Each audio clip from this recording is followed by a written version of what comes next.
Hey guys, Chaos Shinobi here. This is a story where Naruto is blessed by Kami with the power of extreme luck. This story gets kinda crazy later on. Anyway, let's begin. Chapter 1. Come to me, boy, we must speak, a terrifying voice said. The voice terrified him, but despite his fear he followed it down the long tunnel around the corner and down another long tunnel to a huge room. At the far side was the most massive cage door he'd ever seen. Even the main gate of the village was tiny compared to it. Where am I and who are you? Little Naruto said nervously but bravely. Just because he ran from the villagers didn't mean he was afraid of them, he just couldn't fight back, he was too small and weak. A pair of huge red eyes appeared in the darkness of the cage. We are inside your mind, boy, and I am Kyuubi No Kitsune, greatest of all the tailed beasts and lord of hell. Kyuubi roared powerfully. And I am the reason they hate you, but I'm also going to help you. Naruto stood there filled with sadness and a quickly building rage he never felt before. He was about to scream at the unseen thing in the cage when it said it was going to help him. That got his attention as only one person had ever helped him, the old man in the big tower. If everyone hates me cause of you, then why do you want to help me? Naruto said as he tried to look tough. For such a small kid, you have big balls to stand up to me like that. And you don't even really know who I am, Kyuubi said, actually impressed. You're too young to understand this now, but basically, if you die, I die, and I refuse to die sealed inside some undersized kit. So I'm going to give you power you never. No, Kyuubi, a female voice interrupted. I will not allow you to alter his fate to fit your evil desires. Kyuubi flinched and looked past Naruto, who spun around when he heard her voice. What are you doing here, you bit? Silence, the woman yelled, which humbled Kyuubi. Do not speak to me that way, beast. Even your power is nothing compared to mine, the woman said and walked gracefully to the stunned Naruto.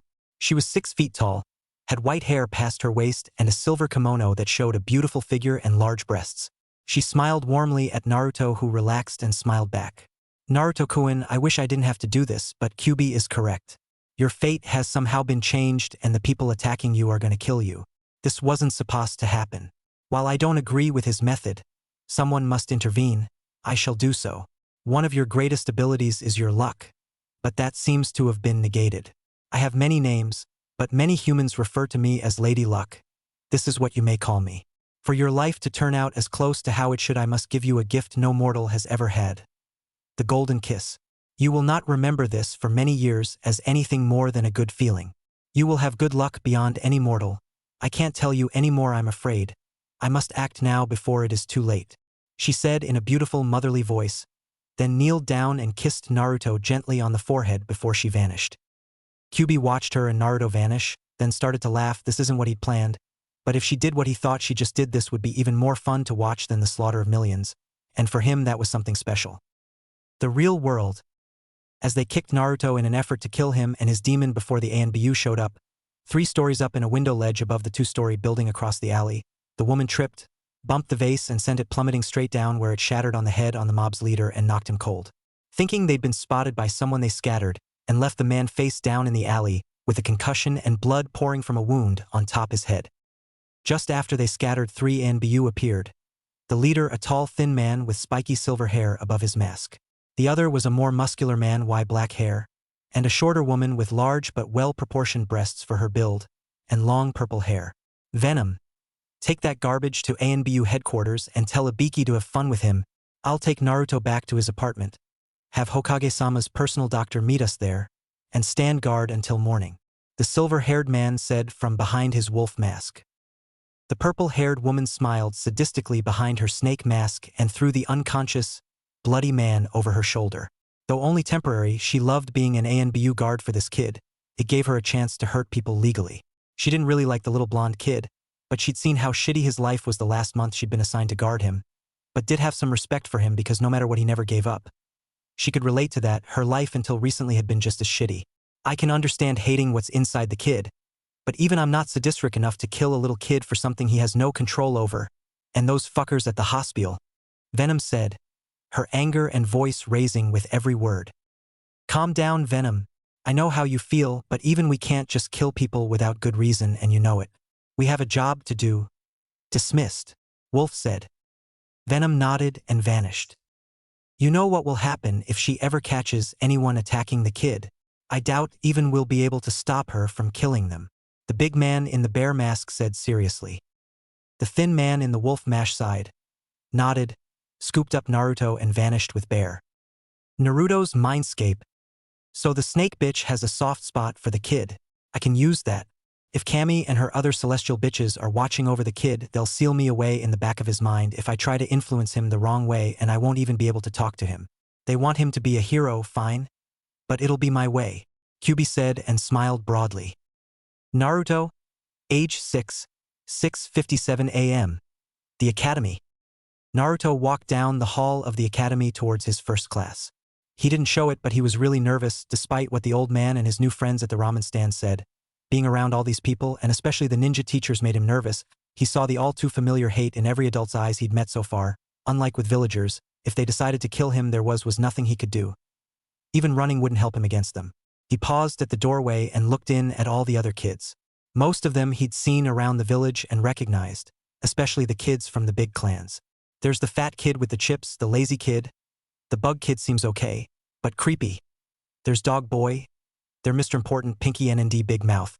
I don't know why they like him. Just because he's from a big clan and he's rich, he thinks he's special. Big jerk, Naruto thought. Then his scowl fell away when he saw a girl with blue hair and white eyes looking at him. He didn't think anyone in there had seen him. She suddenly turned red and looked down at her desk. She's weird. I wonder who she is. I think she's one of those eye people. But why haven't I ever seen her before? Oh well. I better get in there and get a seat. I promised Grandpa I'd try to behave. Naruto thought, then walked in, crossed the room and got a seat right in the middle of everyone he recognized. This was lucky. Maybe I'll get to play cards with some of them later. Good thing I brought the deck Grandpa bought me. Naruto thought and smiled. He'd found out a couple months ago he was really lucky with cards, dice, any game he played or little bet he made, usually for ramen, he always won. Even against the old guy he called Grandpa. A minute or so later the bell rang and a guy with a big scar across his nose came in and smiled. I'm your teacher, you can call Irika-sensei. Before we start, let's see who's here. Irika said, went to his desk, picked up the clipboard of names and a pencil. Chuji Akimichi? Munch munch, here. Shino Aburami? Irika said, then smirked subtly when Shino just raised a hand enough to see. Just like his dad, Irika thought. Naruto listened and watched as names were called. He wanted to see who Ivrain was. Eventually everyone he recognized was named but one. Here! Naruto yelled and waved his arm so everyone saw him. Most laughed. He could tell some thought he was an idiot, but he didn't care about that, or even that many of them looked at him like the adults did, but not with as much hate as they did. He looked at the last person and smiled at her. Ino Yamanaka? Irika said. Here next to Sasuke-kun. Ino said sweetly. Naruto felt the strong, for their age anyway, killer intent that filled the classroom when Ino said that. He looked around at all the angry girls and almost felt sorry for Ino. Almost, but not quite, then froze when he saw her. The girl he now knew as Hinata Hyuga wasn't staring all big-eyed at Sasuke, but at him. That is, until he saw her staring at him. Turned bright red and face planted on her desk with a thud. He had to giggle at that. She was funny. Weird, but funny. He made a mental note to talk to her later. Maybe she wanted to be friends and was just too shy. Grandpa had given him a few talks about people, so he had a tiny idea of why she acted like that. In Naruto's mind, unheard by him, Kyuubi was laughing his furry butt off. He knew exactly why the girl looked at him like that. He could have introduced himself to Naruto and told him. But where was the fun in that? That Sasuke kid. Kyuubi had plans for him. If there was one thing he enjoyed, it was knocking the arrogant off their throne and leaving them humiliated. He was glad he influenced Naruto enough to get him to practice throwing things, mostly rocks, but with his luck the kid never missed his target. He couldn't wait for the weapons. 12:42 p.m. 5th period weapon class, outdoor target range. Naruto had watched everyone take their turn and throw the kunai. Most were decent enough, but as he figured, Sasuke was currently ranked top in the class with a near-perfect score of 95, which made all the girls but Hinata fawn all over him, and he'd ignore them as usual. He could at least be nice to them. Jerk, Naruto thought, then smiled a little bigger than he already was when his turn came. He stepped up to the table to pick up 5 of the 10 kunai he had to throw. At least try to hit the target, dobe. If you can see over the table, that is, Sasuke said and laughed cruelly. Naruto felt a familiar rush of energy through his body that always started in his stomach, which he figured was where everyone's chakra started when they used it. He was about to pick one up when an idea appeared in his mind. Irika-sensei, do we have to throw at the first targets? They're only 30 feet away. Naruto said and looked depressed, like he was doing something too easy. Can I throw at the second targets? Everyone got quiet and looked at the little blonde like he was crazy. Naruto, the other targets are 60 feet away and are for the advanced students, you can't reach them yet. Irika said calmly. Yeah, Dobe, I've been training since I was 2 and I can't hit those yet, so there's no way a runt like you could do it, Sasuke said and laughed with most of the other students. Naruto quietly smacked his lips together as he always did, and smiled big as he set his hook. Sure I can. Do it all the time. Irika raised his eyebrows slightly at this. He'd heard students boast before, but this time was different somehow. He actually believed Naruto could do it. Naruto, can you really hit those targets from here? Irika asked, calm but very curious. No one had ever hit those targets on their first day, not even Itachi Uchiha. Of course I can, Irika-sensei, Naruto said confidently. No chance, Dobe. You have a better chance of getting these girls to kiss you than hitting those targets, Sasuke said. Yeah. All but one girl yelled confidently. Oh yeah. Then how about we bet on it? Naruto said seriously. All the girls suddenly got quiet. They didn't like that look on the little blonde boy's face. It made them all nervous for some reason. What's the bet, Dobe? Sasuke said as he got serious. Irika got the same odd feeling the girls had in his stomach, but he'd seen that look before in casinos. It was the look of someone that knew they were going to win no matter what. Before I allow this, what are the terms of the bet? He has to hit all 10 targets for at least 1 point, Sasuke said. If he doesn't? Irika asked. Sasuke thought a moment then smiled cruelly. For the next month he has to call me Sasuke-sama and do anything I tell him at the academy. What do you say, Naruto? Irika said. Deal. If I win you have to do that for me. And if I get a bullseye on all 10 every girl here has to kiss me, Naruto exclaimed. He wasn't interested in girls that way yet. He just knew they didn't want to and that was good enough to make them do it. Every girl there went pale, several fainted, including Hinata. Irika's eyebrows shot up at that. Girls, you don't have to. We accept. My Sasuke-kun won't lose, Ino said when her confidence came back. Sasuke looked around and saw a small nod from all of them still conscious. They all annoyed him but they helped his image as the soon-to-be top student. Deal, Sasuke said and walked over to Naruto. Irika stopped Sasuke and waited a moment while he had a few girls wake up the few that fainted. Does everyone agree to the terms of the bet? As shinobi, your word is everything. It will define how other shinobi treat you, and among your teammates if they can't trust you, then you won't live long. Everyone understand that? Irika said seriously, then saw everyone nod. Naruto Uzumaki, Sasuke Yukika, shake hands and make this a binding agreement. He watched them shake then step back. Naruto looked at the big outdoor clock. Since class will be over soon, I'll do this fast, Naruto said with a big smile, scooped up 5 kunai in each hand by the handles, crossed his arms over his chest and with a grunt threw all 10 at once. His arms snapped out to his sides. Everyone went slack-jawed and bug-eyed when all 10 kunai hit their target's dead center. So who's first? Naruto asked as he licked his lips. Hokage Tower, 3:16 p.m. Sarutobi's pipe fell from his mouth to the desk when his jaw dropped from shock. He did what? Sarutobi yelled with Kage-level power. Irika flinched. It's true, Hokage-sama, Naruto Uzumaki hit all 10 targets dead center at the same time. On his first throw. I've never seen anything like it, even from experienced ANBU, but, Irika said and hesitated. Sarutobi caught that and composed himself. But what, Irika? It wasn't skill, he didn't even aim, he just threw them, and I think I felt some of its chakra when he did, but I'm pretty sure all it did was enhance his strength so he could hit them. The rest was all Naruto. I watched him the rest of the day when I had him and notified his other teachers. They all said the same thing, he has the most unbelievable luck we've ever seen. There's one more thing, Hokage-sama. It's Mizuki, he wants a transfer to another department. He'll take anything as long as it's away from Naruto. Sarutobi's right eyebrow raised slightly. Why, what happened in his taijutsu class? You know how proud he is? Well, by the time his class started, word had spread all over the academy.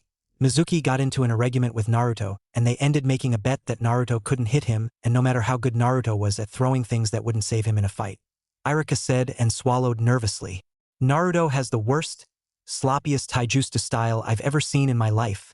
It's like he taught himself. They went at it a minute. I will say this for Naruto, he has incredible reflexes. It's like he knew the attacks were coming. He got him. Mitsuki hit him? Sarutobi said, slightly concerned. Iruka shook his head. I don't know how, but Naruto landed a kick and knocked him out cold. Sarutobi was stunned. Impossible. Wait, where did Naruto kick him that could knock Mizuki out? Iruka winced. Naruto kicked him. In the balls, he's at the hospital now. I don't know if he was seriously injured, but based on my experience, to knock out someone like Mizuki with a single kick requires incredible chakra to generate the force needed. It reminded me of stories you used to tell me about. Tsunade, Sarutobi interrupted. Thank you. Dismissed. Sarutobi said, waited for Iruka to leave, put a sound seal on the room and burst out laughing. He was one of the few people aware of how Mizuki really felt about Naruto. He saw him as Kyuubi reborn, not as a person that contained the demon lord. Naruto sat at his desk with a big smile on his face. When he got there that morning, everyone looked at him. Many kids even respectfully stepped aside, even older kids. The look everyone gave him wasn't the same hate he was used to. He wasn't sure what it was, but he liked it. He was the center of attention, but for a different reason this time. Kissing all the girls yesterday had been fun. Most didn't like it, some didn't seem to care, and few seemed to like it afterwards. One girl stood out though, Hinata Hyuga. She was last in line to kiss him, she'd fainted 4 times trying to kiss him, and finally did with Iruka-sensei holding her up, then fainted again. He thought it was really funny, but for some reason couldn't bring himself to laugh at her. It was like someone was holding him back. When Iruka-sensei came in, he saw him immediately look right at him and smile. Iruka picked up his clipboard and stood in front of his desk. Everyone, we have a new student. She should have started last year but was unable to for personal reasons. Please come in, Iruka said as he turned to the door and waited a moment for her to enter. Everyone, please say hello to Tenten. Naruto watched her enter, and when she did his eyes bugged out. Naruto was the smallest kid in his grade, but the new girl, Tenten, was even shorter than he was, and she was a year older. She had black hair and little buns on the sides of her head, a dark blue shirt, black pants and sandals. She looked around then. When she saw him, she seemed to get angry at him. He had no idea why though. He just met her. Tenten, please take a seat, Iruka said. Tenten gave Iruka a polite bow and headed for the only empty seat. But all the way there she glared at the little blonde boy with the 3 marks on each cheek. Lunch, Academy cafeteria. Here's your ramen from Ichiraku's, Naruto-sama, Sasuke said politely as he sat the 1-quart white box in front of Naruto. But it was obvious he was really mad. May I eat lunch now, Naruto-sama? Sasuke said politely through clenched teeth. Naruto laughed. Thanks, Sasuke team. Dismissed. Naruto said casually and vet his hand. He'd seen the old man do that a lot and practiced imitating him until he did it perfectly. Sasuke gave Naruto a forced polite bow and walked away. He gritted his teeth angrily as he heard Naruto laughing behind him. He wanted to use his fireball jutsu on Naruto, but he didn't, not because of the academy, but because of his parents. His father could only kill him for breaking his word as a shinobi and an Uchiha. His mother would do far worse. He'd get the look from her, that glare of total disappointment. He simply couldn't withstand it, and once even saw his father humbled by an almost identical glare. He figured it had to be some special jutsu they teach women at the academy, because only women and kunoichi ever used it. Naruto had just dug into his ramen when 2 chopsticks pierced the box. Everyone froze and turned to look. Naruto had a mouthful of noodles, half which hung out of his mouth. 50 feet away, on the other side of the cafeteria, stood a very angry little brunette, her right arm still extended from her throat. Naruto slurped down his ramen and swallowed them with an audible gulp as he watched her storm across the room to him. That lunch period was used by all the grades, and as Tenten crossed, even the final year students twice her size stepped out of her way. No one noticed the on-duty kunoichi Shushin away, or returned just before Tenten reached Naruto. She had a guest that stood behind her hidden from the students. He rubbed his scarred nose. Hello? Tenten, is something wrong? Naruto said nervously and gave her a big friendly smile. You think you're better than me with kunai? Tenten asked angrily. Naruto thought a moment, shrugged, and said what he hoped as the right thing. Maybe. I've never seen you use them. You will today. Weapon class, the target range, I challenge you to a contest to decide once and for all who has the best aim, Tenten said loudly, grabbed Naruto's chopsticks from him, twirled them at high speed in her right hand, and without even looking through them, both pierced the center of a chunk of barbecue pork Chuji had in his chopsticks ready to bite. He was 35 feet away. Tenten turned and stormed out of the cafeteria. I'm going to have to assign him a bodyguard if this keeps up, Irika said as he gently shook his head, then vanished. And I thought doing him this favor was going to be boring. Anko whispered to herself behind her henge and smiled. Weapon class, outdoor target range. As he listened to Irika-sensei ask Tenten if she was sure she wanted to bet on this, he thought about what had happened. He'd heard a very quiet voice in his head lately that had given him these ideas for the bets and other things, but he thought it was normal. Besides, everything had gone his way, and now he just found out that Tenten's dad owned the best weapon shop in Konoha. His little voice had suggested that be the bet, and Tenten had agreed right away. I'm ready, Irika-sensei. So who goes first? Since standard targets won't settle this, you see I have 10 small targets set up around the field. You'll both get 10 kunai. You'll get 1 minute to run the course I laid out. Since you made the challenge, Tenten, I'll let Naruto decide who goes first. Irika said, then looked at Naruto. Okay, Tenten can go first, Naruto said. Irika subtly raised his eyebrows when Naruto said okay, as if someone had said something to him. He had a feeling he knew who it was. As long as he didn't see any red chakra, he'd let anything Naruto said or did slide. As long as no one was in danger and it wasn't trying to escape. Ready, Tenten. Irika took out a stopwatch. Go, he said as he clicked it. He watched her dash through the course at impressive speed for her size and age, and she threw her kunai with a very practiced hand, which didn't surprise him considering who her parents were. He clicked it as she crossed the line. 42.34 seconds. Very impressive, Tenten. Irika said, then walked the course, removed her kunai and recorded her score. Looks like you scored a 9.9 Tenten. Your last hit was a millimeter to the left. The wind blew the target. I was dead center. That's not fair, Tenten yelled. Irika could hear it in her voice. She scored better than most high-level chunin, and she was actually disgusted with her performance. She's a perfectionist. Her file was right. Her whole identity is wrapped up in her near-perfect natural aim with thrown weapons. If Naruto beats her, I hope it doesn't break her spirit. She'll make an excellent kunoichi and weapon mistress someday, Irika thought. Sorry, Tenten, your turn, Naruto, Irika said, and as Naruto picked up the 10 kunai, he felt that same subtle chakra surge he felt yesterday.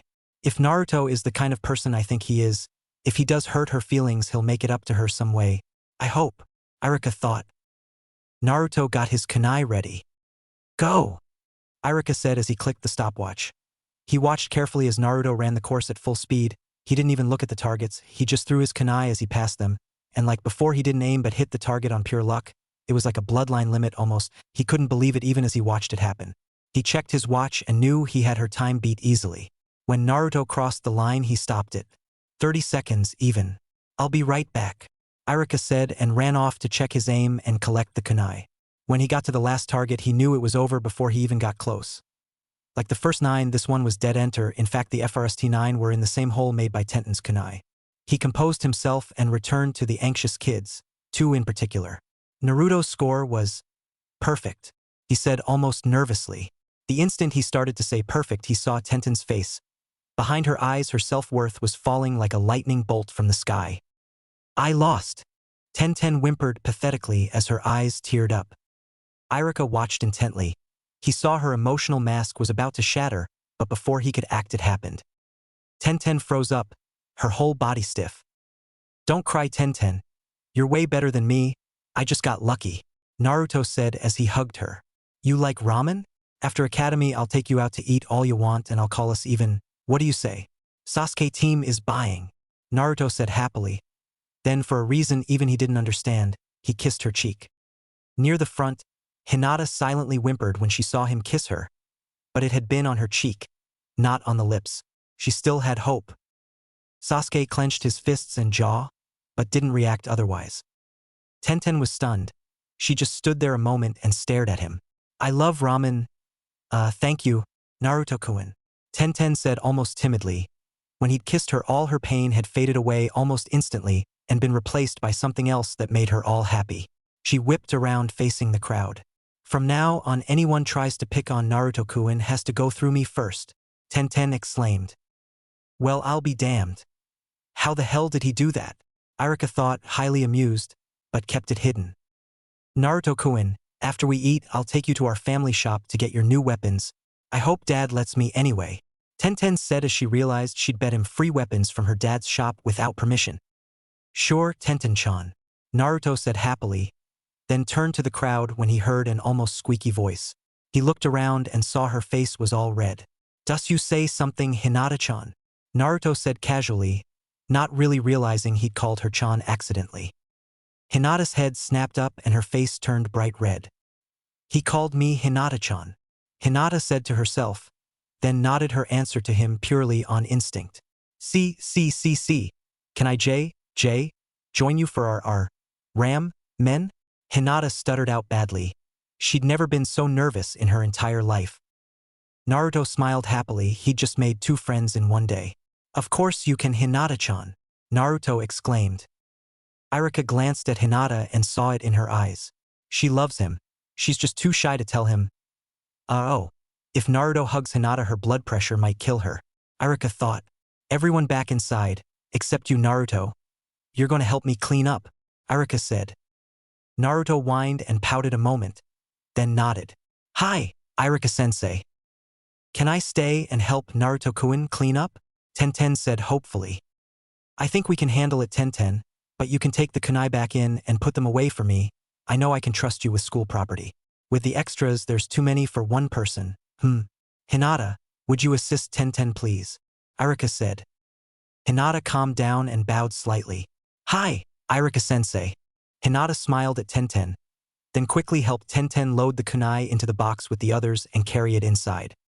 That should get them talking. If she'd just open up, Hinata could be a top student. She lacks confidence, Tenten doesn't, and both need friends. Now I just need to have a little talk with Naruto, Irika thought. 2:20 p.m. Ichiraku ramen. So that's 6 beef ramen for you, Naruto-kun, a pork ramen for you, Tenten-chan, and a miso ramen for you, Hinata-chan, the 16-year-old girl said and gave Naruto a sly smirk, then turned and headed for the stove. So why haven't you brought your girlfriends in sooner, Naruto-kun? Ayam said playfully, then heard a thud and turned suddenly back to them and gasped. Naruto was looking at the floor surprised. Tenten was bright red and she couldn't see Hinata. She ran back to the counter and looked down over it. Hinata was on the floor out cold, her face neon red. Oh, Kami, I'm sorry, Ayam said and ran around to help Hinata as her father came out of the back. Naruto age 8, 2:38 p.m. Ichiraku ramen. Sakura Haruno sat on the stool next to her friend, trying to become invisible. To Sakura's left sat an angry Ino Yamanaka. I still can't believe you did this to me, forehead. How could you make that bet with Naruto? You ruined my reputation. Look at us. Ino almost yelled, jumped off her stool and did a spin. Thanks to you, we have to wear these ugly orange jumpsuits for a week. Sasuke-kun will never look at me again. And you, Ino said. Humph shook her head and got back on her stool. Ino, I really didn't think he knew the answer, Sakura said meekly. She hoped she hadn't lost her best friend. Hinata sat quietly at her normal stool on Naruto's right and ate her miso ramen, but inside she was laughing her head off. She didn't see what the problem was though. She thought orange was a good color, especially on her best boyfriend and crush Naruto. She glanced over at Tenten, who was giggling almost out of control. The now 9-year-old Tenten didn't see what the big deal was. She thought they looked good in orange jumpsuits, Naruto did. She was barely able to eat her pork ramen, she was giggling so hard. 11:56 p.m. That night, Naruto's apartment. Naruto threw off his ragged, worn blanket and got out of bed in his orange pajamas and scratched his head. Stupid cat. Up screeching all night, Naruto said annoyed, reached between the headboard of his bed and the wall into a hole and pulled out an old, slightly rusty but recently sharpened kunai. He had new ones from Tenten, but this was his first one and his favorite. This time I'm gonna kill that stupid cat, Naruto said with a big, slightly dark, foxy grin. Had he looked at the side of the kunai, he'd have seen his eyes turn red for just a moment as he said it.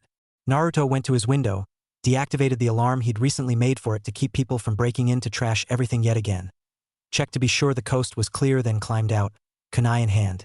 He'd chased it dozens of times during the last 6 months and memorized its patterns and hiding places. He snuck silently through the alley and down the side streets. From its singing, he knew where it was and had a plan. He'd use what he'd learned at the academy and sneak up it from behind. He'd tried the direct attack a dozen times after it had first appeared, but as fast as he was, that stupid gray cat was faster. Okay, Tora. This time I got ya and you won't, Naruto thought as he crossed the rooftop to the edge for he'd death from above attack, then stopped when he saw something unusual. He was used to seeing the occasional ANBU blurring across the rooftops or a shinobi out on the street patrolling. But this person sneaking through the shadows had a big bag over his shoulder, and it had an odd shape to it. Then he saw it move. He's kidnapping someone, Naruto thought. Then for some reason the direction the man came from hurt him, so he turned and looked. It only took him a moment to realize who lived in that direction that was worth kidnapping. He has Hinata-chan, Naruto whispered, unaware his voice had changed or his eyes had turned blood red and now had vertical slit pupils. Over 200 yards away, the lining nin stopped mid-step when he felt it. A sudden spike of shaka filled with more raw hatred that even he could imagine. He turned and scanned the area nervously. No human has chakra that strong or has that much hatred. It has to be a Jinchuriki. Damn it, why didn't they tell me Konoha had a Jinchuriki? I better get the fuck out of, he thought, then dropped the sack and screamed in a very high-pitched voice. It had come in faster than even he could react as a jounin, and buried itself in his crotch. He fell to the ground wailing, unable to focus enough to use his chakra. In the 20 years he'd been a ninja, he'd been injured many times, but never had he been struck there by a weapon. The next thing he knew, Smion grabbed his collar and lifted him up to his knees, where he looked into the slitted, blood-red eyes of a little blonde boy who had his fist raised to strike. Red chakra was gathering around his fist almost like armor as it slowly covered his body. He caught a glimpse behind the obviously enraged Jinchuriki and saw a foxtail forming out of red chakra. He instantly knew which demon was imprisoned in the blonde boy. Kyuubi No Kitsune, he said, now terrified. He could handle most shinobi, even jounin, but Kyuubi was so far beyond him he knew anything he tried would be useless. I'm glad I haven't been forgotten, Kyuubi said through Naruto, who he'd surpassed to keep these memories from him for now. Now, mortal scum, you will burn in the fires of hell, Kyuubi said as his raised fist burst into red flames. Release him, Kyuubi-sama. Let us handle this, a voice said from behind Kyuubi, calmly, but slyly nervous. Still in control, Kyuubi threw the lining nin face down on the street, hard enough to knock him out, and turned around, still in his one-tailed chakra cloak. He saw 6 ANBU, the 3 now unmasked ANBU from 3 years ago in the alley, and the Hyuga twins, Hayashi and Hizashi, who kept looking past him to the still unconscious Hinata, whose head and right arm now hung out of the sack, their Byakugan active. Kyuubi was very angry, but still in control. He didn't want to, but he had to give Naruto control back. He didn't want another visit from her. Or worse. Naruto is unaware of my presence within him. For now you will keep it that way. Tell him of me before he's ready and I'll skin you all alive, Kyuubi said menacingly. He didn't want them to know he was bluffing. He then pulled back all his chakra, and Naruto returned to normal. The moment he did, Naruto fell forward, unconscious. Kakashi crossed the 10 feet in an instant and caught him. Hayashi, Hizashi, take Hinata home. Anko, Asuma, take him to Ibiki. You 6 take Naruto home and stand guard out of sight. I'll report this to Hokage-sama. If anyone asks, this is an S-rank secret for now. Dismissed, Kakashi said, handed Naruto to the ANBU. Then he vanished in a swirl of wind and leaves. Hayashi picked up Hinata, and now, except for his brother, they were the only ones still there. That was the diplomat from Cloud, Hayashi said. Hizashi sighed and nodded. Hi. I also noticed that wasn't the same Kyuubi that attacked us 6 years ago. He was protecting Hinata. Hayashi nodded. That's twice I owe him now, Hizashi. First I allow him to visit Hinata and he trips a branch member bringing Hana poison tea that would have killed her. And now he saved my daughter thanks to the demon. I must admit I was wrong about them, especially Naruto, and have dishonored my friend's memory. I will make this up to his son, no matter the personal cost, Hayashi said quietly to his twin, then ran off towards the Hyuga compound. 1,000 thoughts ran through his mind all at once at what just happened and what he was going to tell Hinata tomorrow, and what he was going to tell Hana when he got back. Hizashi was close behind him. Since he'd helped save Hinata-chan 2 months ago, He still had no idea how though, and any adult he asked would say, "I'll tell you when you're older." He didn't like it, but as long as Hinata-chan was okay, he didn't care. As he sat and watched Hinata spar with Niji in the outdoor training ground, he had to smile. Hinata was the top kunoichi at the academy. She hadn't stuttered in almost 3 weeks. He'd made friends with Sasuke. Though they were also rivals now, he loved finally having someone to train with now. He had dozens of friends now, at least at the academy, and the adult ninjas and kunoichi would give him a friendly smile, nod or wave when he saw them around the village. Most of the villagers still glared hatefully at him for some reason he still couldn't figure out, but some had changed their minds. Better than everything else, though, was that Hinata's dad and uncle had bought him a small house near the Hyuga compound. It wasn't much bigger than his apartment, but it was clean and it as all his, no rent to pay.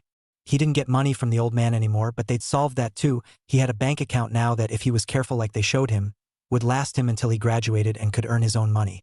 They said it was the least they could do for him for saving Hinata. All he knew was that if it wasn't for him, that man would have escaped with Hinata and they never would have seen her again.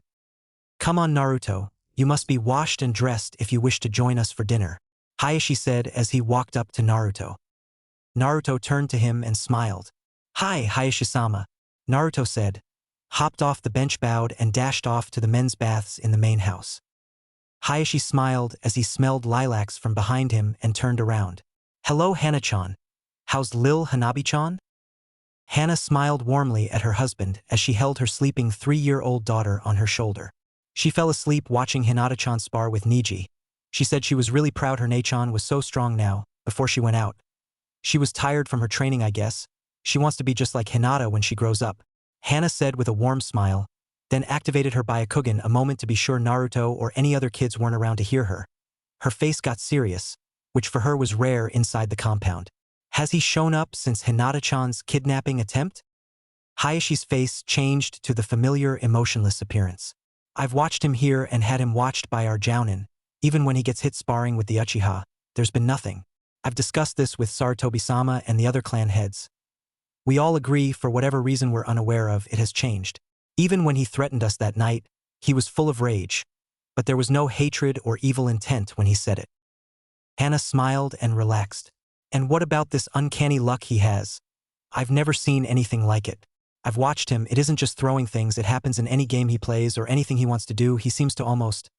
There's no other way to say it, he seems to change fate to whatever outcome is best for him, but I don't think he's aware that he's doing it, he just thinks he's really lucky. Hayashi nodded, then smirked. Have you heard about his dream? No, I haven't spent as much time with him as I'd like because of Hanabi-chan, but she'll be playing with other kids soon, Hana said. He wants to be the next Hokage, Hayashi said. Then he saw a twinkle in his wife's eyes he hadn't seen in a long time and sighed.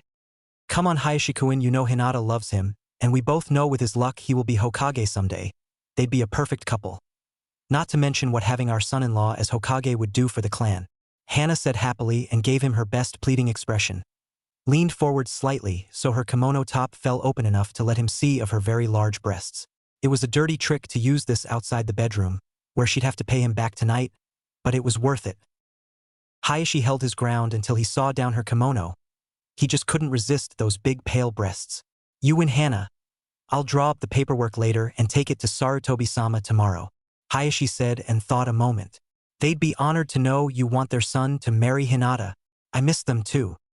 Hana smiled, kissed Hayashi, then called over her personal servant, an older cadet branch woman, and handed Hanabi to her.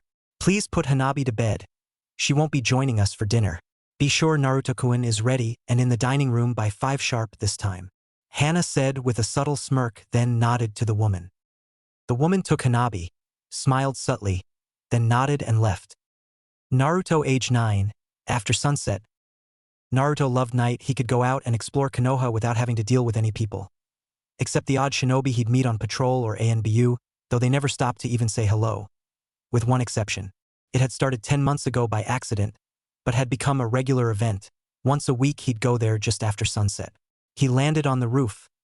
Listened carefully and waited for the very subtle sound. He suddenly spun around, caught the kunai that had been thrown at him, and smiled happily. All the special training he'd gotten in the last year, especially from his new surrogate dad and uncle, had increased his power by leaps and bounds, though he hid most of what he could do now at the academy. The ANBU stepped out of the shadows and lifted her mask. Damn it, brat, how the hell do you do that? You aren't even a genin yet, but not only can you detect me when no one else can, but you can catch my kunai bare-handed, she said, annoyed but very impressed. He'd mastered everything she'd taught him in the last 10 months in a matter of days. She knew how lucky he was, but in 4 years, the last in particular, he'd gotten as strong as she was, maybe more. It has to be the fox's doing. There's no other explanation for why he's so damn strong. That's a secret, Anko-chan. You know we don't tell our secrets. You lost again. I'm waiting, Naruto said and gave her a big, almost perverted grin. Anko pouted very Naruto-like. Oh come on brat. How the hell you ever got me to make that damn bed is beyond me. But Anko Mitarahi always pays her debts. You sure you're a 9-year-old kid and not Kakashi using a disguise? That pervert would do anything to see what you're about to. Again, Anko said, slightly embarrassed, but amused. Naruto smiled and shook his head. You're the only ANBU I talk to, Anko-chan. I swear. If you ever tell anyone I submit to you like this, I'll feed you to my snakes. Anko said seriously, then sighed. I don't believe I'm about to show this lucky little shit my tits again.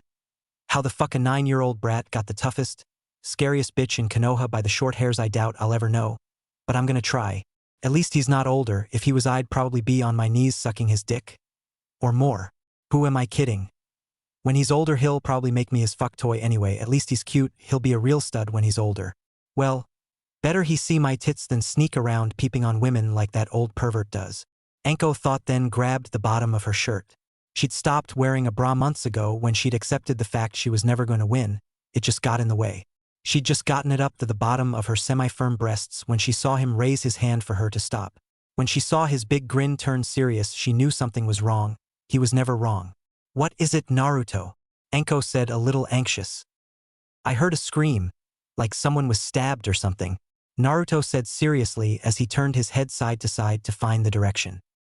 I didn't hear anything, but I trust your senses. You've never been wrong before, Anko said as she reached for her ANBU communicator. Before I call in an ANBU strike, show me where it came from. I'm in charge, but you have the better senses. Let's move, Naruto, Anko said, put her mask back on and leapt off the roof after Naruto. As she followed him around, she quickly realized where they always ended up near. It's Sasuke's family, Naruto said shakily. I can hear him inside. Someone is killing everyone in there. He's a jerk, but he's still my friend and nobody is gonna hurt my friends, Naruto said fiercely, then jumped up onto and over the wall around the Uchiha compound. Damn it, Naruto, wait for fucking hothead. Anko switched on her communicator. This is Venom, code red 2, Uchiha compound, Anko said quickly but clearly and followed Naruto over the wall to help. -2 minutes later, Uchiha compound.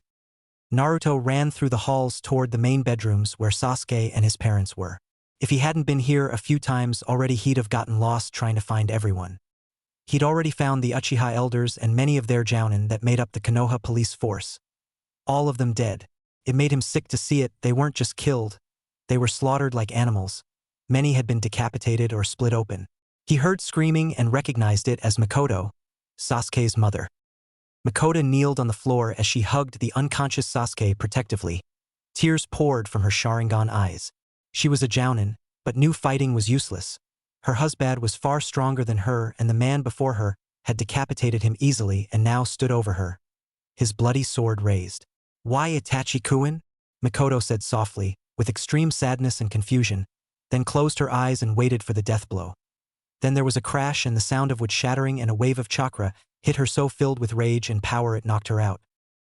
-1 minute later, Anko jumped through the hole in the wall she knew had to be from Naruto, a kunai in each hand, just in time to see a face she hoped she'd never have to again, and was instantly filled with near-blinding rage.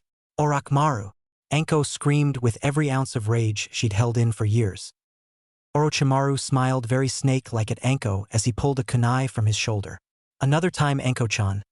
I'll see you again, boy, you are most interesting, Orochimaru said, then melted into the ground before Anko's kunai struck the ground moments before her fists. Fucking snake bastard, I'll kill you, Anko roared in rage as she'd lunged at him after she threw her kunai. That was the moment 20 ANBU, led by Kakashi and Asuma, appeared in the room. They saw 6 people, an enraged Anko on her knees punching the floor, for Uchiha, an unconscious Makoto and her son Sasuke, the headless corpse of their husband/father, and an unconscious Itachi, who appeared to be badly beaten, and to their shock and fear, Naruto, in a two-tailed red chakra cloak. Kakashi took a step forward as he pulled up his Hitai-ite to reveal his Sharingan eye. "Did you do this?" "I did not kill the Uchiha," Anko-chan will explain. Kyuubi said, withdrew all his chakra, and the unconscious Naruto fell forward. Kakashi caught Naruto and turned to the now calmer Anko. Shocked. "Anko-chan." Kakashi blankly repeated what Kyuubi had just called her. Anko stood, composed herself as best she could, and nodded. "I'll explain everything later. It was Orochimaru and Itachi, but I don't know if he was a partner or puppet, and right now I don't fucking care.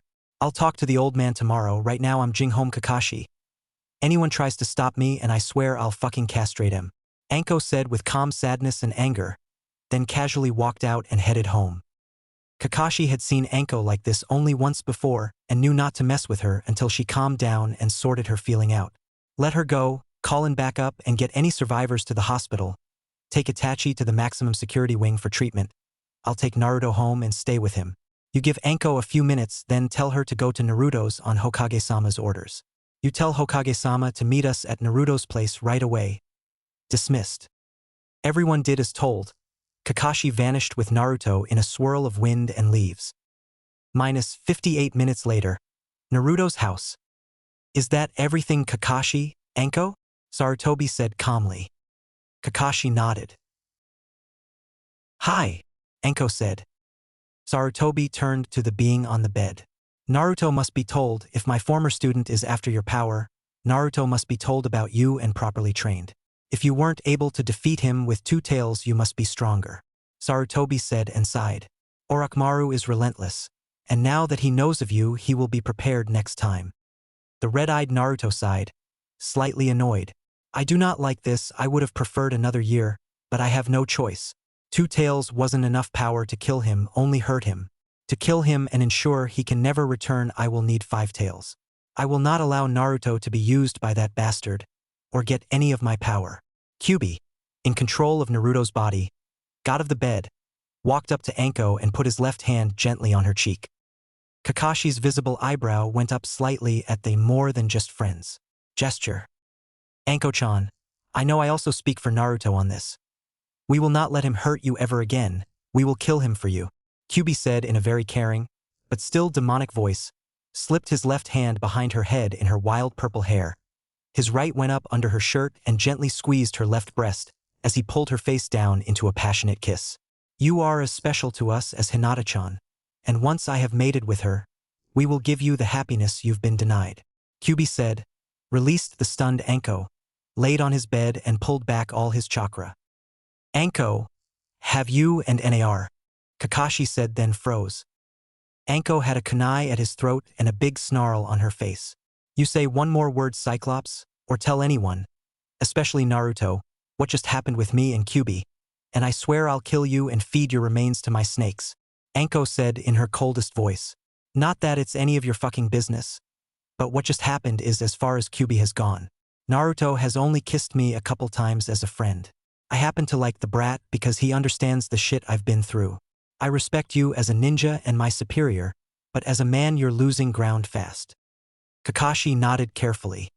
He'd never seen Anko like this before, but knew her well enough to know when she wasn't bluffing.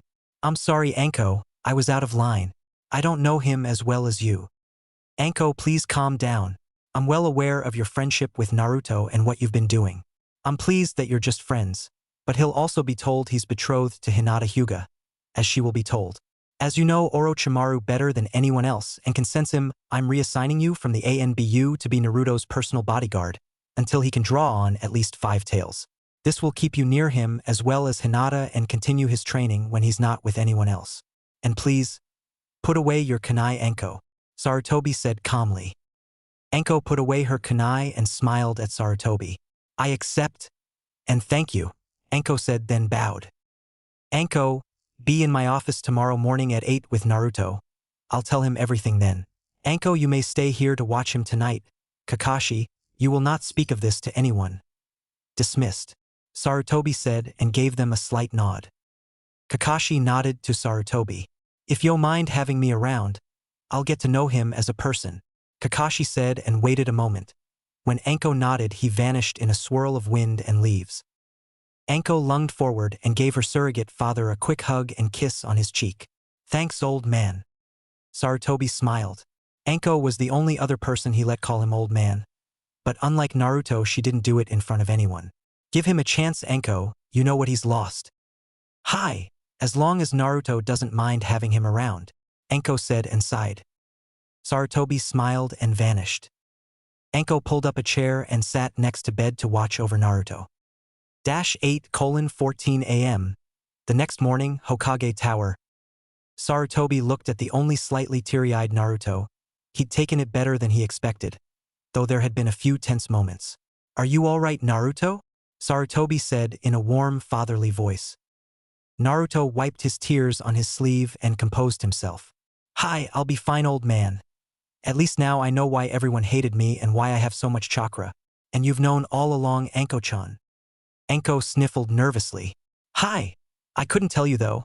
I'm sorry I had to lie to you like that, Naruto-kun. I can still call you Kun, can't I? If you'd rather have someone else guard you. Naruto smiled warmly up at her. Of course you can, Anko-chan, and I'd love to have you around. At least I can introduce you to Hinata-chan now. Naruto said, then his eyes got big. I'm really gonna marry Hinata-chan someday? Naruto said to Sarutobi. Hi, her parents are telling her as we've talked. There's one more thing. Though you'll legally be an adult when you earn your Hitayite, you can't be married until you're both 15, which means you must wait at least 6 years. Promise me you'll wait until then before you do anything with Hinata or anyone else, Sarutobi said in a stern, fatherly voice. Do anything? Oh, that stuff. Hi, I promise, Naruto said firmly. Sarutobi smiled. Good. I know you never break a promise, Naruto. Before you go, I'm going to arrange for you to have a special sensei to train you how to use Kyuubi's chakra. Remember, only the parents, your teachers, and the Jounin no Kyuubi is sealed inside you, Naruto. For safety, I'd prefer you not tell anyone, but if you must or feel they can handle it, you may tell your friends. Just be sure they can handle it. Everyone may not understand. Just remember, you are the jailer, not the prisoner. Be sure they understand that. Dismissed. Naruto nodded, turned and left the office, Anko right behind him. Sarutobi took out his pipe, lit it, took a puff and chuckled. You can come in now, Jiraiya. I never could hide from your Sarutobi-sensei, Jiraiya said as he came in through the window. So that's his kid, huh? Looks just like him. Why didn't you tell him who his dad was? Jiraiya said. Sarutobi sighed. I will. When he turns 16 he'll be told and inherit the Namikaze estates. Until then you won't tell him. Hi. I assume you want me to keep tabs on Orochimaru, Jiraiya said seriously. Hi. And give Naruto a couple hours to talk with Hinata before you meet him, Sarutobi said and puffed his pipe. Before you go, do you have a copy of the newest issue? Jiraiya let OU a short perverted giggle, pulled the small book from his vest pocket and handed it to him. Hi, your early signed copy, it won't be out for another week. Anything for my old sensei, Jiraiya said then vanished. Naruto Uzumaki, Irika said from the doorway and smirked. He was one of the few people at the academy that knew how strong Naruto really was. He knew how much his favorite student held back to just edge out Sasuke Uchiha as top student, not just among the boys but everyone.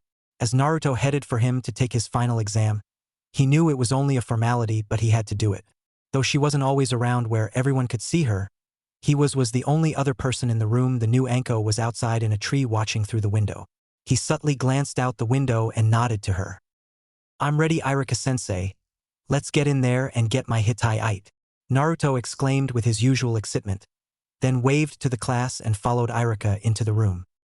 Ino watched Naruto enter the exam room and the door close behind him, adjusted her sleeveless purple shirt over her full breasts. Like her mother, she developed early and loved to show off her body, had one of her usual ideas and stood. Who wants to bet me Naruto-kun won't pass? If he fails, I'll show you my breasts, Ino said brazenly and smiled. She waited as she looked around the room. She looked at the always horny Kiba and smiled a little bigger when he shook his head no, even he wouldn't take the bet. Ino pouted sadly and sat down. She didn't show it, but inside she was laughing her head off. She loved to tease the boys like that. Sakura hunched forward slightly in her seat to hide her small chest. She was one of the smartest students at the academy, but she'd happily be the dumbest if she could have big breasts instead of a big forehead. I may not be one of bustiest girls like you Ino pig, but thanks to Naruto-kun I'm the strongest. Sakura thought and straightened up.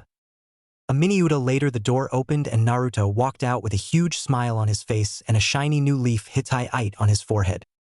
Congratulations, Naruto-kun. Hinata, Tenten, Sakura and Ino said in unison, looked at each other a moment, then broke out in giggles. Thanks girls, it was easy, Naruto exclaimed and gave everyone his patented foxy smile. Irika chuckled at their antics. Ino Yamanaka. Ino stood with a big smile. She was the last person to go, but she knew she'd pass. Everyone else had their Hittite already. No way was she going to fail. Naruto went back to his seat, but before he sat he pushed himself up on the table behind him with his hands and leaned over it to get a kiss from his girlfriend and fiancée Hinata. Thanks Hinata-chan, Naruto said and dropped to the floor. I knew you'd do it Naruto-kun, Hinata said happily as she listened to every girl in class whimper quietly, which made her smile happily because she was his girlfriend, and as far as most knew, the only girl he ever kissed because he wanted to. Most of the girls had only kissed Naruto that first day because of the bet. Everyone chatted quietly for about 2 minutes when the door opened and Ino came out with her new Hittite tied around her forehead. Never doubt the diva, Ino exclaimed proudly and raised her arms with a flourish. Sit down Miss Diva, or you and your girls will be taking my class again next year while your friends are on missions, Irika said seriously, then looked at Naruto and smirked subtly. He knew as well as everyone that Ino often referred to her breasts as her girls. Ino crossed her arms protectively over her chest, blushed bright red, ran to her seat and slumped under the table enough to hide her chest. Everyone was red-faced from holding in their laughter at seeing Ino shut down so completely. Now that everyone has passed and become genin, congratulations. As you all know, we're assigning new teams this year, so be quiet while I tell you who your teammates and sensei will be, Irika said with a small smile. Naruto listened as Irika read off names for Team 1, 2, 3. He wondered who he'd be paired with and his friends. Though he knew everyone in class, none of his close friends had been called. Until Irika got to Team 6. Team 6 will be Suku Nagato, Chichi Kazumu, and Sasuke Uchiha. Your sensei is Kakashi Hatake, Irika said. Naruto watched the first two stand and move near Sasuke. Suku, or Bull as his friends called him, was the biggest kid at the academy. His ninjutsu and jinjutsu were just good enough for him to pass, as were his grades, but with taijutsu he was about as easy to stop as an avalanche. Chichi was his opposite. She was strong where he was weak, and she was shy like Hinata used to be. He'd met her through Hinata 2 years ago and was glad he had. She wanted to be a top med nin like her mother. They'll be a good team. He's the muscle, she's smart and can heal. Sasuke is good at ninjutsu, weapons, is the best fighter next to me, and he'll probably activate his Sharingan soon. Naruto thought, then glanced subtly at another friend. At least Sasuke is at school. I wonder why Bushy Brow won't show anyone how good he really is, or that he wears those weights. Well, he has his reasons for keeping it secret. And I did promise him I wouldn't tell anyone. Naruto thought, then turned and listened intently to Irika when he started to read off the names of Team 7, especially since the first name really got his attention. Hinata, Tenten, and Naruto Uzumaki, Irika said with a very restrained smile. The whole class went silent as they heard the third name. Even all the jealous girls were quiet. They wanted to know who was the sensei of what everyone knew would be the most powerful of all the teams. When she heard his name, Hinata's eyes immediately glazed over, and her mind jumped back to when she was told she was betrothed to Naruto. Flashback. Hinata entered her father's study nervously. Her mother was also there, and she couldn't read either of their faces. They only looked like that when they had something important, and sometimes bad, to say to her. She was used to it from her father, even inside the compound, but to see her mother like that was even scarier to her. Her parents' point of view. Before we tell you why you're here, I think privacy is called for, Hannah said emotionlessly, then flashed through several hand signs. Seal. Now that no one will hear the screams, we may begin, Hannah said coolly and subtly glanced at Hinata, who was almost terrified. I'm sorry to put you through this, Hinata-chan, but Naruto-kun has rubbed off on me and I couldn't resist, Hannah thought. Hayashi almost lost his composure at what his wife just said, but knew this would more than make up for it. As head of the main family of the Hyuga clan, it is my duty to inform you, Hinata Hyuga, that you are betrothed to Naruto Uzumaki, and will marry him when you turn 15. Hinata, who'd had her head down, answered out of reflex before what she'd heard fully registered in her mind. I'm sorry, father, I'll do better next. Hinata's head suddenly whipped up as her body locked up tight. Her mouth hung wide open and her white eyes were at least as big as saucers.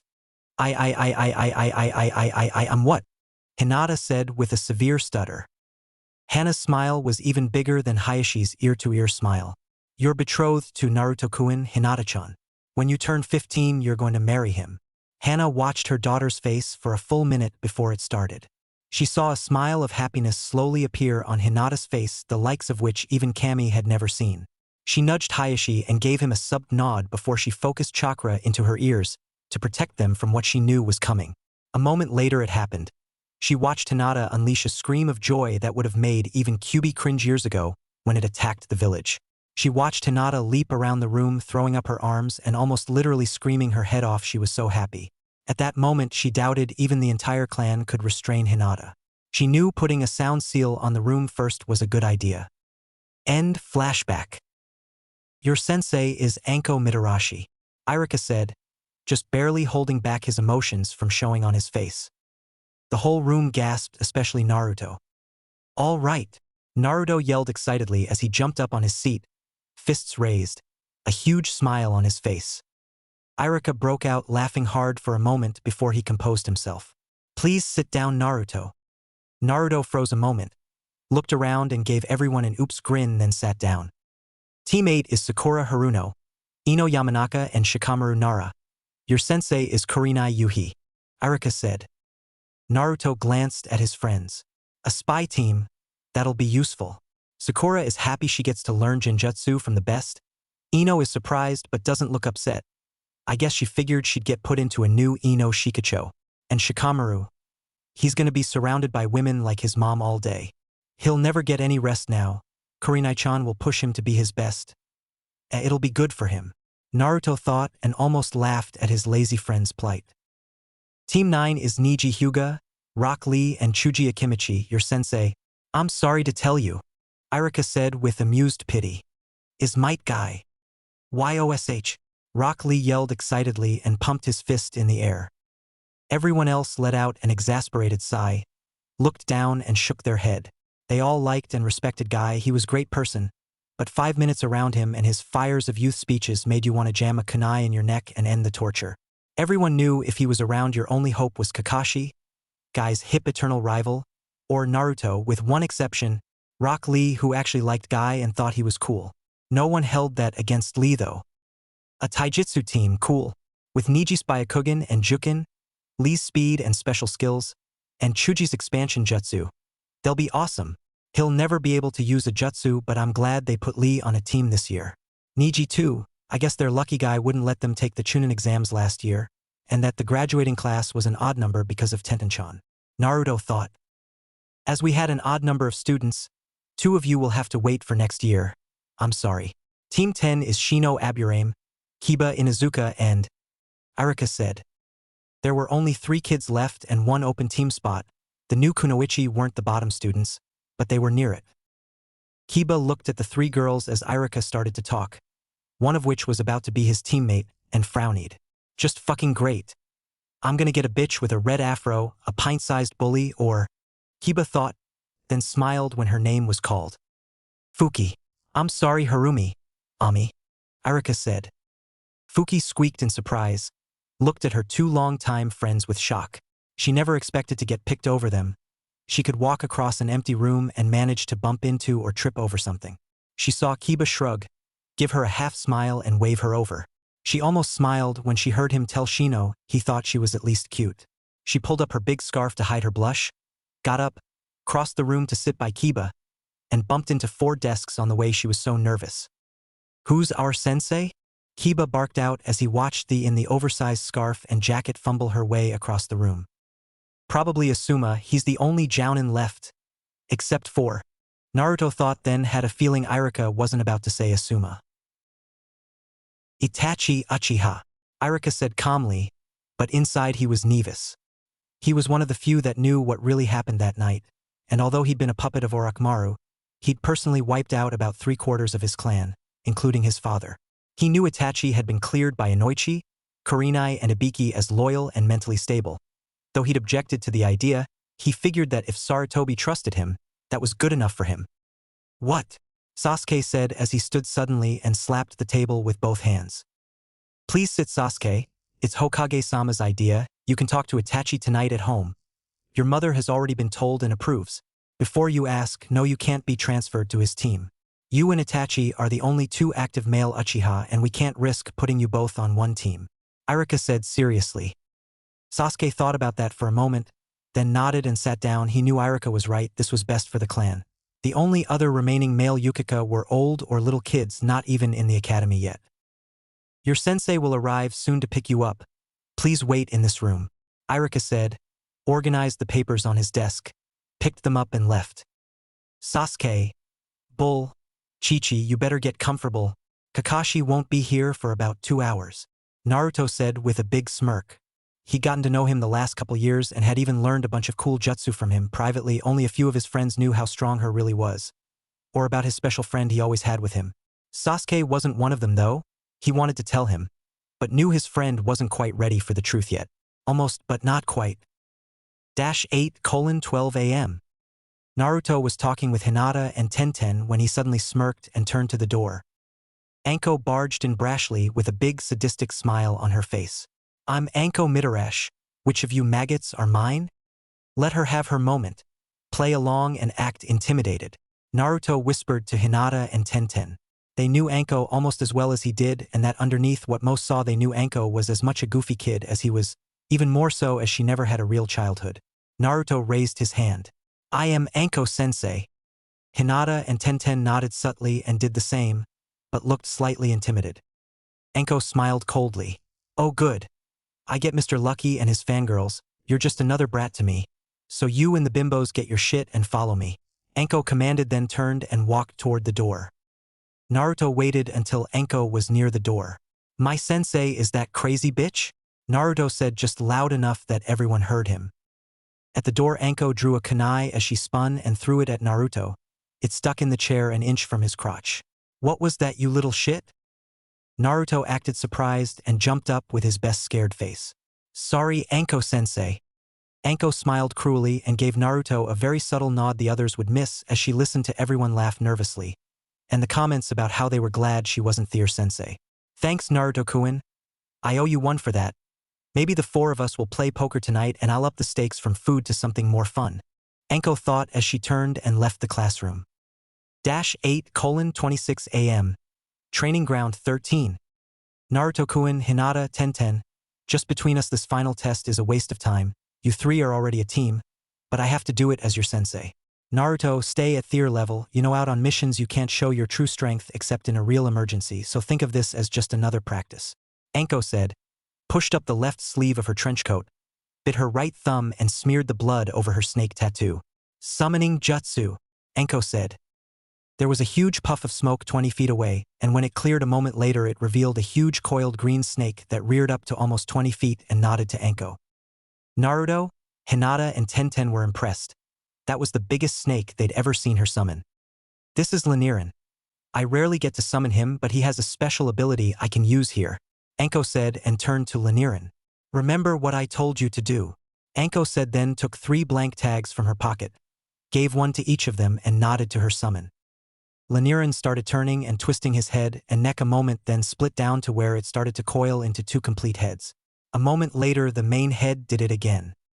"That was awesome. He has 3 heads now," Naruto exclaimed. "Your mission is simple. Each of you has to put your tag on top of a head, but you can only place your tag, and you each have to tag a different head. One more thing. You only have until 11 o'clock when I'm going to lunch. If you haven't all tagged him or one of you gets knocked out, you all fail," Anko said, took a pocket watch from her trench coat and waited a moment. "Begin." The moment Anko said begin, Laniran uncoiled and raced toward the far end of the training ground at incredible speed for an almost 60-foot snake. "He's fast. This'll be harder than I thought," Tenten said, impressed. "Yeah, it'll be fun. Hinata-chan and I will distract him while you circle around from behind Tenten-chan and place your tag first. You should be fast enough to dodge his attacks long enough to get close. And don't get hit," Naruto said. "I don't have to get close. I think I can stick one on with one of my new darts. It'll bounce off and the tag will come off when it sticks to its head. It's a tough shot, but I can do it, Tenten said. Okay. Stay close, Hinata-chan, and I will get it to follow us to that big tree there, Naruto said and pointed. You hide there and wait for your opening. Ready? Hinata nodded. Hi. Tenten nodded. Hi, and be careful you too. They nodded and raced down the training ground, Tenten along the side, Naruto and Hinata down the middle toward their target. 10:38 a.m. Hinata had just vaulted over Lanierin's head, and while upside down used her hand speed to plant her tag, landed and rolled away. As Hinata rolled to safety, a dozen shuriken bounced off Lanierin's left side head Hinata had just tagged. Over here, Scaleface. Even with 3 heads you can't hit me, Naruto taunted very childishly and threw 6 shuriken at the center head he had to tag. Naruto suddenly yawned and stretched. I thought you were supposed to be tough. I might as well get something to eat for all the challenge you are, Naruto said, obviously bored, and turned his back to the giant snake. Naruto stood there a moment, then reached behind him and scratched his butt with his right hand, through his pants of course. Just as he finished, he leapt straight up as a huge snake head passed under him. He landed on it, saw there was no tag and slapped his down. Gotcha, we win, Naruto exclaimed excitedly and punched the air. The two sides' head came in and both looked down at the top of the center head, then hung in defeat. Congratulations, great teamwork. Which was the real reason for this anyway. You could have failed to tag all 3 heads. What mattered was whether or not you worked as a team. I knew you'd do it. Thanks, Lanieren. You can leave if you want to, Enko said. Lanieren bowed all 3 heads, then vanished in a puff of smoke. Enko waited a minute for Hinata and Tenten to join Naruto. Great job, we're now officially Teen 7. Lunch is on me, so where do you want to eat? As if I didn't already know. Enko sighed and gave Naruto a familiar smirk. Naruto gave Enko a big foxy smile. Ichiraku ramen. Hinata and Tenten giggled, then whispered to each other a moment. Naruto-kun, I'm cooking us dinner tonight at your house. You can't just have ramen, so I'm going to make rice with chicken and vegetables and you're going to eat it, Hinata said. If you're cooking, Hinata-chan, I'll eat it. Are Tenten-chan and Enko-chan, Enko-sensei coming too? Naruto said. If you guys don't mind, I'd love to. Can I bring dango for dessert? Enko said nervously. Of course you can, Enko-sensei. Right, Hinata-chan? Tenten-chan? Naruto exclaimed. Hinata and Tenten nodded. Now that I'm your sensei, I didn't want to impose. I also have a little entertainment planned for afterwards. If that's okay. Enko said, then waited a moment. She smiled when they all nodded. Good. Let's go eat. Now that they're genin, it's time Hinata and Tenten learned to play strip poker. Enko thought. 6:28 p.m. Naruto's place. I don't mind learning to play poker, Naruto-kun. But strip poker? Hinata said nervously and pressed her index fingers together. Something she hadn't done in several years. Me too, Naruto-kun. You know we'd do anything for you? But if my dad found out Tenten said nervously and put her small hands over her breasts, which just fit in them. He'd ground me until I was 18, and Mom would totally freak out. Naruto just smiled, not even a hint of worry on his face. He stepped up and put a hand on their shoulders. Don't worry, Hinata-chan, Tenten-chan. We could do this with them sitting here and neither of you would get in trouble. Hinata and Tenten glanced at each other, actually surprised, despite how well they knew him. Even for Naruto, that was a lot. Naruto saw the glances and had a feeling he knew a question was coming. Do you trust me? Naruto said calmly and looked past them to Enko, who had a big smile on her face and nodded. Hi, both girls said together without hesitation. Then relax and trust me. Everything has been taken care of, Naruto said warmly. Both girls nodded and relaxed. Good. I got the table set up in the dining room, and the food. Let's go play, Enko said with a big smile. Everyone went to the table and sat down. I already know how to play poker, and you know how lucky I am. I'll sit out the first game so you and Tenten-chan can get the hang of it. Okay, Hinata-chan? Naruto said. Hinata nodded. Can we just learn regular poker first, Enko-chan? Hi, we'll play a warm-up game of poker so you two can learn it. Naruto-kun, get the poker chips, Enko said. Naruto got the poker chips and passed them out, 20 red, 20 blue, 20 white. The red ones are worth 10, the blue 5, and the white 1. Since this is your first time, the ante will be 1. That's money you have to put in the pot before each hand starts. Naruto said and explained how to play. Then the hands, what they were called, the cards in them and what beat what. That's a straight flush. The best hand you can have is called a royal flush. That's the 5 highest cards in order: ace, king, queen, jack, and 10. All of the same suit. Got it. Naruto said and waited a moment until both girls nodded. Good. Compared to learning jutsu, poker is really pretty easy, isn't it? Hinata and Tenten nodded. Oh, Hinata-chan, no Byakugan, that's cheating. I know you wouldn't do that, but that and using a jutsu is against the rules. Enko-chan has played a few times in casinos and they have special security that can detect chakra if you use it, even a tiny amount. Think of this like training, it helps with strategy and controlling your emotions. Naruto said. Hinata and Tenten nodded. I couldn't have said it better myself, I'll start. Anko said with a smile, shuffled the cards and dealt 5 to each, except Naruto. Then picked up her hand and put in a white chip, then watched Hinata and Tenten do the same. Anko glanced to her right where Naruto sat, then across from her was Hinata, and Tenten to her left. Let's see, pair of queens, a 2, 5, and 7. Not much, but I can use it. Anko thought, then discarded 3 and drew new cards. Shit. Ah, another queen. I'll bet 5. Anko said calmly and tossed in a blue chip. Hinata looked at her cards, briefly glanced at Anko when she bet to try and read her, but couldn't. Anko is good at this. All I have are these small numbers, I need a new… Wait, what's that called when you have 5 in sequence but different suits? A straight flush. It's only 2 through 6, but if I bluff well, I should win this hand. Hinata thought. I bet 5. Hinata said calmly and put in a blue chip. 2 7s, 2 8s, and a 3. If I remember right, this is 2 pairs, not much, but it'll do. Oh, Anko did this. Tenten thought, then discarded her 3 and drew a third 7. Tenten resisted the urge to smile happily as she normally would. Like if she was on a mission, she had to hide her emotions. I'll bet 5. Tenten said and put in a blue chip. Good poker faces for new genin, but they were the top kunoichi at the academy. Good start, but it's time to separate the girls from the women. Anko thought, let a small frown appear on her face for a few moments, waited just long enough for them to see it and tossed in a blue and red chip. I raised 10. Anko said with a little false bravado. She wanted them to think she was bluffing and bet big. Hinata smiled big and matched Anko's bet. Tenten held in her emotions and put in 2 red chips and a blue chip. I raised 10. Anko called, watched Hinata and Tenten stay in, then smiled and showed her cards. 3 queens bitches. Beat 'em if you can, Anko said proudly. Tenten smiled. Good hand, Anko. But your 3 bitches just got evicted from my full house. Tenten said happily and showed her cards. Anko's face fell. You little bitch, Anko said annoyed and frowned. Naruto laughed. Hinata smiled broadly and showed her hand. Sorry, Tenten-chan, but you're my bitch, straight flush. Tenten paled and face planted on the table.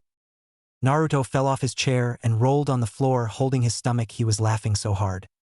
Anko just stared at Hinata and clenched her jaw. Fucking beginner's luck. Anko mumbled then sighed in amused defeat. You got lucky, Hinata. But we just started. 7:56 p.m. Naruto watched his girlfriend and new sensei closely. Tenten had been taken out about an hour ago. Hinata and Anko had bet everything they had left on one final hand. He was happy, but not totally surprised Hinata had picked it up so fast or how lucky she was. She wasn't as lucky as he was, but nobody was. She had held her own against Anko though. You're a great girl, Hinata, and a good friend. But in battle or cards I go right for the tits, so kiss yours goodbye. Full house, jacks over 10s. Anko said, smiled proudly and showed her hand. Hinata looked at Anko and her face changed from emotionless to a big smile. That'd be hard to do with your womanhood kicked up into your neck, Anko-chan. Straight flush. Hinata said calmly as she showed her hand. Anko's face and posture dropped, then a smile crept onto her face as she started to laugh, softly at first. Congratulations, Hinata equals Chan. You ready to try strip poker now? Naruto said with a big smile.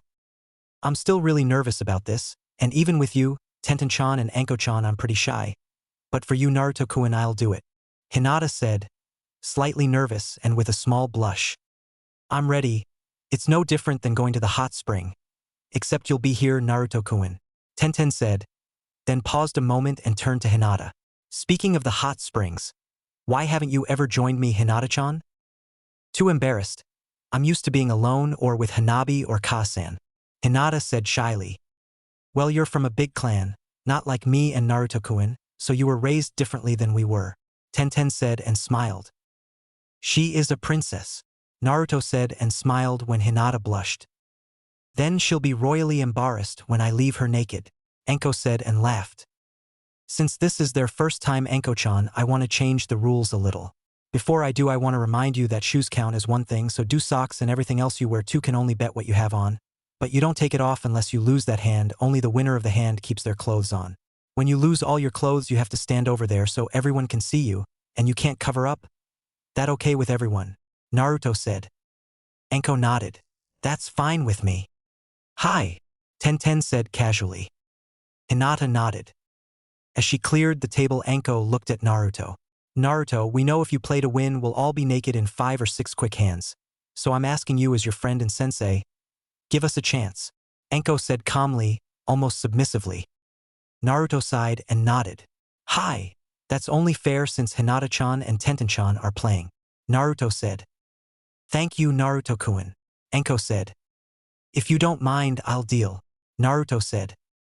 Enko thought a moment and handed him the cards. -3 hands later. Naruto looked around happily. Everyone was now barefoot. Enko had lost her trench coat and mesh shirt, leaving her topless. Tenten was only in her panties and sports bra, which Tenten playfully said she only wore to keep my little boobs from bouncing too much, though she didn't really need it. As he thought, Hinata was doing well.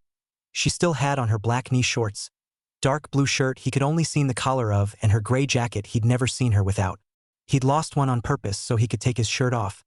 He liked how Tenten and Hinata blushed lightly when they looked at his lean muscled body. He knew Enko looked at him too, but as Enko liked to say, he had her by the tits, and though he could now that he'd learned about girls and sex, from the academy and several adults that had given him the talk, he'd promised not to do anything with them until he'd married Hinata. That didn't mean he couldn't look though. Your bet, Enko. I don't have a choice. I want to win back my shirt and trench coat, so I'm all in, Enko said seriously. Naruto just smirked. Me too. Tenten was surprised, then smiled. I'll just end up naked. But I've wanted to show Naruto-kun my boobs since I got 'em. I'm all in too. Hinata was blushing bright red. I. Come on, Hinata-chan, you're a kunoichi now. If you're gonna be on my team, you won't have any weaknesses. And being shy is a weakness. So suck it up, grow some tits and go all in, Enko said seriously. Enko saw a very subtle flinch when she told Hinata to grow some tits. No, that has to be it though. That's why she never takes that fucking jacket off. She's probably fucking stacked and is ashamed of her body or thinks something is wrong with her. Enko thought, then glanced subtly at Naruto, and when she locked eyes with him, gave him a subtle nod towards Hinata's chest. Then saw the reaction in his eyes she just had. Hinata felt a foot on her leg and looked at Enko. The look she saw on Enko's face has only one meaning. Then she saw the same look on Naruto's face. But Tenten didn't seem to. Oh, Kami. They know. I can do this. Mom said I'd have to show them eventually. They're my best friends. Naruto is gonna marry me in 3 years and Enko in my sensei now. If Naruto-kun can trust us with his secret, I can too. Hinata thought, then pushed down her blush. I'm all in too. Okay, lay him down. Full house. Queen high, Enko said with a smile. 2 pair, 10s and jacks, Tenten said sadly. Hinata smiled and looked at Naruto. Straight flush. See, can you beat that Naruto-kun? Hinata said nervously, with a stutter she hadn't done in years. Naruto's face was emotionless as he laid his cards on the able. Royal flush? Sorry, Hinata-chan. Hinata whimpered a moment then sighed. That's okay, Naruto-kun. I knew this would happen eventually. I'll go last if that's okay. Enko nodded, stood and stepped out into the room. Hinata, Tenten, until we can be more than just friends, this stays between us. Since we're sharing secrets anyway, I'll tell you both in case you didn't figure it out already. Naruto-kun owns my ass, heart and soul. We haven't done anything yet because he's waiting until he marries you, Hinata-chan. But if he wanted to walk me naked through the streets on a leash with property of Naruto Uzumaki tattooed across my tits, I'd do it with a smile. I'm not the only one, but it's not my place to reveal anyone else. Do either of you have a problem with this? Enko said seriously. No, Enko-sensei, Tenten said. No, Enko-chan, Hinata said. Good. You learned this at the academy, but pictures aren't the same as experience, Enko said, then pulled down and stepped out of her knee shorts and panties.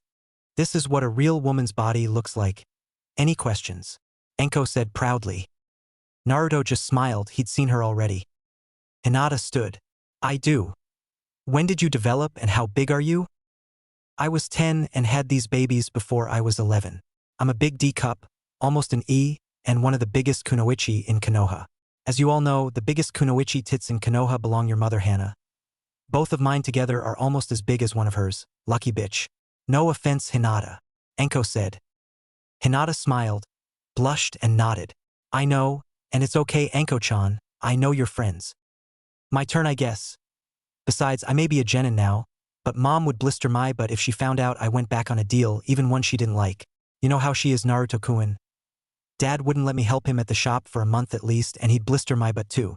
I wouldn't sit for a week, Tenten said. Got up, walked to Enko and removed her sports bra and panties with only a slight blush. So what do you think, Naruto-kun? I don't have what Enko-sensei does up top, or even most of the girls that graduated with us, and I don't have anything down there yet, but I'm really cute. You're adorable, Tenten-chan, and I'll bet you'll look just like your mom in a couple years, Naruto said. Tenten smiled. Thank you, Naruto-kun. Mom isn't quite as big as Enko-sensei, and told me that small boobs run in the family, but I hope I'll have enough to at least properly fill out a sports bra in a couple years. I'll never be as big as her though. Her, who are talking about Tenten? Enko asked. Naruto and Hinata looked at Tenten curiously. I guess I can tell you guys, but you have to promise me you won't tell anyone, and you won't put this in my record, Enko-sensei, Tenten said seriously, but nervously. Naruto, Hinata, and Enko all nodded. The her I referred to is my idol. The Sannin Tsunade. Naruto, you know I like you and want to be more than friends. Well, you're the only boy I feel that way about. Not because of my age or anything. See, what I haven't told anyone is, Tenten got really nervous and swallowed hard. Enko's eyes suddenly opened wider for a moment. How long have you known you were gay, Tenten? Enko interrupted. Naruto and Hinata were shocked. But if you're gay, Tenten, how can? Naruto said, confused. Tenten shrugged. I've known since I was 9, Enko-sensei. I don't know, Naruto-kun. You make me feel safe. I can trust you with my life and know you'll never hurt me. Naruto got up, walked to Tenten and looked in her eyes. You're one of my best friends in the whole world, Tenten-chan. We have been since the second day of academy when you showed up. I'll always be your friend and protect you, no matter what, Naruto said with as much love as he could, then gave her a hug and kissed her left cheek. Besides, now I have someone I can talk about girls with, Naruto said as he laughed through a big smile. Tenten returned his hug and smiled happily. When we're older, I'll help you get him too. I can learn all their secrets in places you can't go, Tenten said with a devious smile. Enko burst out laughing. Really hard. I love it. Tenten, Naruto and Enko laughed a minute longer.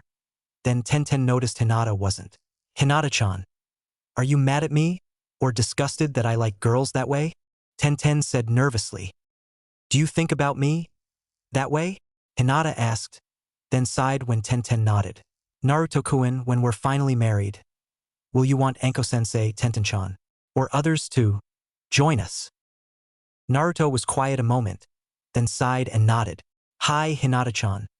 But not behind your back, and I won't force you to do anything, but no matter what you will always be my Hinata-heim and first in my heart. Hinata smiled. She knew he meant it. I guess I could learn to share you, as long as I'm always your true love. I'll be right back, Hinata said, then turned and went into the bathroom. Everyone waited nervously for almost 5 minutes before the bathroom door opened. Hinata walked out only in her oversized gray jacket. It hung just low enough to cover her entire body. Only her head, hands, and legs showed. This is no different than being at a public hot spring, though I haven't been to one. I can do this. We're just looking right, so it's okay, Hinata said nervously, as if trying to convince herself. Hinata walked across the room, stopped 8 feet in front of them and turned her back to them. Naruto watched and listened a moment, then heard the zipper on her jacket slide to the bottom and separate. He watched her fidget a moment, then turned back to them, her hands holding her jacket closed. "Promise you won't laugh at me or anything? I'm kinda different," Hinata said nervously. "I promise," they said together, then smirked they'd said it at the same time. Naruto saw Hinata open her jacket and a huge dick flopped out. He immediately shut his eyes and appeared in front of Kyuubi's cage, who was rolling on the floor laughing. "That wasn't funny, furball," Naruto screamed angrily. "I couldn't resist the prank. The look on your face was priceless," Kyuubi said as he paused from his laughing fit, then lost it again. "You'll pay for that later, furball," Naruto said, then vanished from his mindscape. "I don't care what he does to me. That was so fucking worth it," Kyuubi said with a huge demonic smile. Back in the real world, 1 second after he promised. "Thank you Tenten-chan, Anko-sensei, and especially you Naruto-kun. I just die as you laughed at me or said I was ugly," Hinata said honestly, took a deep breath, then quickly opened her jacket wide. Tenten got a nosebleed from both nostrils and fainted, her legs folded under her. Naruto got a minor nosebleed, but held his focus. "Hinata, what size?" Anko said, stunned. "I'm a full E-cup. They're fat and saggy, but what do you think?" Hinata said nervously. "Beautiful Hinata-chan," Naruto said, obviously impressed. Anko looked down at herself, blushed from shame and crossed her arms over her chest. "Please cover up, Hinata. As a woman, I'm totally ashamed to stand here in your presence."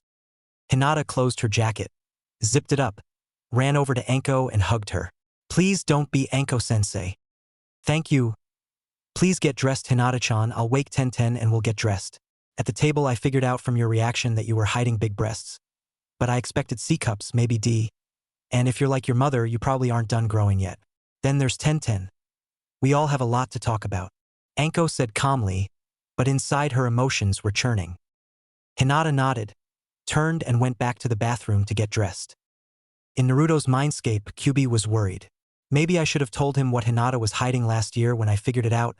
And Tenten, maybe that illusion was a bad idea. But it's his fault he didn't pay closer attention to them. Kyuubi thought to himself so Naruto wouldn't hear him. Lady Luck appeared in Naruto's mindscape, arms crossed over her chest, an angry frown on her face and tapping her right foot. Kyuubi took a very submissive posture on his belly. He'd forgotten he wasn't to mess with Naruto's relationship with Hinata.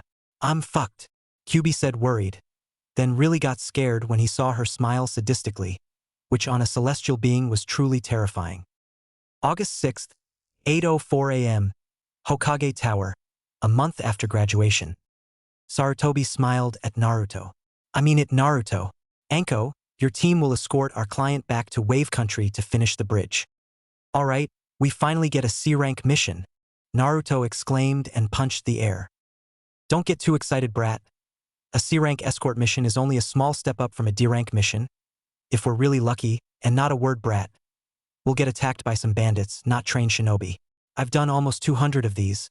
All you'll get out of this is maybe a few friends and a decent paycheck," Anko said, almost bored. "She's right, Naruto. Despite how skilled your team is, you're only getting this because it is such low risk. Please come in, Tazuna," Sarutobi said, the last line towards the door. Everyone turned to the door and saw a tall, thin man in worn clothes and straw hat. He had a weathered face, gray goatee and bottle of sake in his right hand.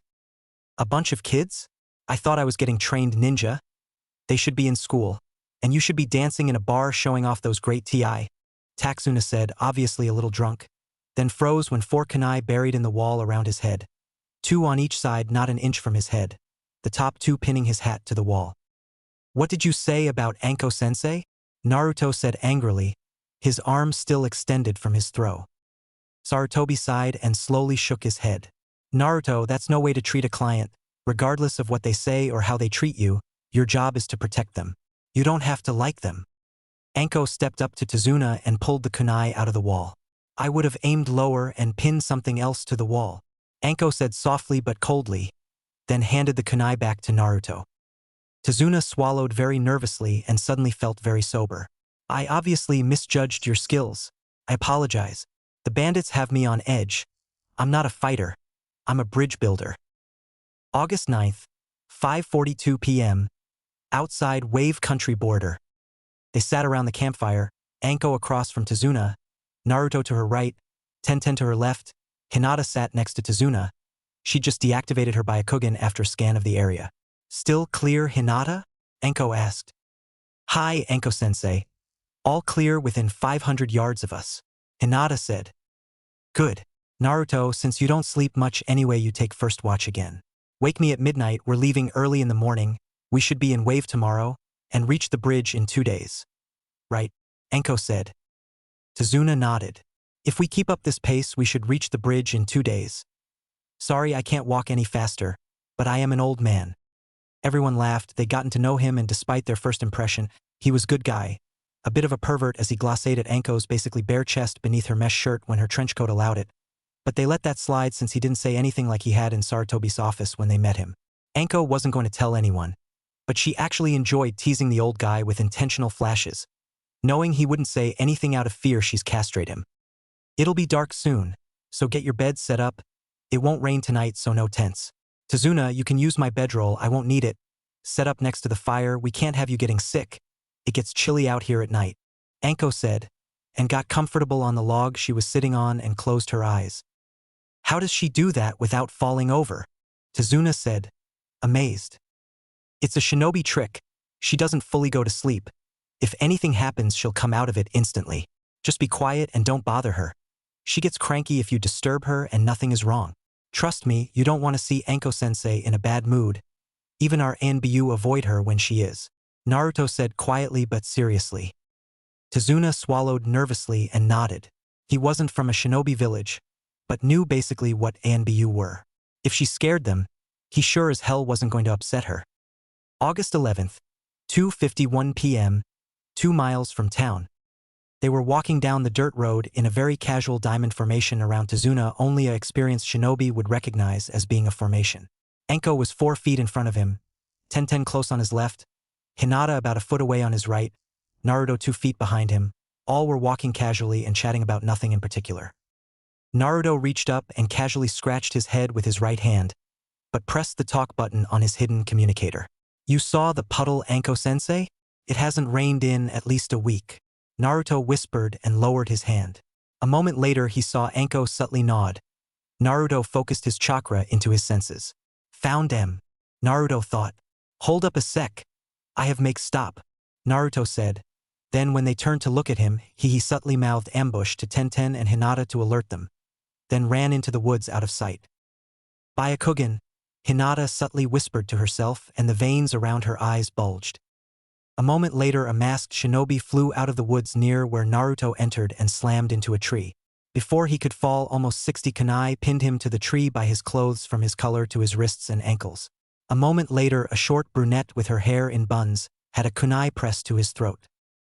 You even twitch a finger and your head comes off, Tenten said coldly and pressed the super sharp edge of her kunai firmly into his neck, which made small cuts. To call any of Tenten's edged weapons razor sharp would be a personal insult to her honor. Hinata was in her Juken stance in front of Tazuna. Don't move, I'll protect you, Hinata said confidently. She was thankful Naruto had taught her to be fearless, as well as Anko, especially in the short time Anko had been their sensei. She knew the old her would have frozen up from fear. Anko stood alert and ready, but didn't act. She then watched an identical shinobi to the first fly out into view and slam into anther tree and collapse to the ground.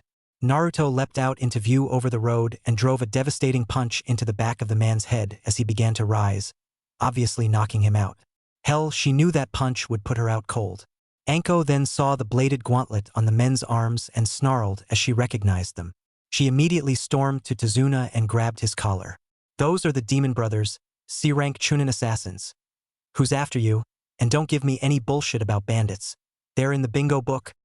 Tazuna swallowed nervously and began to sweat. Get down, Anko yelled and yanked Tazuna down with her as a huge sword fly overhead and buried in a tree. She sprang back up to her feet and flinched. Oh fuck. Zabuza Momochi, demon of the mist. Standing on the sword still buried in the side of the tree was the 6'6" heavily muscled man in elbow-length gray gloves, gray shinobi sandal, black pants and sleeveless black shirt. His face covered from his nose down by bandages. his mist-Hittite with a scratch through it on his forehead above his left eye. He stepped off his sword, yanked it from the tree with ease and slung it over his right shoulder.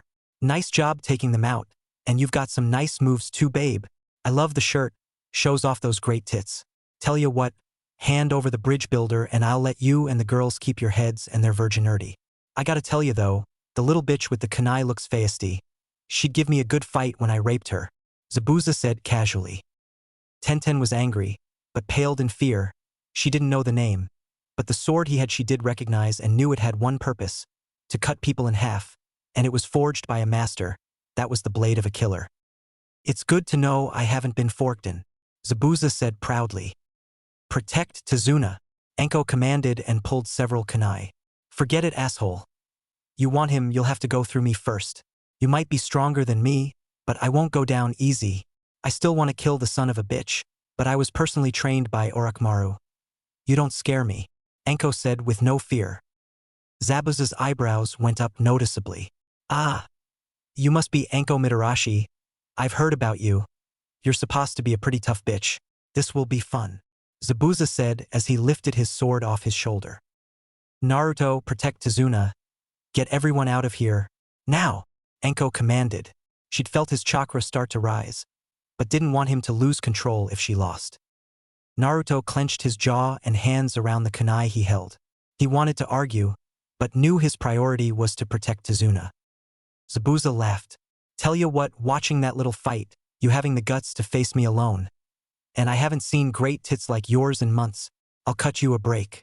I already know where you're going, so I'll let you go for today, but next time I'll kill ya, Zabuza said and vanished. Hinata, Enko asked.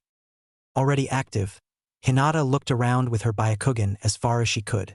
He's gone, Enko-sensei. But he wasn't alone. Someone else was hidden in a tree near him. Tazuna saw the still angry Enko turn to him. I know and I'm sorry I lied, but we couldn't afford an A-rank mission. Come to my house and I'll explain everything. I promise, just please don't abandon me. If you leave, I'm dead and so is Wave. Country. August 12th, 7:38 a.m. The road. He'd been 10 minutes from the bridge when it happened. Hinata was guarding Tazuna. Tenten was fighting Zabuza's partner and currently trapped in a dome of ice mirrors and so far holding her own. But Haku was incredibly fast. Even Tenten was having trouble hitting the masked Nin. Even worse for him though, Enko was in a very heated battle against Zabuza. He knew Enko was going all out just to match Zabuza, who he could tell wasn't. What was he doing? He'd had to intercept a water clone of Zabuza before it could kill Tazuna and possibly Hinata, during which Tenten was locked in Haku's ice mirror prison.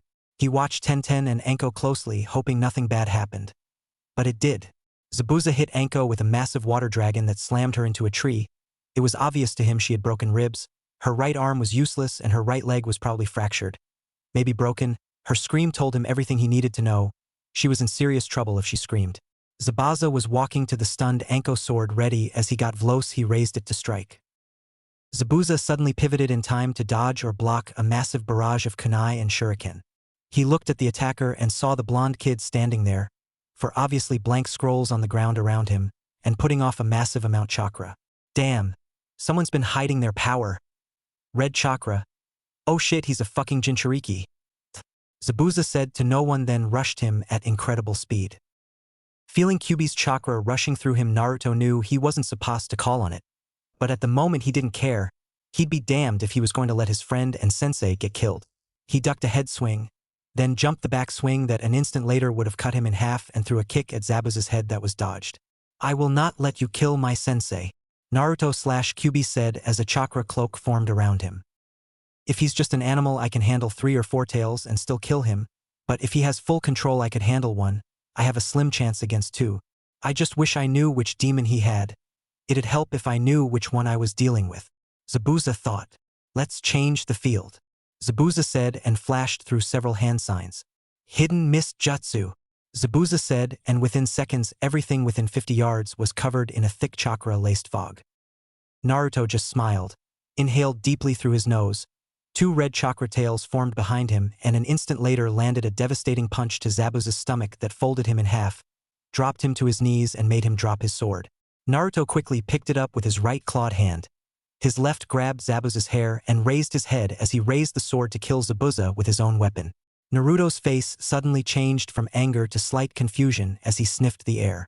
You smell wrong, Naruto said, then drove half the massive blade into the ground and ripped open the top section of Zabuza's shirt high on his chest. Left side. A seal! Zabuza yelled and drove a barrage of powerful punches at Naruto's stomach and crotch. All were blocked by the chakra cloak. Fuck! Just kill me already, damn it! Zabuza yelled, apparently in rage. I will. But first I will know what you're hiding. It's a powerful seal, but no match for Kyuubi no Kitsune, Kyuubi said in a calm, but powerful voice, temporarily in charge with Naruto's permission. Zabuza's eyes opened wide. Kyuubi? I guess I am going to hell. Unless, Zabuza thought. Wait, if we surrender and swear our eternal loyalty to you, will you spare us? Zabuza said quickly but clearly. Haku leapt from an ice mirror that had suddenly appeared near them. Don't kill Zabuza-sama, Haku yelled in a feminine voice, and was immediately blasted away by red chakra. Kyuubi released a pulse of chakra that dispersed the mist. He can't. You're a missing nin. The hunter nins would follow you to Konoha. You aren't worth the trouble you'd cause us to shelter you, Anko said between gasps. Kill him. Thereafter Zabuza, Momochi, and Haku. Zabuza said, did several one-handed signs and touched the exposed seal. Release, Zabuza said with a smile. Then transformed, but it wasn't a transformation jutsu or genjutsu, it was a physical transformation. As Anko watched, her eyes just opened wider and wider in total shock, until it was finished. You can't be. Every record on you says that I'm a man. Long story, a seal master put this on me when I was 5, nobody knows except Haku, who's also a girl, Zabuza said. August 24th, 11:23 a.m. Konoha, Hokage Tower. Once we were off the Uzumaki bridge and out of sight, it was an easy 2-day run back to Konoha. Stop smiling like that, Naruto-kun. This is a mission debriefing, not a party, Anko said sternly, but just couldn't keep the big grin off her own face. Sarutobi just sat behind his desk for several minutes, outwardly calm but inside totally shocked. I sent them on an easy C-rank escort mission that turned into an A-rank mission. Naruto beat 2 high C-rank assassins that are now dead. They fought Zabuza Momochi, who almost killed Anko but was not only beaten by Naruto, brought her to our side and officially killed Zazuba and her partner Haku. Their sword and mask left as a memorial in Wave. Killed the shipping tycoon Gato, who was behind everything in Wave. And now I have to decide what to do with the woman and girl that used to be Zabuza and Haku. I guess Naruto should officially get credit for killing them and the bounty on Zabuza, Sarutobi thought, took a puff on his pipe and let it out with a long sigh as he looked over the unregistered snow nin formerly called Haku, and the woman that was the A-ranked missing mist nin Zabuza Momochi. The girl is tall for 16, small chest and very thin, but according to their report she's incredibly fast, an expert with senbon and healing herbs, and has a Keki-Eigenkai for ice. But she is from snow, so that's not unexpected, though I thought most of them were killed. And then there's Zabuza. She needs a new name. Kami, is she big, looks about 6'5", 6'6", very muscular for a woman, obviously very powerful as she was one of the 7 swordmen of Mist. But still beautiful. Short black hair. Looks like Naruto's, long legs, and large breasts, maybe double F cup. I better warn Jiraiya about her before he does something. I think she'd react like Tsunade did, but she might actually kill him, or worse. Sarutobi thought. His SLHLY perverted thoughts didn't show on his face. Anko, report to the hospital at once for proper treatment, Sarutobi said calmly. Then his face turned very serious as he looked at Haku, Zabuza, and then Naruto. I should send them to Ibiki for interrogation, and you know that, Naruto. But because of your special skills, I'm putting them in your custody for now. Both of you will follow Naruto's orders and fill out some paperwork I'll have sent to him. You will be model citizens, and if you prove your loyalty you will become Leaf Kunoichi. But the first time you attack someone without very good reason, or we even suspect betrayal by either of you, Naruto, you will kill both of them, is that clear? Sarutobi said in a very serious, almost dead voice. Naruto, Zabuza, and Haku all flinched. Hi, Hokage-sama, Naruto said almost sadly. He didn't like it, but he couldn't argue.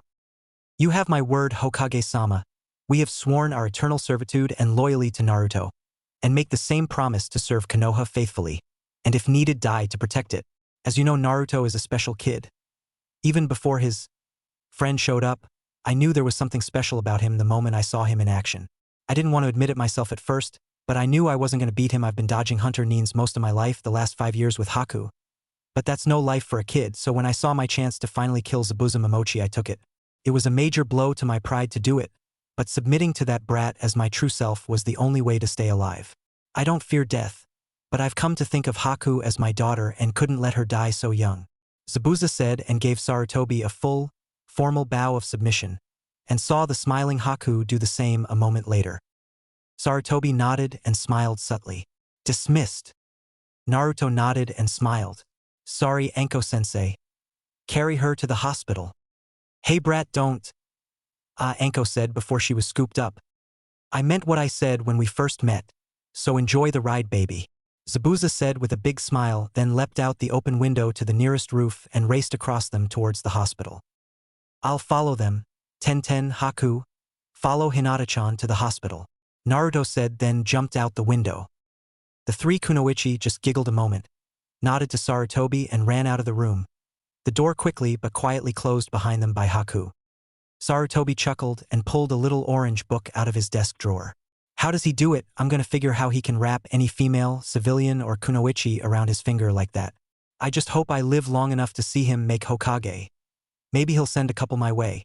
Sarutobi said with a perverted smile and opened his latest, Itchy Paradise, to the bookmark. July 15th, 8:14 a.m., near the park. A 9-year-old boy ran through the street, turned a corner and moments later crashed into someone and fell on his butt.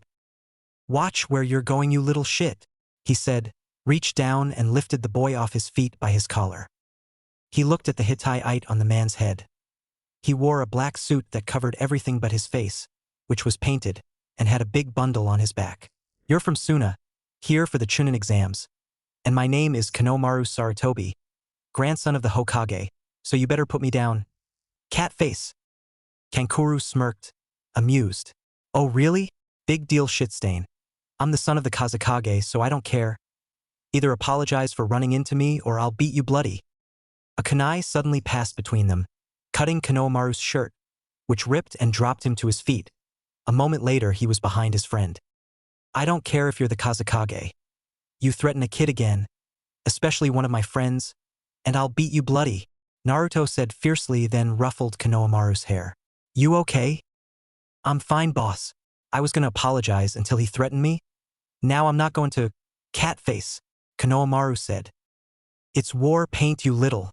Kankuro almost yelled. Leave the kid alone, Catface. A well-built blonde girl with 4 short ponytails interrupted with an amused smirk. Oh come on, Temari, he ran into me, Kankuro said, exasperated. I don't care, Kankuro. You beat up a little kid or get in a fight before the exams and get us kicked out, and you can tell him why, because I won't, Temari said calmly but firmly. Besides, the blonde kid and his little girlfriends don't look like they're even worth the effort, Temari said, sounding almost bored. Though that blonde kid is damn cute. Makes my nipples hard just looking at him. I wonder if he has a girlfriend? No, remember why you're here, Temari. A real shame though, I hope he survives. Temari thought, the last part sadly. Stop playing around or I'll kill you both, a dead voice said from above them. Everyone turned to see a red-haired boy in brown robes, black ringed eyes, the kanji for love on his forehead in red, and a huge gourd on his back. He was standing on a limb 15 feet up in a tree by the street, his arms crossed over his chest.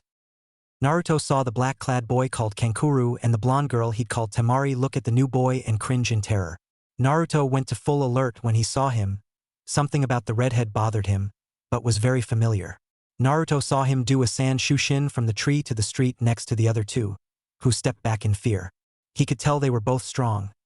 But the redhead was different. He hit it well but was far stronger than he should be. He could feel it. That's it. He's a Jinchuriki like me. Kyuubi. Can you tell which one he has? Naruto thought. Kyuubi tapped into Naruto's senses and enhanced them, and he studied the red-headed boy that for him was about 5 minutes, but a second in the real world. It has to be Shikaku, the one-tailed raccoon. Want me to? No. Naruto interrupted. We won't do anything unless he tries to kill someone or use Shikaku's chakra. I know that look in his eyes. I used to have it. He's never known love or even had a friend. Naruto thought. Kyuubi just nodded and lay down in his cage. Get out of here. And you. Naruto said and pointed to Gaara, no fear on his face. If you hurt any of my friends, I'll kill you, Naruto said seriously. Temari and Kankuro were about to laugh at the blonde kid, then saw the look on his face. He seemed to know what Gaara was. They'd seen the look on hundreds of people in Suna, but unlike them, this kid wasn't scared even a little. Gaara raised his eyebrows slightly, and a very subtle smirk appeared on his lips. We will meet again, and I will kill you, Gaara said in a dead voice, turned and walked Awa. Temari and Kankuro followed him. That kid with the red hair is really scary, Konohamaru said, obviously intimidated. Hinata and Tenten nodded in agreement. Naruto waved over Moegi and Udon from where they were hiding. You two okay? Naruto asked, then smiled when they nodded. Come on. Let's go get some breakfast. You three look hungry and will need our energy for the exams. We don't have to be there until 11, so where do you guys want to eat? I'm buying, Naruto said to the Konohamaru Corps with a big smile. -11:06 a.m. Exam building, floor 2. Naruto, Hinata, and Tenten behind him to either side, walked up behind his friends. Hey Sasuke team. Bull. Chichi-chan. Watching the show? Naruto said, obviously amused. Almost 30 feet away, about a dozen genin, some from Konoha, were trying to get past a pair of Chunin guards in front of a door disguised by a weak genjutsu to look like the third-floor door they had to find. I stink at genjutsu and even I saw through it. Don't they realize this is the second floor? And people think I'm thick-headed, Bull said in his deep voice and chuckled. How did those bakas ever make genin anyway? If this is the competition, our only challenge is you three and my brother's team, Sasuke said, both amused and disappointed. Naruto got serious. Have you guys met the Suna team yet? Blonde girl with 4 ponytails and what looks like a giant fan on her back. A guy in all black with a big bundle on his back and a redhead with a big gourd on his back. Be careful of the redhead, he's a lot stronger than he looks. If you see our friends, tell them to avoid him at all costs. We met him earlier. He almost killed his teammates for no reason. I can't tell you why. Just please trust me and do what I ask, Naruto said quietly but very seriously. Sasuke looked at Naruto. He knew Naruto had a lot of quirks, but one of the things he never joked about was his friend's safety. All right, but if he's that dangerous, shouldn't you tell someone? If they make it to the matches, I will. Besides, we won't see our sensei until then anyway, so if they are up to smithing, it's better to just watch for now and gather more info on them. Sasuke thought a moment, then nodded. Good point, always know your enemy. Come on. Let's get upstairs. We've wasted enough time here anyway, Sasuke said, turned and headed for the stairs. Naruto nodded to his teammates and followed Team 6. I just know in the next couple days I'll have to tell Sasuke and the others that don't know about you furball. They're ready, I just wish I'd done it sooner, Naruto thought. Kyuubi just laughed. He desperately wanted to tell Naruto I told you so, but held it in. He knew something big was going to happen soon, and this wasn't the time to have a fight with Naruto. 12:14 p.m. Floor 3, Exam Room 34. Naruto sat calmly in his seat. Ibiki had just finished his big speech about the rules, and that they'd only have 40 minutes, then he'd give them the 10th question. Only the Jounin and Hokage knew that Naruto knew Ibiki as well as the rest of them and been trained by him in mental discipline and a few special jutsu he used. He had to use a lot of willpower to keep from laughing when Ibiki raised his bandana to show his heavily scarred head. He heard many of the genin's shocked reactions, even some of his friends. He didn't want to spoil Ibiki's fun. The man truly loved to scare the shit of people. Of course, being the head NBU interrogation, it was no surprise he was a sadistic bastard. Anko either, as he trained her as well to be one of his top interrogators. Though she hadn't actually done that in years, there weren't many people in Konoha Anko didn't scare as much as Ibiki did. Of course, if he told everyone that Ibiki was a really nice guy when you got to know him, or that Anko was a big submissive pussy if you approached her the right way, he'd ruin their carefully crafted images. After she heard Ibiki say begin, Hinata turned over her paper and saw the 9 questions on it were way above their level. Most genin had no chance of answering any of these questions correctly. Even she could only answer 3, maybe 4. She was wondering how they were supposed to pass this test when she suddenly felt something in her jacket just above her full breasts. She unzipped her jacket 2 inches, waved it like she was hot, glanced down into the space between her jacket and shirt, and saw a tiny blue toad look up at her with a smile. Don't say anything, Hinata-sama. Naruto-sama sent me to help you, the tiny toad whispered so only Hinata could hear him. Naruto-sama sent one of us to Tenten-sama as well. He said we're supposed to cheat to pass this test, just not get caught. There are several chunin here with completed tests for you to copy off. One is one row down, between you and Naruto-sama.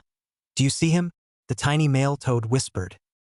Hinata glanced at the student in front and to her left and almost gasped. His test was filled out with the answers. She nodded subtly. Copy from him and wait for time to run out.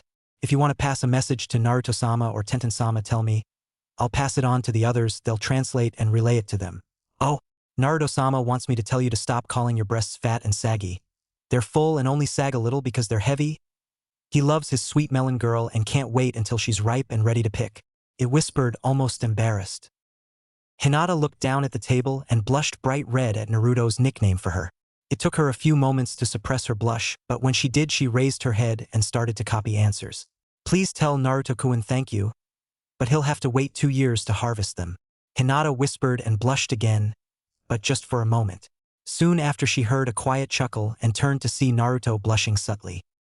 Tenten saw Hinata and Naruto acting a little silly and smirked. She knew basically what was going on. Sorry, I don't have much for you to sit on. Tenten whispered to the tiny white toad on her chest beneath her shirt, above her sports bra. She actually liked how the tiny toad felt sitting on her chest. From my view, your chest is gigantic. They look like mountains to me, it whispered. Tenten blushed slightly. He called my little C cups gigantic. Like mountains, Tenten squealed happily to herself. In the year since she graduated, she'd filled out and finally felt like a real kunoichi. All her girlfriends had. She'd even come out to them and was happy they didn't think or act differently towards her. She'd even been on a couple sleepovers, the last was her favorite though. She'd finally convinced Hinata to go. She could still see their faces when Hinata finally took off her jacket. Hinata had grown the least, only 1 cup size, but what she had dwarfed them and their moms. She'd found their reactions hilarious. Especially Ino, who thought her D cups were the biggest of all her friends. 12:50 p.m. Now for your final question. Ibiki said and told them about the pass or fail conditions of the final question. Naruto almost smirked. During Ibiki's explanation, he'd figured out the real reason for the final question. The conditions he gave made it obvious to him. Tell Hinata-chan and Tenten-chan not to worry. Just sit and wait, Gamachibi. Naruto whispered to the tiny orange toad in his jacket, who croaked the message to the others at a frequency only they could hear. Naruto glanced around, saw their subtle nods, then leaned back in his chair, put his feet up and his hands behind his head. He looked almost bored. Naruto's friends saw him, then the rest of Team 7 relax, figured Naruto knew what he was doing since he was never wrong about anything, and knew he wouldn't fail, so they did the same. Sasuke chuckled quietly when several teams folded under the pressure and quit. He watched a total of 5 teams finally quit, and noticed the team from the New Sound Village and the one from Suna that Naruto had warned him about didn't quit. That it? Anyone else? Ibiki said and waited a moment. Then it's my pleasure to tell everyone that you passed, Ibiki said and smiled. That's it, we don't leave and we pass? There's no 10th question, Kiba asked. When he saw Ibiki shake his head no, he face planted on the desk. Fuki giggled loudly at her teammates' antics and covered her mouth with both hands. At that moment, a spear crashed through the window, stuck in the far wall, and a banner unrolled from the end that said, Anko Mitarashi. Right after it did, Anko leapt in through the now open window, stood proudly in front of Ibiki's desk with her crazy bitch face. I'm Anko Mitarashi, you maggots, proctor of the 2nd exam. So pick up your shit and get out. Someone will show you where to go. Move it, Anko yelled in a scary voice. She watched everyone leave the room. The Leaf Genin gave her a subtle smirk as they passed. They'd seen the real her. Her team was last. She made sure the others were clear, then smiled warmly at Naruto. Did you have fun, Anko? Naruto said with a playful smile. You know I did, brat. Now get out of here before you ruin my image, Anko said and smirked. Naruto glanced at Hinata and Tenten, reached up inside Anko's trench coat, grabbed her right breast through her mesh shirt, pulled her down and gave her a quick kiss on the lips. Hi, Anko-sensei. A smirking Naruto turned and walked out with his teammates, who were giggling quietly. A red-faced Anko turned to Ibiki as she pulled a kunai. Not one word, Ibiki. Don't you even fucking smirk, or so help me, I'll give you a scar where it won't show.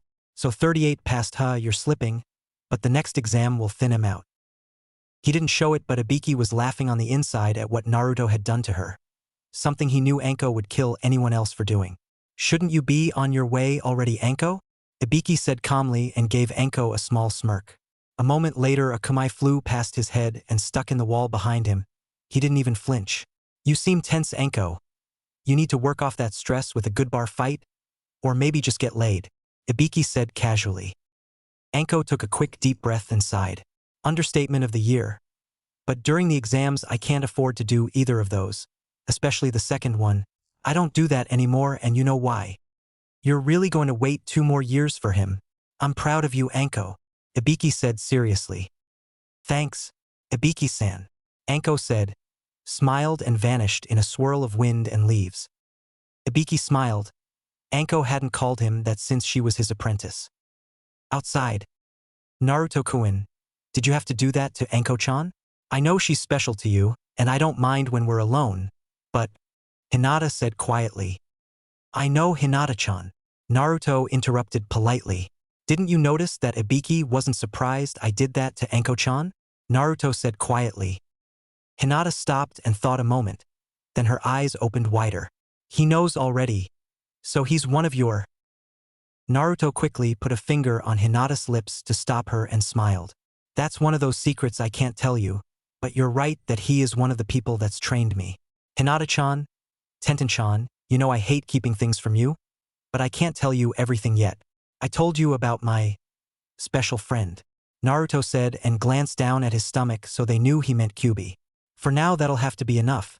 Can you wait until we're married, Hinata-chan? Then I can tell you, Tenten-chan, and the rest of our friends everything. Hi. I'll always wait for you, Naruto-kun, Hinata said happily. Me too, Naruto-kun, Tenten said with a smile. Naruto hugged them both at once. That's why you're my best girls, Naruto said happily and gave them both a quick kiss on the cheek. Come on, if we're late for the next exam Anko will be mad, Naruto said and smirked. Outside training ground 44. Listen up maggots because I'm only gonna say this once. Welcome to training ground 44, or as we like to call it, the forest of death. Before you go in there are a few rules. First, you'll have to sign consent forms releasing Konoha of all responsibility should you happen to die. Each team will be given either an Earth Scroll or Heaven Scroll. You can't complete this exam without both scrolls. How you get a scroll you need from another team is up to you, I don't fucking care. However, you are not to open either scroll until you reach the tower. If you do, we'll know and your each team will be disqualified. Your goal is to reach the tower at the center within 5 days. You must get there in the allotted time with both scrolls and all members of your team must be alive. Lose even one member and you're disqualified. One more thing. That isn't just a clever name. There are giant animals, insects, killer plants, and dozens of other things living in there that would happy kill and eat you. So keep your eyes open at all times and stay alert. Not that I care, but I have to tell you that. Now get your asses over there. Sign the consent forms. Then pick up a scroll and head to the gate you're assigned. Move it, maggots! Anko yelled fiercely and glared at them. I love this job. Sorry I can't help you, Naruto-kun, Hinata-chan, Tenten-chan, but I've trained you as best I can in the year since I became your sensei. I hope it was enough. Protect your friends for me, Naruto-kun. You guys are all my family and I don't want to lose any of you, Anko thought. Naruto led his team to the first booth. Signed their forms, then Naruto picked up the Earth Scroll and headed to Gate 13 where Teams 6 and 10 were already waiting. Just as they got to the gate, a rock team joined them. Hey guys, Naruto said with a smile, then turned to the rock team. Good luck, Naruto said to them, being nice. We don't need luck, Squirt, but you and the other leaf wimps will need all you can get with little pussies like them around. Especially that little bimbo, the biggest one said and then pointed to the busty little redhead directly in front of him. Chi-Chi cowered slightly and sniffled as her eyes teared up. Then she turned away from the big rock Nin.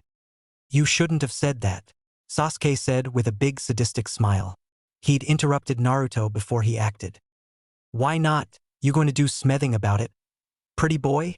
The big rock Nin said with a scowl. Not me, him, Sasuke said and pointed over his shoulder with his right thumb. The big rock Nin with his 2 teammates looked past the pretty boy and didn't see anyone. Then they heard a very deep growl and a very heavily muscled bald kid stood up behind the girl and pretty boy. He was over 6 feet tall and very angry. Bull stepped past Sasuke and Chi-Chi and got chest to face with the smaller rock Nin that just insulted his village, his friends, and worst of all his teammate Chi-Chi. I'm only gonna ask once. Apologize to my friends or you won't even make it past the gate. The small remaining crowd of genin stopped and watched, as did Anko and few others there. Oh fuck. They must have insulted Chi-Chi. That's the only thing that makes him that mad, Anko thought. Are you going to stop it? Asuma asked quietly from behind Anko. Anko just smiled sadistically. And miss a good fight? Besides, they've signed the consent forms. It doesn't specify they have to be inside the forest. It takes effect the moment they sign it, and you know that. Asuma sighed. Forgot who I was talking to. A moment later there was a loud crack, a crash, then 2 more crashes. Anko jumped off the stage and walked over to the rubble by the end of the stage where a large crater now was. She looked down and saw the big rock Neen sprawled out, a fist-like dent on what used to be a face. Beside him were what was left of his teammates, partially buried in the ground. She dropped in, checked for pulses inside. Are they okay? Naruto yelled from gate 13 almost 30 feet away. Which scroll do you have? Anko yelled. Earth. Sasuke yelled back. He didn't care if everyone knew, wanted them to try at and take his Earth scroll. How ironic, they had the Heaven scroll, which is where they are now. Anko yelled back, picked it up and threw it to Sasuke, who caught it. Congratulations, you guys got the first set of scrolls. Everyone hurry up and get your scrolls. And if you're smart, you'll avoid the big guy. Everyone quickly rushed to get their scroll and to their gate. A grass team was sent to gate 13. They didn't say a word to anyone, just gave a friendly nod. Begin, Anko yelled. Then the huge gates opened slightly inward so they could be pushed open and let everyone in.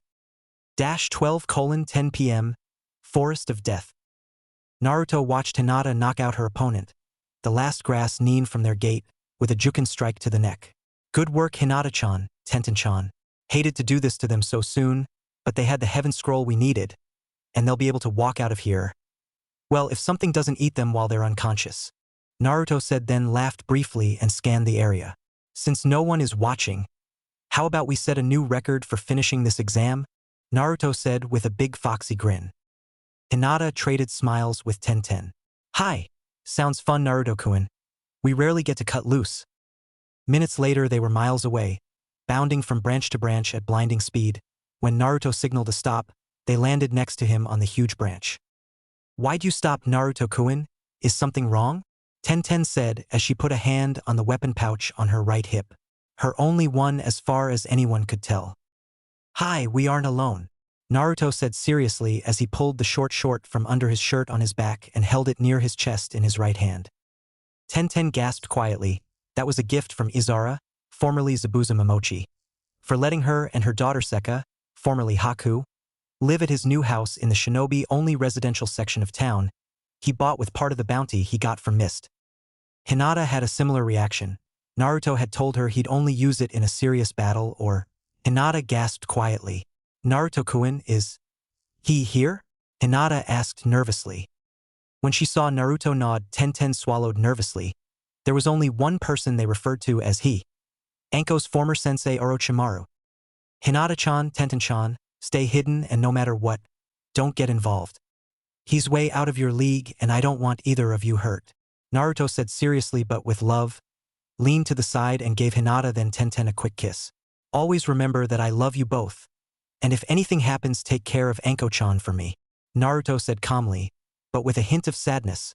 Then before either could react he stood, ran down the side of the massive tree and in seconds was out of sight. Tenten grabbed Hinata's shoulder when she moved to follow him. Don't go, Hinata-chan, you know he's right. Naruto-kun has to do this alone. We just get in the way. Tenten said as her eyes teared up slightly. Besides, we know how strong he really is, especially with Kai-sen helping him, Tenten said and smiled.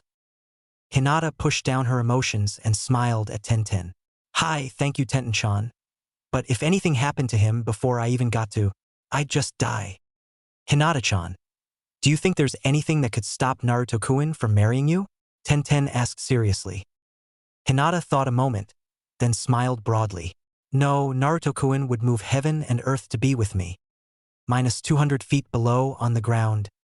Naruto stood ready, a kunai in his left hand, his short sword with the slightly green-tinted blade he'd named Lucky Strike in his right hand. Come on out, you snake bastard, and face me? Or are you afraid? Naruto almost roared, just enough of Kyuubi's chakra released to form a red chakra tail behind him. His fingers and toes were clawed, his canines and whisker marks more pronounced, and his eyes were red with vertical slit pupils. Just then Orochimaru melted out of a nearby tree. "Coo coo coo, aren't you the impatient one? I didn't even get to play with your friends yet. Or the lovely things above us, they would be most entertaining," Orochimaru said with a happy, sadistic grin. Naruto's chakra spiked and a second chakra tail formed. "You leave them alone. I won't warn you a second time," Naruto said in a cold, dead demonic voice and released enough ki to freeze a high-level jounin in their tracks. Orochimaru just smiled. "Coo coo coo. You were quite interesting. This will be much more entertaining than last time. How is my old apprentice anyway? I've missed her?" Orochimaru said calmly, the last line with a sickeningly sweet tone. A third red chakra tail formed behind Naruto as he grinned very darkly. "Now I'm going to kill you," Naruto said calmly. Orochimaru laughed. "Do you think you can kill me with only 3 tai?" Orochimaru said, then suddenly dodged to his left. His body bent at an impossible angle to avoid a slash that nearly took his head off. He twisted around, hissed, and grabbed the right side of his neck that now had a 1/4-inch deep cut in it. "You've improved. I'll have to take you seriously, it seems," he said, then flashed through a series of hand signs, took a deep breath, blew out a stream of fire that looked like a dragon. Naruto smiled and stood his ground. "Foolish boy," Orochimaru said as it hit with a huge explosion of fire and smoke. A few seconds later it cleared and Naruto stood there with an amused smirk on his face. "Hellfire Rasengan," Orochimaru heard from behind him as a burning pain erupted in his chest. A moment later red flames burned through his chest and spread throughout his body. A look of total disbelief on his face as he knew he was dead. "This is for Anko," the five-tailed Naruto said a moment before his sword went through Orochimaru's neck and severed his head. Naruto flashed through a long series of hand signs, pointed his right palm at the severed head, and a blue fireball shot out and struck it, engulfing it in blue flames for several seconds before it dispelled. He picked up the still intact head and watched the body burn to nothing. The only thing left was the still flawless sword known as Grass Cutter. He looked at the special demon seal now on Orochimaru's forehead and smiled as he returned to normal. "Your head may be intact, but only Kami could bring your sick ass back, and I seriously doubt she will." "Burn in hell, bastard," Naruto said, took a blank scroll from his pocket, opened it on the ground, sat the head next to the sword, did several hand signs and touched the scroll. "Seal," Naruto said. The head and sword vanished in a puff of smoke and Teo Kanji appeared on the scroll. Naruto smiled, rolled it up and put it back in his pocket. Up in the tree Hinata sat nervously next to Tenten. "Do you think he won, Tenten-chan?" Hinata said, a little worried. "Of course I won, he never had a chance," Naruto said from behind them. Hinata and Tenten jumped up and spun around, saw a smiling, unhurt Naruto and both glomped him hard. Naruto caught them, spun and landed on his back on the branch instead of falling off it. He waited a minute while they covered his face with kisses. "As much fun as this is having you two lay on me, we should get going," Naruto said with a huge smile. Hinata pouted very cutely. "Hi, Minasama." Tenten giggled and stood up. "Minasama, very funny, Hinata-chan," Naruto said dryly and stuck out his tongue at her. "You're lucky you're so cute." Hinata just smiled cutely. "Hi. I want to make sure all our friends pass," Naruto said and made the cross-finger sign. "Multi-shadow clone jutsu," Naruto said, and 30 shadow clones appeared on the branches around them, nodded and all leapt off in different directions. "Now let's go," Naruto said, gave a short sigh, smirked, kissed Hinata, turned and leapt off the branch to the next tree, Hinata and Tenten close behind giggling quietly. 12:59 p.m. Forest of Death Tower. Naruto, Hinata to his right, Tenten to his left, kneeled on the stone floor in front of the giant wall scroll and opened both scrolls. When they started to smoke, he stepped back. Then a moment later there was a quiet poof. Then the smoke cleared and revealed Irika with a huge smile on his face. "You just set a new record for this exam. 59 minutes. I'm very proud of all of you," Irika said happily, but it didn't last when he saw Naruto's face. "What happened?" His face calm. Naruto stepped up to his former teacher, took a scroll from his pocket and handed it to him. "Take this to Sarutobi-sama. Give it to him and have him open it. Anko should be there when he does," Naruto said calmly, stepped back and gave Irika a full bow, joined by Hinata and Tenten. Thanks, Irika-sensei. Join me for ramen at Ichiraku's after the exams? Irika took the scroll, smiled proudly when he bowed to him. Hi, go get a room and relax. There's food, baths, anything you want on the first 4 floors. Irika said, nodded and vanished in a swirl of wind and leaves. Somewhere in the forest of death. I said shut up. Orochimaru-sama put me in charge because unlike you two I can stay calm and not mess everything up by losing my temper. We're gonna find that blonde kid. But until we do we have to play along, and that means getting the other scroll. They have the heaven scroll we need. So unless you want to tell Orochimaru-sama why we failed, she said and waited a moment. We'll do it, Kin, both men said nervously. Kin smiled. Good. Besides, it'll be fun and whatever's left of the 2 little bimbos you can have, I just don't want to hear about it. I might torture and kill them, but I am a woman. So keep that in mind, you perverts, or you'll find out what my senbon can do to your manhood.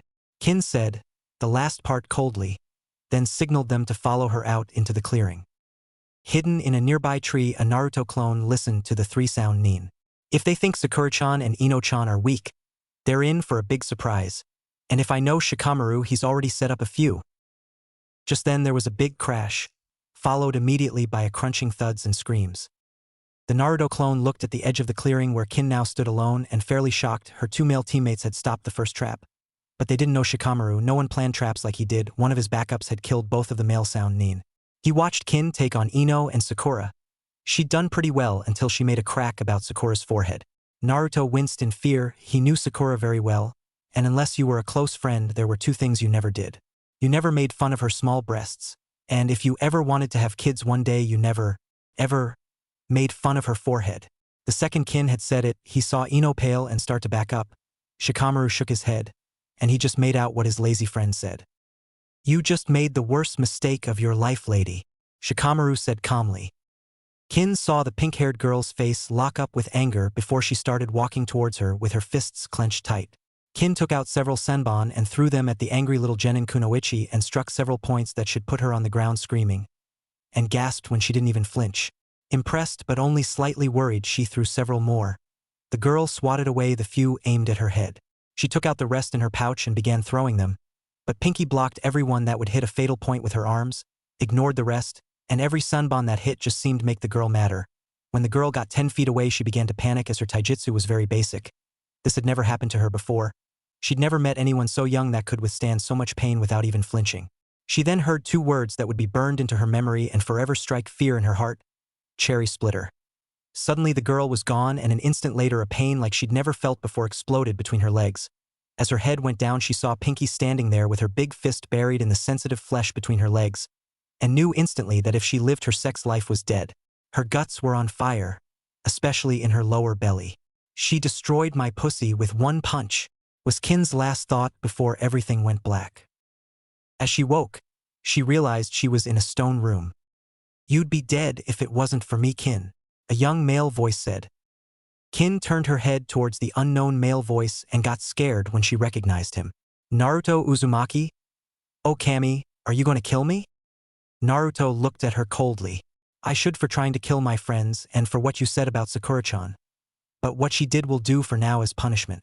You're lucky she's also a great med nin, because I convinced her to repair most of the damage she did. Don't make me regret showing you mercy. You can't feel any pain because a friend of mine is a Hyuga. She temporarily blocked all feeling in that part of your body. On that table, there is some medication that'll do the same thing. I'm only going to make this offer once, so think before you answer, because if you refuse, then change your mind at the last second, it won't save you. I know you served Orochimaru. He's dead now. I killed him about an hour ago. Naruto said emotionlessly and got the reaction he expected from her. Shock and disbelief. If you agree to tell me what he had planned besides abducing me, I can arrange for you to join Leaf as a kunoichi. Well, you'll be a civilian for a while, but you could become a kunoichi if you behave yourself. Naruto said calmly, then gave her a small, sly smile. So do you want friends and a future? Or should I just torture the information from you and kill you? Naruto said calmly, then pulled out his short sword and looked at the blade. Kin tried to move but couldn't even wiggle a finger. Oh, Kami. This can't be happening. But it is. If he really killed Orochimaru-sama, I don't have a fucking prayer against him. If he's even twice as strong as Pinky, He could rip me apart with his bare hands, and if he chose to rape me, even if I could move, Kin thought. And Naruto-sama, before I answer, may I ask, I know you said she healed most of the damage, but will I be able to enjoy sex? Or did Pink Sakura ruin me? I've never been hit so hard in my life, especially not there. Naruto looked into her eyes and saw what he'd hoped for. Thanks for the training, Ibiki. Naruto thought. Hi, you will. The damage was bad, but she repaired most of it. Assuming you're still alive later, I'll have you taken to the hospital for treatment. Then you'll need somewhere to live. I can think of a few friends that'll house you, even be your friend if you're nice. You're how old? I'm 18, Naruto-sama. Kin said right away. Do you prefer men or women? Naruto asked casually. Kin was a little shocked he'd asked her that, but considering her situation. I prefer men, but I have been with a few women. Kin said, then had a thought. If you want to know, my breasts are full, firm D cups. Kin said, trying to anticipate where his questions were going. I accept your terms and humbly surrender myself to you as a servant. If you'll have me. Naruto didn't show it, but he'd expected this reaction. He'd noticed, especially in the last year, that girls, and especially women, reacted this way to him more frequently, now that he knew what it meant. If you mean it, we could be friends, and more in a few years, but if you betray me or Konoha, I'll skin you alive, bitch. Naruto said the first part, Kyuubi the last part, and changed Naruto's eyes to red as he did. Kin paled and nodded submissively. She'd been told he was a Jinchuriki, but that was her first personal contact with a demon. Naruto went to the door and opened it.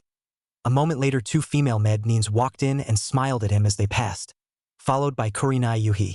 She agreed to tell us what she knows and defect to Leaf. Does he want to see me? Kurenai smiled. Hi, Naruto-kun. Hokage-sama is in the 5th floor office with Anko-chan. Thank you, Kurenai-chan. Don't hurt her too much. Naruto said, then gave Kurenai a quick kiss in the lips and vanished in a puff of smoke. He was a shadow clone?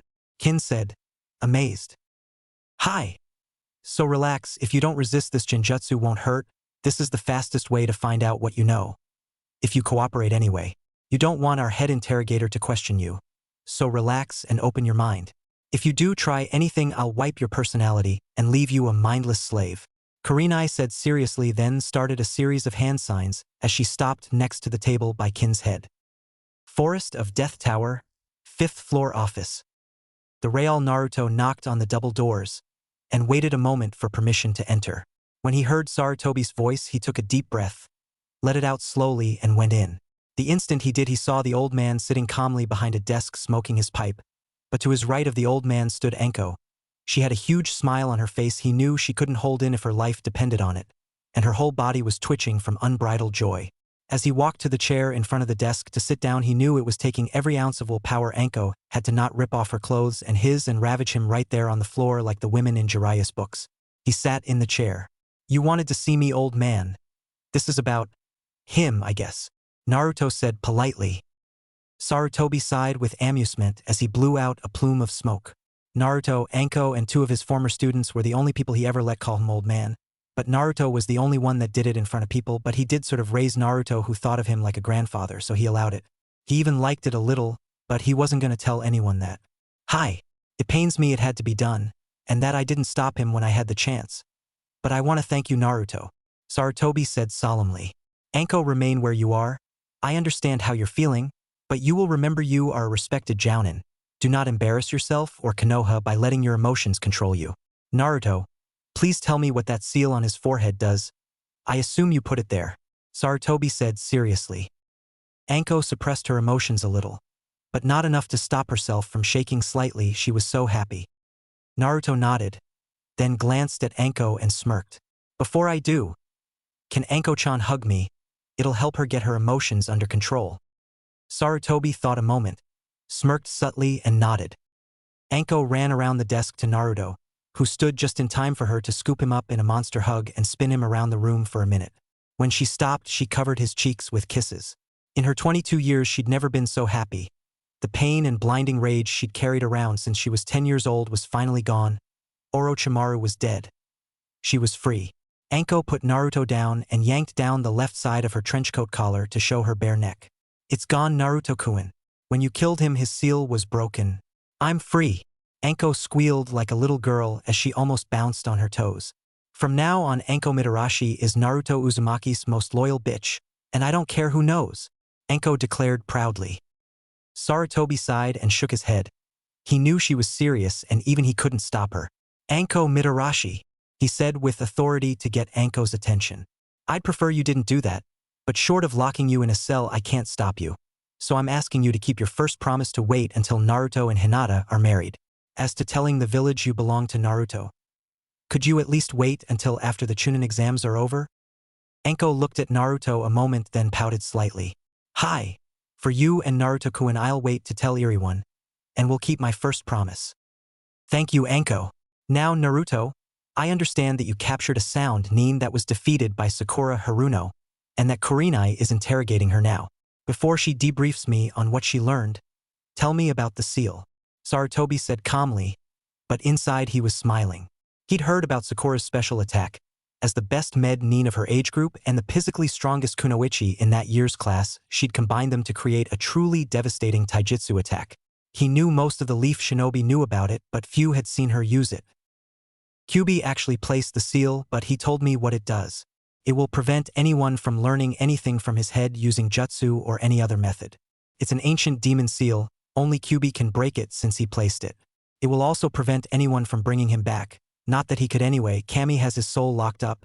Even if his body was restored somehow, he'll never live again. That's the best explanation I can give. It's all way too complicated for any human to understand. That's what Kyuubi told me anyway. What you do with the sword and his head is up to you as Hokage. I already destroyed his body with a fire jutsu as I was taught to do, Naruto said. Thank you, Naruto. You're both dismissed, Sarutobi said calmly and took a puff on his pipe. After they left, he leaned back in the chair, closed his eyes and went deep into thought while he waited for Kurenai's report. July 21st, 7:56 a.m., Underground Arena. Naruto looked around with a smile. Of the 27 teams that started the Forest of Death, the Leaf Teams 6 through 10 made it, as well as the team from Suna, one from Grass and one from Rock. He hadn't told any of his friends except Hinata and Tenten, but after Kin had told Kurenai everything she knew about the invasion, which was limited but enough to alert the Jounin to watch for, he'd been assigned to watch the team from Suna, that he now knew were the Sand siblings from what the old man told him. Naruto told him about Gaara, but to avoid tipping them off and give him a chance to help a fellow Jinchuriki instead of having to kill him, he'd been assigned to personally handle Gaara if Shikaku appeared. He glanced up at Sarutobi in his seat above the arena and saw Sarutobi give him a subtle nod. Good. They're ready. I just wish Kin knew when it was planned for, Naruto thought as he lined up for the rules he figured were coming, and probably a speech he knew the old man liked to make. Hinata looked to her right when she heard an amused chuckle. What's so funny, Naruto-kun? He's probably gonna give us a speech, Naruto said with a big smirk. After the rules were explained, Sarutobi did give a short speech. The proctor revealed and activated the board on the wall. It ran through everyone's name in the 2 slots. Rock Lee versus Kankuro. Everyone went up to the catwalk, Leaf Nin on the right, Grass and Rock on the left, the Suna team on the center left, except for Rock Lee and Kankuro who stayed in the arena. Naruto leaned on the rail to watch, Hinata to his left, Tenten to his right. Anko was leaning against the wall behind him with Kakashi, Guy, Kurenai and Itachi. What do you think? Naruto asked casually. Depends on what that guy has in the bundle, Tenten said seriously as she studied him. He's your teammate. Do you think Lee-kun can beat him Niji-Nizan? Hinata asked calmly. Niji stepped up to the rail next to Hinata but didn't lean on it. Hi, Hinata-sama. Lee will beat him easily, Niji said in a calm, respectful tone. Hinata smiled. Good. Lee-kun is a really nice person. I'd hate to see him get hurt. Naruto was about to say something when Geki coughed and signaled them to begin. He watched Lee run in very fast for a genin with a leaf hurricane that missed, but followed it with a straight left that hit Kankuro in the chest and knocked him back skidding 15 feet, and frowned. He's holding back too much. He's supposed to impress the judges, so they promote him. He won't do it like that, Naruto said, almost disappointed. I agree, but you know how he is, Niji said calmly. Stop playing with him, Lee, and finish it, Naruto yelled. Everyone not from Leaf looked at Naruto annoyed, then Rock Lee curiously. Lee looked up into the catwalk. Can I, Guy-sensei? Lee asked with his usual excitement, and when Guy nodded, he gave one of his familiar blinding smiles. I am sorry for what I must do to you.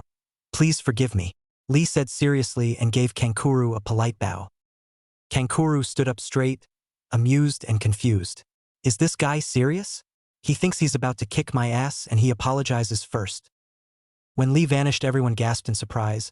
Then he appeared in front of Kankuro as he landed a left hook to the body that folded him in half, followed it with a right uppercut that straightened him out and lifted him almost a foot off the ground, and finished with a leaf hurricane that knocked Kankuro across the arena where he slammed into the wall with a crash, then collapsed face down unconscious. Cough. Winner, Rock Lee, Geki said. Tamari stared down at her brother, slightly shocked and stunned. He was playing with him and did that. These Leaf Genin may be a lot stronger than we thought, and if the rest are like him, we're in trouble. Tamari thought nervously, then glanced at her youngest brother, and wasn't surprised at all. He didn't seem to care his big brother may be seriously injured. She watched the green spandex-clad kid with the bowl cut and big eyebrows return to his friends while her brother was carried off mimetics. Tamari versus Hinata Hyuga. If you lose, I'll give you to mother, Gara said in his dead voice. Tamari cringed visibly, jumped the rail, opened her fan and glided down on it to her spot on the ground, then folded it back and stood it on end with a hand on top. Tamari glanced up at the other catwalk and saw her opponent having a talk with the blonde kid she met 5 days ago. Ah, so she's my opponent. If what they said is right, I better not let her get near me. If she blocks my chakra, I'm screwed big time. Tamari thought, glanced up at Gara and swallowed nervously. Hinata held in her giggle at what Naruto had just whispered in her ear, as she leaned back with a slight blush, nodded and headed for the stairs to the arena floor. Anko stepped up and took Hinata's place, leaning on the rail. What did you tell her, Naruto-kun? Anko asked quietly, but didn't mind that Tenten and Niji also heard her. Anko's eyes opened wider for just an instant when Naruto whispered it in her ear, then smirked slyly. You lil shit. This is gonna be good. Tenten-chan, you'll want to watch this match closely. And keep an eye on Tamari, Anko said quietly, especially with what Hinata-chan is gonna do to her. I almost feel sorry for her. 18 years in that family, probably never even kissed anyone. Now this is gonna happen, Anko thought. Tenten glanced at Anko, nodded, then saw the familiar, but oh so subtle smirk on her face, then saw the look on Naruto's face and knew something fun was gonna happen. She'd had more poker games and prank wars with Naruto, Hinata, and Anko in the last year that she could remember, knew those looks well and what they meant. She watched Hinata walk out to her place and get in her Juken stance. When the proctor signaled them to start, Tamari opened her giant fan and swung it. A moment later she felt the strong wind and saw Hinata's hair whip back, but she didn't move otherwise. She had to nudge Naruto with her elbow and smile. Thanks to him, they'd learned to water walk already, and Hinata's control was practically perfect. Only Naruto and Sakura were as good. She knew Tamari would have to hit Hinata with hurricane force winds to knock her out of her Juken stance. It was subtle, but she saw wave after wave of wind crash into Hinata with no effect, and noticed the front of Hinata's jacket wasn't flattening against her chest and outlining her huge breasts. She was using her chakra to anchor herself and stiffen her jacket to hide her figure, when she saw Hinata's feet shift slightly. This is about over. Hinata-chan is ready, Tenten said and smiled happily. Tamari was really frustrated. She'd hit the Hyuga girl with everything short of her few lethal attacks. She couldn't figure why that small girl wasn't blown away or hadn't attacked. Fine, but you asked for it. Tamari yelled annoyed, then stopped her wind barrage for just a brief moment to launch her fatal wind jutsu when the girl vanished in a blur of incredible speed she couldn't follow. The next thing she knew, the Hyuga girl was face to face with her, and an instant later she's flying through the air head first without her fan. She didn't panic though, extend her arms and legs, reached out with her chakra, turned and landed on her feet in a crouch at what she quickly calculated as 21 feet from her original position, and stood with a confident smirk as she looked at the smaller Hyuga girl. Not bad, little girl, but you can't beat, Tamari said confidently, almost arrogantly. Then she saw the girl's hands as she raised them and the whistles started to register in her ears. She paled as she hoped. No, prayed she wasn't seeing what she thought she was in the girl's hands. Over here, Tamari, she heard a girl say from behind and above her, turned around and looked up. It was the other girl with the cute blonde kid. After she's yelled out and Tamari turned toward her, Tenten got a huge smile on her face. Nobody has faster or more nimble hands than Hinata-chan except Naruto-kun, Tenten thought.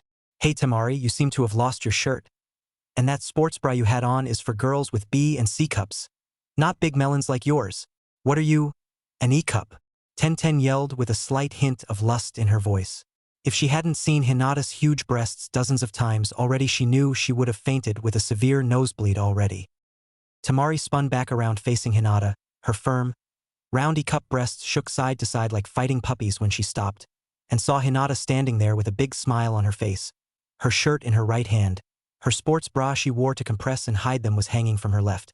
Tamari threw her arms around his bare chest, her entire upper body, including her arms, blushed neon red, and she dropped to the ground in a tight ball to hide her chest. She'd been totally, utterly humiliated to her very core. "I submit," Tamari squeaked out as best she could. In his seat, Sarutobi had to use every ounce of willpower he had to stay conscious.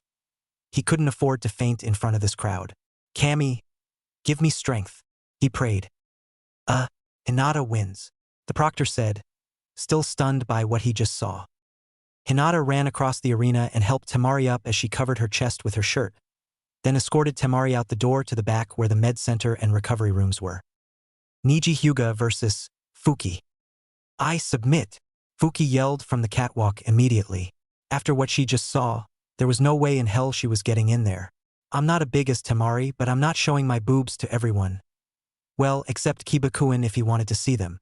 Fuki thought and glanced at her teammate Kiba. Niji sighed. "I had no idea Hinata-sama was capable of such an act. But I would not do such a thing to you, Fuki-chan," Niji said seriously. "Hayashi-sama and father are going to shit when they find out what Hinata-sama did. I must admit though, I didn't know she could move that fast, and her hand speed and dexterity were incredible. She's probably faster than me and such skill." Niji thought, both very impressed and humbled, but he knew it had to be Naruto's influence. He was why she was so strong. "I'm most impressed, Anko-san, Naruto-san." Recovery Room 2, Underground Arena. Hinata sat on the side of the bed next to Tamari, who was curled up under the blankets crying from what she'd said was the most humiliating experience of her life, and she'd caused it. She really felt bad about what she'd done now, after Tamari had briefly told her only her family doctor, an older woman, had ever seen her nude, and even that was a little embarrassing for her. She knew Tamari was the enemy. The older Sand Kunoichi, despite her bitch attitude, Hinata could tell that deep down Tamari was as shy and gentle as she used to be. "I'm sorry, Tamari. Hinata said, apologetic alley. "I'm dead," Tamari interrupted between sobs. "No one is going to," Hinata said to comfort the older girl. "No, you don't understand," Tamari yelled as she sat up, the blankets held over her chest, even though she had her sports bra and shirt back on. "I'm not afraid of you. It's Gaara. He told me if I lost he'd kill me." "Would he really do that?" Hinata asked, a little shocked. "You don't know him like I do. He's also my little brother and Tamari said, almost too terrified to even say it. Hinata swallowed nervously. She had a good idea what Tamari wanted to tell her. "He has Shikaku, the one-tailed raccoon demon, sealed inside him," Hinata said nervously. Tamari looked at her amazed. You know what he is?" "How?" Tamari said, totally shocked. "Naruto-kun figured it out that day we met you. That's why he wasn't afraid of Gaara," Hinata said calmly and gently. Tamari's sharp mind kicked into high gear. She'd never thought about it before and probably never would have if all of that hadn't happened. She thought about everything she'd ever heard or read about Konoha. Then a name popped into her head and suddenly everything clicked. "Naruto has the nymph," Tamari said. The moment Tamari spoke, she knew what she was going to say and gently, but very quickly clapped her right hand over Tamari's mouth. "Don't say it. That's an S-rank secret and you can be executed for just saying it," Hinata said seriously as she looked into Tamari's eyes.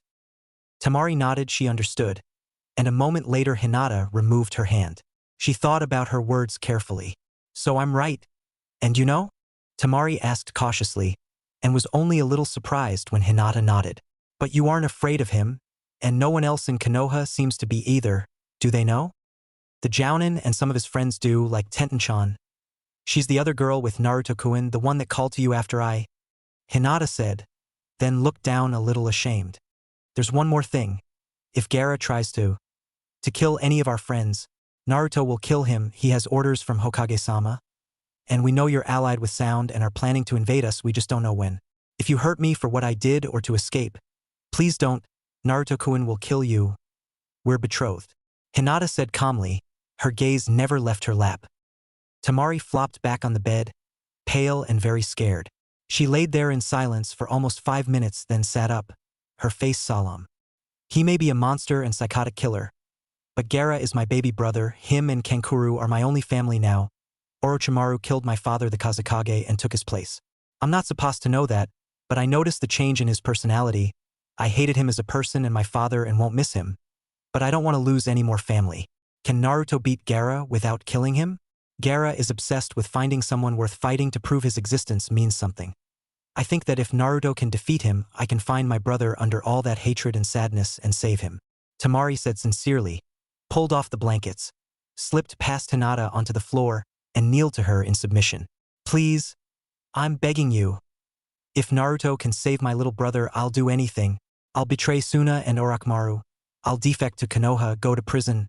I'll even be Naruto's slave and give myself to him, to you, to the short girl with her hair in buns. Just please, convince Naruto to save my baby brother. Temari said sadly but sincerely and started to cry again. Most of who she was as a woman and a Noichi had been ripped away in the arena. Her mind was desperately grabbing anything to rebuild itself. She needed order and structure in her life, and she saw Naruto as her best chance for that. She doesn't know Orochimaru is dead. Hinata thought, stunned by what Temari just said. ABD, she read from Temari's body language. Back in the arena. Give up, Shikamaru, you can't hurt me, Bull bellowed. You're right. And this is too much work. I give up, Shikamaru said in his usual tired tone. The winner, Bull, the proctor said, slightly stunned. You lazy jerk, Sakura and Ino angrily yelled at him in unison. Shikamaru just shrugged. You're lucky, Bull. I have to deal with them and Kurenai-sensei all day long. Then deal with my mom, who's worse than all three combined. Women are so troublesome. Bull just chuckled and followed Shikamaru back up the stairs to the catwalk. Kurenai stepped up behind Sakura and Ino. Leave him alone, you two. You know the basic genjutsu he knows wouldn't work on someone like Bull, and there's no way he was going to do anything that might kill him. He did his best and I'm proud of him. Even if he is the laziest person I've ever met, he's smarter than the three of us put together. Someday he's going to save our asses with that incredible mind of his. You'd both die to save his lazy butt, and you know it. Sakura traded glances with Ino, gave her a subtle nod and sighed. Hi, Kurenai-sensei.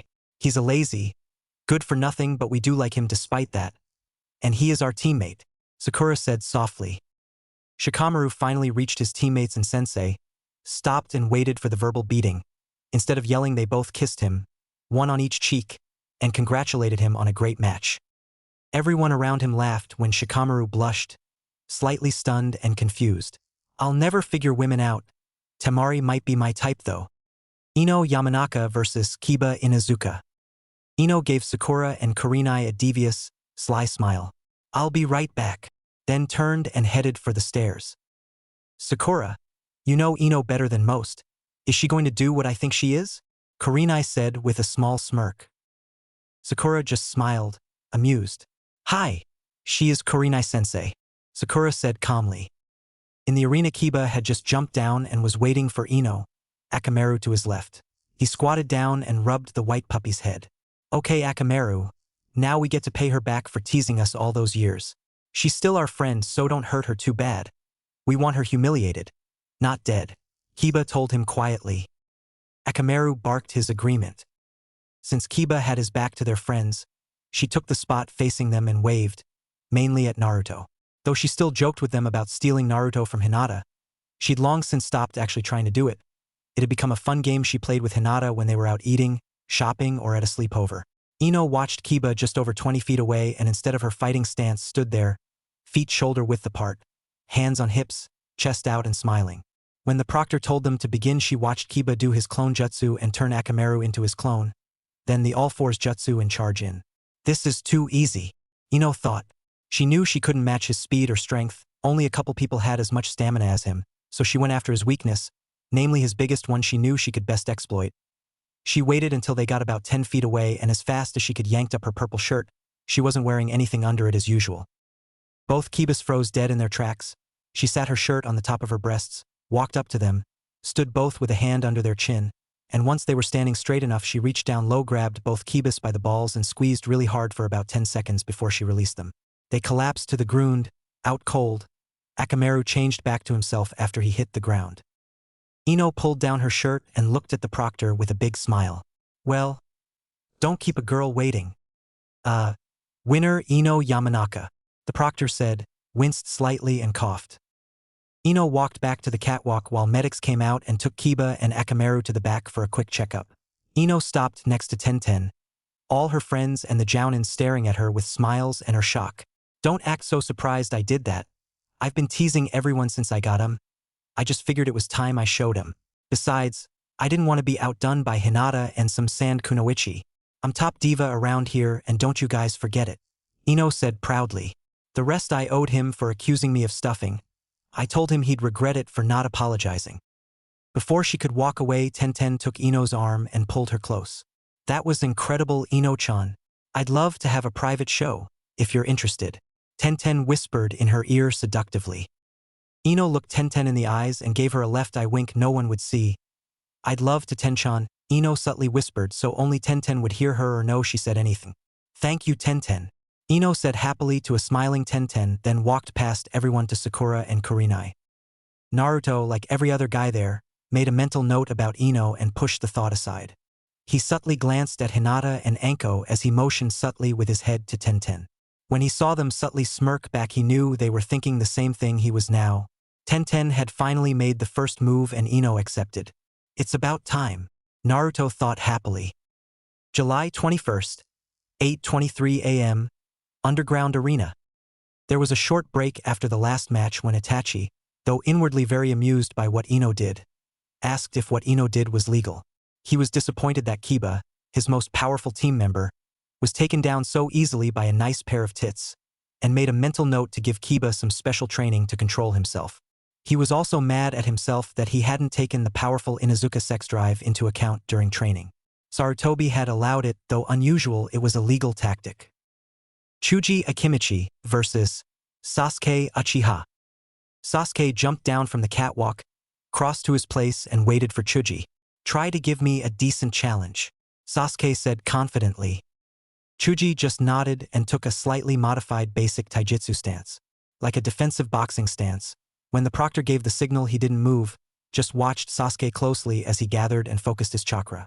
He knew he was no match for Sasuke's speed, and if not for some advice from Naruto and Gai-sensei's special training, he probably would have used his human boulder jutsu right away. He had two advantages over Sasuke he hoped would be enough. He was bigger and much stronger, but that didn't mean much unless he could get close. The one advantage he had over almost everyone was his chakra reserves. Even at the academy he had at least double what nearly everyone else did. He had to outlast Sasuke. Then he had a chance. Naruto watched intently.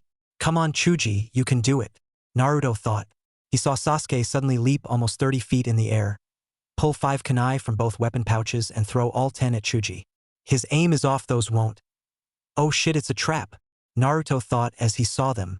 He saw Chuji block the only 2 kunai actually thrown at him with what were obviously heavy armor bracers under his sleeves, the rest stuck in the ground around him. Before Sasuke even landed, he saw Chuji look down when he heard the exploding tags attached to them burning, but before he could do much but cover up, they exploded and blew Chuji off his feet where he crashed hard near the wall. As Sasuke came down, he recognized the hand signs Sasuke was doing. Then he landed, took a breath and blew a big fireball at Chuji as he was getting up, stunned but not out of it. If Chuji wasn't built as solid as he was now thanks to his and now Guy's physical training, he definitely would have been knocked out. Chuji didn't react like he thought when he saw the fireball coming. Chuji ran straight into it and crossed his arms in front of his face before he hit it. It exploded, and to his and everyone else's surprise, Chuji burst from the smoke a moment later, apparently not even slowed down. Then he noticed how Chuji looked and smiled. He's using the stone armor jutsu, he had to have been saving that for later. It's not as good as Bull's, his ability to use earth jutsu is almost a Keki-Eigenkai. One of his relatives must have been a rock nin.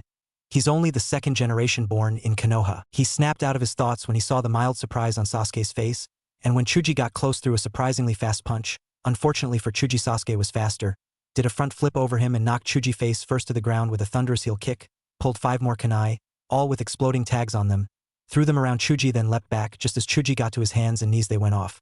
When the smoke cleared, Chuji was out and most of his stone armor had fallen off. He was close.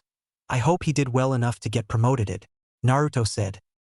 Winner, Sasuke Uchiha, Geki said and coughed. Sasuke returned to the catwalk as 3 medics carried Chuji away to check him for injuries. Guy smiled very brightly when Sasuke complimented him on training Chuji. He'd been tougher than Sasuke had expected, which he actually liked. What Sasuke didn't like was the glares and threats from everyone on the catwalk with him, Genin and Jounin, when Guy went into one of his fires of youth speeches because of his comment. When the arena was cleared a few minutes later, the names appeared for the next match. Shino Aburame versus Naruto Uzumaki. Thank Kami, Naruto exclaimed and jumped over the rail to the arena floor to get away from Guy's speech. I agree, Shino said in his monotone voice, but a very subtle hint of joy slipped out.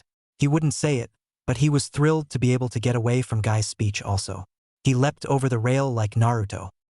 Everyone froze in near shock. They'd all heard it. Shino rarely spoke, so when he did it was something to hear. They'd heard it in his voice, but only because they knew him so well. Emotion. A moment later, most started to laugh. Medic Station, Room 2. Thank you, Hinata. I'm very grateful for your kindness and I hope Naruto will help me, Temari said sincerely from her knees in front of Hinata. Then she saw Hinata move to leave, and for some reason that overwhelmed her common sense. She panicked, standing quickly, her hands shot up to grab Hinata's shoulders and stop her from leaving. Please don't leave me alone, Hinata-san, I don't want. Dear Kami, Hinata. They're so full but soft, Temari said, stunned, her hands gently, repeatedly squeezing. When she stood, she reached for Hinata's shoulders, but never made it. She'd grabbed Hinata's huge breasts through her jacket, and was so stunned she couldn't make herself let go.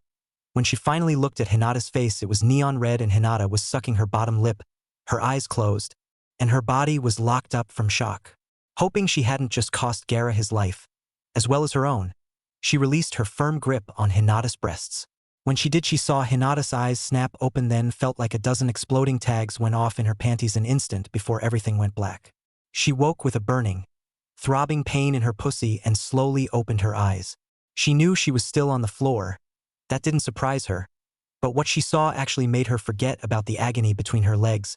Hinata was staring down at her, and her expression could only be one thing. P. Please don't kill me, Hinata-sama, it was an accident. Temari closed her eyes and tensed up for the death blow. She'd heard all about the Hyuga's gentle fist style. They could kill you with a single strike, frying your brain inside your skull, or burst your heart. A moment later, she felt small but strong hands on her breasts. Oh, Kami, she's going to burst my breasts, Temari thought. Gee, go on, Hinata-sama. Destroy them. I deserve it, Temari said submissively. She felt a firm squeeze, then was released. Surprised, she opened her eyes. You aren't going to destroy my breasts. Hinata looked down at her. No, Hinata said emotionlessly. She had been angry for a moment, but had let it go. Stand up, Hinata stated emotionlessly, then watched Temari obey, obviously still terrified. She saw that Temari was still in agony from her knee shot, but was obviously not covering herself out of fear she'd make her madder. Give me your sports bra and panties, Hinata stated matter-of-factly, as if Temari had no say in it. Temari immediately stripped and handed the 2 items to Hinata and put her arms at her sides, feet shoulder-width apart. You will tell no one what you know about me or Naruto-kun. You are an enemy, but you haven't done anything bad enough for me to kill you.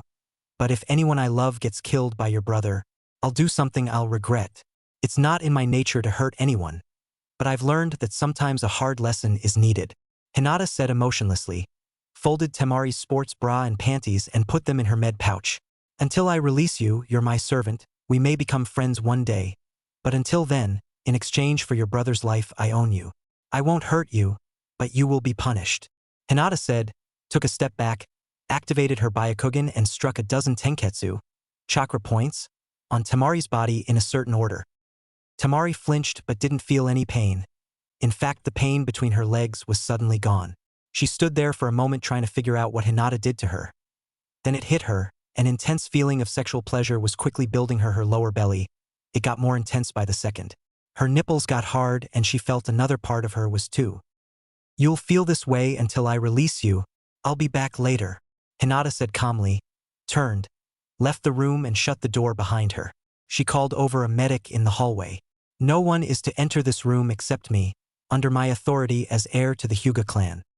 Hi, Hinata-sama, the male medic said and bowed. Hinata turned and headed for the hall to the far side of the arena where her friends were. Underground arena. 4 minutes later. Hinata walked out of the door on the arena floor and quickly, but quietly ran up the stairs and rejoined Naruto.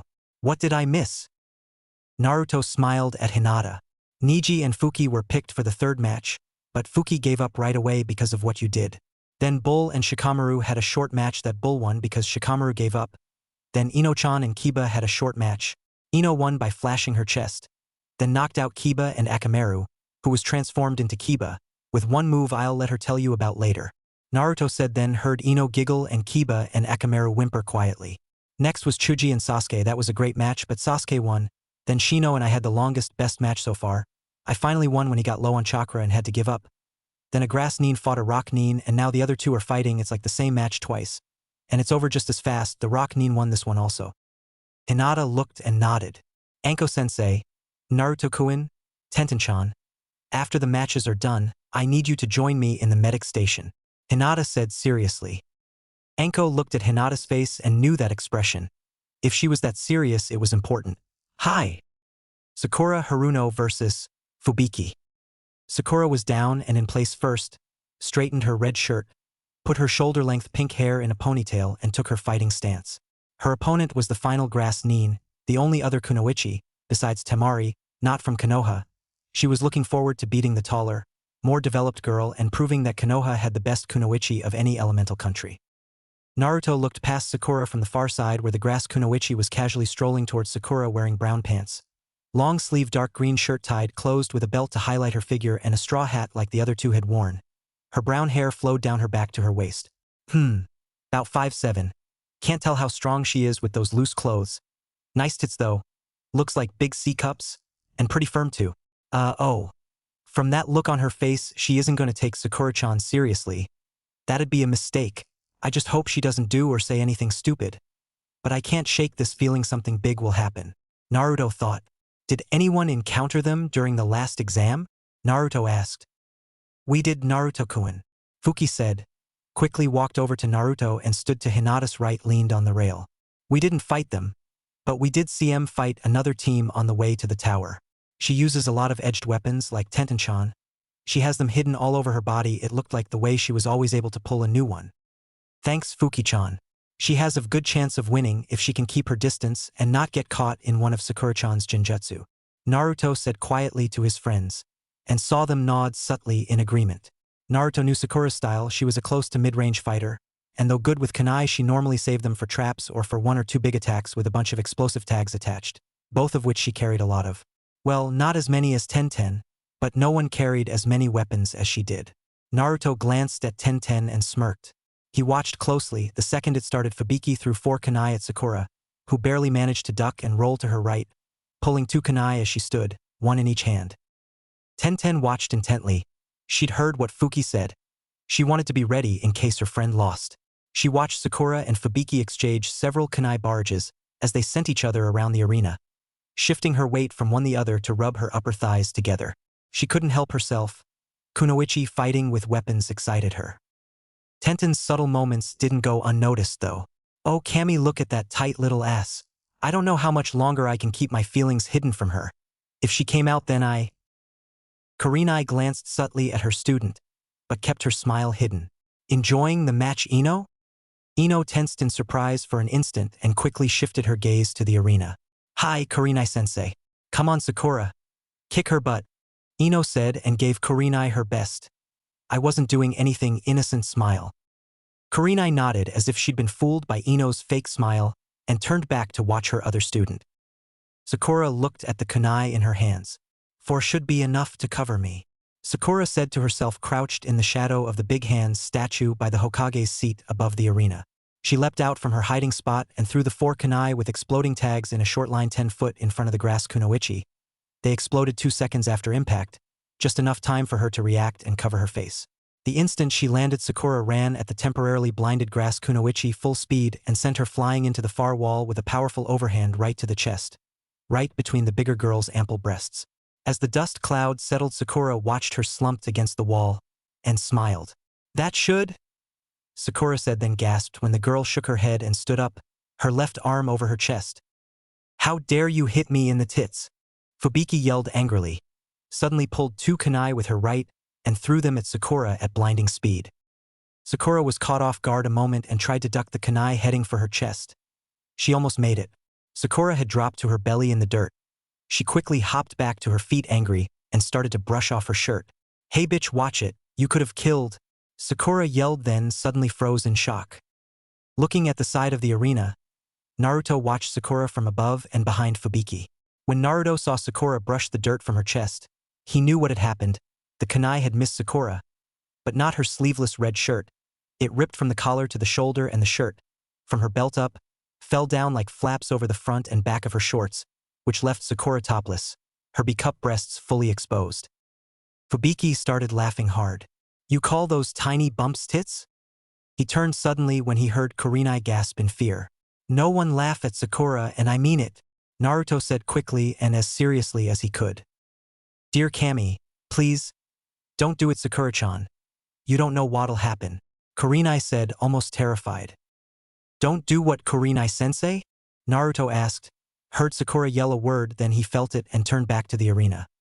I don't know how, but Sakura is able to open the chakra gates at will, Kurenai said, her face now devoid of emotion. How many? Guy asked in a rare, serious voice. A single tear ran down each of Kurenai's cheeks. If she wanted to, all 8, Kurenai said in a dead tone. 2, Sakura yelled as her chakra doubled again. Everyone in the arena gasped in shock at the power Sakura put out. With a few exceptions, no one had seen anyone unlock the chakra gates. 3, Sakura roared as her skin turned red. 4, Sakura yelled and her chakra jumped to low jounin level. Fubiki was almost scared shitless. She knew there was no way in hell a genin should be able to open the chakra gates. 5, Sakura absolutely roared with power and rage as her chakra jumped to high joinin level. Fubiki could feel it. The pink-haired girl in front of her was at high jounin level. She desperately wanted to scream her submission, but couldn't. 6, Sakura roared as her skin got dark red. Her chakra spiked to elite jounin. Someone stop her. I don't think she's gonna stop. Ino screamed, absolutely terrified her best friend was going to kill herself. Almost in a total panic, Fubiki summoned every bit of chakra she had, short of exhausting herself, and flashed through the hand signs for her best jutsu. The fact it was a fatal jutsu didn't matter, her only thought was survival. Earth style. Great stone tsunami. A 30-foot earth and stone wave rose up in front of Fubiki and a moment later crashed down on Sakura, who just stood there. Everyone, included Sarutobi, watched intently, unsure if it had actually hit her.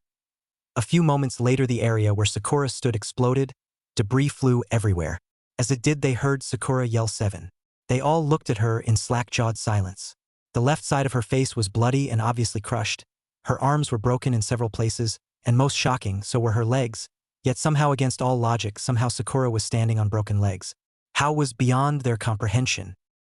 "You dead, oh you fucking bish," Sakura said, her jaw obviously broken, and spit out a big gob of blood. "I submit, just don't kill me," Fubiki suddenly screamed, terrified to her very core. She'd never seen such rage before. Her eyes went dull as her mind shut down, unable to deal with what she just saw and knowing her gruesome death was now unavoidable. The girl was going to literally rip her apart, and there was nothing she could do about it. "Winner Sakura Haruno," Geki quickly said after a glance up at Sarutobi. Naruto shoe-shined in front of Sakura an instant later. Any thought of hiding his power for Goten, followed by Kurenai, Anko, Kakashi, Guy and Itachi, behind him. "Sakura-chan, it's over," he said with as much love as he could for his friend, who was the power was ripping through her body. Every muscle in her body had at least doubled in size. "Please, Sakura-chan, it's over. If you don't close the gates and let us help you, you'll die," Kurenai said warmly. Sakura was almost completely blinded by the rage and power erupting within her. The pain didn't even register in her mind.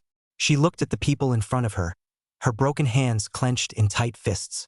Part of her wanted to unlock the next gate and dismember the grass kunoichi she saw standing terrified behind the familiar faces. Then she heard his voice again. "En, Naruto-kun?" Sakura thought. "No, That bitch humiliated us and tried to kill us. She must die. An identical but not her own voice said to Sakura. In her mind, Sakura saw a photo-negative version of herself standing there. She had the kanji for inner Sakura on her forehead. Her Hittite was on top her head. Who are you? Am I a Jinchuriki like Naruto-kun? Sakura said to her other self. I'm your other half. Everything you keep suppressed and the source of your true power. Call me Inner Sakura. Now let me out so I can kill that fucking grass cunt. Inner Sakura said calmly, almost happily at the suggestion. Naruto looked at Sakura very worried, but slightly confused. Her eyes glazed over and her lips moved as if she was talking. Then just for a moment what looked like a very thick black ink began to seep through Sakura's skin, stopped, and went back inside her. "Nu!" Sakura suddenly screamed as she closed the gates and collapsed unconscious. Naruto caught her in his left arm and flipped her shirt up over her now bloody breasts, then scooped her up bridal style and turned to the jounin behind him. I'm taking Sakura-chan to the back for help.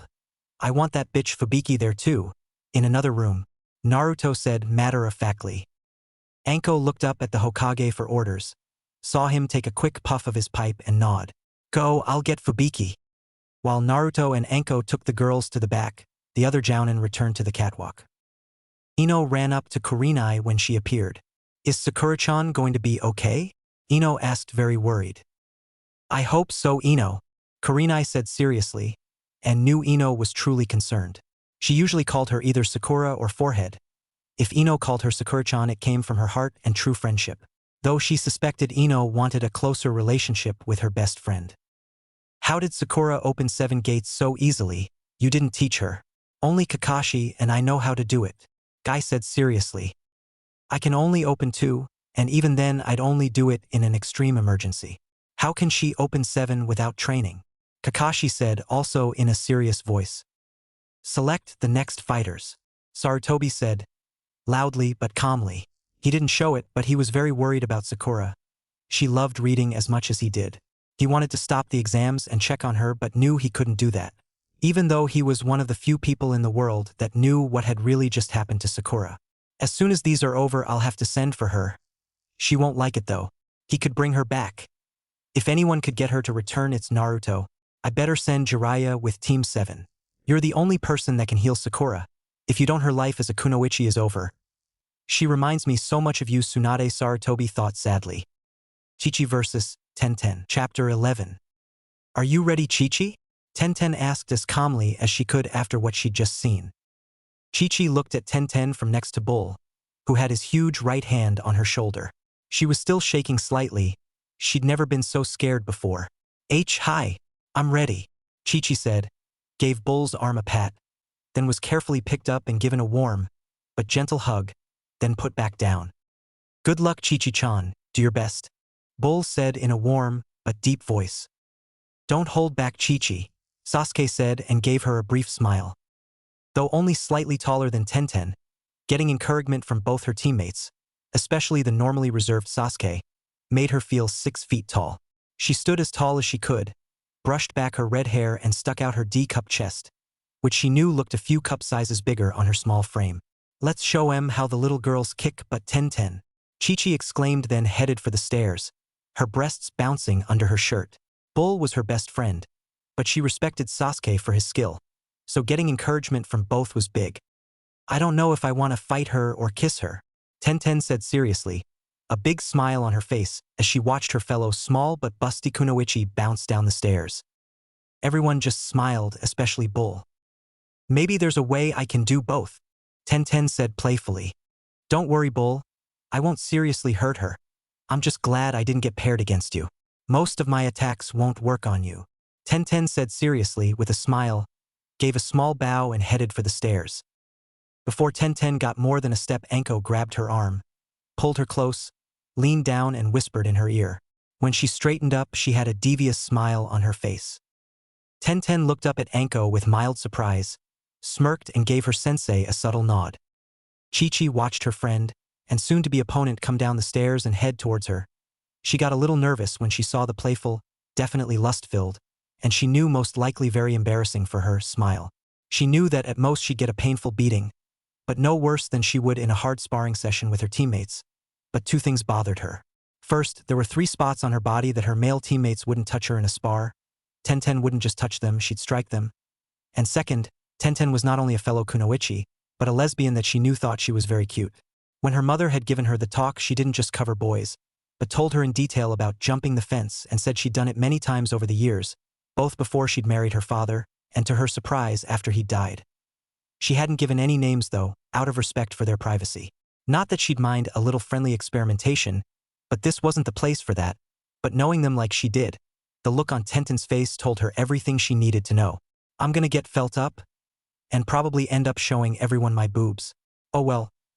Maybe I could use this against her. Kakashi-sensei taught us to always exploit an enemy's weakness. I just never expected it would be this, and with another kunoichi, I just have to get past her weapons. But if I'm right, she'll do that for me. I hope Mom's advice works as well as she said it would. Chi-Chi thought. Once the match started, it was apparent to everyone from Konoha that the barrages of kunai Tenten threw at Chi-Chi weren't aimed at her. Tenten was directing Chi-Chi towards the wall for a trap. When Tenten threw at you, you got hit. Stalling was a waste of time because she never ran out weapons. Everyone knew the story.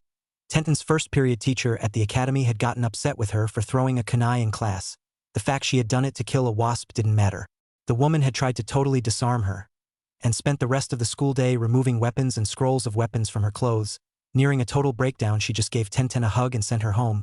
There are still scratches halfway up the wall of the room from the piles. Her right eye still twitches slightly at the sight of a kunai. Chi-Chi smiled nervously at Tenten, only 20 feet away, her back a mere 4 feet from the wall, and though she knew it was a waste, pulled and threw a kunai at her. She gritted her teeth in nervous frustration when Tenten pulled and tossed her own at lightning speed and knocked hers out of the air with an amused smile on her face. At 15 feet away, Tenten suddenly threw down a smoke bomb. Oh no, oh no, oh no, Chi-Chi said nervously as her eyes darted around. Then Tenten ran straight at her from the cloud, and from each side, circling around in a 3-point attack. Illusions. Think. Which one is the real Tenten? Chi-Chi said, then froze. The one behind you, cutie, Tenten said as she reached under Chi-Chi's arms and grabbed her large breasts. Gotcha, Tenten said, released her right hand, and with a motion and quick flip of her hand and fingers that looked like a jutsu. She had a kunai in her hand. She used to slice off Chi-Chi's weapons pouch, then slice Chi-Chi's shirt from waist to collar up the front, also cutting her sports bra in half. Tenten pulled open Chi-Chi's shirt with her left, repeated the hand motion, and suddenly had a kunai. She put the left at Chi-Chi's throat and the right under Chi-Chi's firm, D-cup breast. Please don't move, Chi-Chi. I really don't want to cut you. Chi-Chi was totally embarrassed, as her neon blush proved, glanced across to her catwalk, saw Sasuke and Kakashi-sensei with a noticeable blush, and Bull. He had both hands on the rail, which was bending in his hands. Her mind raced to find a counter before the match was simply called, as she was basically at Tenten's mercy and helpless. Then it hit her. She closed her eyes a moment to focus, nervously bit her bottom lip, then opened her eyes, pushed down her blush and relaxed her body. Oh Cammy, I hope I can do this, Chi-Chi thought, then gently leaned back against Tenten. If you wanted to see my breasts, Tenten-chan, all you had to do was ask, Chi-Chi said seductively, leaned her head back, turned it and gently kissed Tenten's left cheek. She saw the mild shock on Tenten's face, reached behind her, and gently ran her hands from Tenten's upper thighs to her flat stomach under her shirt. She then brought her left arm up and behind her, gently grabbed Tenten's head, turned her face towards her and planted a passionate kiss dead on Tenten's lips, holding her head in place. She felt then heard Tenten drop her kunai and gently grab Chi-Chi's breasts, rolling the unusually large nipples of her scarlet areola that covered the front third of her big D-cups with her thumbs and returned the kiss. Chi-Chi enjoyed the raw sexual energy Tenten was generating, leaned her hips forward a couple inches and slipped her right hand behind her, careful not to touch Tenten. Chi-Chi broke the kiss and pulled back a few inches. Tenten-chan, forgive me, Chi-Chi said softly in an apologetic voice. Tenten was lost in a sexual haze when Chi-Chi broke the kiss. Then she heard something that sounded like forgive me, but just as the words fully registered in her mind, an intense, almost burning pain hit her. It was centered on her formerly stimulated womanhood. Oh Cammy, she got my pussy. Oh Cammy, this hurts. Please release me or I'll use my medical knowledge to put you to the hospital with a very painful, humiliating injury, Chi-Chi said seriously, but obviously reluctantly, put some chakra in her hand which took on a slight green glow and projected it into Tenten's most sensitive flesh. Tenten screamed in pain when all the pain receptors in her crotch seemed to fire at once. Chi-Chi hated to use this on Tenten. Kakashi had shown her how to use her healing jutsu as an attack to inflict pain, what they'd finally named her Burning Hands Jutsu. It was her ultimate technique she was saving for later rounds. Her only real skills were her chakra control and the medical jutsu her mother taught her, except maybe for her speed her other skills were slightly above average at best. I can't do this. Even if I make it to the finals, I don't have a chance of winning it. Chi-Chi thought. Tenten, I'll release you and you fall to your knees. I'll face you for a knockout blow, and when I raise my hand you hit my pussy with everything you have and knock me out. In return I want a night with you, deal? Chi-Chi whispered to Tenten. Tenten heard Chi-Chi's offer, and despite the burning pain between her legs could think just clearly enough to know Chi-Chi was serious, and knowing her so well figured whatever she was doing to her wasn't at full power. Hi, Tenten managed to say quietly. She felt the pain suddenly vanish, dropped to her knees, hands pressed between her legs protectively, tears in her eyes, amazingly though they were only half real. She looked up and saw Chi-Chi turn, looked down at her and raise a hand for the knockout blow, then saw Chi-Chi's stance. It was subtle but her pussy was exposed, specifically her clit, remembered what Chi-Chi told her, said a silent apology and hit Chi-Chi dead on her clit with an uppercut that bent it painfully on her fist. Everything she had was behind it. Chi-Chi shrieked in blinding agony and collapsed out cold. I'll make this up to you, I promise. Tenten thought sadly, then stood and pushed Chi-Chi onto her back, where she sprawled out so everyone could see she was unconscious. Winner, Tenten, Geki said then coughed. Tenten looked over at Bull and waved him over. He jumped down with a thud and ran over to them. Please don't be mad. I can't explain but she'll be fine and I promise she won't be upset. For her, please just trust me on this and carry her to the back, Tenten said sincerely. Bull looked at her a moment, then nodded and scooped up his teammate and headed for the back just as the medics came out. They stopped when they saw him carrying her and Tenten gingerly walking beside him. Once they were out of the arena the final match came up, though no one was surprised as they were the only two left. Enko glanced at Kakashi. What the hell was that jutsu Chi-Chi did? It looked like a medical jutsu, but it sure as hell wasn't one from Tenten's reaction.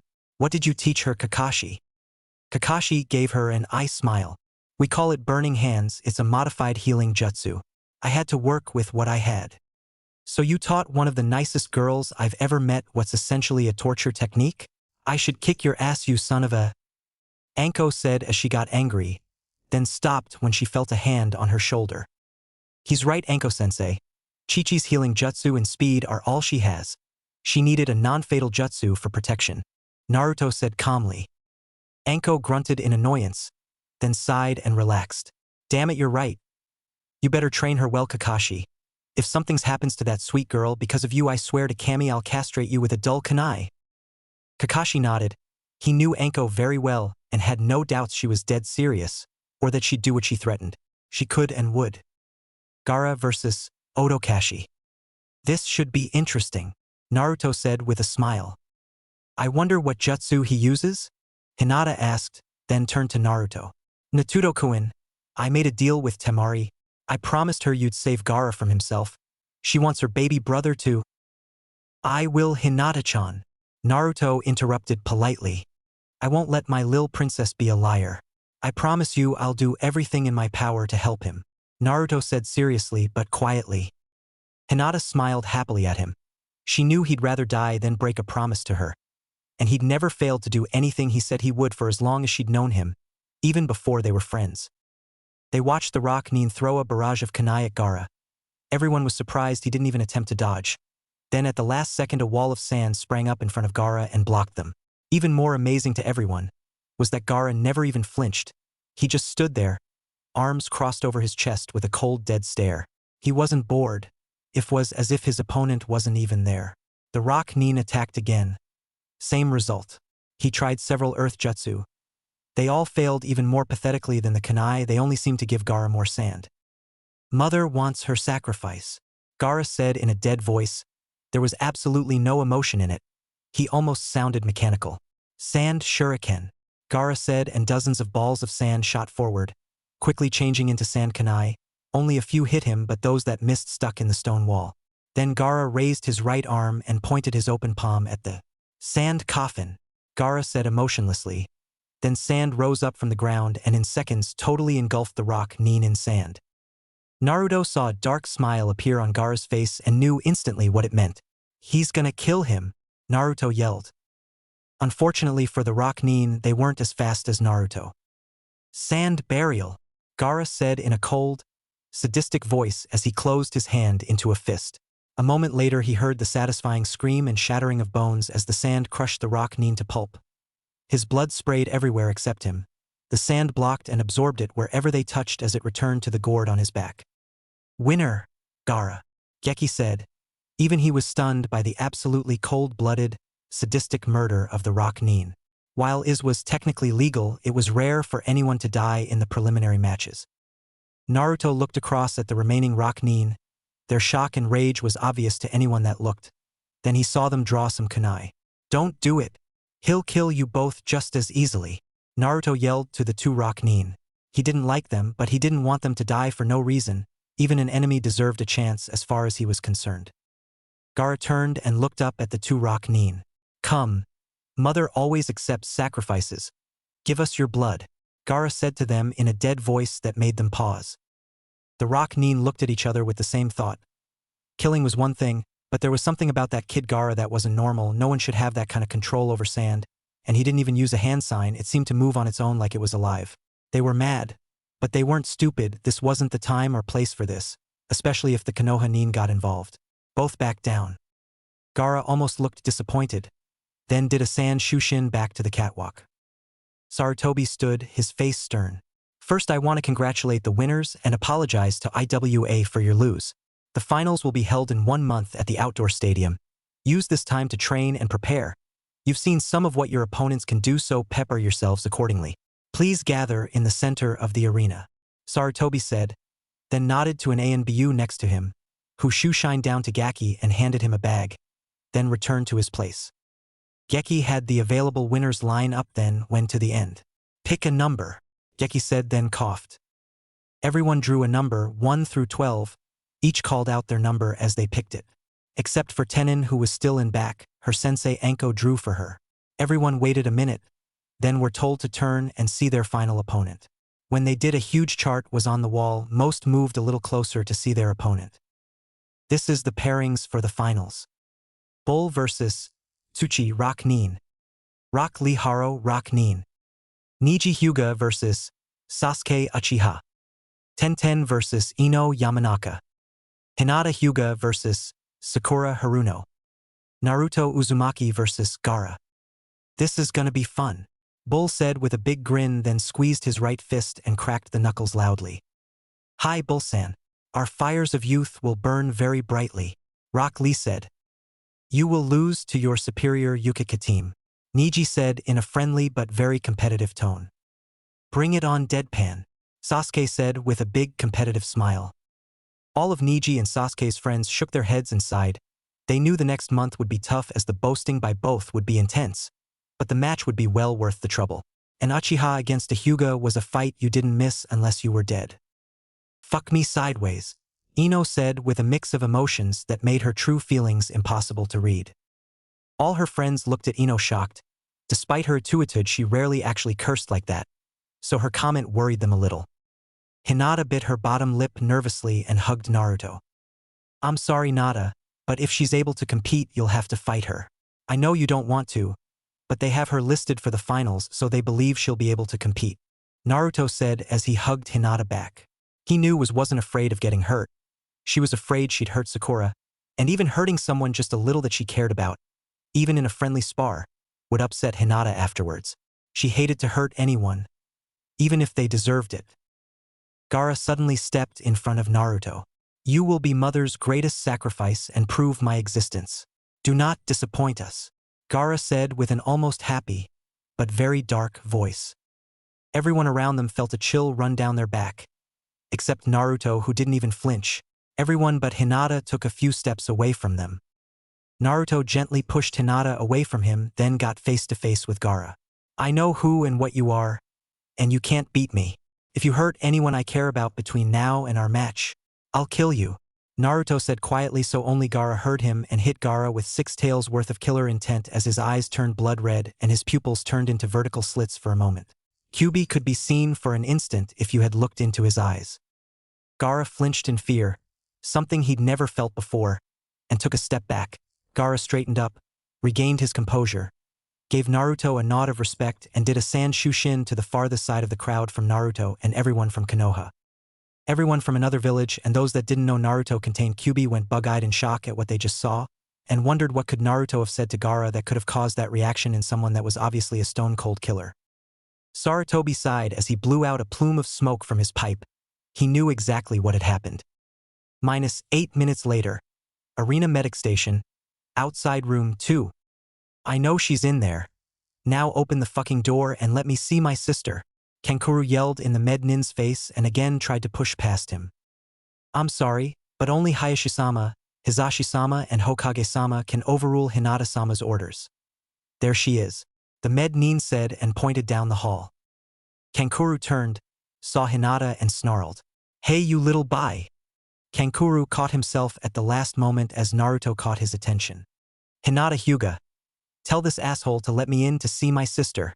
I heard her screaming earlier and he won't let me help her. Hinata, Naruto at her left side Anko behind them, walked up to room 2.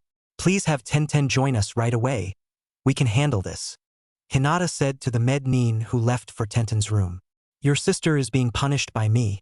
She assaulted me and offended my honor as the Hyuga heiress. It was within my rights to kill her, but I did not do that. Kankuro swallowed a little nervously. He knew he couldn't beat them in a jounin, especially if the guy that beat him was an example of their strength. What did you do to her? He asked politely, his normal attitude well in check. I used a special juken technique on her I created. It won't hurt her, but she's been locked in it since my match, which was right after yours, and I honestly don't know the lasting effects. I've never left anyone in it this long. Please wait here, we'll go in and I'll release her from it and check her. Then we'll bring you in when she's ready. Hinata said calmly, then saw Tenten leave her room and head for them. Tenten-chan, please join us. Well, in a few minutes, please wait here. I promise Temari will be fine. Hinata said turned and entered the room, Naruto, Tenten then Anko following her. As soon as they were all in, Anko shut the door behind her, and they all froze in shock at Temari. She was sprawled, unconscious, spread eagle, face up on the floor, nude, drenched in sweat from head to toe. Her blonde bush was matted to her mound. Her smooth outer lips were puffed and spread, her inner lips wet and open. Her hips were bucking hard and her clit was dark red and swollen to massive proportions. It looked like a big dick, veins were swollen and pumping blood into it. Hinata had her hands over her mouth. Dear Kami, I didn't know it would do that to her. Hinata said. She tested it on Tenten with her permission and only left her in it about 5.5 minutes. She'd been very tired but otherwise wasn't affected. Temari had been in it almost an hour. It has to be that technique, Hinata. That's a hell of a side effect though. Anko said, amazed, scared and excited all at once. If that was the side effect of being at that for an hour, she'd happily volunteer for further testing. Hinata suddenly snapped out of her shock, rushed in as she activated her Byakugan and struck the points that would release it. Tamari's bucking slowed and stopped over a 10-second period, then her clit softened, shrank and retracted. But it was obvious that it hadn't shrunk back to normal size and probably never would. The marble-sized tip of her clit still poked out. Anko, get the blanket from the bed and wipe her down. Tenten, get her shirt and shorts, and after you help Anko dry her off, get her dressed. Naruto-kun, go outside and tell Kankuro we'll be ready for him in a few minutes. Temari is just getting herself ready. But please don't tell him about this. You can go check on Sakura-chan for us and talk to that rock Kunoichi like you wanted to. Naruto nodded and smiled. He thought she was cute when she was like that. But then she was always cute. He turned and left the room. Hinata woke Temari with some smelling salts from her med pouch and talked while Temari got dried off and dressed. -3 minutes later, room 5. Naruto was watching 2 med nins use healing jutsu on Sakura while she was hooked up to an IV and tubes to help her breathe until her face was repaired enough for her to breathe on her own. Will Sakura-chan be okay? The older med nin, a woman, answered. She'll live. But whatever happened to her out there should have killed her. I haven't seen injuries like this since the last war. The woman looked at Naruto sternly, but didn't stop her jutsu. What the hell did Sakura-chan do out there? Naruto took a deep breath, sighed and briefly told her that Sakura opened 6 of the chakra gates, was crushed under 20 to 30 tons of earth and rock, but smashed out by opening the 7th gate and stood on broken legs. The woman, a retired jounin and survivor of the last Great War and Kyuubi's attack on Konoha, an elite med nin who'd seen every injury a ninja could suffer, gasped in total shock and covered her mouth with both hands. Dear Kami. She knew Sakura very well from the hospital and had no idea that she could open the chakra gates, much less 7 of them. The door suddenly opened and the top med nin in Konoha walked in, a tall, silver-haired woman followed by her primary patient, the Hokage. Naruto, we need to talk about some things and I have a special mission for Team 7. Sarutobi said calmly, but the expression on his face said this wasn't a request. It was an order. July 21st, 11:02 a.m. Naruto's house. Anko stood next to Jiraiya as she watched the end of the scene. Tenten stood near the couch to her right side. Sitting on it from her right to left was Hinata, Temari and Kankuro. Standing in front of them was Naruto. He'd just told the Tusan nin that they knew about the invasion, that Suna was involved and that he contained Kyuubi No Kitsune. Kankuro had taken it better than she expected, but was very worried about his safety for a few minutes. Understandably so considering his little brother. Temari was an entirely different story and problem. While she recovered physically from Hinata's special Juken technique, she'd been changed forever. She really felt sorry for Temari and what she'd been through. It was nothing short of extreme torture. Her brilliant strategic mind had been destroyed basically down to the foundation. She wasn't stupid. She still knew who she was and everything she should. But she was a slave to her own desire for sex and to please Hinata and Naruto. The old man had already set up daily sessions with Kurenai and Inoichi to restore her as best they could. Temari's clit had been enlarged by the jutsu, her nipples were permanently erect now, and she was hopelessly in love with and devoted to Hinata and Naruto. Her mind's way of coping with what she'd been through was to emotionally latch onto the 2 most prominent people in her mind and basically rebuild her mind accordingly to protect her sanity. Kankuro felt as bad for his sister. In his own words, she was a hardest bitch that needed to loosen up a little. But he didn't want this. She didn't even yell at him anymore. Almost as bad off was Hinata. Once they'd seen the full extent of what her technique did to Temari, she'd cried her eyes out for over 30 minutes and promised she'd do everything in her power to help Temari get strong again. Naruto felt bad and promised to help Temari too, but he'd handled it very well, like a seasoned jounin would. But she'd known him since he was 5 and he'd survived more hell by then than most jounin had. If there was a way to help Temari be a strong, independent kunoichi again, he would. Even before he'd killed Orochimaru, he'd helped her deal with her issues. Do you agree to those terms, Kankuro? Naruto asked calmly. We can't help her in Suna. As next oldest, it falls to me to decide what's best for our family. Kankuro said solemnly, sighed and patted Temari's shoulder. She turned and smiled happily at him. Have the papers drawn up and sign them. She may have been a bitch, but she's my sis and I love her. I'll talk to the Council of Wind and make them see reason. Suna will not assist Sound in a war with Konoha. With Orochimaru dead, Sound is no longer a threat to us when he writes the treaty. Ask him to take our cooperation into account. As the son of the Keisuke's and current head of the oldest family in Suna, I offer my apology. If I may ask, I won't mention any of this to him, but can you really beat Gaara without killing him? Kankuro asked calmly. Hi. I promised Hinata and Temari, Naruto said. You sure did, Naruto-sama. Temari interrupted happily. Naruto smiled at her. I sure did, Temari-chan. I'll save Gaara from himself. I know what he's been through. Come on, Naruto, we need to drop Temari off at the hospital. Inoichi is waiting for her. Kankuro needs to get back to Suna and we need to get ready. We're leaving at noon to find my old teammate. She'll be tough to track down and it'll be near impossible to bring her back. Even for you. We'll need every second we can get if you 3 are going to compete in the finals, and Sakura will need the time to recover and retrain. Jiraiya said seriously, something he rarely did. He's right, Naruto, we need to get going. Come on, brats. We'll do everything we can for her, Kankuro. Anko said. July 28th, 10:41 a.m. Outside Tenzaka City. Are you sure she's here, Naruto? Jiraiya asked. Naruto smiled. Hi. Call it a feeling, but I know she's here. I forgot to ask. What does she look like? Anko, with Hinata and Tenten, rolled her eyes and sighed. Naruto Yubaka, you mean we've been on the road all this time and you never asked what Tsunade looks like? And I thought you were smart. Oops. Naruto said, smiled and rubbed the back of his head with both hands. Hey, Why didn't you say anything, pervy sage? Jiraiya just smiled. Not my job, brat. Naruto's sweat dropped. Now, as to what she looks like, that depends on her age, Jiraiya said and saw the confusion on their faces. Tsunade has a special jutsu that lets her change her appearance, so she looks like herself at whatever age she wants, from teenager to gray-haired old woman. Oh, just great. Now you tell us that. She'll be impossible to find, Naruto exclaimed and threw his arms up exasperated. Jiraiya didn't even flinch, just gave them a big perverted smile. Actually, she'll be really easy to find. There's a few things you need to know about Tsunade, Jiraiya said and chuckled. First, she has an apprentice named Shizune, a pretty brunette in her early 20s. She has a pet pig she always carries with her.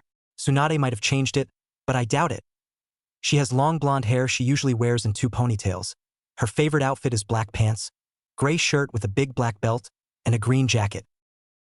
If she's still wearing that outfit, it shouldn't be too hard to find her, Enko said. In case she's not, there's 3 things about her that make Tsunade stand out.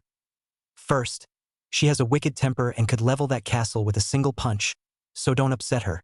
Second, and this is part of what will make her so easy to find, she's addicted to strong sake and gambling, and she always loses. Her luck is as bad as yours is good, Naruto. Well, that makes it easy, Jiraiya, and I will check. Wait a minute, you said 3 things would make her easy to find. What's the third thing? Enko asked suspiciously. She knew that smile on his face, but hoped her hunch was wrong. Spill it, Jiraiya. What the last thing about her she doesn't change that'll make her easy to find? Enko asked seriously and glared at him. Her body, Jiraiya said, then saw them glaring at him and smiled. Fine, but you made me tell you. She has the biggest breasts you've ever seen in your life, Jiraiya said with a huge perverted smile. Thud. Naruto turned and smirked. Tenten had fainted. Hinata-chan, stay here with Tenten-chan, but move off the road to the trees. We'll go into Tanzaku and look for Tsunade. When Tenten wakes up, join us. How long should we look, Enko-sensei? 3 hours, then we'll break for lunch. I've been here for a couple missions. There's a place called the Pretty Lady on the first block inside the gate on the left. They serve good steak and damn good dango. Don't smirk at me like that, Naruto. We all have our little vices. We'll meet there and trade information. If you find her before then, use your communicator to call us. Jiraiya may be the Kage of perverts, but he's also one of the Sannin and knows her better than we do. So our info is accurate, which means I don't want one of us to confront her alone just in case. That especially means you, Naruto-kun. Promise me you'll call us if you find her. And damn it, I know it'll be you no matter how we do this, Enko said. Naruto sighed. Hi, Enko-sensei. I promise. Naruto, Enko, and Jiraiya took off for town, and once inside they split up. Enko went left, Jiraiya right, Naruto straight down the main street. 10 minutes after they split up, Hinata and Tenten arrived at the gate and went in together. They all stopped at every bar and casino they came to and asked about Tsunade by description. Every regular and employee remembered seeing her there repeatedly within the last month. 11:54 a.m. Pervert! A woman screamed in a very powerful voice. Then there was a loud smack, then a crash. Naruto stopped when he heard the scream, then saw a big man in a white suit fly through the wall of some little casino head first, across the street and crash into a fruit stand. He was only about 20 feet away, so he ran over to the man to check on him. He was out cold and had a rapidly swelling red imprint of a fist on his face, his nose smashed flat. You want to join your friend? Naruto heard a woman yell from across the street, stood, turned, and his jaw dropped. Standing in the new doorway, fists on her hips, was a woman he figured had to be Tsunade. She fit Jiraiya's description, and a younger woman stepped up behind her from inside, carrying a pig. The clothes are right, she looks about 30. Definitely has a temper, and from what she did to this guy, she has to be a kunoichi. And her tits are huge. Hana-chan is a double H cup, and she'd bust one of Hana's bras if she tried to put it on. She has to be Tsunade, Naruto thought, stepped away from the crowd into the nearby alley, and pushed talk on his hidden communicator as he watched them talk to an older man about the damage. The owner, he figured. I found a casino on the main street, center of town. She's with Shizune, and it looks like they're headed west for a part of town I heard some people call the Red Zone. I'm following her, Naruto said. Click. Naruto, stay hidden and don't let her see your Hitai-ite. If she knows Leaf Nin are looking for her, she'll vanish, and we won't find her again for a couple weeks at least, Jiraiya said seriously. Naruto thought a moment. took out a handkerchief, folded it up, and tied it around his forehead to cover his Hittite, then removed his ninja pouches and put them in his backpack. "That'll do it," Naruto said, smiled and followed Tsunade openly, like he was headed in the same direction. 11:19 a.m. The Coin Purse Casino. Naruto waited until they separate, followed Shizune until she was alone, then slipped in front of her. "Shizune." Shizune was caught off guard and tensed up a moment. "How did he sneak up on me like that?" "Who are you?" she asked cautiously. "I'm Naruto Uzumaki from Konoha. A friend of mine is seriously injured. I was sent to bring Tsunade back to heal her. If Tsunade doesn't come back, then Sakura-chan will never be a kunoichi again, and I refuse to let that happen. She's coming back to Konoha if I have to kick her ass and carry her back over my shoulder," Naruto said firmly as he looked up into Shizune's eyes. Shizune looked into the blonde boy's eyes and shuddered slightly. Something told her, to her shock, that he could actually do it.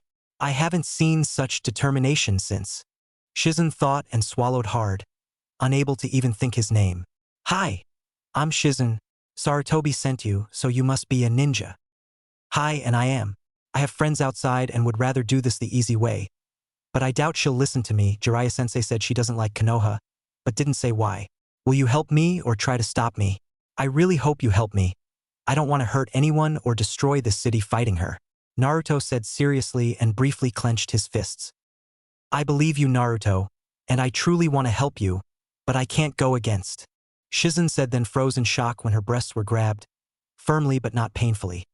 She was pulled down into the most intense kiss she'd ever felt in her life, and felt her hardening nipples get pinched and rolled through her shirt. Something filled her very being, a warmth she'd never experienced, and lost all will to resist. Then the kiss was broken and her breasts released. She looked downward at Naruto's smiling face with a huge, contented smile. What did you do to me, Naruto-kun?" Shizune asked dreamily. "Call it a special ability I have. It's like a bloodline limit. Will you help me, Shizune-chan?" Naruto said with a big foxy smile he knew would just melt her heart. He hadn't lied to her. He did leave out was that special kiss he gave her was a gift from a celestial deity usually referred to as Lady Luck. He just called her Lady-chan. He didn't need to grab her breasts. That was just his own personal addition. "Oh hi, Naruto-kun. I'll help you any way I can," Shizune said happily.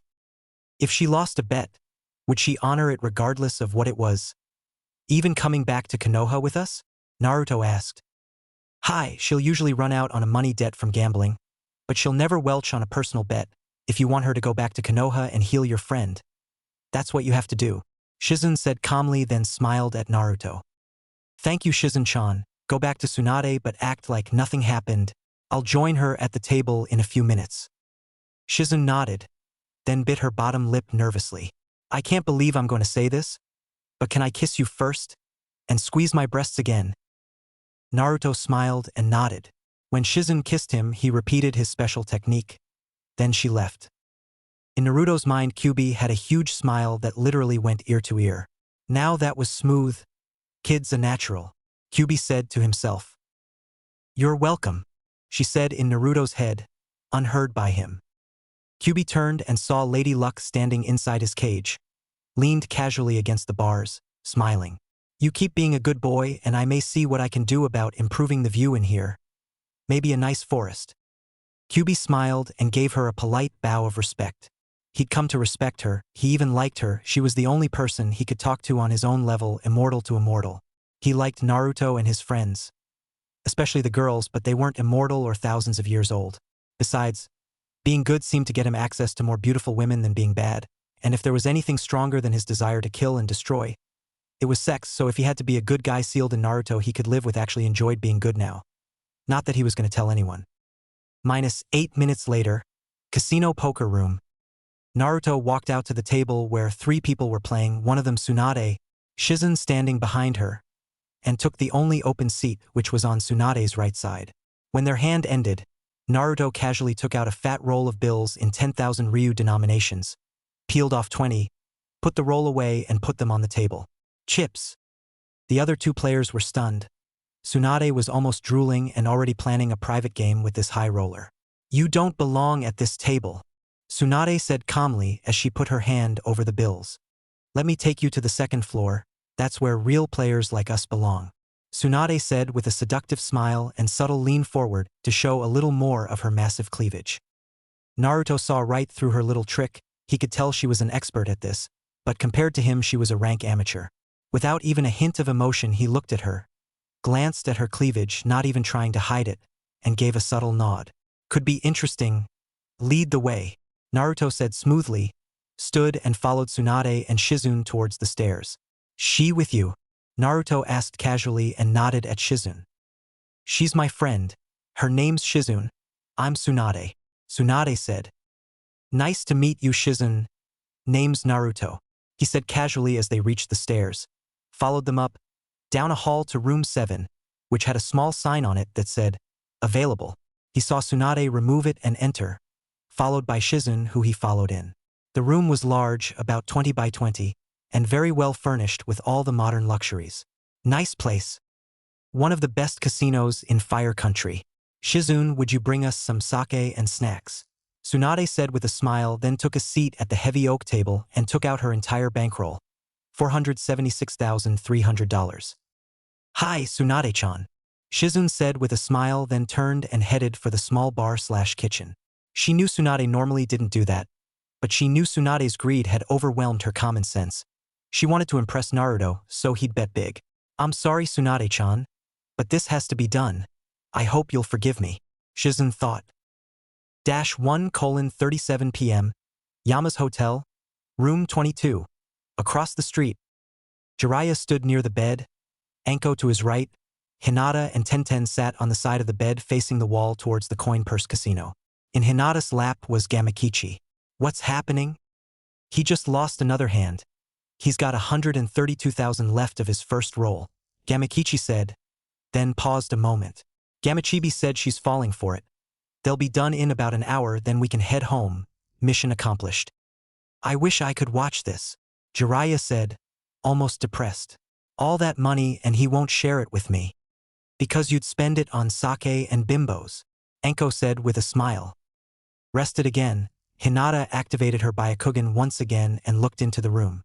She could have looked through their clothes too, but wouldn't do that.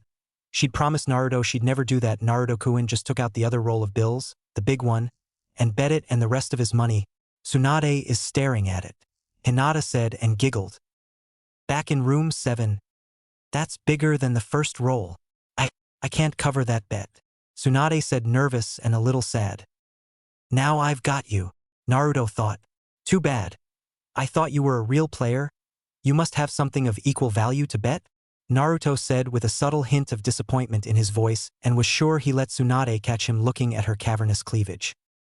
Seeing the biggest score of her life about to slip away, she started thinking fast and saw him looking at her breasts with a lot of lust. No, I can't. But damn it, that's a huge fucking roll of cash. It has to be 10 million at least. The way he's playing, there's no way he could beat my hand. I can't believe I'm going to do this. But I can't let the chance to turn my luck around just get away. Tsunade thought. I have something I can bet I never offered anyone else, Tsunade said seductively, put her cards face down on the table and gently pulled open her gray shirt a couple inches. 2:14 p.m. Outside Tenzaku's main gates, Jiraiya, Anko, Hinata, and Tenten watched Naruto walk out, followed by Tsunade and Shizune, Tun in her arms. Long time Tsunadeheim, Jiraiya said. Tsunade froze, turned and looked at Jiraiya with the most intense, hate-filled scowl you've ever seen, her full ki suddenly directed at him. You sick, perverted son of a bitch, I'll kill you for this.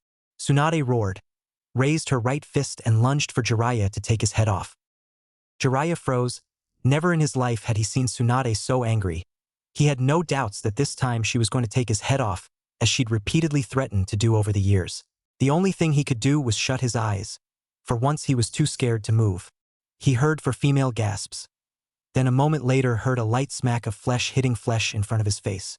When he didn't feel any pain or light-headed, he opened his eyes and saw a very familiar sight. Tsunade's fist an inch from his face. Then he saw the rest. Naruto was standing next to Tsunade, her right wrist firmly in his hand and a look of utter shock and disbelief on not just Tsunade's face, but the others. Tsunade winced and dropped to her knees, her wrist still held tightly in Naruto's hand. She looked into Naruto's eyes and felt something she hadn't in many years. Fear. I'm sorry, Naruto, Tsunade said humbly. After what had happened in the room, she couldn't stand the thought of having Naruto mad at her. She'd been fully humbled by him, and though she tried everything to get out of her bet, even sleep with him, he'd flatly refused to. She was going back to Konoha whether she wanted to or not. And she didn't. Naruto released her wrist. Please don't do that again, Tsunade. As much as I like you, respect you, and need your help, I can't let you do that. If you can't act like a respected Sannin, I'll strip you down to your panties.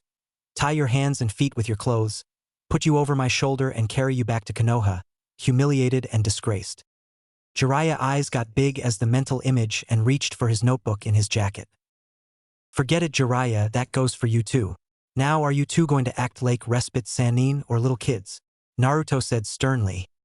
Tsunade traded glances with Jiraiya. They were thinking the same thing. I just got talked down to and humbled by a genin. You're right, I was acting like a little bitch. But there's no way I'm going to get stripped and carried back to Konoha like that. I'll honor my bet and heal your friend. I'll even behave, but I want everyone's promise that what you just saw here never happened. He may be a little brat, but he earned my respect in a way I never thought anyone could. Deal? Tsunade said firmly. Everyone nodded. Thanks, Bachan, Naruto said with a smile. Not one word, Jiraiya, or else. Tsunade said very sternly. The instant Jiraiya started to react to what Naruto had called her. She didn't like it much, but she could live with it, even learn to like it. Come on. Let's get this over with. I'm not looking forward to seeing that place again. July 21st, 5:02 p.m. Naruto's house. As Tsunade walked behind Jiraiya, Anko and Naruto, Tenten happily walking to her left side, she couldn't stop herself from subtly staring at Naruto's and yet again thinking about what happened in the casino when she lost that last hand. Flashback. Shocked, stunned, struck dumb. All good terms, but they couldn't hope to even begin to describe what Tsunade felt as she stared blankly down at the cards in front of Naruto. Tsunade slowly began to shake her head. No, you can't have lost. I had you by the balls. How? Tsunade managed to say and began to stand, her eyes darting to the window repeatedly. Don't, Tsunade-sama. If you do it, I'm finished as your apprentice and your friend. Shizen said seriously but sadly, tore at her heart to even think it. Tsunade stopped and looked at her apprentice, her friend, and her surrogate daughter for the last 15 years, even more shocked, if that was possible, but she was. Tsunade's hands twitched a moment as she gripped the table edge, then dropped down into the heavy chair, folded her arms on the table and put her head down. Naruto got up, moved next to Tsunade and gently lifted her head up to look at her. She had tears in her eyes, which totally shocked him to see someone like her break down like that. He helped her up and over to the large couch. Shizen followed and stood by the left armrest, which he sat next to. Would it really be that bad to go back to Konoha? Naruto asked. Tsunade composed herself, stood and looked at Naruto. You don't understand. There's nothing there for me but bad memories. I'm sorry about your friend, I really am. But I can't go back there.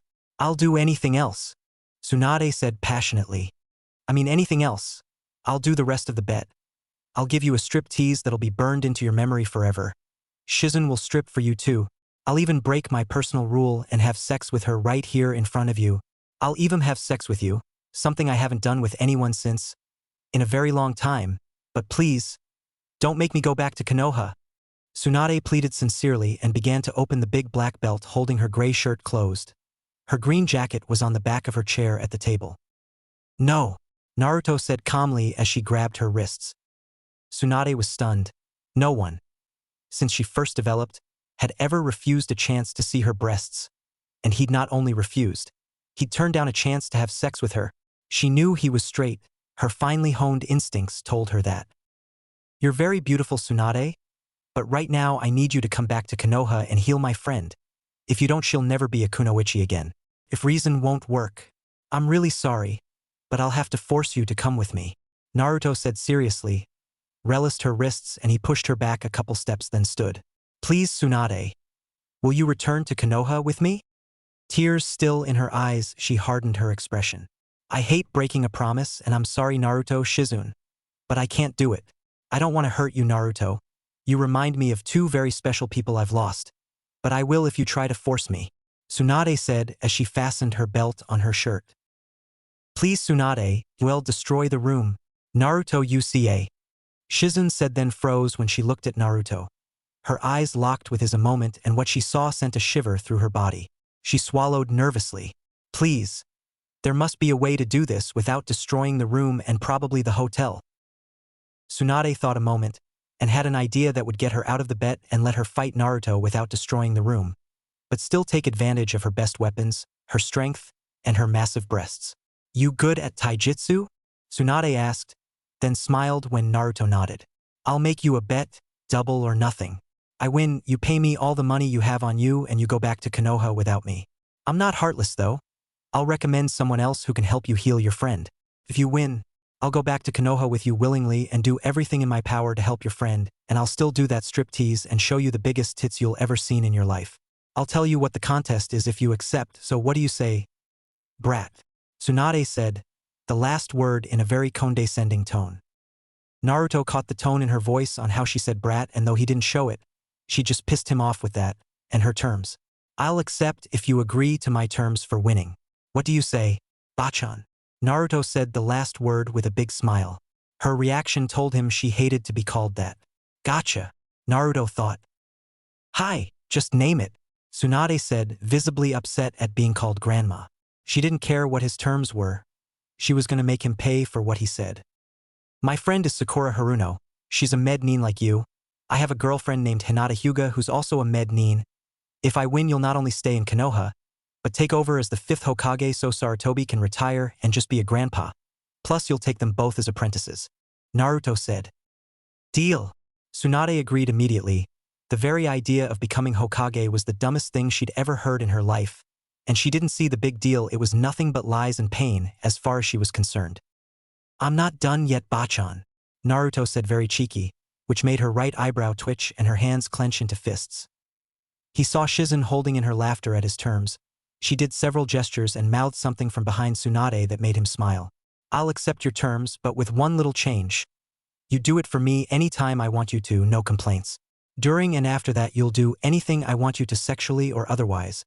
And I agree to your terms if you win. These are non-negotiable. Naruto said confidently. Tsunade was ready to explode, but held it in. She knew she had to stay focused if she wanted to win. She didn't know how, but something about Naruto really got to her in a way no one else ever had. Deal. Follow me into the bedroom and I'll tell you what the challenge is. Tsunade said with a hard but calm voice, then walked towards the bedroom door, which was next to the right end of the couch. Once inside, Shizun closed the door behind him. Tsunade turned to him. The bedroom was almost as large as the main room, but it was dominated by what he had call a Kage-sized bed. It could sleep 6 easily. My challenge is simple. All you have to do is beat me in a special taijutsu match, Tsunade said with a smile. Jiraiya had told him Tsunade had 2 specialties she excelled at like no one else, medical jutsu and taijutsu, which accounted for her seemingly limitless physical strength. I know you're up to something, so what's the catch? As I said, it's simple. We get on the bed. All you have to do is strip me nude and fuck me the moment you win, but if I get your cock in my mouth I win, Tsunade said calmly. Naruto tensed up. I can't do that. I promised Hinata-chan she'd be my first when we get married in 2 years, and I will not break a promise. Tsunade flinched as she heard Shizun gasp. I'll give him credit. Brat's stronger than I thought, and I'll give him credit for his loyalty to her. But he won't weasel out of this. Tsunade thought. I can respect that. So I'll compromise. Let's see how tough you are, Brat. We'll wrestle on the bed in our underwear. Win is by submission only, and it has to involve my tits, pussy, or both. No pressure points, no joint locks, and no jutsu, just your body. Make me submit to you and I'll be your willing bitch, Tsunade said.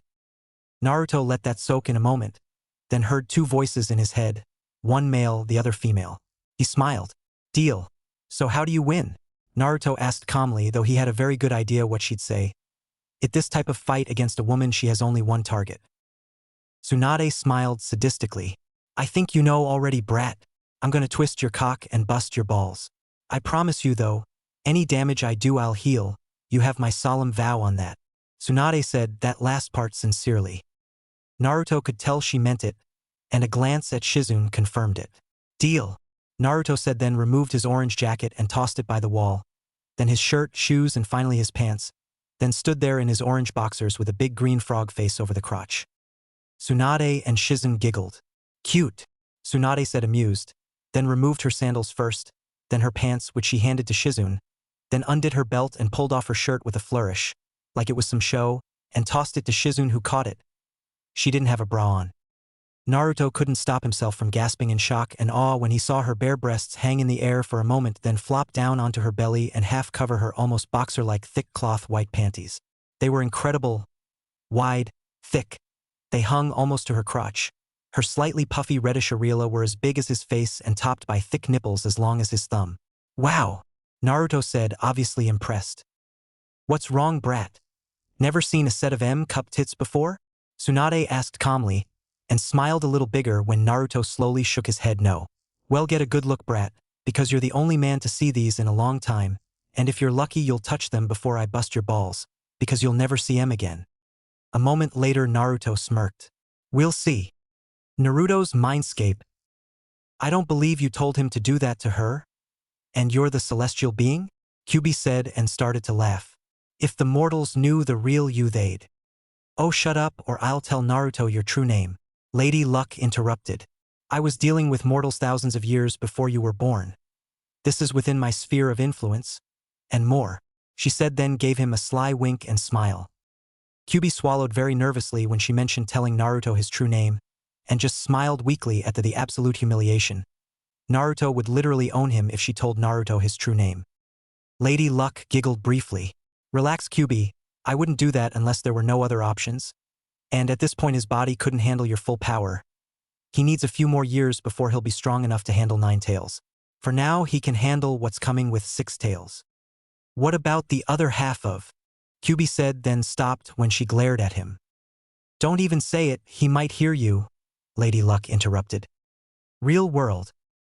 Naruto joined Tsunade on the bed and Ni walked to the middle, about 4 feet from Tsunade, and glanced at Shizun.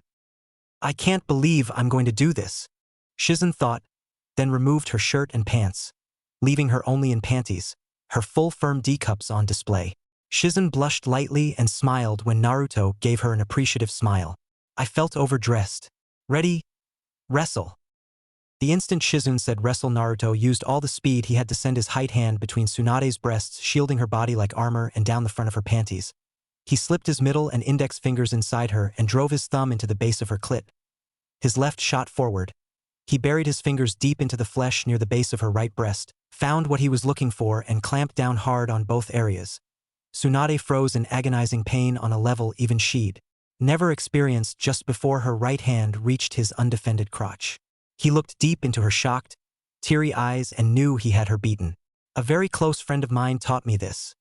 She guaranteed me no woman can resist this no matter how tough she is. I know you're curious, so go ahead and pull him down. Don't try anything though.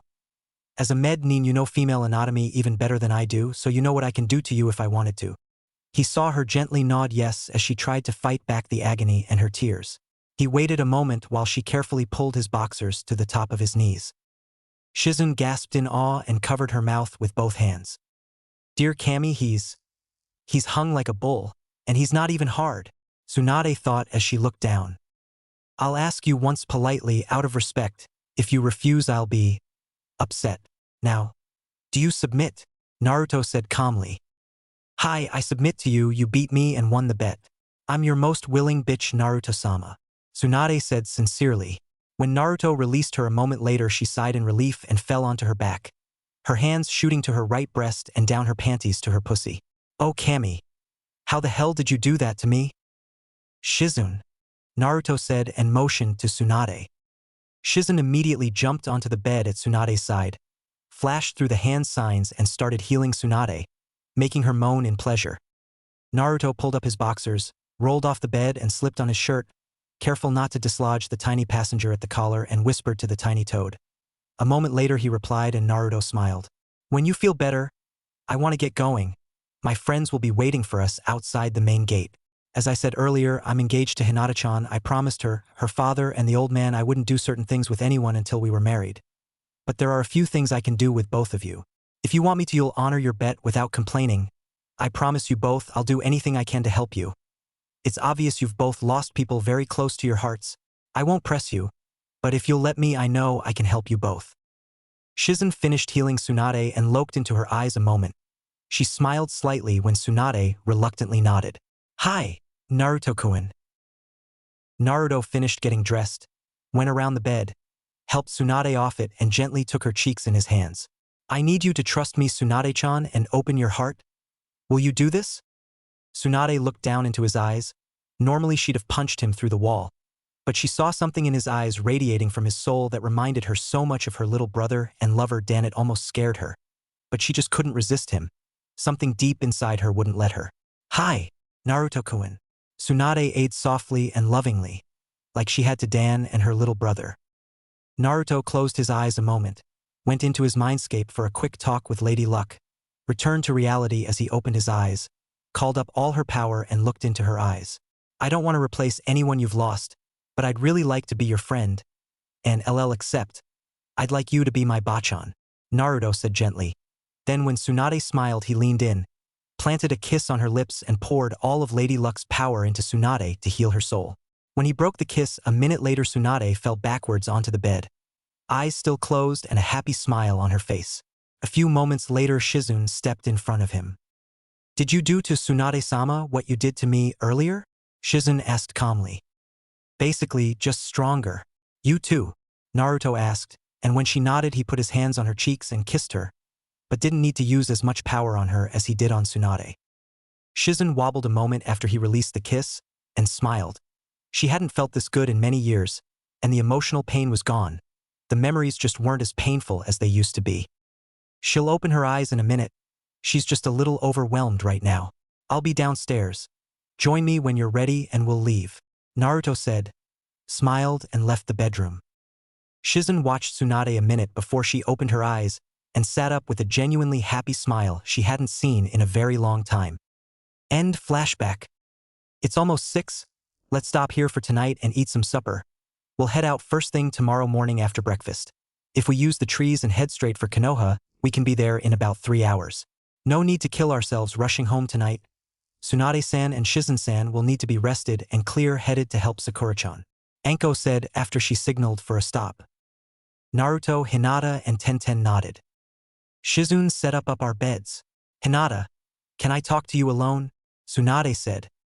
Hinata nodded almost nervously and followed Tsunade away from the others. I understand you're engaged to Naruto, Tsunade said calmly. Hi, Tsunade-sama, Hinata said respectfully, but slightly nervous to be in Tsunade's presence. Everyone that had studied healing jutsu knew about Tsunade. Her skills were legendary. The rest she'd learned from Jiraiya with her friends. I also heard that you want to be a med-nin.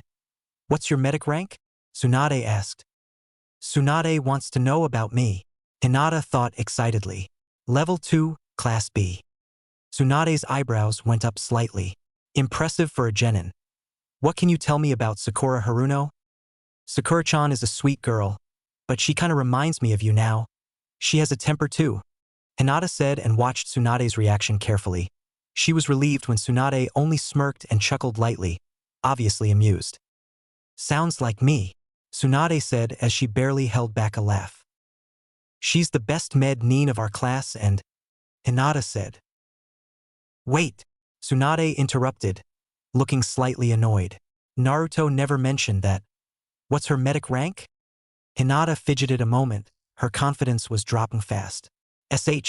She's level T3, C, Class C, Hinata said nervously, feeling like she was 6 again being grilled by her father. Tsunade's eyes opened wide and she took a step back, some awe showing on her face. Kami? And she's a genin? Tsunade asked, then smiled when Hinata nodded. That's almost the rank I was at her age. That's damn impressive. She must have almost perfect chakra control. Hi, Tsunade-sama.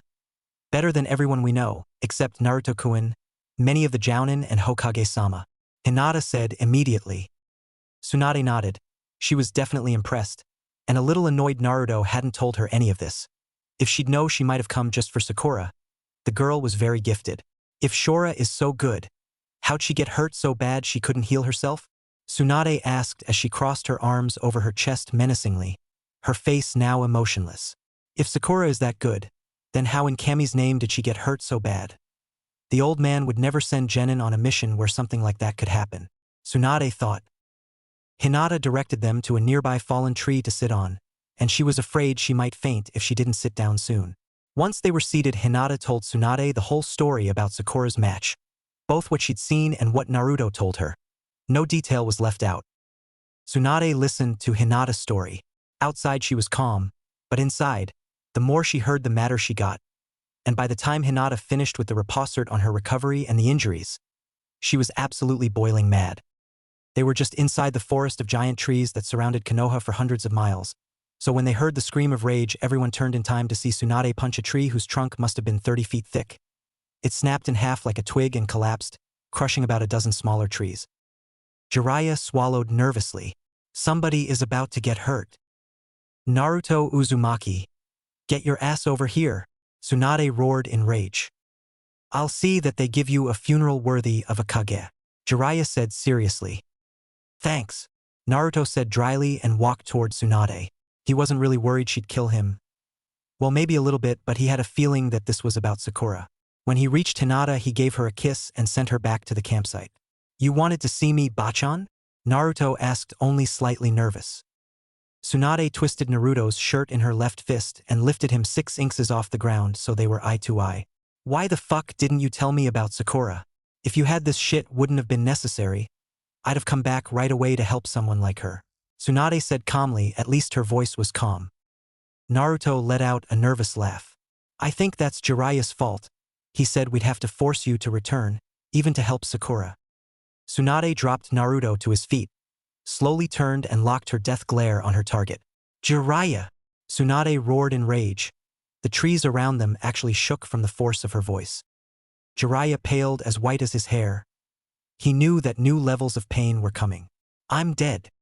Anko smirked and nodded.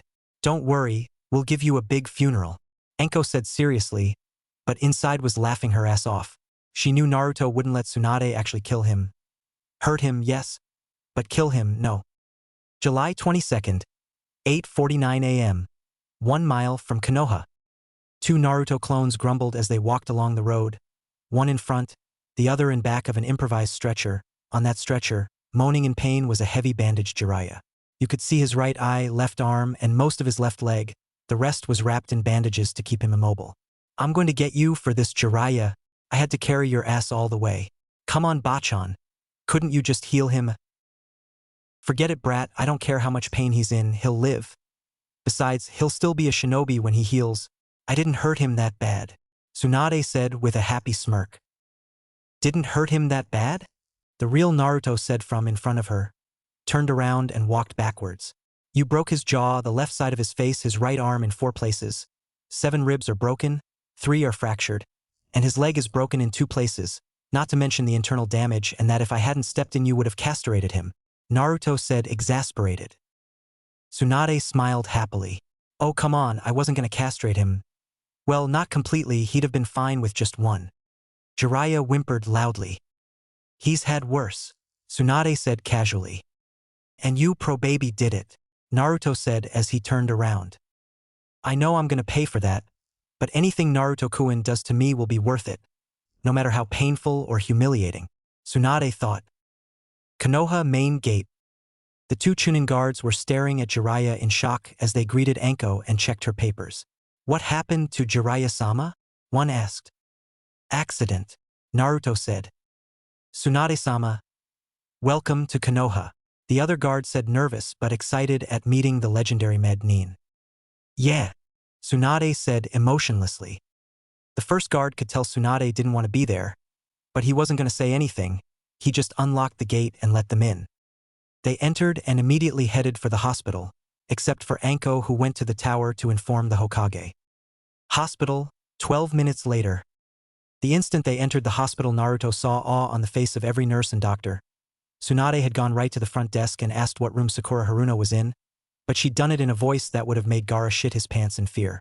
He knew she didn't want to be there, but he also knew that she also respected Sakura for her skills as a Nin, as would do everything in her power to be sure Sakura continued that very promising career. That was one thing Tsunade never joked about. He knew she had a lot of fuels, but when it came to being a Nin, and talented people like Sakura, she didn't mess around. It was one of the few things she took very seriously. They finally reached Sakura's room, and when they walked in, Sakura turned to them, smiled, saw Tsunade, and her eyes got as big as saucers. "Let's see what wrong with you that these so-called medics couldn't handle," Tsunade said seriously, flashed through several hand signs and activated a powerful diagnostic jutsu. She slowly ran her hands, now glowing green, down Sakura's body, starting at her head. When she reached Sakura's chest, she paused a moment and frowned. She did it again at her lower stomach. When she finished, she cracked her neck and sighed. "You're a tough little bitch, I'll give you credit on that. No wonder they called me in. You're lucky to be alive, Sakura. Don't worry. I'll have you on your feet and training for the finals in a week," Tsunade said seriously, but with a smile. "Thank you, Tsunade-sama," Sakura said, stars in her eyes at meeting the legendary Med Nin. "The rest of what you did we'll discuss later," Tsunade said seriously, without the smile, turned and left the room. They heard Tsunade yelling for nurses from the hallway. "You're going to be fine, Sakura-chan, I promise," Naruto said warmly and took her hand. She squeezed his. "We'll be back later. It's been a long trip and we need to clean up," Naruto said with a big grin, leaned down and kissed her forehead. "You do stink a little," Sakura said playfully. Hinata giggled, took Naruto's hand and led them out of the room. 12:18 p.m. Hokage's office. Tsunade walked into his office, almost slamming the door behind her, and sat in the right chair in front of his desk. "You want to see me, old man?" Sarutobi almost smiled, but held it in. "Hi. You've examined Sakura Haruno?" "Hi. She has some bone fragments near the base of her spinal column and close to her heart. She's lucky to even be alive," Tsunade said seriously. "Can you help her?" Sarutobi asked calmly. "I can. This place can use all the good Med Nin it can get. I won't let what happened before happen again. At least you're still following my advice about teams, and I saw some of my ideas at the hospital too. You did something right at least," Tsunade said, and saw Sarutobi's face show the very faintest signs of disappointment about what she'd said. She sighed.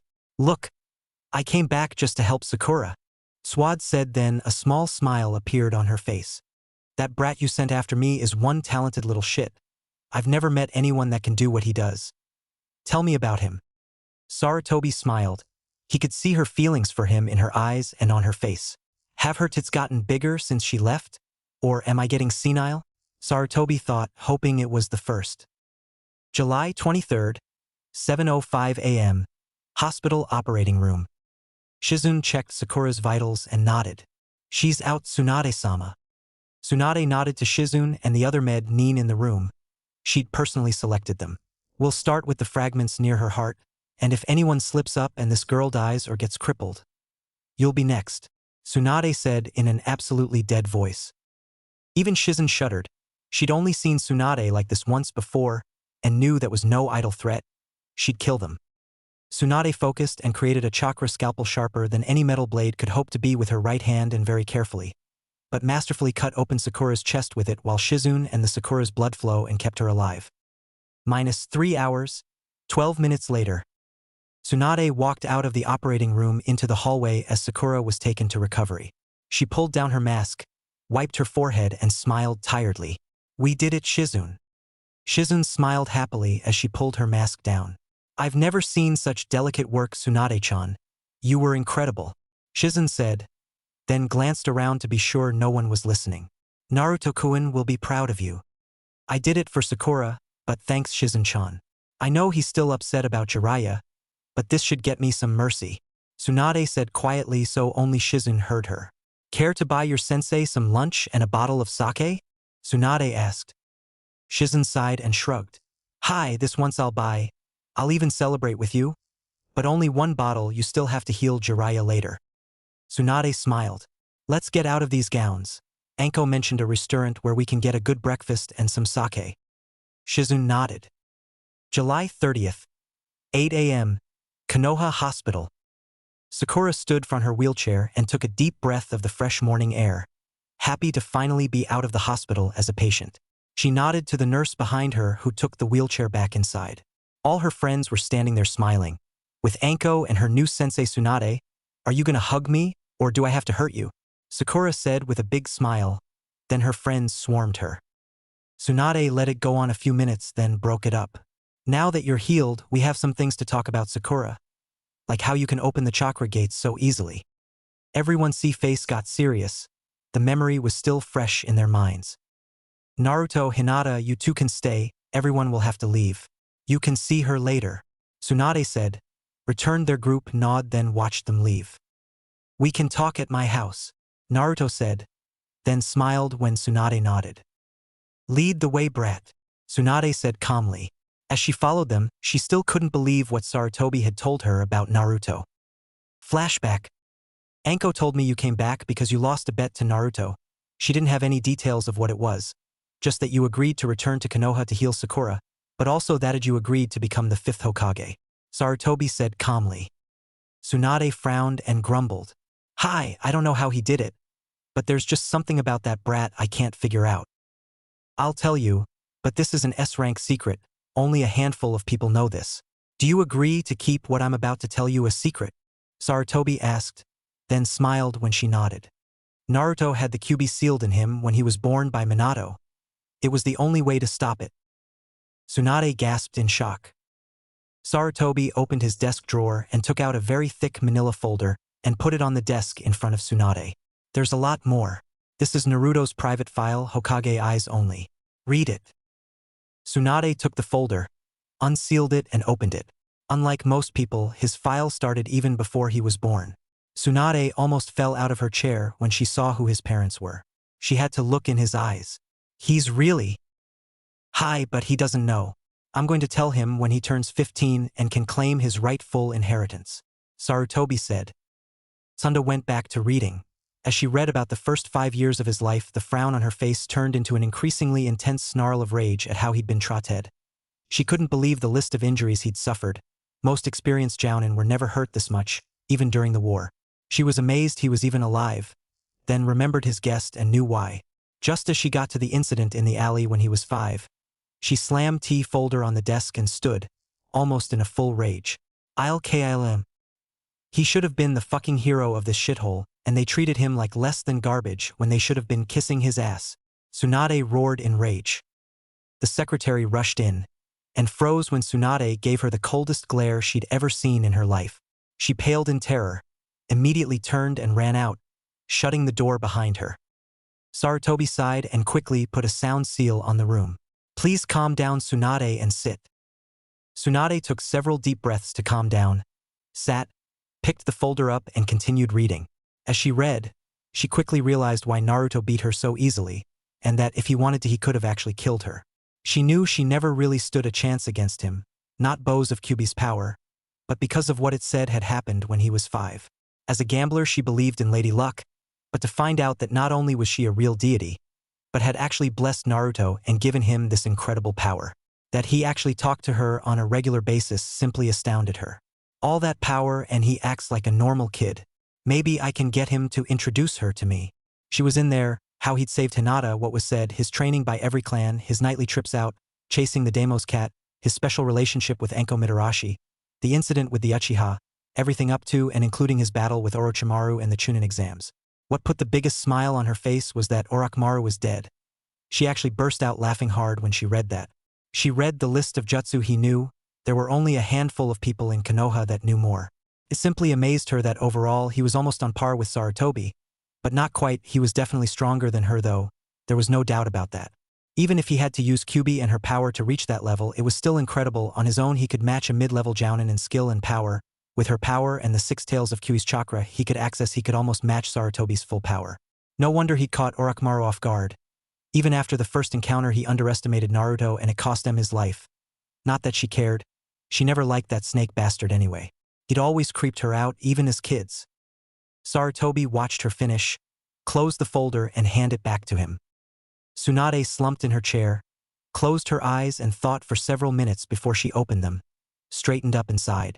I owe you an apology, sensei. Sarutobi's eyebrows went up. She hadn't called him that since she was a kid. I'm amazed you haven't killed half the people in Konoha for what they've done to him. You handled this better than I would have. From what the file said, most of them have changed their mind about him, they even like him. They would have been outraged at how he was treated. Minato gave his life for this place and they treated his final request like garbage.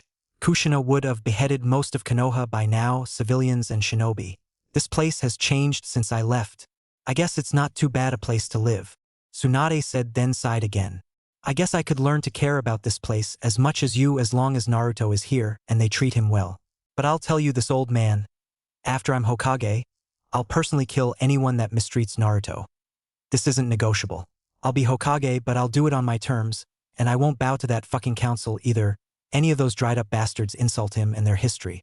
I'm gonna clean up the rest of this shithole and run it like it should be. Tsunade said coldly.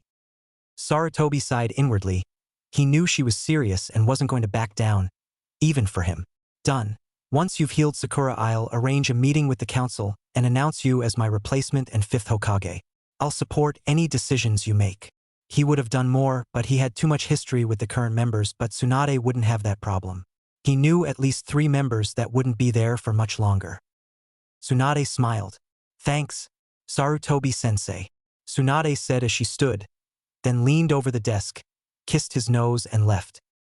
As soon as she shut the door, he blushed bright red and face planted on his desk.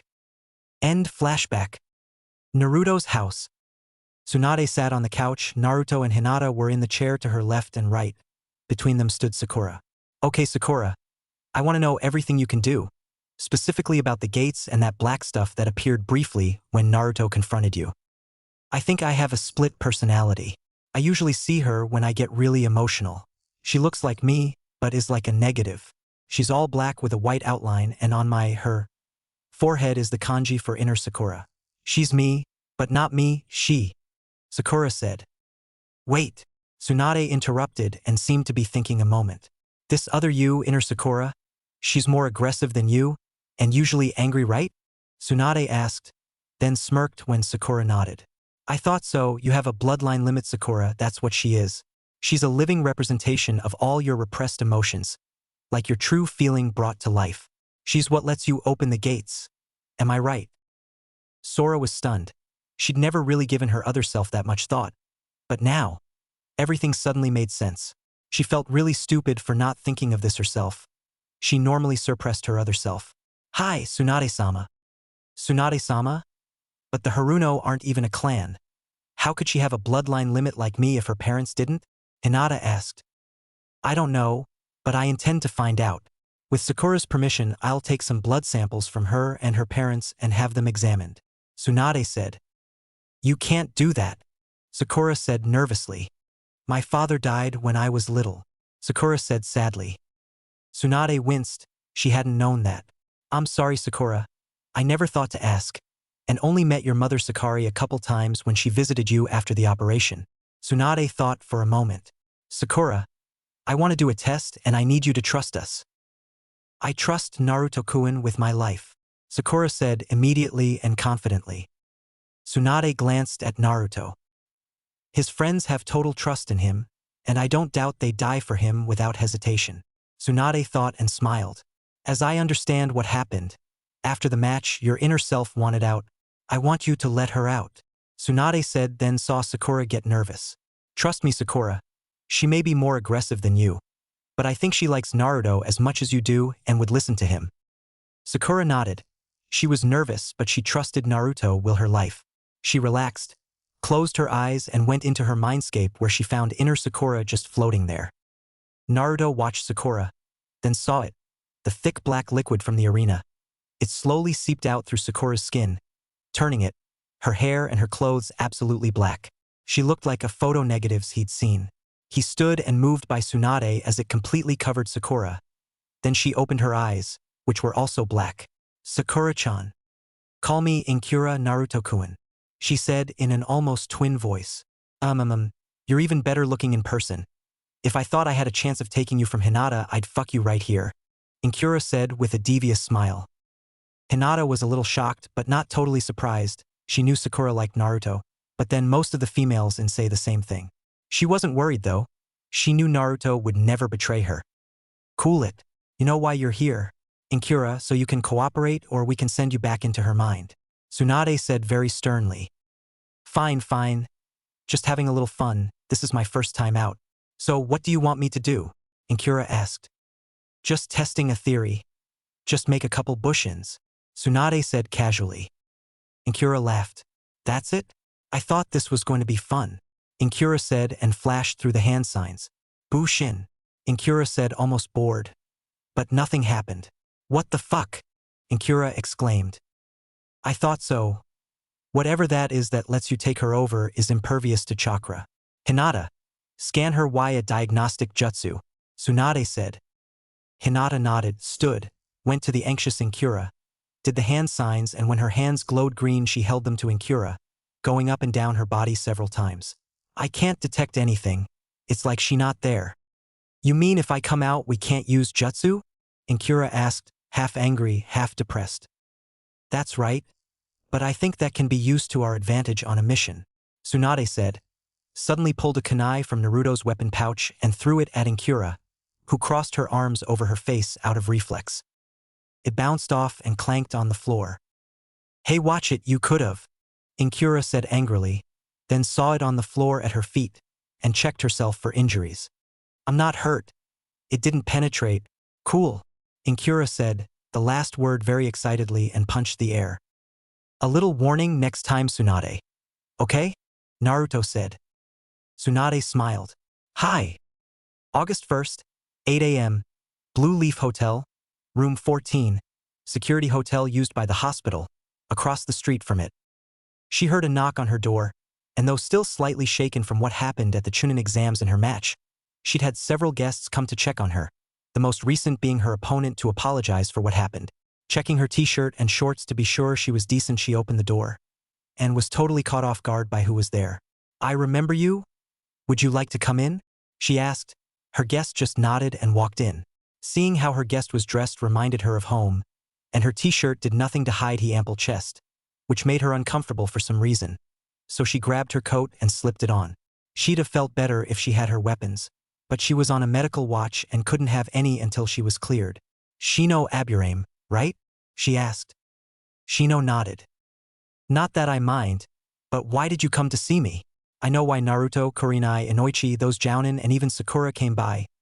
Especially Sakura, since she nearly handed me my head wrapped in my ass, Fubiki said with a nervous giggle. Shino almost smirked at her joke and the mental image it created. His bugs, however, in their own way were highly amused. Nice coat, Shino said in his normal monotone voice. Nice coat? He came to see me to tell me I have a nice coat. What the hell is? Fubiki thought. Then an odd thought popped in her mind. Is that your way of saying you like me? Fubiki asked. When she saw him nod, her jaw dropped in shock. I have to know why. Shino silently sighed and gently cracked his neck at what he was about to do. Your match against Sakura. Your moves were elegant, your attacks were intelligent and efficient. Through most of the match you remaining focused, you remained conscious in the face of certain death. And I like your choice of attire. It was the most Shino had said at once in several years. The last time was with Naruto when he was training with his clan. Fubiki was stunned. She knew the common information about the Aburame clan. Bug users, logical and emotionless, not big talkers. She tried to read him but couldn't. Thank you, Fubiki said with a small smile. He gave her a small nod, then turned and headed for the door. For some reason this made her panic. Shino, she called out, trying not to sound desperate for company. I've been stuck in here or the hospital since the exams. Would you take me out for some breakfast? I can't leave on my own, but if a respected shinobi like you escorts me, I can go out, she said, unable to hide all her emotions. Shino stopped when she called his name and listened to her obviously desperate plea for company. Except for his close friends from his academy class, most people found him creepy, especially most girls. She'd seen his match, his bugs, and wasn't the least bit bothered by them as far as he could tell. He nodded, opened the door, stepped aside and waited for her to leave first. Besides, if he told his mother he walked out before her, she'd give him the glare, and once was enough in a lifetime. Sure, he'd been 6 at the time, but her face at that moment was still the most terrifying sight he'd ever seen. The absolute disappointment on her face still drove him to never fail her again. A big smile covered her face for just a moment, then she suppressed it. She didn't want to risk embarrassing him with an emotional display.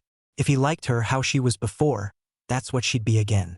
Inoichi and Kurenai had told her that if she wanted to be released, she needed to find herself again and a reason to go on. Now she had a better reason than ever, and since he didn't waste time, neither would she. She was going to become Fubiki Aburame. As she followed him out of the hotel, she had to sign out under Shino's care.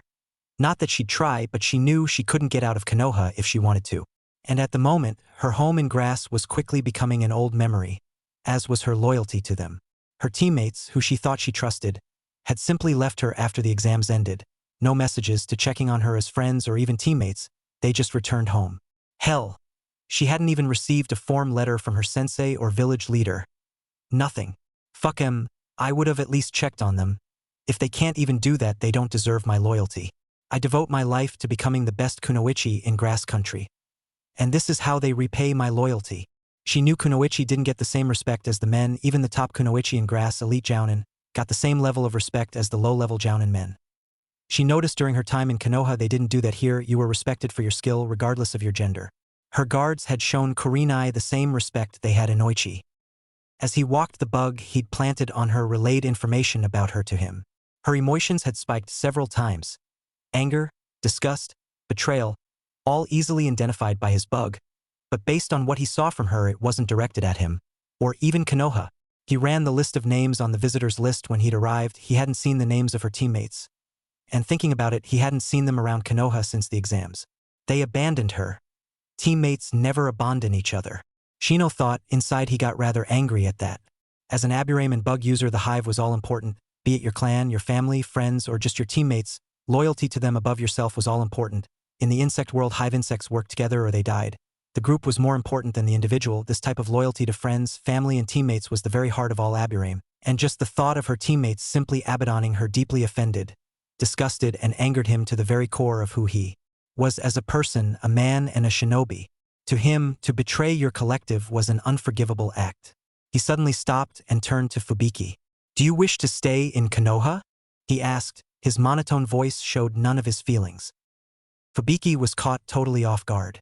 She wasn't looking forward to being sent back to Grass. To think about staying was one thing, but he'd basically just asked her if she wanted to defect to Konoha. Does he know? She thought, but if this was a genuine offer, she couldn't pass it up. Before the exams, the mere thought of betraying Grass was beyond her. But now, hi! I've been abandoned by my team and my country. They're no longer worthy of my loyalty, she said quietly, but sincerely. Shino nodded, turned and headed for the Hokage Tower. 8:17 a.m. Hokage Tower. Sarutobi blew out a plume of smoke from his pipe. "You're sure about her, Shino?" Sarutobi asked seriously. Shinobi defection was extremely rare, especially from one elemental country to another. When he saw Shino nod, he gave a silent signal and two ANBU appeared. "I want to speak to Kurenai Yuhi and Inoichi Yamanaka immediately." The ANBU vanished immediately. "Please send in Fubiki and wait outside. I wish to speak to her alone," Sarutobi said calmly. Shino nodded, turned and left the room. Sending in Fubiki, he took a seat and waited patiently, something he was an expert at. After 10 minutes, Kurenai and Inoichi entered the waiting room. He nodded to Kurenai and Inoichi, who nodded back, then both entered the Hokage's office. A few moments later, he turned to the nearby corner potted plant. On the leaf was a green beetle he'd never seen before. On a nearby leaf, he noticed the praying mantis. As the beetle passed, the mantis moved to strike, but amazingly, the beetle was even faster to react. It seemed to lock down on the leaf like a turtle. He watched, amazed, as the quarter-inch beetle withstood every attempt by the almost 2-inch mantis to lift it off the leaf, or even penetrate its shell. After several minutes, the mantis simply gave up and moved up the plant. Once it was safe, the beetle, shaped like a dome on legs, opened up and continued on. He moved close and, using all his skills, and a trick he knew, got the little beetle to join him. It took several minutes, but using a select few of his special bugs, he got a conversation going with it. There was a buzz at the secretary's desk. Then she told him to go in. Shino stood, quietly entered, shut the door behind him, walked to the desk and stood to the right of the sitting Fubiki. He gave Sarutobi a nod. Sarutobi gave a quiet snort like he wanted to laugh, but didn't. The entire Aburame clan were like that. They rarely spoke, even to him, but he didn't mind. Every clan had their quirks. Shino Aburame, Fubiki of Grass Country, has formally requested to join Konoha as a leaf kunoichi.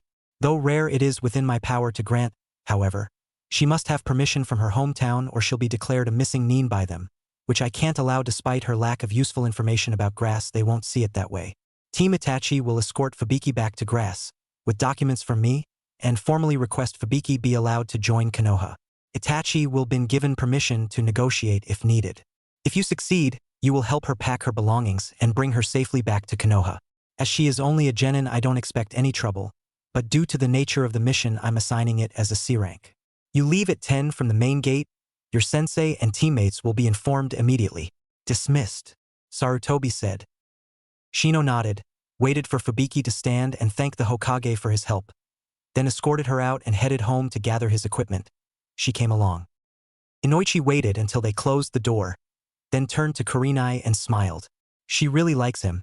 I must admit I never saw this coming, but I think once she returns we'll give her a final check and should be able to clear her.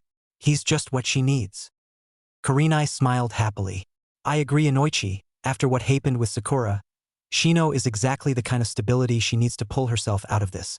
Kami, I'm good, Kurenai said happily with a big knowing smile. Inoichi glanced at Sarutobi to confirm his thought. Kurenai Yuhi, did you have something to do with this? He asked suspiciously but slightly amused. Kurenai turned to Inoichi and Sarutobi with a sweet and innocent expression. Me? Don't be silly, Kurenai said calmly, gave them an obvious smirk of pride at what she'd done, then turned and left. Inoichi laughed once she was gone. That devious little bitch. I'm inviting her over for dinner tonight with a special guest. My princess, and Inoichi-chan will love giving Kurenai a little of her own medicine, Inoichi said, highly amused. Sarutobi smiled. I normally would stay out of these things, but who did you have in mind for her? Someone I owe something big to, and he deserves her. She'll straighten him out, Inoichi said, in more ways than one, he thought. Sarutobi thought a moment then smiled. He knew who Inoichi was talking about, that everyone thought needed to straighten out and settle down. 9:58 a.m. Main gate. Shino glanced at Naruto as he watched Naruto holding Fubiki's wrists so she wouldn't pull her shirt up. He'd heard how Fubiki felt about Sakura now and what she wanted Sakura to do to her, but he'd never seen it until now. I'll make you a deal, Fubiki, Sakura said, unable to see a way to stop Fubiki from doing this short of complying. If you come back and become a leaf kunoichi, I'll do it, but on my terms. Deal? Fubiki smiled. Hi, Sakura-san. Come on, we don't have all day. I want to reach the border of grass by sundown, Itachi said in his normal, calm but commanding voice. Hi, Itachi-sensei, Shino, Kiba, and Fuki said together, as they'd done hundreds of times. Shino had a lot of respect for Itachi. He was ruthless but not heartless in training and very efficient. Thanks to him, they were currently the second best genin team in Konoha. Next to Team 7, Kakashi's team was a very close third. The three teams, especially the sensei, were very competitive about who was number one. In a friendly way, his team and Kakashi's often switched spots as second best. They knew their real competition was Naruto. Everyone used him as the measuring stick. Though all his friends now knew he was the Jinchuriki of Kyuubi, they knew he loved to spar and train with them anytime. He always pushed them to do their best. Shino nodded to Fubiki, who straightened her clothes and moved next to him. He nodded to Itachi. Good. Let's move out, Formation 6, Itachi said. They quickly moved into their modified star formation. Fubiki assisted by Fuki on what to do. Then they took off, quickly vanishing into the trees outside the wall. August 2nd, 12:19 p.m. Grass country. Fubiki's house. Bedroom. I still can't believe they agreed to let me join Konoha. Your sensei must be very persuasive, Fubiki said as she packed her clothes into a backpack. He is, Itachi-sensei is the best. He graduated from the academy at 9 and was an ANBU by the time he was 12, Fuki said proudly. Fubiki stopped a moment and whistled. That was very impressive. You must be the best team in Konoha. Fuki paused. Second best. Team 7 is the best we have. Fubiki thought a moment, then her eyes got big. Naruto, she said and almost cringed. Hi, Naruto-kun is the best, only… Fuki caught herself before she said something she shouldn't and paused only a moment. The Jounin are stronger, he'll make Chunin first time. Everyone knows it. We're already planning his party for after the finals. Fubiki caught the almost nervous pause and knew the small girl had almost slipped about something important. She wasn't going to press though. She didn't want to cause any trouble for herself. She'd need all the friends she could get. If they were hiding something, she'd prove she was worthy of their trust as a laugh kunoichi. She wasn't going to blow her only chance for a happy life. 12:25 p.m. Fubiki's living room. Don't worry about me. I was taking care of myself before you were born. I'll be fine another 6 months until you can get established. He's a nice boy, and from a big clan too. I'm so proud of you, Biki-chan. The woman said with happy tears in her eyes and a big smile. Fubiki blushed from embarrassment. Ka-san, not in front of the leaf Neen. And I'm not 3 anymore. I am so embarrassed. Fubiki said. Fuki giggled. Biki-chan. I couldn't pronounce my name when I was little, so I said Biki. It was easier. Mom won't let me forget it, Fubiki said.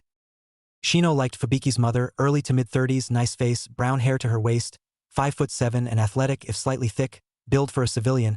Her breasts looked maybe a cup size bigger than Fubiki's and obviously sagged quite a bit beneath her loose shirt, obviously the outer of several layers to keep her warm, but she looked good. Fubiki would age very well, and his mother would get along well her. Thank you for your hospitality. We'll take good care of your daughter. You should be able to join her in 6 months as we discussed, barring something unforeseen happening.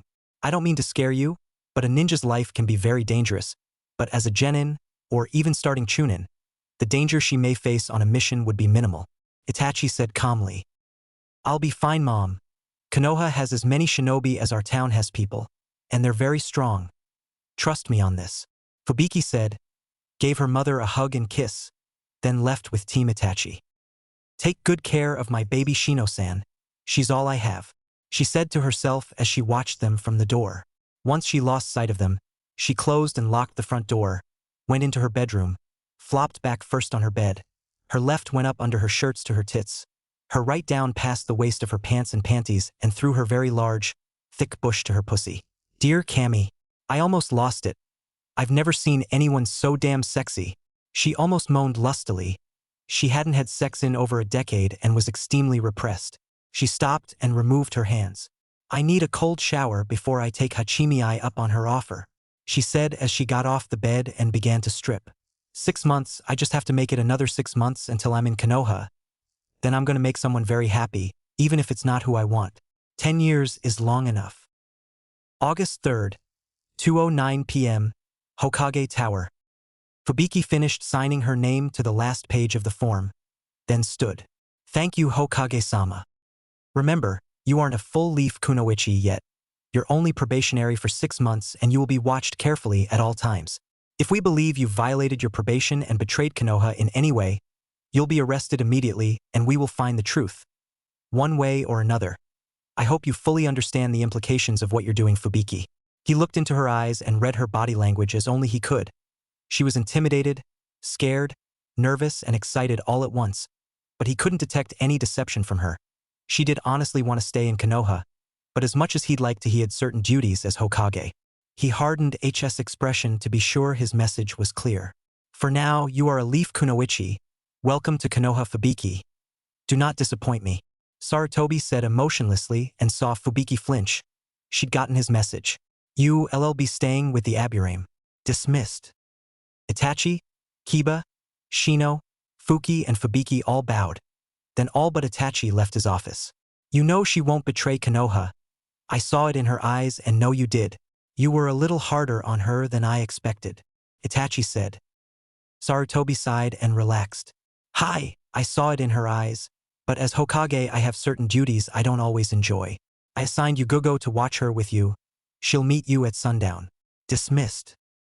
As a former ANBU, he knew Yugugo was an expert at stealth like him and an excellent ANBU, and she was rather attractive. Hi, Hokage-sama, Itachi said and left for home. He'd promised his mother he would visit as soon as he returned and reported.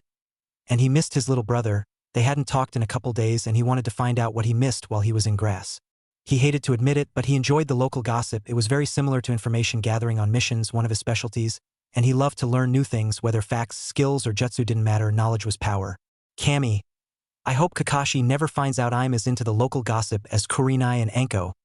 That sick bastard would never let me forget it. I'd rather spend 6 hours talking with Guy about the fires of youth. Itachi thought and almost cringed at the thought. Once he left the tower, he headed for the nearest dark alley, and the instant he was out of sight, shoe shined to the roof and began running across them at blinding speed. only a high-level jounin would even see him. August 21st, 7:45 a.m. Room 34, Outdoor Arena. So Kurenai and Kakashi had their third date. How'd it go? Naruto asked, slightly excited. Sure did, Naruto-kun. I had to pry it out of her. But she really likes old Cyclops, Anko said, then smirked. And get this, I still can't believe it. But she told me he stopped reading those itchy paradise books. Anko said, amazed she'd actually said it. Naruto dropped down onto the bench behind him, stunned, but smiling. He must be serious about her then. You know how much he loves Jiraiya's books. Anko nodded, then glanced around briefly and smiled. Hi. But no book can beat live pussy. Naruto nearly giggled. I wouldn't know, Naruto said. Yet. But once you pop Hinata, you'll never look at women the same way again, Anko said. Hey, don't talk like that about Hinata-chan, Naruto said firmly and glared at Anko. Anko flinched in submission. She knew she'd messed up. I'm sorry, Naruto-kun. You know I love Hinata and didn't mean her any disrespect. I forget my manners sometimes. You know how I am, Anko said softly and looked at the floor. Naruto stood and gave Anko a hug. I forgive you, Anko-chan. I know you didn't mean it. I'm kinda touchy about her. They'll be starting soon. So go be a good sensei and wish Hinata-chan and Tenten-chan good luck. Oh, are they sure about when the attack is going to start? Anko got serious. Hi, everything has been confirmed. But there may be a few traitors helping them. We have some suspects, but nothing we can act on. So keep a sharp eye when you come out for your match against Gaara. He's their linchpin. Without him letting out Shikaku, they don't have the power to pull this off. If he transforms and smashes the outer wall, the bulk of their forces will flood in here, and we'll have a hell of a time trying to stop them while protecting the civilians and guests. You know what'll happen if anyone from the other elemental countries is killed. Naruto nodded. Konoha will catch hell from all sides. I'll be ready, don't worry. Nobody takes down Konoha while I'm alive. Anko smiled proudly. That's why I gave you my heart, Naruto-kun. And in 2 years you get the rest, Anko said and shoo-shined away. 8:00 a.m. Outdoor Arena. The giant screen on the arena light up with the first fighters' names, which got cheers from the huge crowd of civilians, shinobi, daimos, and all the countries. Bull versus Nego Admanda. In the Leaf Shinobi section of the stands, 4th row, was Chi-Chi smiling happily as Bull walked out to a chorus of cheers. Most were from Leaf. Chi-Chi was the loudest by far. Sit down, Chi-Chi-chan, you don't want to distract him, Fuki said from the seat to Chi-Chi's right. Chi-Chi sat down and smiled at Fuki. You're just jealous because my new boyfriend made it to the finals and yours got his balls busted by a girl. Fuki gently pushed Chi-Chi, who giggled. You shouldn't talk. Did you forget how you lost? Fuki said, put her over her crotch and made her best pained face. Chi-Chi pouted and glared. Bitch, Chi-Chi said playfully. She hadn't forgotten. Knock it off, you two. They're about to start and I don't want to miss anything, Kiba said and gently elbowed his new girlfriend Fuki. Hi, Kiba-kun. I'm sorry, Fuki said and gave him a quick hug. Akamaru gave a happy bark. He was in Kiba's jacket and got part of the hug. Shino, sitting to Kiba's right, glanced at his teammates and Chi-Chi, and gave a very subtle smirk no one saw beneath his collar. Fubiki was smiling at their antics. Aren't they cute? Fubiki asked quietly. Shino glanced at Fubiki sat to his right and gave her a very subtle nod. Arena floor. The moment the match started, Bull clapped his hands in the prayer position, which activated his special stone armor jutsu, but only a very well-trained eye would catch the very subtle change in his appearance. He then took his modified taijutsu stance, a cross between a boxing and wrestling stance with his left foot forward. His left hand was open, his right in a loose fist. Nego pulled 4 kunai and threw them at Bull, who swatted them away with a swipe or his left. It sounded like steel hitting stone. Nego smiled. Stone armor, I thought so. This is going to be fun. Okay, let's see how good you are at earth jutsu, he said, then flashed through some hand signs. Stone Dragon Missile. A 30-foot dragon made of earth and rock rose from the ground in front of him and lunged forward to crash down on his opponent with deadly force. Bull smirked. The moment he was out of sight of the rock Nin, he quickly flashed through 4 one-handed seals Kakashi had taught him. A moment later, the jutsu hit him full force. The moment it hit, Nego smiled. Idiot didn't even dodge it. What a low! His thought was interrupted when his opponent sprang from the ground in front of him, scooped him up and crushed him across his huge chest. Human avalanche! Bull yelled as he jumped 20 feet in the air and then crashed to the ground on top of the rock Neen. The thunderous impact made a 10-foot wide, 3-foot deep crater. The rock Neen beneath him was out cold. Bull got to one knee and checked his pulse on his neck. You might want to call the medics. I broke at least 8 of his ribs, Bull said casually. The proctor appeared at the edge of the crater and nodded. Winner, Bull. Bull raised his hands, turned to find Chi-Chi in the crowd and gave her a smile. Chi-Chi smiled very happily and waved as she almost bounced excitedly in her seat. Fuki looked at her friend with a sly smirk. Are you too? That's personal, Chi-Chi interrupted as she blushed bright red. Fuki giggled and nodded, a big smile on her face. Kiba just smiled. He wasn't going to say anything. He desperately wanted to, but had recently learned there's times when you need to suppress your natural instincts. For him that meant not thinking with his crotch. Ino taught him that lesson the hard way. Itachi-sensei made sure the lesson stuck. On the upside, his mom, and even his big sister Hana were proud of him for his new self-control. Though he still thought Hana was still a bit of a bitch. She has been a little nicer lately. Room 9. That was impressive. He would have killed me with that move, Ino said seriously. Not that he would have needed it to take you out, pig tits, Sakura said and smiled. But you're right, he would have crushed me with it too. Worse, I don't have your natural padding, Sakura said and patted her B-cups. Ino laughed. Big boobs aren't always great. I was having a private sparring match with Kurenai and made a joke about using her tits as punching bags. Cammy, was that a mistake? She tore off my top and did it to mine. I had no idea Kurenai-sensei had such a temper or was so sensitive about having some of the biggest tits in Konoha. So be careful around her, especially if you spar with her, Ino said in painful embarrassment, then saw the look on Sakura's face.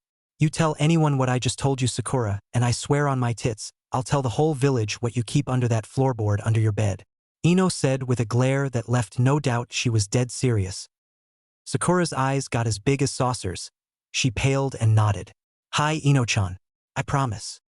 Ino relaxed and smiled when she saw the next match about to start on the closed-circuit monitor. You have an admirer, Ino said playfully. Sakura turned and looked up at the monitor. It was the other Rock Neen and Rock Lee, who was holding up a cherry blossom. She quickly turned up the sound. Dedicate this match to you, my cherry blossom, Lee exclaimed with his classic big toothy smile. Sakura could hear the groans and laughter come through from the crowd and knew her friends knew he meant her. She sighed. That's sweet. No one has done something like that for me. You two gonna hook up? He's a geek, but has a great body, Ino said with a sly smile. Sakura blushed for a moment. She really was flattered, and he had been there for her every day after her operation and in rehab. She pushed it back and turned to Ino. He's no Naruto, but he does have a nice body. I might give him a chance, Sakura said casually. Ino had caught Sakura's reflection in the screen, saw her blush and knew Sakura's reaction just from her subtle body language. She'd known Sakura too long to be fooled by her. She hid her excitement. Sakura might as well have held up a sign saying, I want to fuck Rock Lee, as far as she was concerned. If you do, let me know and I'll help you get ready. Anything for my best friend. Thanks, Ino, Sakura said, then looked at the monitor when it started. She watched Lee immediately open the first chakra gate, was suddenly in front of the Rock Neen where he kicked him high into the air, opened the second and third chakra gates, was suddenly in the air just above the stunned Rock Neen, did a high-speed front flip and hammered the Rock Neen with a heel kick that drove him to the ground with a thunderous crash, and a moment later landed next to the crater her made. Sakura sat there slack-jawed and bug-eyed. Spandex boy can open the chakra gates too? Ino said, stunned. If he did that while he was fucking you, he'd. Ino said as a devious smile crept onto her face, voicing her thoughts. Sakura snapped out of her daze, jumped to her feet and turned to Ino with a hard glare. Stay away from him, Ino, he's mine. Ino's eyebrows shot up. Then she smiled deviously. So he does make you wet, Ino said and watched amused as Sakura realized what she'd just said. You can have him, it'd be the best fuck I'd ever have. But my last. I couldn't withstand that kind of power, he'd kill me. But if you opened yours too. Oh Cammy, what a ride that'd be. Sakura blushed. Then after Ino finished she smiled and hugged her best friend. Thanks, Ino-chan. I'd like to have Naruto-kun, But nobody stands a chance against Hinata-chan, and there isn't a female in Konoha capable of getting between them or willing to try. Then there's Anko. She'd kill anyone that even tried. Remember what she told us the week after I got out of the hospital? Hi. Even if she marries someone else, Naruto will always be first in her heart and her master. After what Naruto did for her, I don't blame her. I'd do the same thing. I can't even imagine what she's been through. Ino said solemnly. I sort of can. Naruto kinda did the same for me in my match. I would have opened all 8 chakra gates and killed myself just to hurt Fubiki. I'd do anything for Naruto-kun. Ino. Anything. Sakura said sincerely. Ino just nodded. In the arena, Sasuke walked out confidently, watching Neji intently do the same from the other side. He trained harder than ever to get ready for this match. His personal pride, as well as that of the remaining Uchiha clan, was on the line. But he knew Neji felt the same way. Uchiha versus Hyuga was the ultimate clan matchup in Konoha. He knew the betting would be very heavy on this match, but that didn't concern him. He just wanted to beat Neji and make Chunin. He heard a certain voice cheering over all the others, but didn't react. I wish she wouldn't do that. I told her we aren't serious yet. One lunch together doesn't mean we're dating. Why are women so difficult? Sasuke thought and glanced briefly up at Kintsuchi as he reached the center. He waited for the signal, and the instant he heard it, he activated his Sharingan, leapt back into his intercepting fist taijutsu stance as Neji did the same. Byakugan jumped back into his gentle fist stance. Let's see what you've got, Neji, Sasuke said confidently. Sasuke flashed through a series of hand signs, took a quick breath, and blew out a dozen fist-sized fireballs in a row at Neji. Neji didn't even flinch. He dodged everyone with apparent ease. You must do much better than that to defeat me, Sasuke, Neji said emotionlessly, then quickly leapt to his right when a fireball bigger than he was raced at him at twice the speed of the small fireballs and exploded on the wall 30 feet behind him. He gave Sasuke a nod. Sasuke gritted his teeth a moment at missing, then returned the nod. I'm just getting warmed up, Sasuke thought. Neji reached into the weapon pouches on both legs and pulled out 10 shuriken in each hand, dropped into an attack stance, and with blinding speed began throwing them at Sasuke, one at a time, alternating hands. In the stands, Hayashi and Hizashi glanced at each other over Hana and Hanabi. Both had the same thought. Neji is using divination, 8 trigrams, 64 palms as a distance attack to throw shuriken. That's brilliant. 8-year-old Hanabi was amazed at her cousin's new attack. Hana was stunned as well. She'd also recognized it and watched Sasuke just barely dodge all 20 shuriken. She could tell that several had cut his shirt and pants. She turned to her husband. Hayashi-kun, was that? Hana asked quietly. Hayashi glanced at her and nodded. Neji has been holding back Hizashi, and I must have a talk with him when this is over, Hayashi said quietly. Hizashi nodded. Hi. Sasuke was on full guard now. Even with his Sharingan and speed, he'd barely managed to avoid that attack. He was seriously impressed and knew Neji had to have come up with that himself because he'd never seen that technique before. I wonder what else he'd holding back, Sasuke thought. Damn, that should have disabled him enough for me to finish this. His speed has increased more than I expected. I still have our clan's 2 best techniques he doesn't know I can use, and my other new technique. I just hope I don't have to use it. I can only do it once and it'll drain my chakra, Neji thought. Let us end this now, Neji said, focused his chakra in his hands and charged in at full speed. Damn it, I don't think I can dodge him up close, Sasuke said quickly and dropped into his best intercepting fist stance. ADN focus his chakra to increase his speed to maximum. He'd only get one chance. He had to protect his arms. He knew if Neji struck them, he was finished. Even blocking wasn't an option again, the Juken style. He had to avoid Neji's hands at any cost. She watched the match intently. She hadn't told anyone, but she thought tall, stoic Hyuga was really cute. He was like her in many ways. She caught a brief smirk out of the corner of her eye and turned to the woman next to her and sighed. We'll talk about it later, okay? She looked down at her daughter and nodded with a smirk. Despite his best efforts, his chakra points getting shut down and the strikes to his body were adding up fast. Throwing caution to the wind, he moved in closer with a left to the head. Neji dodged. But this gave him the brief opening he needed. He ducked and spun around, banging Neji as fast as he could, and without even looking as he stood, he threw a straight right at the back of Neji's head with everything he had. By pure luck, and unknown to him, his arm was exactly within the Byakugan's only blind spot and connected. Neji felt a sharp pain in the back of his head, a moment and flashes of light in his eyes, then everything went black. A moment after he felt his punch connect the stunned Sasuke looked at the proctor who declared him the winner. He smiled, raised his right fist and promptly collapsed to his hands and knees from exhaustion. The medics came out, carried Niji out and helped Sasuke leave. He wouldn't let them carry him. Room 34. Congratulations, team. I'll never hear the end of this. I could tell him he got lucky with that punch, but he'd just argue. I'll let him have his moment, Naruto said and laughed. Room 6. Come on, Tenten-chan. I know how you feel about Ino-chan, but you have to fight her, and you can't hold back. This is as much for Ino as you. You want her to act Chunin, don't you? Hinata asked, her hands on Tenten's shoulders. Tenten whimpered. I don't want to kick her ass. I want it on my face. What about Temari-chan? You don't want to disappoint her, do you? You helped her more than Inoichi-san and Kurenai-san. She loves you as much as she does me. You're her girlfriend because I have Naruto-kun, and until we're married there are certain things I won't do. Hinata said sincerely. You know I love Temari-chan, but Ino is special to me too. I don't care if she's bi. I'll share her with a man, Tenten said, getting a little upset. You know Ino feels the same about you and will fight to win, Hinata said, then saw Tenten nod. If you do your best against Ino, win or lose, I'll, Hinata said, paused as she blushed lightly, then whispered the rest in Tenten's ear.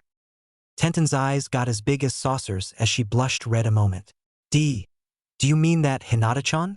Tenten asked, stunned, then saw Hinata nod and smile with a light blush. I'll do my best, I promise. There was a knock at the door. It's time, Tenten, a woman said. Be right there, Tenten yelled. Thank you for the pep talk, Hinata-chan. And for that I'll do my best, Tenten said, then held up her hands at chest level, palms forward. Can I, Hinata-chan? For luck? Tenten asked politely and gave Hinata he best big puppy eyes look. Hinata smirked then sighed. They aren't lucky and I really shouldn't. That one time we were just being silly playing cards, though it did work. Just this once. But at the next party you're gonna be serving girl, and if you complain even once I'll have Naruto-kun hide your weapons and you won't see him for a week unless we get a mission, Hinata said seriously. Deal. Tenten chirped happily. She hated being serving girl, but it'd be worth it. Hinata quickly unzipped her jacket and pulled up her shirt and sports bra. Her FF cup breasts flopped out. She let Tenten feel her up a moment. Though she didn't show it, she did like the feeling. Tenten knew how to use her hands. As soon as Tenten released her, she quickly tucked them back in, pulled down her shirt and zipped up her coat. Now go do your best. Tenten smiled happily, nodded, ran to the door and gone in a moment.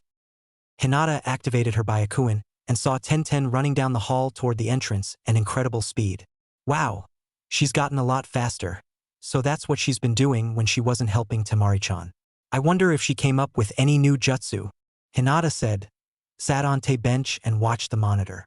A few moments later Tenten and Ino walked out into the arena. Arena stands. What are you smiling about, Hana-chan? Hayashi asked as her turned to his wife, just missing her deactivate her Byakugan. Oh, I'm just looking forward this match between Hinata-chan's friends.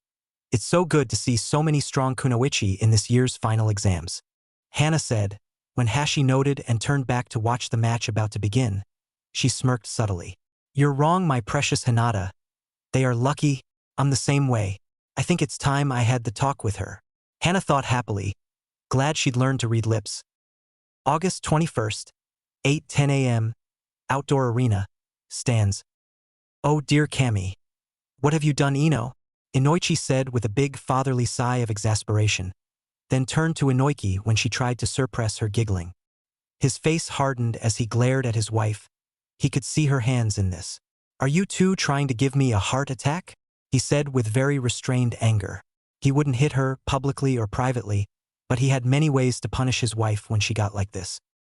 Inoiki looked at her husband, withered under his glare and subconsciously crossed her arms over her breasts.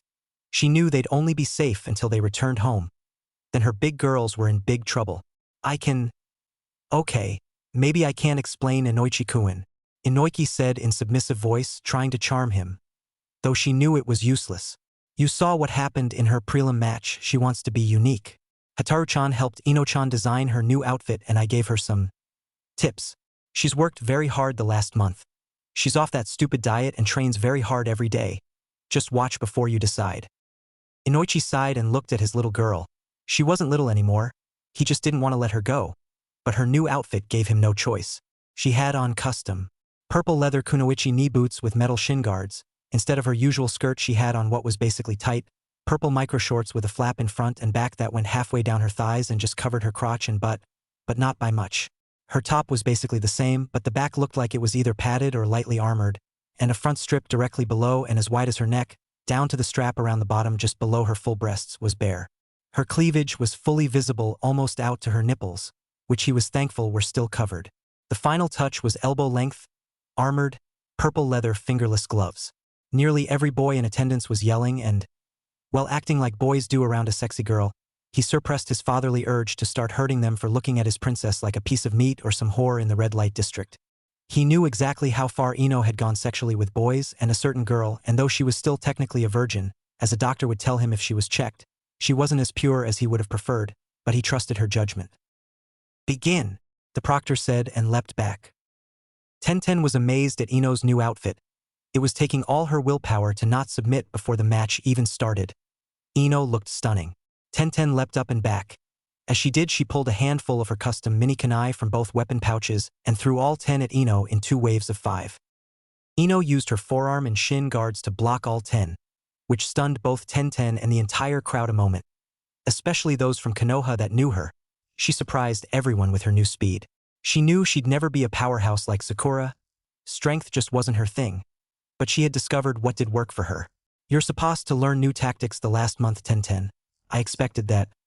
You'll have to do better if you want to win, and I know the flaw in your fighting style," Ino said with a smile, pulled a kunai with her left hand, took a loose version of the basic taijutsu stance, and started rocking her body gently, as if listening to music. Tenten wanted to ask Ino what the hell she was doing. This was a fight, not a dance club. "Sorry, Ino-chan," Tenten said, pulled a scroll from her belt pouch and by a quick hand sign released a 6-foot bow staff, and slipped the scroll back in. She did a quick kata then charged in.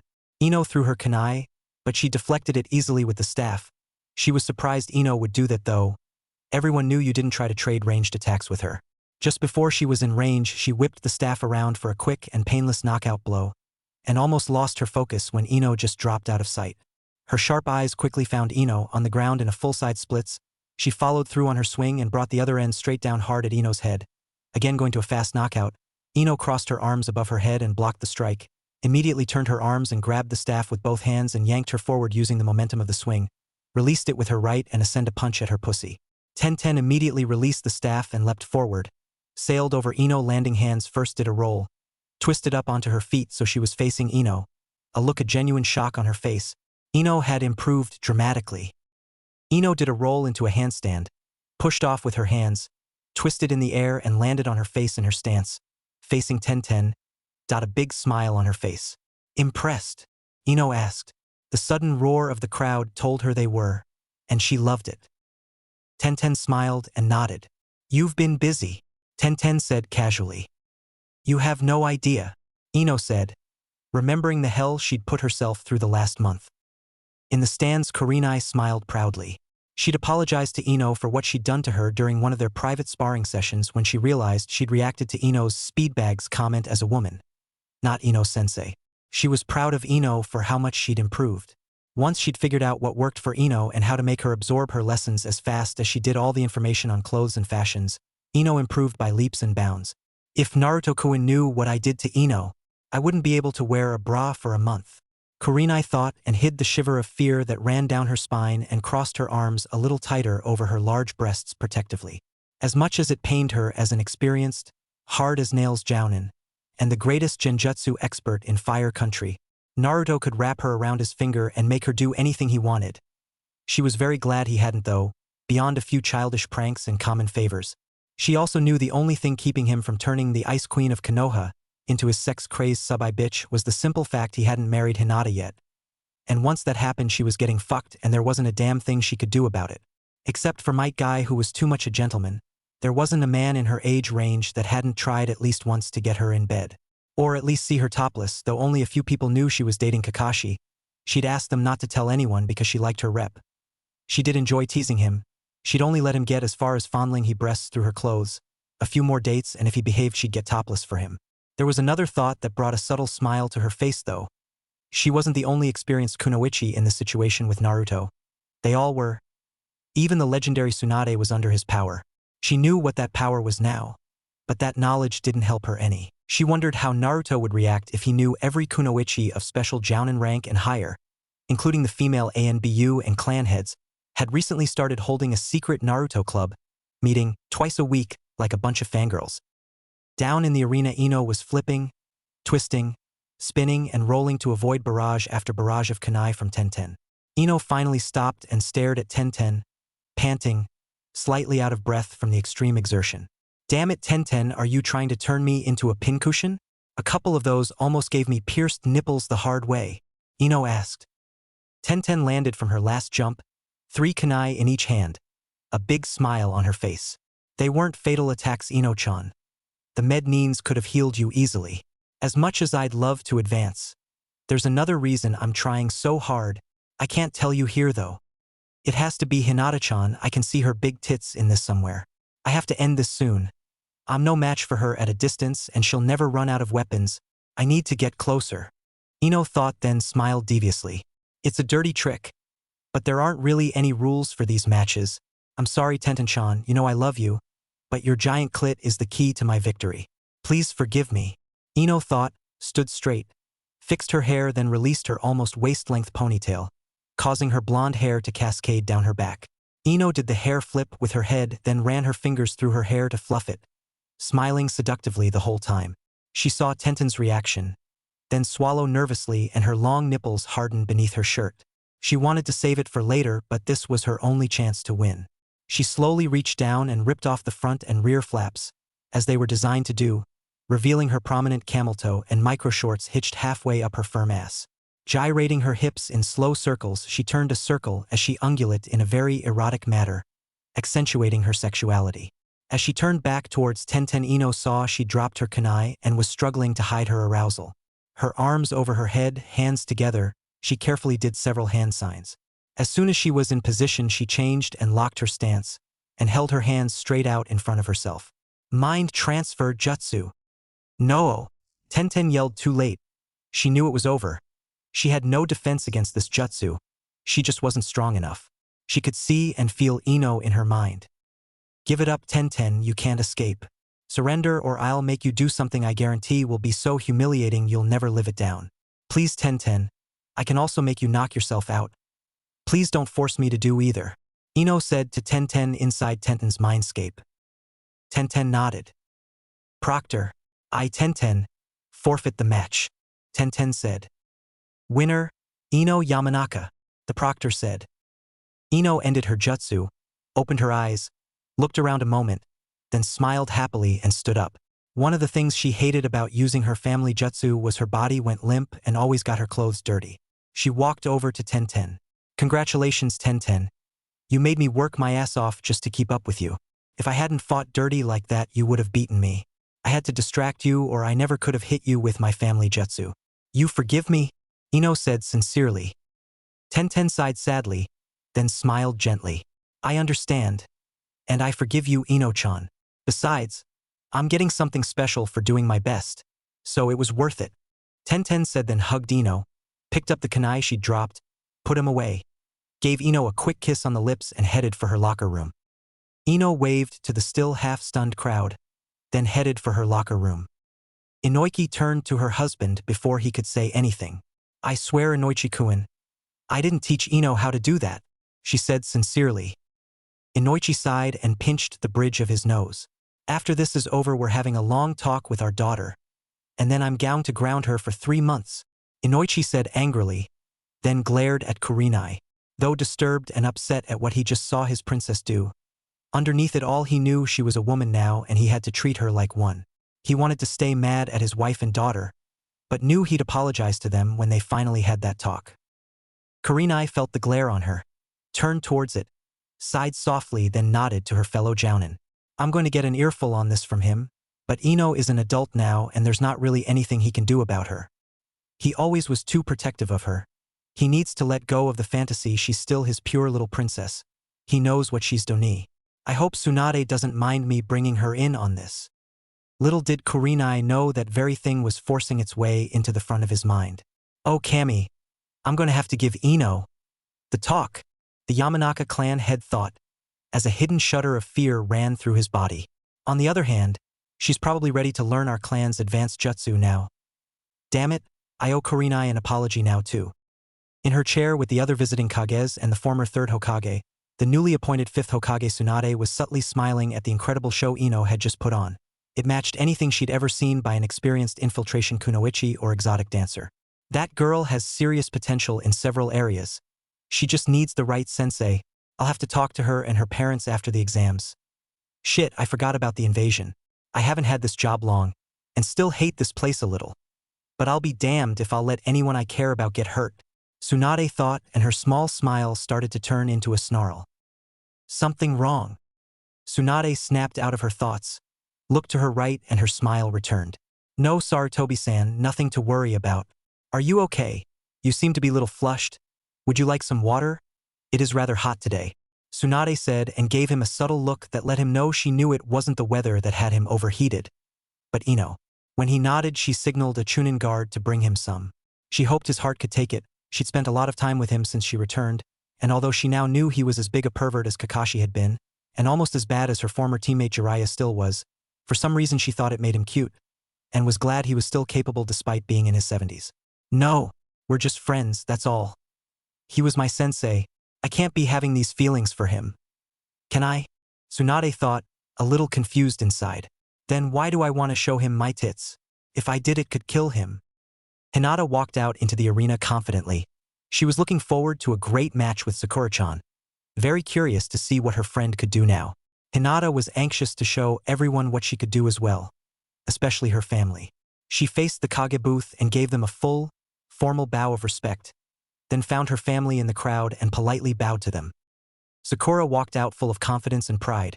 A month ago she'd been near death, and now she was stronger than ever, and not just physically, but mentally and emotionally. After she'd recovered from her surgery and found out she had a Kekkei Genkai, Tsunade had verbally ripped her a new ass about what she did in her preliminary match. Never in her life had she heard such language, but afterwards Tsunade had explained why she did it and made several things crystal clear to her.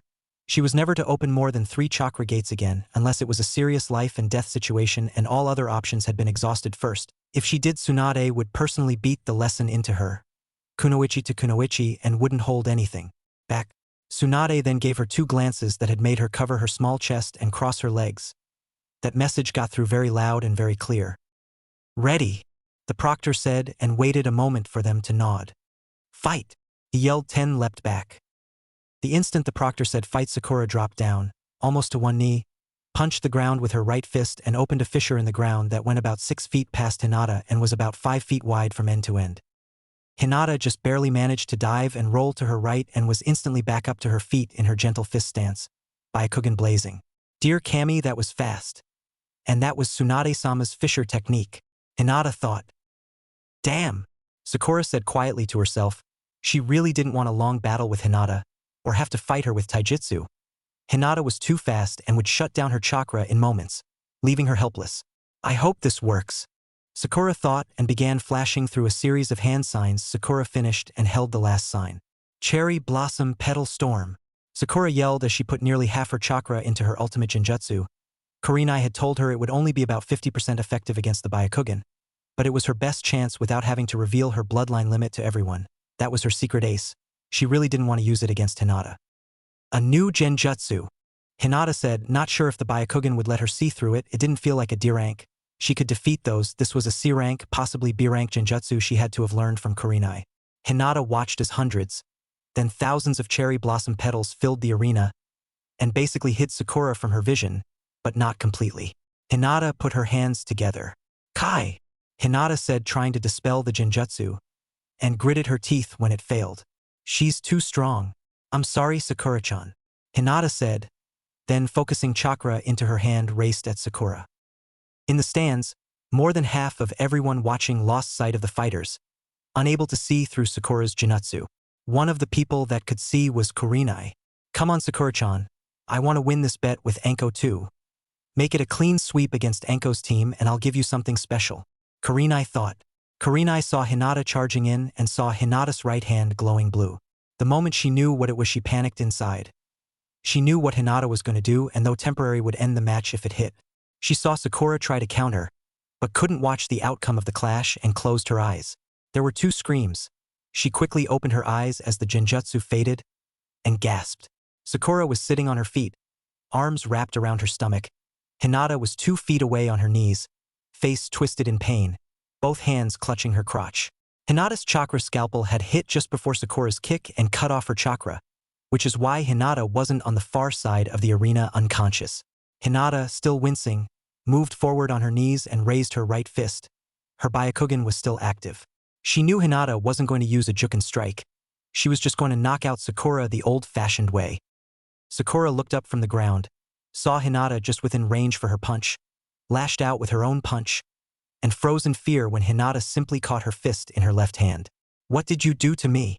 Sakura asked, quickly getting scared. "I severed your connection to your chakra coils. You're just a regular girl, Sakura-chan. I'm sorry, but without your chakra you can't beat me." Hinata said sadly, then drew her fist back a little more and gritted her teeth. "Proctor, I surrender," Sakura yelled sadly, tears forming in her eyes. It crushed her to say it, but there was no way she could beat Hinata without her chakra. Short of resorting to some very nasty and extremely painful, humiliating catfight tactics that made a kick in the crotch look like nothing, she wouldn't do that to Hinata. "Winner, Hinata Hyuga," the proctor said. "I'm very sorry, Sakura. Let me reverse what I did," Hinata said, reformed her chakra scalpel and reattached Sakura's severed primary chakra coil. "Thank you, Hinata. And I'm sorry I kicked you, it was a reflex. Congratulations," Sakura said sincerely as she pushed back her tears. She was disappointed she lost, but that didn't mean she still couldn't be promoted to Chunin. She'd done her best and was proud of herself. "Besides, Ino is my teammate, and I think you have a better chance of beating her than I do. You're better equipped," Sakura said quietly with a smirk and glanced at Hinata's chest, being sure Hinata saw her do it. Hinata giggled, blushed slightly for a moment and nodded. "Thank you, Sakura-chan." In the stands, Kurenai glanced at Anko and saw a subtle but very familiar sadistic smile on her face. She was really regretting what she'd bet Anko for this match, but it was Anko's condition for accepting the rest of her bets. She hit it perfectly, but inside Kurenai was whimpering at what Anko was going to make her do. "Maybe I'll get lucky and get injured during the invasion. That'll give me time to work out a compromise with Anko, or at least guilt her into letting me out of it." August 21st, 8:20 a.m., outdoor arena. The arena had been cleaned and everything was ready for the most anticipated match of the day. There was just one little problem. Neither fighter was ready, and the proctor wasn't going to call for them until he got word they were. Room 34. Naruto knew they shouldn't be in his room. He was about to fight Gaara, and even if he was fully prepared to beat him and even Shikaku, he could still get hurt. That was part of his current problem. Hinata knew that as well as he did, which is why he was currently unable to tell her he was late for the match. She was giving him what she called the Hinata Hyuga extra special super good luck kiss. She didn't want him getting hurt, even if she knew he healed really fast and has unbeatable good luck already. What was he going to do? Refuse and hurt her feelings? Hinata was giving him a very passionate kiss, her hands up his shirt rubbing his hard, muscular chest. Her jacket was open and her breasts out, resting in his hands. To his right, Tenten was kissing his cheek, her bare breasts pressed against him. Tamari was on his left doing the same thing. He felt Hinata's hands slid out of his shirt, take his hands and put them on Tenten's and Tamari's breasts. Then she broke her kiss. It took every ounce of willpower he had to keep himself relaxed. He didn't need everyone seeing him excited in that way. "That should do it, Naruto-kun. Thank you, Tamari-chan, Tenten-chan. You can let go of their breasts now, Naruto-kun," Hinata said, then giggled. Naruto quickly pulled his hands away. "Heh. Sorry. You really didn't have to do this, Hinata-chan. Hinata put a finger over his mouth. "That's as far as I can go, as you know. I just want you to be safe. I know you'll beat Gaara and save him from himself, but there's also the invasion we have to worry about. Most of us will probably get sent to protect the civilians, but you'll be out there fighting because unlike us, you're special. We can handle small battles, but you can fight a whole army and everyone in Konoha knows it. We kept you long enough. Now go win this for us, Naruto-kun. Protect your friends." Hinata said and gently pushed him towards the door. Go get him, Naruto-kun. Ten and Temari said together, looked at each other, they started giggling. Only someone as lucky as me could deserve a girl like Hinata-chan. Naruto thought, smiled and waved, then ran out of the room. The door opened and shut so fast you almost couldn't tell someone had gone through it. Hokage box. An ANBU appeared next to Tsunade. Naruto is on his way, Hokage-sama. About time, Tsunade said and sent the signal to the proctor, who smiled. The crowd was getting a little restless waiting, though it had only been delayed 5 minutes. She had a feeling he was delayed by a certain girl, but didn't say anything. You ready, sensei? Tsunade asked with a certain look in her eyes she knew he'd understand. Sarutobi looked at her and saw the glint in her eyes. Hi, it should be quite exciting, he said as he casually touched the battle armor under his robes. He hated war, but even if he wasn't Hokage, as long as was alive he was going to protect Konoha with his very life. He'd even taken some special precautions, the least of them being the custom battle armor he had on. Arena floor. Naruto came out just after the proctor called his name. Most of the crowd stood and cheered wildly. Being from Konoha, they knew who he was and that he was powerful, though most of the civilians in attendance had no idea just how powerful. Only the older adults even knew what he had sealed inside him and were very glad they'd been wrong about him. While they were now, most still felt guilty about how they treated him when he was little. Naruto stood and waved to the crowd for several minutes, very amused. When he was little he would have killed to get this kind of attention. Tsunade was squirming in her seat, a big smile on her red face. It was taking most of her willpower not to join them or burst into tears of joy at their reaction. She was so happy it almost hurt. She glanced at Sarutobi. He was handling it much better than she was, but he was still smiling. A few more minutes, then I'll stop it, Tsunade thought. Room 13. Kankuro watched his little brother nervously, continually glancing up at the monitor. He told Gaara Suna wasn't going to help Sound attack Konoha, but he wasn't surprised Gaara didn't care if they did or not. He was standing as usual and staring intently at the monitor. He hadn't even blinked since Naruto came out about 4 minutes ago. Even if others didn't, he knew the very subtle signs that told him Gaara was very anxious to begin the match. The only good thing that had happened during the exams was that although he'd threatened about a dozen people with a horrible death, none of them had been from Konoha. It was to him an incredible sight to see his little brother politely avoid anyone from Konoha, even stepping aside to let them pass. He knew it had to be whatever Naruto said to him after the preliminaries. He hadn't so much as insulted anyone from Konoha since then. He saw the crowd calm down, then heard the proctor call Gaara's name. As soon as he did, Gaara vanished in a swirl of wind and sand and appeared in the arena.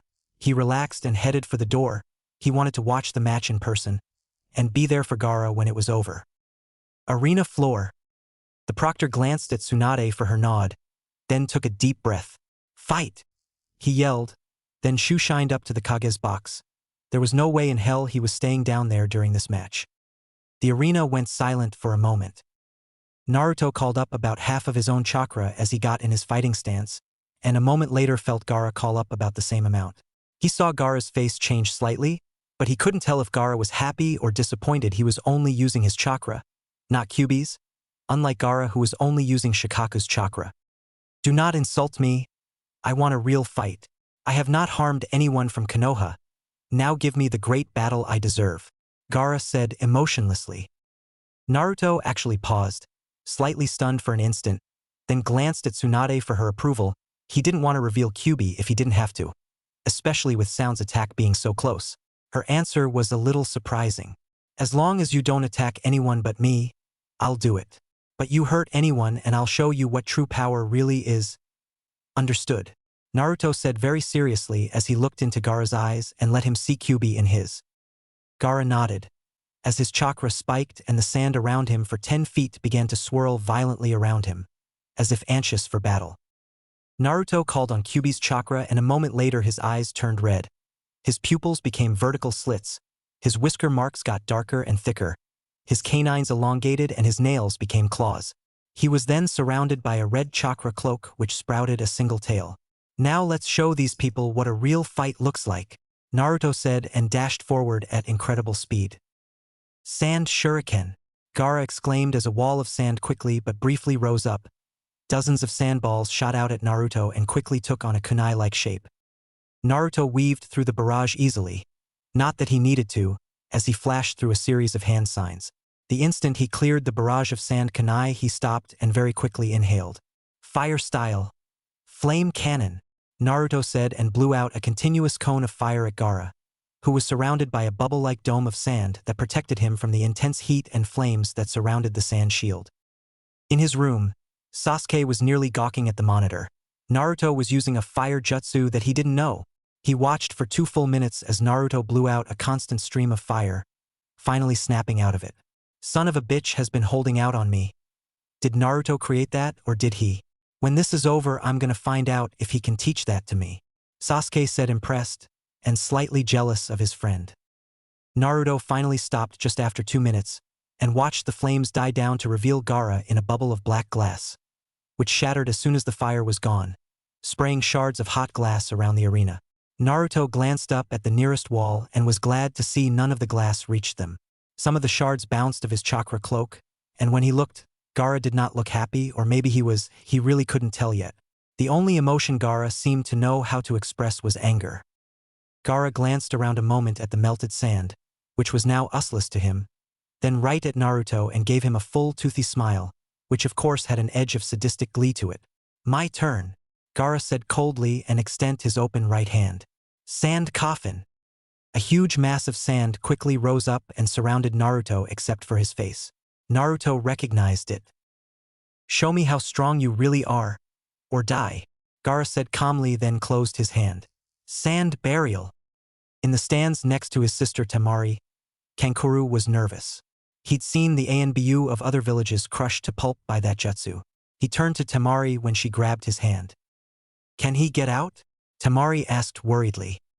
Hinata squeezed Temari's other hand now in hers and smiled. Hi, Temari-chan. Naruto-kun told me he planned for this. Several moments passed when gasps started to be heard around the arena, starting from the Suna crowd who'd seen this countless times. What made them gasp was that the sand wasn't contracting, but slowly expanding, and a yell could be heard from inside as it rapidly got louder. Gaara was more stunned than anyone, except maybe Shikaku, who was yelling in frustration in his mind that the Kyuubi vessel wasn't being crushed. Gaara put more and more chakra into it to crush Naruto, but it kept expanding. He'd never been challenged like this before. He found it frightening he was being overpowered, and very exciting to have found a worthy opponent finally. After a full minute, the sand was almost in a bubble around Naruto, and the animalistic yell from within was almost deafening. Then it exploded. When the dust cleared, Naruto stood there, a big feral smile on his face, and a chakra tail behind him as long as he was tall. Come on, Shikaku. I know you can do better than that. You little bitch. Let her out, Gaara. She needs a lesson in humility, Naruto's voice said. Shikaku is female? Naruto asked Kyuubi. Kyuubi laughed. Oh, come on, Kit, you didn't figure it out. Why do you think he called Shikaku mother? You think any self-respecting male demon would allow that? Take me over, no? This is my battle, Gaara said. If you don't know how to summon her, then I'll do it for you, Naruto said in a deeper voice than normal and began to flash through a long series of hand signs. Shikaku is female? Tsunade half said to half asked Sarutobi. Sarutobi just shrugged. He was speechless for once. Even he didn't know that. In the arena, Gaara tensed up, as if in pain, and a dome of sand started to form around him. No, leave me alone. Don't drag me out without my sand. No, don't do it, Kyuubi-sama. Don't do it. Gaara screamed in an obviously terrified female demon's voice. Demon Lord's request. Beast summon, Kyuubi said through Naruto. A moment later, there was an inhuman female scream and a puff of smoke between Naruto and Gaara. When it cleared, kneeling on the ground, hunched over, hands over her face, was a girl in light and dark brown robes like Gaara wore, but it only went over her right shoulder. The left and both arms were bare. She had wild red hair to her waist and desert sandals. Everyone froze in shock. The whole arena was dead silent. She stood, head down. When she raised her head, she had the same red kanji for love over her left eye like Gaara, and was Gaara's height.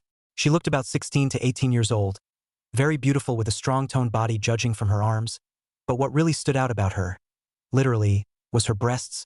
They looked like they were as big as Tsunade's, but didn't sag as much, only a few inches it looked like. She had a few tears in her eyes, then ran at Naruto, who changed back to normal, screaming at both him and Kyuubi for what they did to her, forcing her out into the open without her sand, breasts bouncing wildly under her robe. She obviously had nothing on under it. When she got to Naruto, she began beating on his chest like a little girl. She didn't seem to know how to fight. Tsunade watched the scene stunned. She couldn't help but notice that Shikuka was built like her when she was 18, before her breasts dropped. If Kyuubi is the oldest and strongest of the tailed demons and only looks about 30, it makes sense that the one-tailed would be a teenager. Though I must admit, even I never saw this coming. Tsunade thought. Naruto just stood there in shock and took it. He really didn't know what to do. He glanced past his attacker to Gaara, who was standing there like a statue, apparently too stunned to do anything. Thinking quickly, he did the only thing he could think of to do in a situation like this. He wrapped his arms around her and gave her a tight hug and didn't let go. He heard Kyuubi tell him to kiss her, but he refused. When she went back into Gaara's mind, she could share the memory of that with him, and the thought of even indirectly doing that bothered him. Hugging a guy was one thing, friends can hug, but he had no interest in doing anything else beyond that with Gaara. Everyone watched as Shikaku, the girl, slowly stopped fighting Naruto after several minutes, put her head on his shoulder, hugged him back and started crying.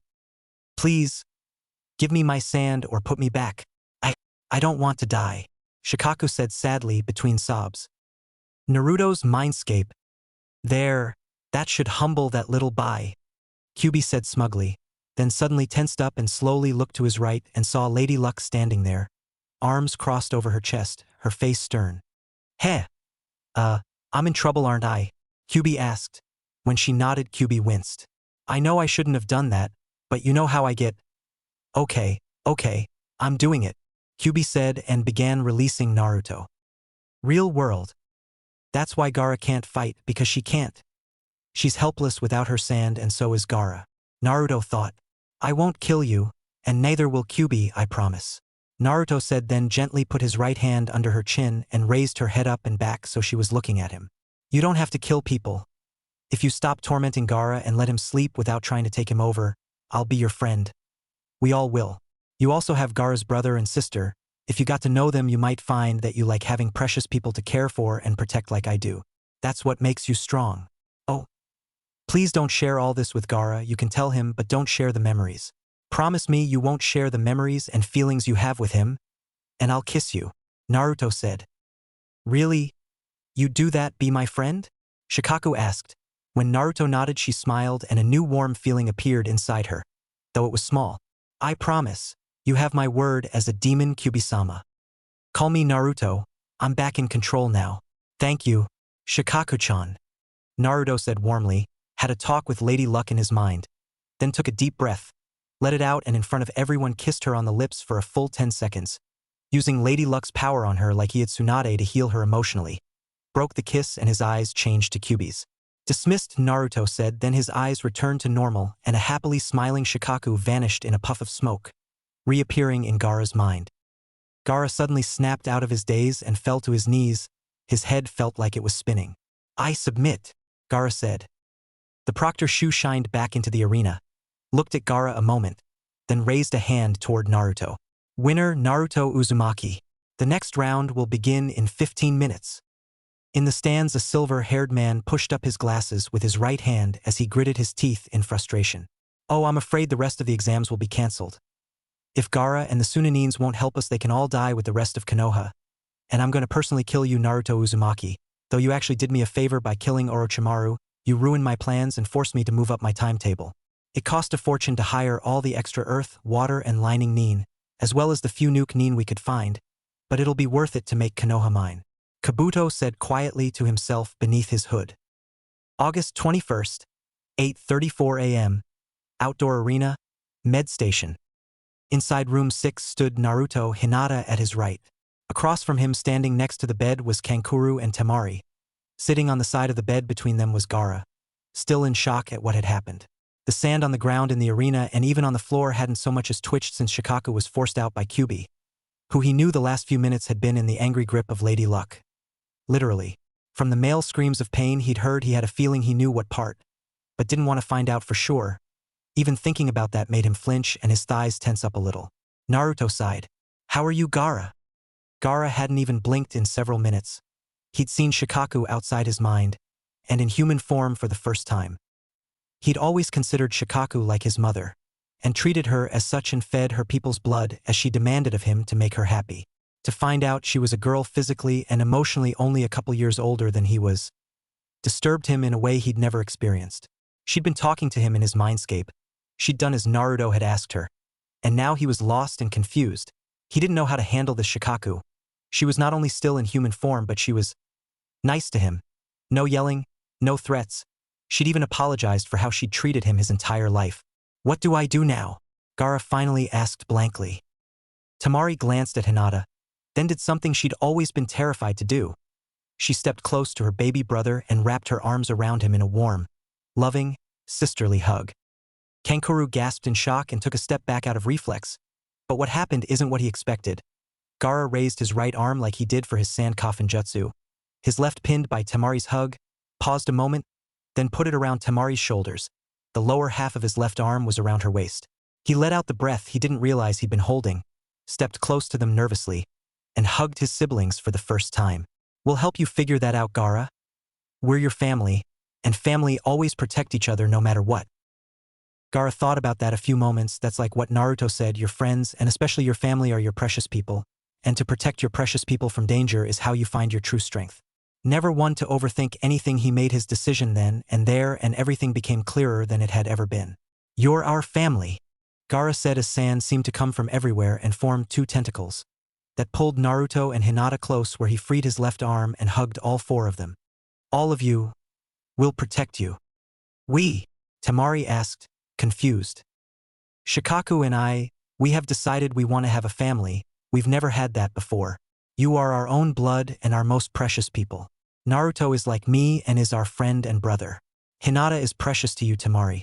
So she is precious to us now, our little sister. And we will kill anyone that hurts our precious people, Gaara said calmly but seriously. Everyone flinched slightly at the last statement. Gaara had never failed to follow through on a threat to kill someone. You can't just kill people that upset you, Gaara. But we'll talk about that later. This is a good start though, Naruto said. Then his head snapped up and he forcibly broke from the group hug, his face serious. What is it, Naruto-kun? Hinata asked, a little worried. She knew that look. Something was wrong. Something is happening in the arena. It started. Sound is attacking sooner than expected, Naruto said seriously. Gaara broke away from Kankuro and Temari as his sand flared up around him. They will not hurt our precious people, Gaara said in his old, dead voice. Kankuro, Temari, stay with Hinata-chan and do what she says. You know what to do. Gaara, come with me. It's playtime, demon style, Naruto said with a big grin, then put a hand on Gaara's shoulder and they vanished in a swirl of leaves. Kankuro shivered a moment. He'd swear he saw a smile appear on Gaara's face just before he vanished. The last time he saw him smile like that was in the Forest of Death when he was slaughtering those teams for Mist and Rain. The arena. Naruto and Gaara appeared in the middle of the arena. Naruto looked around quickly, saw the feathers and knew someone had cast a sleeping genjutsu on everyone. I don't have time to free them one at a time. Sorry folks, I hope this doesn't hurt too much, Naruto said, crouched, leapt high in the air as he summoned Kyuubi's chakra and clapped his hands hard. Kai! Naruto yelled as he released a wave of red chakra in all directions. It hit everyone like a quick blast of intense heat, snapping everyone under the genjutsu out of it with a yell of surprise and or pain. He landed, looked around quickly and smiled. It worked. I'll have to remember that trick. Wait here, I'll be right back, Naruto said. Then shushined to the Hokage box where Tsunade and Sarutobi were giving commands to Anbu and a few jounin. Send 2 squads to the main gate to reinforce, Tsunade commanded, then turned suddenly and smiled when Naruto appeared. Naruto and Gaara ready to kick ass? Where do you want us? Naruto asked with a big smile. Never mind the gate, send all available Anbu to protect the civilians and get them to the shelters. You help the genin get all civilians and diplomats out of the arena to the shelters. They can protect them from any small attacks until they're in the shelters. Then reinforce them with a squad of Anbu. Tsunade said to the 2 Anbu, who both nodded and vanished after getting their orders. You're just what I needed right now, Naruto. I was just informed that an army of at least 1,000 shinobi are massed outside the walls about half a mile from the main gate. Jiraiya is busy, so I want you and Gaara out there. I'm temporarily rekinding all previous orders about Kyuubi, and I'm giving Gaara the same rights. I want you and Gaara to stop them by any means necessary. This is now an S-rank mission. Tsunade said seriously as she looked into Naruto's eyes, then leaned down and kissed him on the lips. She'd hoped she'd never have to say this to him. Unleash hell, Naruto-kun. Naruto smiled and shushined back to Gaara, grabbed his shoulder and shushined them to 50 yards outside the main gate. What did she say? Gaara asked. Naruto smiled as his eyes turned blood red and his pupils became vertical slits. Unleash hell. The look of absolute sadistic joy that appeared on Gaara's face would have made even a hardened Anbu shit his pants in fear. Gaara took a big step back. I need 3 minutes. Sand cocoon, he exclaimed as he used his ultimate jutsu. It was because it released Shikaku. A dome of sand quickly rose up around Gaara and started his transformation into his final form. Naruto started counting down in his head, looked down the road at the massive army approaching, and went into his mindscape. Naruto's mindscape. Naruto entered the main room where Kyuubi's cage was and saw Lady Luck standing there, looking solemn. I can't help directly, you know that, Naruto, but I have something for you that will help you more than even your six-tailed form. You know what risk you take by doing that. I can't allow it just yet. There are more than expected. Someone has altered what was to happen. There should only be half as many. I prepared this for when you were a little older, but I must balance the scales of fate again. She said, then held out both hands and a 3-foot-long scroll appeared. She laid it on the floor and unrolled about a foot of it. Naruto quickly scanned it, then gasped in shock. He couldn't believe what he was seeing. Is this real? He asked. When she nodded, he started to laugh strangely, like maniacal joy. Be warned, Naruto. This was intended to be given to you on your 13th birthday in just under 2 months when you'd be more powerful. There are things about my gift you don't know. Once you use this, you will only have 5 minutes. Then it will end and you will be knocked out until morning from chakra exhaustion, so do not waste this. It is a last resort only. She said seriously, took Naruto's right hand, touched her fingernails to his fingertips, then raked them down to his wrist, leaving his hand bloody. She placed his hand on the paper at a certain spot, then removed it, rubbed his hand, and it was instantly healed except for his index fingertip. Naruto nodded and signed below his handprint. A moment later it turned into black ink. She rolled it up as he stood. Thank you. I will not let you down, Naruto said calmly, nodded to Kyuubi and vanished. The real world, 1 second later. Naruto transformed slightly as he summoned almost 1 tael worth of Kyuubi's chakra, but enough to activate his red chakra cloak, then quickly cutting his thumb on a fong flash through the hand signs and summoned Gamabunta in a huge puff of smoke. The massive toad boss looked around a moment. Did you summon me, Jiraiya, you pervert? He bellowed. I summoned you, Gamabunta-sama. Sound is invading Konoha with an army of at least 1,000 ninja. We have to stop them. I need your help until Shikaku emerges to help me.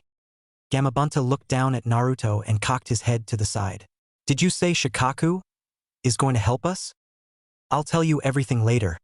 I promise. But we have to move now before they get too close. Will you help me? Naruto said. Of course. I can't let Shikaku show me up protecting the home of my summoner, the toad boss said. Naruto leapt up onto Bunta's head. I know Shikaku is a girl. I met her about 20 minutes ago. I'll explain what happened later. But she's reformed now, I promise.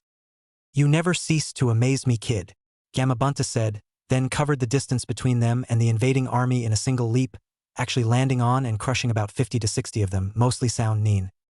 Oil, quick! Naruto yelled, felt Bunta nod slightly and began the hand signs. Now! Naruto yelled. As soon as he saw the oil, he blew a stream of fire at it.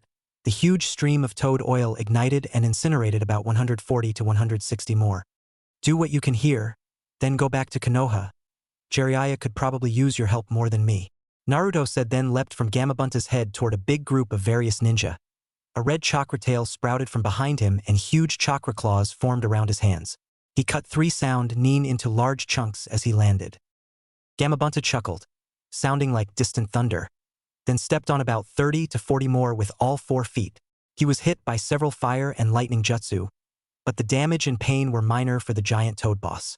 He was very powerful, but he wasn't stupid. He knew his limits, and against these numbers knew even he could be overpowered eventually. He stepped on and crushed 2 more small groups with his front feet. You're on your own now, kid. I'm going to Konoha, Gamabunta said, then with a mighty leap rose high into the sky. Naruto quickly glanced over his shoulder toward Konoha with a small smile as kunai bounced off his chakra cloak. Only 2 minutes and 12 seconds left. Naruto thought, then a second chakra tail appeared behind him. Both extended and flattened into blades and began cutting ninja behind him into pieces, going through armor as easily as flesh and spraying blood everywhere. Only his chakra cloak kept their blood and other severed body parts off him. He stopped a moment. This was too easy. They were just pawns. He needed to find the leaders. In an army this size, they had to have commanders to keep everyone organized. Reaching out with his senses, he found the nearest powerful chakra signature and ran straight for it, cutting down dozens of enemies with his chakra claws and 2 tails like a scythe through wheat. Naruto stopped when he burst into a small clearing around the commander. He recognized him from the bingo book and knew even 2 tails might not be enough to beat him. It was Raiga, an S-ranked Nuke-nin, and one of the legendary 7 swordsmen of the mist. A third tail formed behind him. Raiga turned a moment after someone killed the men surrounding him and smiled. He knew from Kabuto's description who his guest had to be and drew both his swords. He gestured to his troops who began moving away from him. They didn't want to get fried by his lightning attacks. 1 minute and 28 seconds left. Come on, Gaara. Even I can't handle this many alone. We're too close to Konoha. I won't go all out unless I have to. I can do this at least. Naruto thought, canceled his chakra claws and made a modified version of his favorite hand sign.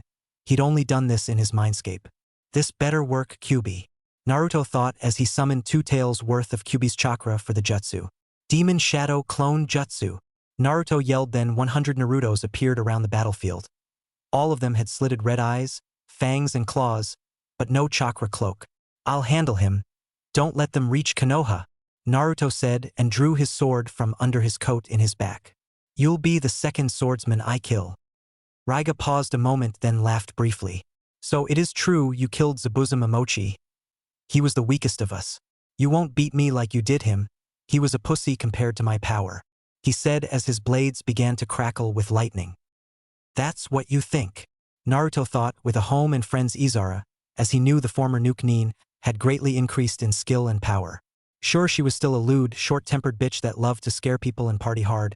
When alone with her other close friends, especially him and Anko-sensei, she was more like Anko, a big goofy kid, and even motherly toward her daughter Sekka. At least officially that was the record. Haku has basically been adopted when she changed her name to Sekka. He hoped they were doing okay. He knew there was no way in hell Izara and Sekka were going to sit back and hide while Konoha was being attacked. He almost felt sorry for anyone she met. Almost, but not quite. Konoha, near the outdoor stadium. Her shoulder-length black hair in a ponytail, a heavy black vest over a blue shirt, loose black skirt, fingerless black leather gloves and sandals. She swung her 6'4" sword, 5 feet of which was the blade, cutting 3 more enemy shinobi in half at the chest with a huge, happy smile on her face, gave it a quick shake sending most of the blood on it flying off, glanced around then slung man-eater over her shoulder. Oh come on yeah buncha pussies. Don't tell me you big, bad shinobi are afraid of Lil Me? Izara said as she put her left hand on her chest and a fake look of questioning shock on her face. The 23 remaining shinobi, a mix of Chunin and Jounin from various countries, glanced at each other. They were getting worried now. This huge woman wasn't Tsunade because she didn't use a weapon, and she didn't have a leaf Hittite on, but she was cutting them down with ease. Who are you?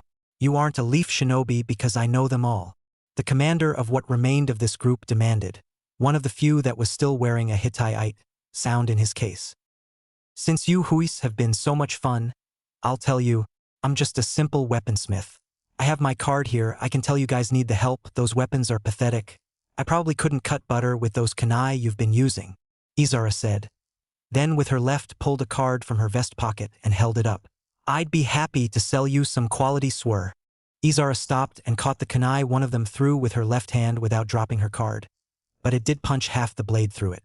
She looked at the card and her face slowly changed to an angry frown. Now I'm all for a good prank, and can trade insults with the best. I even like it when people make lewd sexual comments about me. I even love getting in a good clothes ripping catfight with a bar full of drunk, jealous bitches because I stole all their action. But that was my lucky card, damn it. It was a gift from a very special friend of mine. Izara said angrily, flipped the 350-pound sword off her shoulder and drove the point into the ground. Then pulled the card off the kunai carefully and put it back in her pocket. Naruto gave me that, you bastards. Now this is personal. Izara thought and glanced around and smiled. She knew there was a good-sized strem not 100 yards away in the nearby forest. And my name, She said, lifted her sword with her right and began twirling it in a butterfly pattern in front of her. Within 20 seconds it was moving too fast for even the jounin to see it. She did a lightning quick spin to her right and swung the sword from left to right at waist level. Maelstrom of blood. Izara yelled with rage and unleashed one of her new water kenjutsu techniques.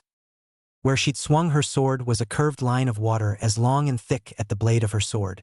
A moment later, dozens of huge sharks made of water erupted from the water her slash left in the air and began tearing the enemy shinobi into large bloody chunks. Heads, limbs, and gallons of blood started to cover the ground. She listened to their screams as they were all quickly and brutally torn apart, a big sadistic smile on her face. "Is Izara," she said, then turned and headed back into the stadium at a run. A single tear ran down her right cheek.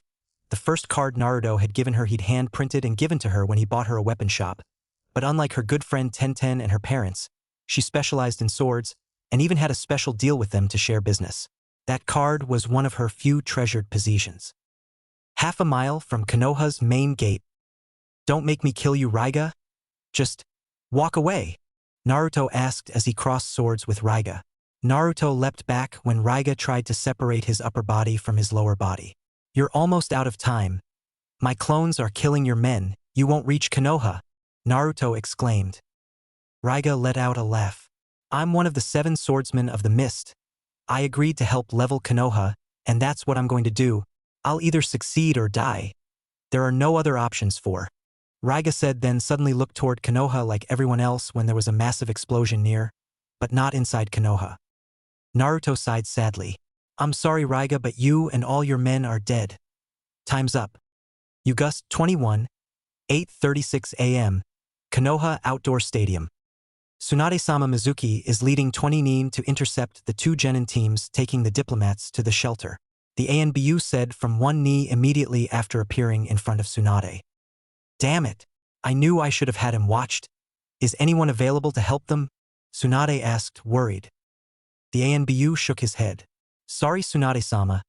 Everyone is busy defending the civilians or repelling the invaders. We can't spare anyone." Tsunade clenched her fists and jaw. This was one of her nightmares as Hokage. Worse, she knew if anything happened to Naruto's friends, he'd snap. Then movement below caught her eye and she smiled. "Izara, get to the shelters immediately. Mizuki is leading 20 nin to kill the diplomates. Hinata, Tenten, and Kurenai's team are guarding them," Tsunade yelled. Izara froze a moment, made a hand sign with her left, and a moment later Sekka appeared. "Our friends are in trouble," Izara commanded, then grabbed Sekka's shoulder and they vanished. "I hope they can," Tsunade said, then suddenly turned when there was a huge explosion she knew came from just outside the main gate where she'd sent Naruto and Gaara. A small shiver ran down her spine when an inhuman roar rang out that reminded her of Kyuubi's attack 12 years ago. Then she saw it, even from this distance and over the 150-foot outer walls of the stadium. At what she estimated to be about 500 feet tall was Shikaku in full demon form. "I hope I did the right thing. Kami, help us if I was wrong." Half a mile from Konoha. Looking down at the mostly charred corpse of Raiga, the now 5-tailed Naruto quickly took out a scroll, opened it on the ground, pulled the twin swords from Raiga's burnt bony hands, with a fast swing cut off Raiga's burned but identifiable head, quickly sealed his swords and head inside it, and in a quick fluid move grabbed it, rolled it up, stuck it in a pocket. Naruto dropped to all fours, fanned out his 5 chakra tails. His red chakra cloak darkened for a moment. Kyuubi style. Lake of Fire. Naruto roared as his tails glowed bright red and his now fox-like chakra cloak lightened to normal. Except for the 5-foot circle he was standing on. The ground for 100 years in every direction melted into flaming magma and swallowed everyone on it down to a slow, fiery death. Within 30 seconds they were all dead. Naruto canceled the jutsu and it changed to rock. Air bullet. Shikaku roared from a quarter-mile away, opened her mouth and fired a massive air bullet at the enemy nin, followed by 4 more, each knocking out or just killing about 50 shinobi in 5 huge explosions.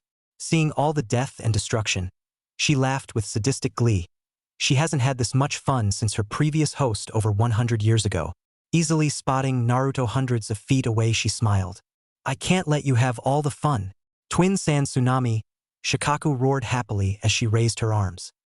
Still in the clearing made by his jutsu, Naruto heard the attack and watched as on both sides of the clearing, to the now screaming shinobi, a 300-foot high, 600-foot wide tidal wave of sand rose up and crashed forward, crushing and entombing over half the remaining army under 20 to 30 feet of sand. Naruto smirked and Kyuubi laughed in his head. You're right, Kyuubi. She is a show-off, but you have to love her style. Naruto said with a huge smile, then turned and ran for Shikaku at lightning speed. She saw them, then in 2 leaps were on her head next to the half-buried Gaara. You started without me, Kyuubi-sama, Shikaku said in an obviously playful voice, still advancing on the invaders. She suddenly stopped and looked up as dark clouds were forming directly above her. Oh no, not that, Shikaku said, slightly panicked. What's wrong, Shikaku? Naruto asked. Some of them might be powerful water users. They're going to make it rain, Shikaku said, slightly more panicked. So, that won't hurt you, Naruto said. You don't understand. If I get wet I lose my sand. It become useless. Water can even kill me, Shikaku said. Now scared. Water was the only thing she really feared more than anything. It rendered to sand useless, and she couldn't swim to save her life, literally. As a fire element, I'm not too fond of water either, but I can deal with it. I can't cover everyone, we need Shikaku to complete our defense. Without her we can't stop them all from reaching Konoha, and if my estimate is right, they still at least 800 shinobi left. I hate to put you in this situation, Naruto, but you have to do it. If we lose Shikaku to rain, they could get by us and kill Gaara. Believe it or not, I'm actually not looking forward to doing this, but that jutsu is our only option. The rain will start pouring down within 2 minutes and there's no way Shikaku will reach them in time, and we don't know where they are in the army. Kyuubi said to Naruto in his head. Shikaku, I need you to leave, return to Gaara, Naruto said. Shikaku Deegan quickly dispersing into the ground, looking like she was sinking, and within a minute Gaara was standing next to Naruto. Go back to Konoha and protect our precious people. I expect to see everyone I care about alive and well and standing around my hospital bed when I wake up tomorrow, Naruto said seriously. Gaara nodded, rose up on a small wave of sand and rode it back to Konoha at high speed. They better appreciate what I'm doing for them, Naruto said, then returned to normal, called up his full chakra, bit his thumb and began flashing through the long series of hand signs. Konoha, Academy Front Grounds. Cherry Splitter, Sakura yelled as she hit her special attack. A moment later the man she just hit screamed as his testicles literally exploded, despite his stone armor jutsu, which shattered a moment later as his concentration was broken. A moment later a kunai buried itself in his forehead, killing him. Thanks for the distraction, Sakura-chan. Damn rock Nin are a pain in my butt, Tenten said, suddenly dodged a kick, spun and drove a kunai to the hilt in the unknown Nin's crotch. Then everyone was frozen when they felt it, a surge of chakra so powerful they knew they'd be dead if they were closer. Kyuubi, Izara said.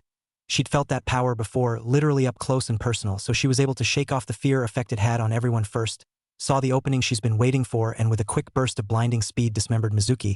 He was dead before he even realized what happened. She watched him fall apart. That was my good friend Naruto unleashing his full power, so unless you assholes want to stay and face him, I suggest you surrender immediately. And if any of his friends are hurt, may Kami have mercy on your soul because Naruto won't. Izara said the last line coldly as she wiped her blade off. Naruto-kun is coming.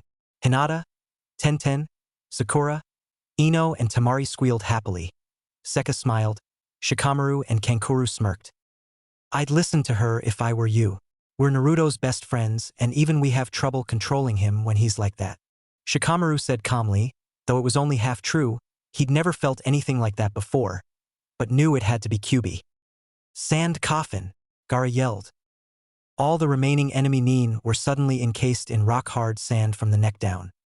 They all turned to Gaara as he rode in on a 13-foot sand wave, stopped near them, his open right hand pointed at the captured Nin. He raised his left at Izara and Seka, now standing together, his face emotionless. Who are you? Gaara asked in his dead voice. Hinata immediately dashed in front of them, arms wide. They're friends, Gaara. Don't hurt them. They saved us, Hinata said. The diplomats were cowering together, terrified. Gaara lowered his hand. Then they are my friends as well. Is anyone hurt and shall I kill these men? Gaara asked as he looked at the trapped men, his open hand twitching in anticipation of crushing them. They tried to take his new friends from him, and no one took anything from him. She hadn't known him long, but Hinata definitely got the impression that Gaara didn't play around. He made a Dion and that was that. Your call, Hinata. You're in charge here since I'm a civilian, Izara said calmly, but kept an eye on that Gara kid that just showed up. She knew the look of a stone-cold killer, and he had it in his eyes. Hinata glanced around and saw everyone looking at her. She thought a moment and set her jaw. Izara, seal Mizuki's head in a scroll for later. Ino, Sakura, Shikamaru. Take the diplomates, Tamari and Kankuru into the shelter and guard them. Keep everyone calm. 10-10, we're going back to the stadium to help as much as we can. Izara and Seka stand guard out here. Gara, when we're clear, kill them, then join us back at the stadium. Hinata said seriously, but with a little sadness in her voice at the end. Gara waited until everyone was clear. Even the big woman and girl Hinata had called Izara and Seka. He looked at the trapped Nin with his old dead expression, and with a hint of sadistic glee closed his hand. Sand burial, he said as his hand closed. The men exploded in a huge shower of blood that his sand caught all of and absorbed before retuning to the gourd on his back. Their blood makes her happy, Gara said as he turned to them. Her? Izara asked, eyebrows slightly raised. Shikaku, Gara said, saw the recognition in Izara's eyes. His sand pulled their remaining bones and other bits deep under the ground, so it looked like nothing happened. Then his sand lifted him, turned and took him away. Naruto-kun has the most interesting friends, Izara said with a smile. Battlefield. Half a mile from Konoha. Naruto screamed in agony as he finished his physical transformation into a 50-foot Kyuubi. Die, mortal scum! Kyuubi roared and unleashed a massive stream of flame from his mouth that incinerated everything it touched. He leapt near the reanimating army to his right and unleashed another massive flame stream as his head turned FRPM right to left, leaving a giant crescent of scorched earth and ash. Looking up, he spat a huge fireball straight up at the clouds. A few moments later it exploded and dispersed the dark clouds. You think rain can stop the Lord of Hell? Die, insolent worms! Kyuubi roared, whipped his 9 tails around and slaughtered the remaining enemies around him, turned toward the other group advancing on Konoha as fast as they could. A group of about 400. Kyuubi set his stance and opened his mouth wide, fanning his tails out. A fireball appeared at the end or each as a huge ball of red chakra formed in front of his mouth and quickly grew to about 20 feet. Forgive me for the damage I'm about to do, Kyuubi thought. Chakra cannon. Kyuubi roared and unleashed one of his most powerful attacks. The blast or red chakra hit the center of the remaining Nin and exploded in a giant flash of light and mushroom cloud. When the smoke and dust cleared a minute later, they were all gone. Where they'd been was a smoking hole almost a half-mile across and deep. The ground and everything in it was just gone. Konoha, outdoor stadium. Like everyone else, Tsunade was frozen in shock at what she'd just seen, heard and felt. She'd never experienced anything of that magnitude before. Snapping out, if it only one thought entered her mind. Naruto. She ordered the ANBU to kill any remaining enemies that won't surrender, to lock up any that do. ABD have her elite jounin meet her outside Konoha where the blast was. -5 minutes later, Tsunade was standing at the edge of the massive crater, her jaw hanging open. To her right was Shizune, Jiraiya, his clothes still splattered with blood.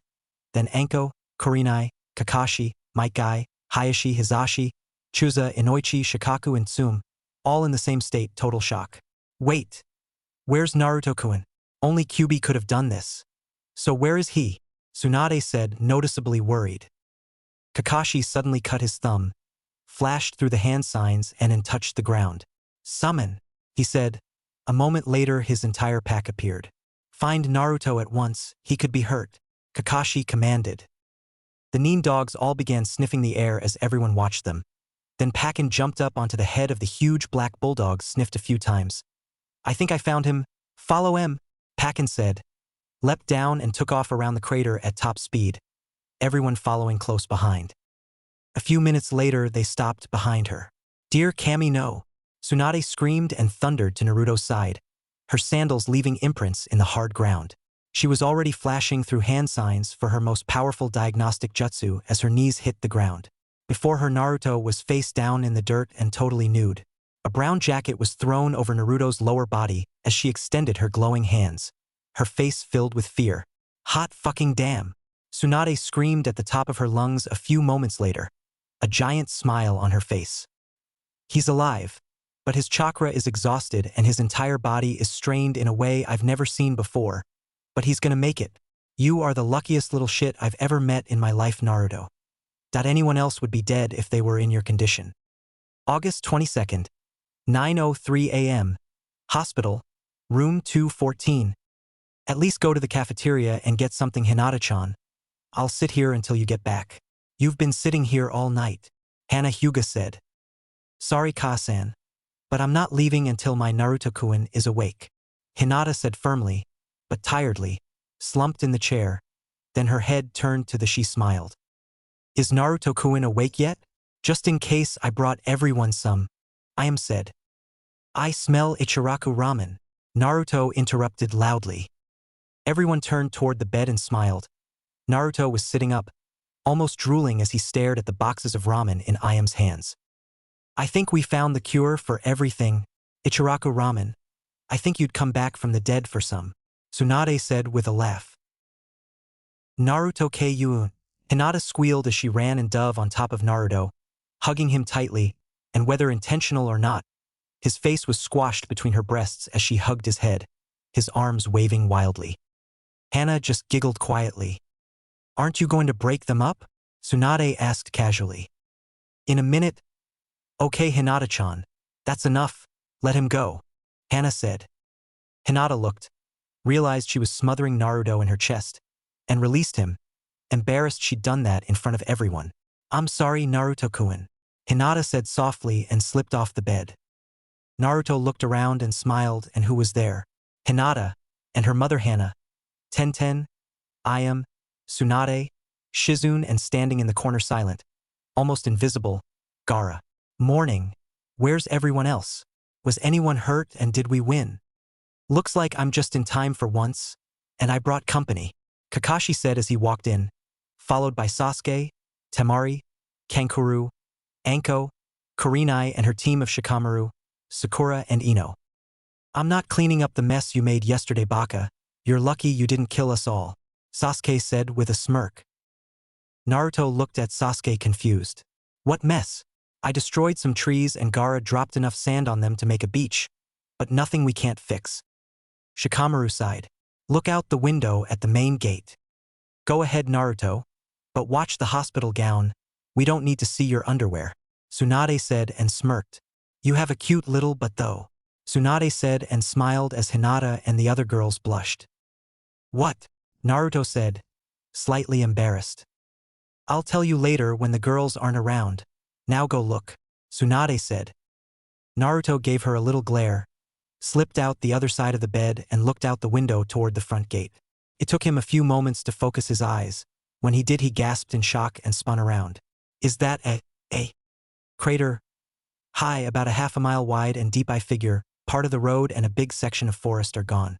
I hope you and your friend can fix it, Tsunade said. I can, Gaara said emotionlessly. I'll fill it with the sand Shikaku crushed them with. Thank you, Gaara. Back in bed, Naruto. I have to check you over before you can leave, Tsunade said, only slightly surprised. Gaara nodded slightly. Naruto pouted, then got back in bed. I hate hospitals. There's nothing to do and the food is bad. Temari walked up to Naruto. Don't be so fussy, Naruto-kun. You'll be out soon. Maybe this will cheer you up, Temari said, then lifted her shirt and flashed her big bare breasts at Naruto. Naruto immediately smiled. Hinata giggled hard and covered her mouth with her hands, then harder when Tenten stepped next to her and did the same thing. Oh, what the hell, ladies, do it, Tsunade said as she motioned with her hands to make a semicircle around Naruto. Heard them all sigh or giggle a moment. They formed a line around Naruto's bed, backs to the men. Then she led them in a group tit-flash. Every guy in the room was stunned despite not being able to actually see them. This is the moment Jiraiya chose to appear in the window for a surprise visit, just in time to see a wall of bare breasts, including Tsunade's. His eyes got big as saucers, his jaw dropped. He got a bad nosebleed from both nostrils, paled and fell out of the window. A moment later hit the ground with a crash. Tsunade closed her shirt and tied the gray belt, ran to the window, looked at the ground below, and started laughing her ass off. 11:42 a.m. Room 215. You broke your left arm, fractured 6 ribs, badly twisted your left knee, and wrenched your neck. You'll be in a hospital bed for the next week in casts, which means none of your research and you're glad it happened? Unfucking believable. And Jiraiya, if you don't stop staring at my chest with that perverted grin, I'll assign you daily enemas, Tsunade said sternly, almost angrily. Boobies, Jiraiya said happily. That does it? Daily enemas by a male nurse?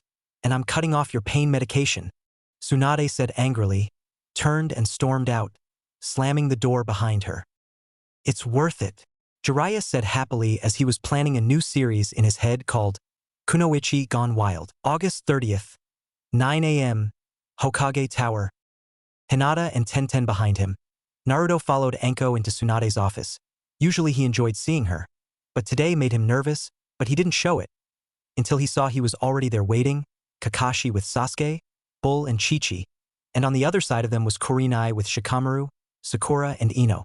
They stepped in line to Kakashi's right, Tenten, Hinata himself, and to his right Anko-sensei. Glancing at the others, they looked a little nervous too. The real, but clencher though was Tsunade. She was in full Hokage mode. A side of her he wasn't very fond of. To her right was Shizune, standing arms crossed over her chest, face serious, and on the other side was the butt kicker, the third Hokage, Sarutobi, looking as stone-faced as Naruto remembered him from when he was little. Sorry I'm late. I'm still a little sore, Jiraiya said from the window where he'd just appeared. Naruto barely managed to hold in a laugh, though he did made a few almost coughing sounds in his throat, and saw Hinata and Tenten smirk subtly. Jiraiya gave them a smile, for in particular, then hopped in behind Tsunade. Jiraiya, if you make even one perverted comment about any of us, I will throw you out the window, Tsunade said calmly, not even looking. She almost kills me twice, and I end up in trouble. Women, Jiraiya said and moved to the other side of Sarutobi from Tsunade.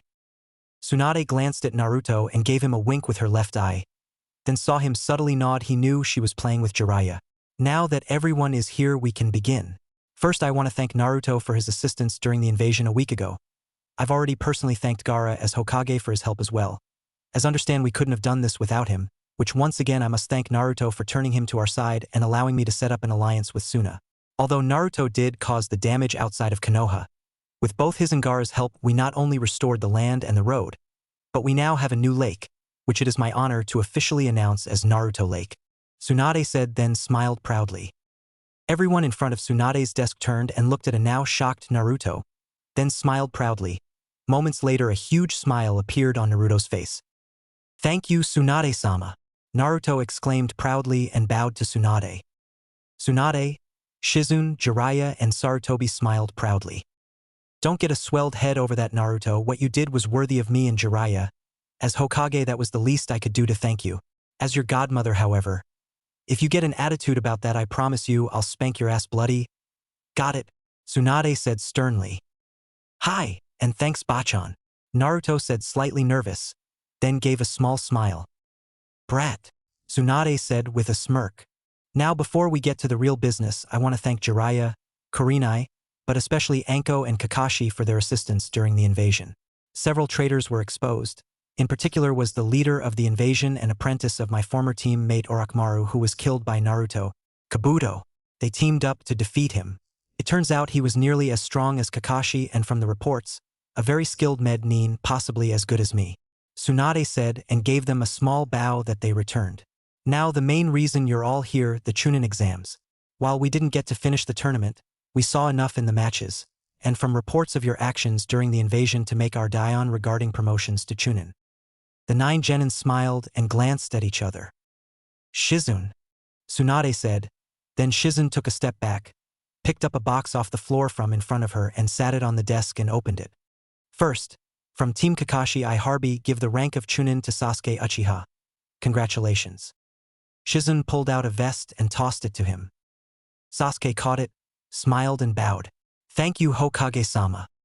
From Team Kurenai, I hereby give the rank of Chunin to Sakura Haruno and Ino Yamanaka. Congratulations, Tsunade said. Thank Kami. Congratulations, Ino, Sakura, Shikamaru said casually. Smiling broadly, Ino and Sakura hugged and cheered. Kurenai was smiling too, or her team had made Chunin first time. She knew Shikamaru could have and could handle it, he just didn't it yet, but she was going to fix that in the next 6 months for the next exams. Congratulations, girls. I knew you could do it. Okay, you two, calm down. Tsunade said and glanced at Shizune, who took out 2 vests a few moments later and tossed one to each. That just leaves one more announcement, Tsunade said and saw Hinata and Tenten glance at Naruto, then hide their disappointment behind smiles. Tsunade suppressed her emotions. I guess you all know what's coming. I Harbi give the rank of Chunin to Team Anko. Tsunade said calmly, holding in a huge smile. Congratulations, Naruto-kun. You? What did you say, Tsunade-sama? Hinata said, then suddenly whipped around facing Tsunade at the last part, shocked. A huge smile started to cross Anko's face. Do you mean it's Tsunade-sama? They all made it? Anko asked, a little stunned. Hi, congratulations. This hasn't happened since I was a genin. Our team all made Chunin the first time too. Tsunade said. We sure did, that was quite a party. I remember that you. Jiraiya said, then paused when he got an icy glare from Tsunade. Accidentally broke that table. There was food all over the floor. Jiraiya said, trying not to look nervous. Sarutobi smirked. He knew what Jiraiya was about to say. You can tell Naruto later, Sarutobi whispered to Jiraiya. As I was saying, congratulations Naruto, Hinata, Tenten, you too Anko. An entire team hasn't been promoted together in 40 years. Tsunade said and smiled proudly. Shizune took out the last 3 vests and tossed one to each. Congratulations, Naruto-kun. Shizune said happily. Okay. Meeting is over, you can cheer now. Tsunade said happily and watched the girls act. Well, like girls, all hugging each other, and Naruto, Bull and Sasuke just shook his hand and they congratulated each other on making Chunin. Then, as she expected, Naruto, Hinata, and Sakura hugged her. The girls as her apprentices and Naruto as her godson. She smirked when Naruto moved to Jiraiya then Sarutobi and hugged the stuffing out of them. A few minutes later, after everyone was congratulated, Anko got everyone's attention. Okay, everyone listen up. Since I have the most kick-ass new team in Konoha, suck on that Kakashi, Anko said, the last while she grabbed her crotch and thrust it out. Tonight I'm taking everyone here out clubbing, we're going to eat, drink, dance to loud music, and a few of us might even get laid. As you all know, I'd love that to be me and you Naruto-kun, but you have my word you won't break your promise. That doesn't mean these are hands off though, Anko said, cupping her tits as she said these and smiled. So dress sexy, and if you have a significant other, bring em with you. Okay brats, go home and relax. Naruto, Hinata, Tenten. I'll meet you at Ichiraku's at 11 for a celebration lunch on me. Kurenai, Kakashi, please wait here. You too Sarutobi-san, Jiraiya. Anko said, waited for the kids to lease and shut the door, then put a sound seal on the room and her face got serious. Tsunade, we all know what a fucking hero Naruto is just for what he did a week ago. The lake and promotion are great, but we all know they're just half-assed bribes. His 13th birthday is in just over a month. I'm asking all of you as a personal favor, and for the luckiest, greatest little brat it has ever been my honor to know, Anko said sincerely. 11:00 a.m. Ichiraku Ramen. Anko walked through the curtain, followed by her team, and saw Tucci and Ayam behind the counter. They were the only customers. Guess who made Chunin? Anko asked a little loudly. Tucci turned half a smile on his face. Ayam looked really excited. We all did, Naruto exclaimed ADN threw his arms up, smiling broadly. Really? Ayam asked excitedly. Hi, Hinata and Tenten said together. Ayam ran around the counter and group hugged her 3 friends tightly. Congratulations! Why haven't you been here since you got out of the hospital, Naruto-kun? As Naruto took his regular seat with his teammates and sensei, he watched Ayam move back behind the counter. The first 3 days were cleaning up. I did a lot of damage outside Konoha stopping the invasion. Yeah, that was me, Ayam-chan. There's good news though. About a half-mile from the main gate is a new lake. Naruto Lake. Hinata squealed happily. Tucci and Ayam were stunned. As a reward for almost single-handedly defeating the invading army before they reached Konoha, even though he made the crater himself, they named it after him. Tsunade's idea, Anko said proudly. How many were there? Ayama asked, still a little stunned. Naruto though a moment. About 1,200 I think, maybe 1,500. Gaara killed a couple hundred before I got a good look. Naruto said cussily, like it was nothing. Crash. You okay, Ayam-chan? You look kinda pale. Naruto asked concerned. She dropped a couple bowls that shattered on the floor. You really killed over 1,000 shinobi? I asked. She knew Naruto was really strong, and his good luck unmatched, but even for him that sounded almost unreal. Is he a little badass, or what? I am so damn proud of him I could burst, Anko said very proudly and ruffled his hair. Tenten-chan. Temari squealed happily. Tenten spun around on her stool and hopped off into the arms and smoldering kiss of her girlfriend. Temari-chan, I thought you and your brothers went back to Suna. I haven't seen you in 3 days? I'm sorry, Tenchan. We've been busy. Did you hear about Gaara? Temari said, smiling excitedly at the last part.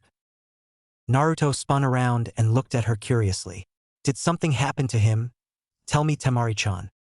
Hinata got up and moved to the seat by Anko, giving Temari hers. Thanks, Hinata-chan. I don't know the details, but basically what happened was, Temari said after she sat down. Flashback. The invasion, the park. Heading towards the stadium from the academy, he passed the park and suddenly stopped. About 100 yards away, he saw a group of people, 2 of them women, and one of the women had a small kid with her. He saw one of the 3 men split into 2 people, twins from what he could tell. The new man pulled the kid, a girl he found out from her scream, away from her mother as the other grabbed the mother and ripped open her shirt. This made him mad. His mother had been used and sacrificed to make him what he was. Even growing up he knew if he'd had a mother he could have been loved by her at least and had a chance at a real life, and now that he cared about family, he wouldn't let them take that girl's mother from her.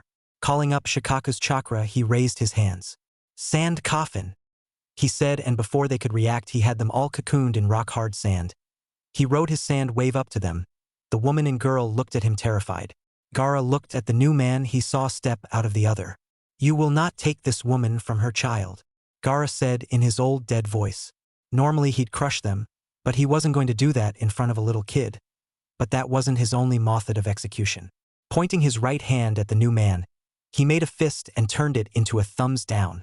Go to hell. Sand tomb, Gaara said and buried the man hundreds of feet below the ground. No light, no air, and millions of tons of force crushing down on him. And oh, my brother, he yelled, knowing his brother was dead, or would be very soon if they didn't rejoin, as would he. Join him in hell's sand tomb, Gaara said in a dead voice and buried the other brother twice as deep as he had the first, and in a different part of the park. Kidamaru, Jirobo, and Tayuya were in stunned shock at how easily and coldly that red-haired kid has slaughtered Yukon and Sakan. Even without their curse marks, they were almost as powerful as Jounin, even if they didn't have the rank. Who are you? Kidamaru demanded. Death. Sand tomb, Gaara said and buried the 6-armed man, then turned to the woman. Go to the academy, you'll be safe there. Thank you for saving me and my daughter. I'm forever in your debt. My name is Karina, the woman said, smiled and bowed. Thank you for saving me and mommy.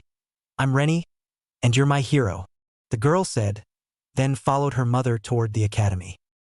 Gaara watched them leave, a small smile on his face, then it died as he turned back to them. Sand burial, Gaara said with a sadistic smile and crushed Jirobo to bloody paste. Gaara then moved on his sand wave up to the redhead. You allowed them to hurt a mother in front of her child, and for that offense against other women, you will die a very slow death, Gaara told her in an absolutely dead tone. Tayuya had seen a lot of things in her life and met some cold-blooded people.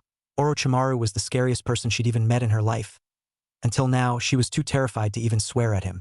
Out of blind panic, she found the strength to talk. I surrender. Just please don't kill me. I'll do anything you want. Just please, for Kami's sake, don't kill me. Tayuya screamed, terrified to her core, and began to cry. Something she hadn't done since she was 8 years old.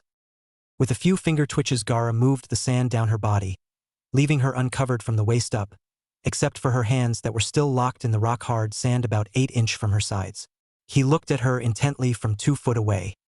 What are you going to do to me?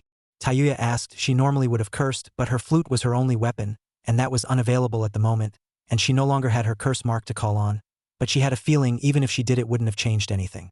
As she did to Orochimaru, she was being as polite and submissive as she could. Gaara didn't answer her. Looking at her was almost soothing for some reason. Then he knew why. Reached out and without a thought for her feelings ripped off her shirt and dropped it, exposing her huge bare breasts. him of Shikaku's human form but with a smaller chest.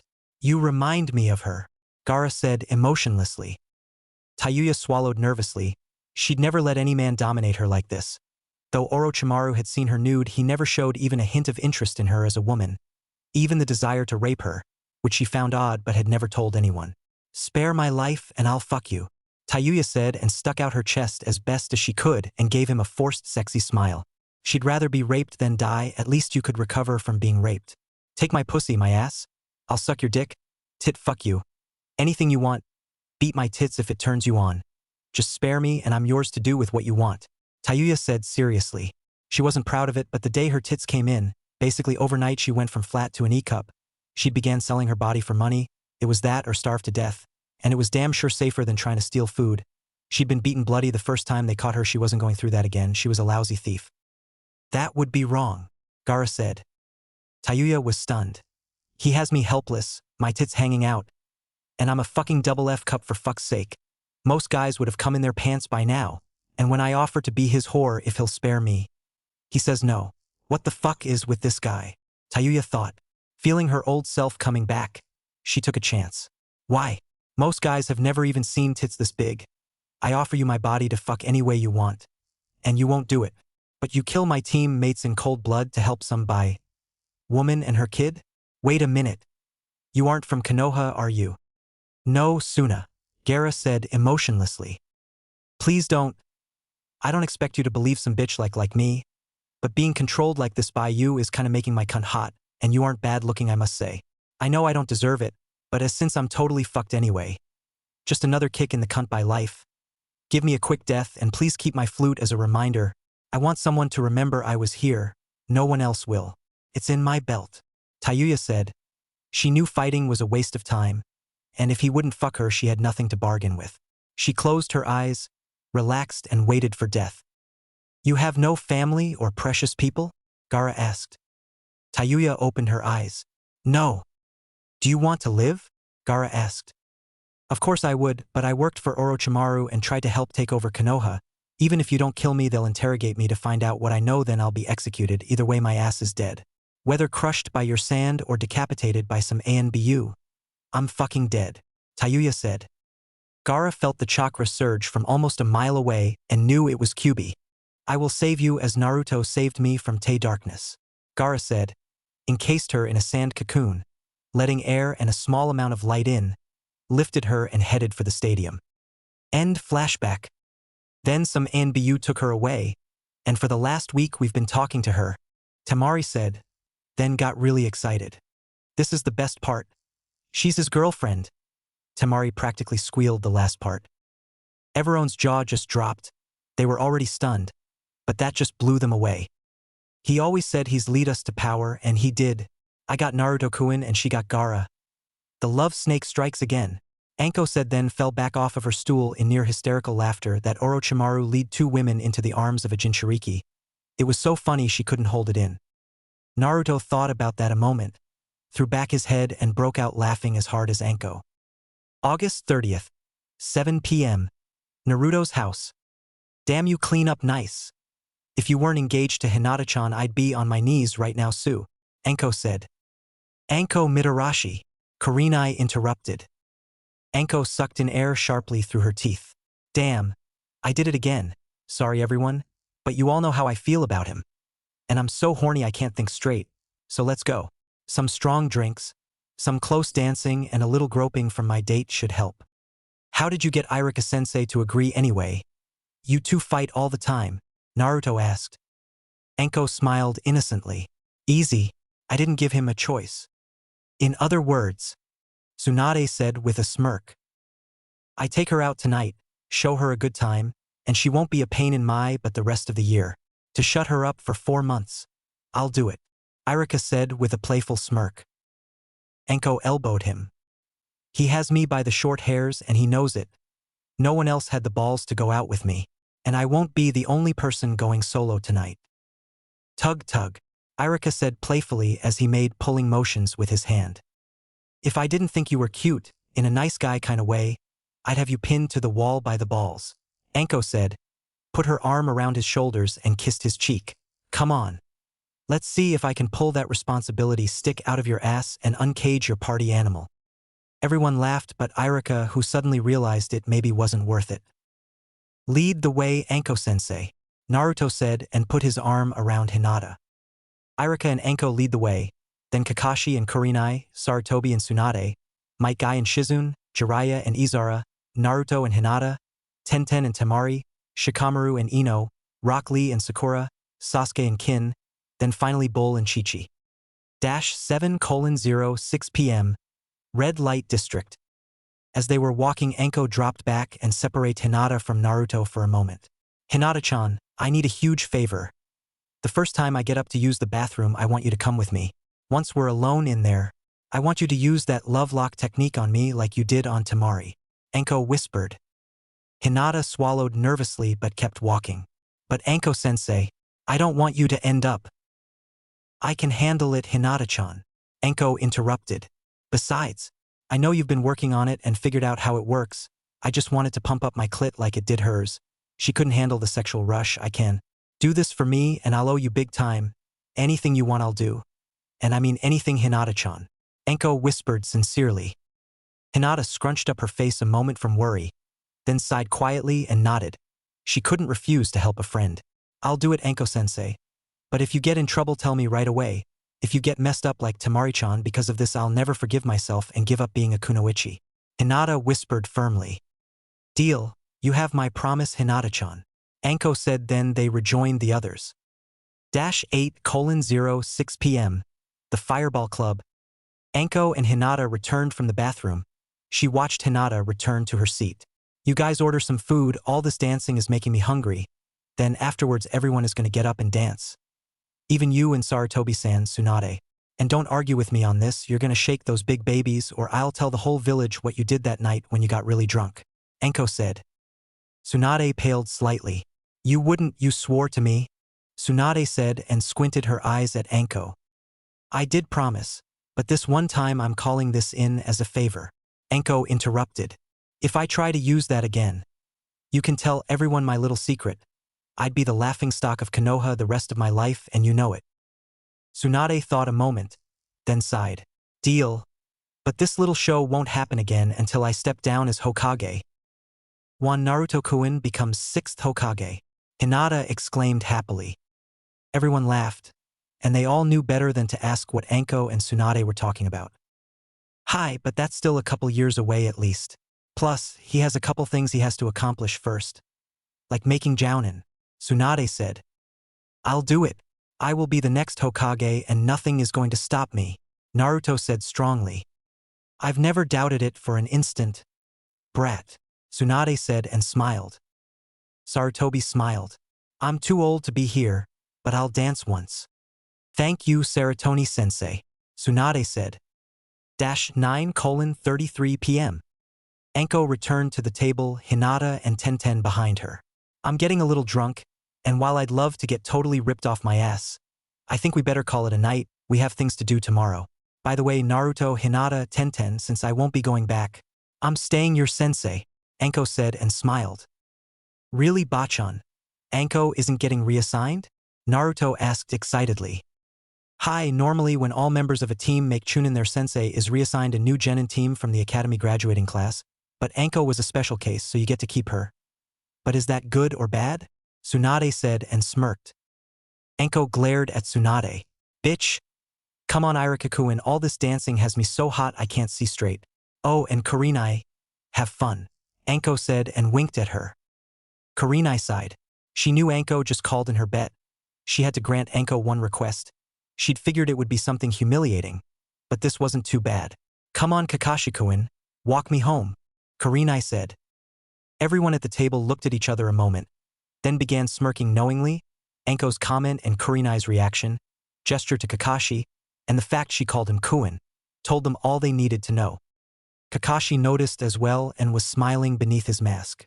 As they walked away from the table, he gave them a thumbs up behind his back with his free hand. The other was holding Kurenai's hand. Lucky bastard, Jiraiya said quietly. What do you say, Jiraiya? Want to finish this party at my place?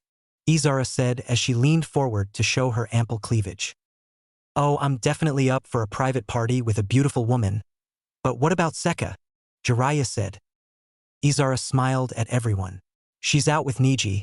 I wasn't supposed to tell anyone yet, so keep this quiet. But they've been dating for 3 months. Everyone was shocked, except Hinata. So that's what Niji Nizan has been so secretive about. Hinata said and smiled. You tell anyone you know about them and your favorite body parts will be dodging my sword for a month, including yours. Jugs, understood? Night all. Izara said with a big smile, turned and left with Jiraiya. She may take Enko's title of craziest bitch in Konoha. Tsunade said with a half-serious smirk. A little impressed Izara had included her in that threat and called her Jugs in front of everyone. Everyone nodded. September 9th, 8:03 a.m., Aburame compound. Fubiki stood before her boyfriend Shino, and his parents Shibi and Yukimi Aburame, totally nude. Please, it's been a month since I moved here. I've done everything asked of me and had your bugs on, and in parts of my body even I haven't touched. I beg you, grant my request. Fubiki said with humility and sincerity, then bowed and held the pose. The three Aburame looked at each other a moment as if talking, but they never made a sound. Yukimi walked up to Fubiki, gently stood the nude girl with a finger under her chin, put her hands in her huge coat pockets a moment, then removed and held them out, palms up. Chose one, Yukimi said in her soft voice. Fubiki held in her smile. In Yukimi's left hand was an Aburame's standard 1/4-inch Kekii beetle and a 4-inch, 3-horned beetle. In her right hand was a 2-inch, red-spotted, bright yellow beetle she knew was so poisonous if bitten you'd be paralyzed in 10 seconds, unconscious in 20 seconds and dead in 30 seconds, and a 4-green praying mantis. Fubiki's face lit up and she looked into Yukimi's eyes. Yukimi nodded. Chose and let it crawl onto your body. It will bond to you, making you their hive and queen. You will not be able to take them into your body as we do, but they will feed off your chakra and obey your mental commands once you've fully bonded. They were all tempting, but she knew what she wanted, held her hand next to Yukimi's and let it crawl onto her hand, up her arm, then down onto her chest and took a position on top of her round left breast. She felt the tiny claws hook into her tender flesh, and though unpleasant at first, within a minute she couldn't even feel the mantis standing on her breast, but knew it was there. Go, we will see you at noon, Yukimi said as the remaining bugs crawled up her sleeves, picked up Fubiki's clothes, turned and left her alone to bond with her new hive. Fubiki looked around the 3 acres behind the Aburame home. There wasn't an Aburame in sight this time. She was totally alone, just her new friend, and nature. She selected one of the big shade trees and headed for it. September 18th, 7:34 p.m. The park. She'd gotten back about 4 hours ago from a 12-day B-rank mission in Earth Country. She was still wired even after the 2-day trip home. Their mission had been harder than expected. Even her sensei had been caught a little off guard. She could still clearly see the faces of the 9 people she'd had to kill.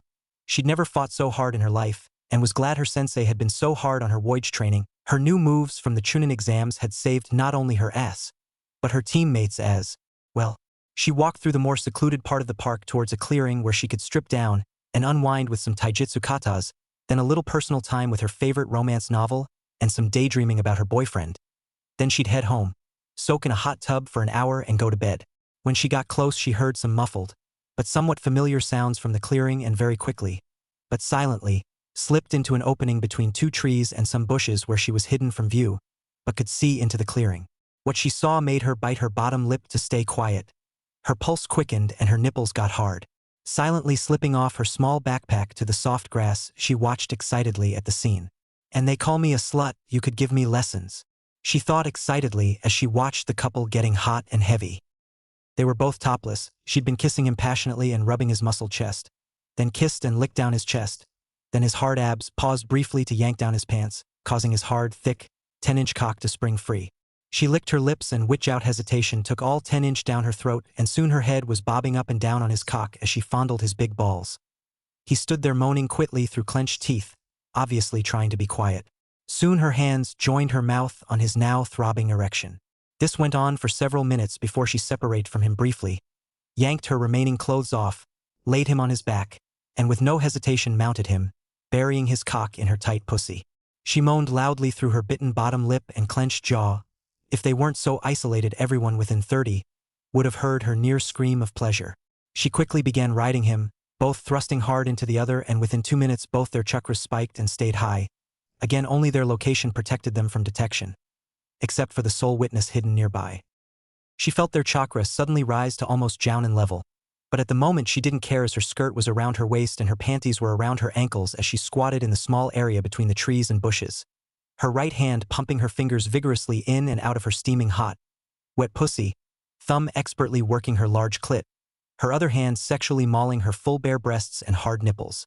When they finally came, so did she, falling on her butt, panties ripped in half, soaked with sweat from head to toe. But her tension was gone and all she felt was blissful relaxation. That was the most intense sexual experience of her life, and she wasn't even the one who get her brains fucked out. She poked at the couple, lying exhausted in each other's arms for a minute, then composed herself, put her ruined panties in her backpack and slipped away silently, a huge smile on her face as she thought about some isolated spot she her boyfriend to and just fuck like animals. September 19th, 10:49 a.m., Yamanaka Flower Shop. Hearing the bell on the door, she looked up from her fashion magazine. "How may I help?" "Morning, Sakura-chan. You look happy this morning. Have a good night?" Ino asked. "Oh, the best, Ino-chan. I'm as loose as a ramen noodle. Speaking of, can you join me at Ichiraku's for lunch? I'm starved," Sakura said happily. Ino smiled. "Anything for my best friend. It's been a slow day and Mom is supposed to be here soon anyway," Ino said, put away the magazine and her apron, and left with Sakura, putting up the out to lunch sign and locked the door. -8 minutes later, Ichiraku Ramen. Only halfway through her first, Ino watched Sakura wolfing down her ramen like Naruto did. She wasn't kidding about how hungry she was. When she finished, Sakura ordered another bowl, to her amusement.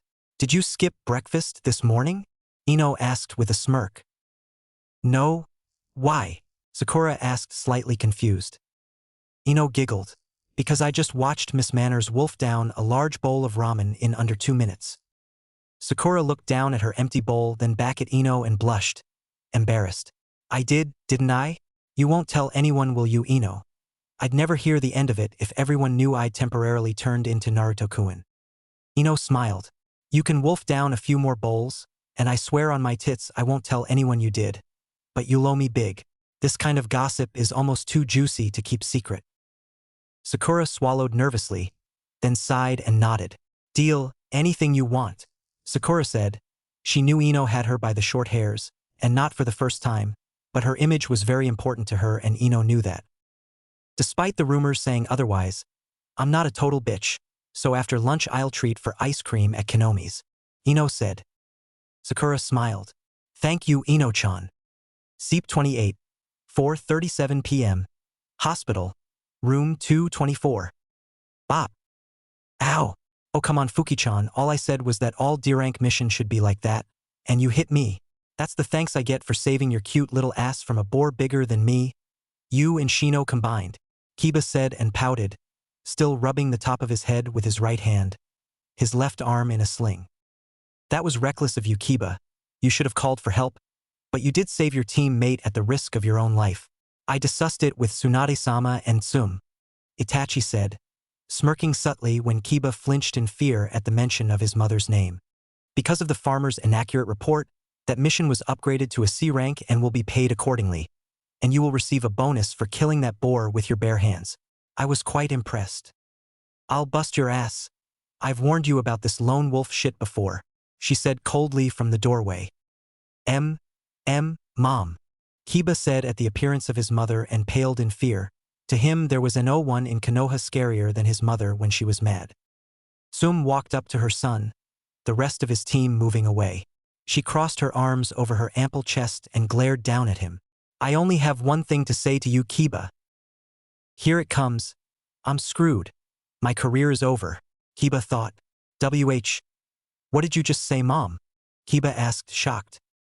"I said congratulations on making Chunin, and I have a gift," Tsum said, reached into her pocket, then held out a necklace. Hanging from it was the 6-inch tusks of the boar he'd killed. Kiba looked at Itachi, then smiled when he nodded. He reached up and took the necklace from his mother's hand.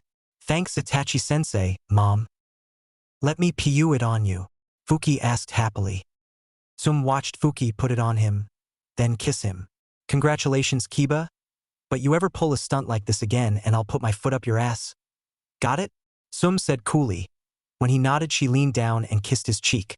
You'll be released in the morning. Then I'm going to personally train you. Life as you know it is over. Sum said with a low feral voice and sadistic smile showing her fangs. Kiba waited until she left, then paled as his head sunk into the pillow. I should have let it kill me, Kiba said in a depressing monotone voice. October 5th, 8:02 p.m., Haruno House. You've been stressed all afternoon? What's wrong, Sakura-chan? Ino asked from the side of Sakura's bed, watching her best friend. Remember that mission we had about 2.5 weeks ago? We were all stressed out and… Sakura said nervously. You let Lee pop your cherry. I saw you, Ino said calmly. Sakura froze and paled in shock. Why, you saw us? I went there to unwind too. That's a great spot to be alone, and I found you two there just getting into it. I'm sorry, Sakura, but I didn't want to bring it up. You had to tell me. Don't freak though. I haven't told anyone, Ino said. Sakura smiled slightly that Ino hadn't told anyone, walked over and sat next to her. There's more, Sakura said and started crying. Ino, I'm pregnant, Sakura said, then hugged Ino tightly and just emotionally broke down. October 10th, 11 a.m., Naruto's house. Naruto was standing in his living room talking with Tenten about some women she'd met at the women's public hot spring yesterday. A very busted brunette, her nearly as busted teenage daughter, and a well-built redhead with several very sexy tattoos and some interesting piercings. She giggled excitedly when she told him all three were not only bisexual, but the women were an unofficial couple, something they didn't want their home village finding out because more than half of the citizens were old-fashioned and believed a couple should be a man and woman. When she told them Konoha was more open-minded and suggested they move here and they said they would, he had to give her a hug and kiss. He had to laugh when Tamari came up behind Tenten a moment later, leaned her back and planted a big kiss on her lips. Attention! Everyone is here now, so if the birthday boy will get his butt to the kitchen, we'll get this party started with some cake, Tsunade said with a big smile. Naruto had to almost literally push his way through the crowd to reach the kitchen. His house was nearly packed with people. He smirked through a decently sung happy birthday, blew out the 13 candles, cut the cake and made sure everyone got a piece. It was eaten quickly. He got a birthday kiss from every girl and woman there, and a swat on the butt from Tsunade, Shizune, Hana and Sum. He practically dragged a smirking Tsunade out the back door to the 20-foot W by 15L deck where the presents were waiting under the extended awning, which covered the entire deck. The rest of the 40 by 40 backyard was all grass, surrounded by a 12-foot stone wall. Once in the backyard where everyone spread out, she pulled her friend aside for a private chat. Come on, don't freeze up now, you can do this. When your turn comes, we'll both be with you, just do it. It's not like you'll be able to keep it a secret for very long, she said. The other girl nodded. I know, but… she said and froze when she saw her friend's face. If she didn't do it, her friend would. Okay, I'll do it. The first girl smiled and they rejoined the group. Naruto happily thanked, and for the girls, hugged and kissed them as he opened his gifts. He got new jutsu scrolls from some, books from others, including a scroll that had a signed special edition of every adult literature series Jiraiya ever published, claiming no home was complete without it. That made him laugh, as did the surprisingly gentle bop on the head he got from Tsunade. Izara just smiled in amusement and playfully glared at Tsunade for hitting her, now publicly official, boyfriend before recommending a few editions he should read with Hinata. That made him blush slightly. Hinata turned red. He got a new sword from Izara afterwards as his gift from her. He got some clothes, some cards for free food at various restaurants, and things for his house from the rest except for his final two guests, and one that had already given him hers. Like everyone else, he immediately noticed the two remaining looked very nervous, almost scared. He stood and stepped around his gifts into the open near them, concern on his face. Is something wrong, Sakura-chan? Lee? Do you know what's wrong, Ino? That why you're with M? Ino glanced at Sakura and Lee then stepped forward. Tsunade-sama, Kurenai-sensei, Hinata-chan, would you join Naruto-kun please? Ino said in a calm but serious voice. The three kunoichi stepped forward. Hinata was worried, Kurenai calm but concerned, and Tsunade put on her Hokage face. I don't know how everyone will react, but Sakura has two very important announcements to make, and a special request to make. She's nervous enough as it is, so please wait until she's finished before doing or saying anything. Ino said, then bowed, which got some quiet gasps. Sakura stepped forward after she got a hug from Lee, and Ino stepped back. As everyone knows, I've been dating Lee for a while. Tsunade-sama, Kurenai-sensei, I must retire from active duty for a still undetermined period of time, Sakura said sadly but firmly, and saw the shocked looks on everyone's faces, especially her mother's. She wished she could have told her privately. She saw Tsunade eyeing her intently, as if examining her. The reason is because, Sakura said nervously, paused a moment to take a breath, focus her mind and call up all her courage. The reason I have to do this is because I'm pregnant, said, almost yelling the last two words. Everyone's eyes bugged out and their jaws dropped. Sakura's mother Sakari fainted. It happened a few weeks ago after we got back from that B-rank mission, Sakura said quickly, a few moments later. Everyone started talking, until Tsunade took a step forward, which froze everyone. Before I do anything, Sakura, what's the request? Sakura swallowed nervously. Naruto-kun, Hinata-chan, would you be the godparents of my baby? Hinata almost fainted, until Naruto held her up. She looked at Naruto a moment, then nodded to him. We accept, Sakura-chan. We'd be honored. I guess that makes you a great bachan, Tsunade, Naruto said with a smirk. Tsunade's face changed from stern to mild shock to anger, then raised her right hand and clenched it into a fist, cracking all the knucks loudly. If anyone repeats what he just called me, I promise that'll be the last thing you ever say, Tsunade said in a cold voice. Her ki suddenly made everyone flinch as it hit them. Then she turned to Naruto and saw his face pale.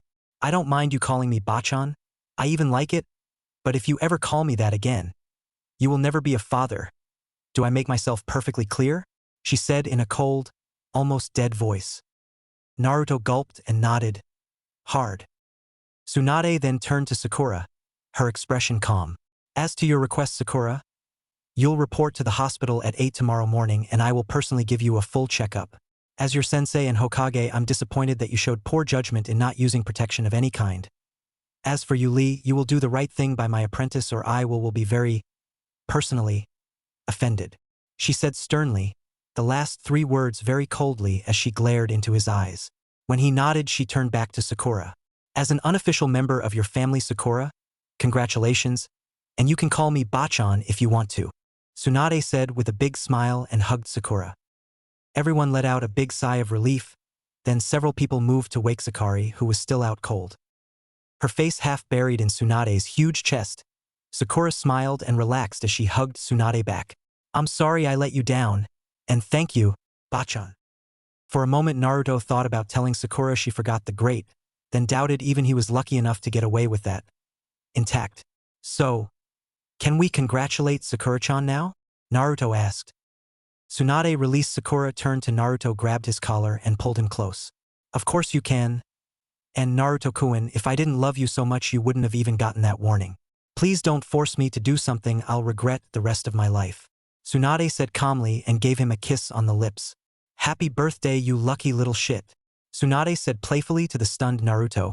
She hadn't kissed him like a godmother or even Hokage, but as a woman. A few moments after she released him, Naruto smiled broadly. 3:52 p.m. Living room. The only person standing, Tsunade glanced around at the remaining guests. The rest had just left few minutes ago at her request. Naruto's last gift was private, for the moment. She thought the pouty face Naruto gave her was cute as hell, but she'd still ask them to leave. This was what she'd waited 2 weeks to tell him. The weeks before that had been hell. She could almost still feel the migraine the council had given her. How Sarutobi had kept her from just killing them without physically knocking her on her ass was still beyond her.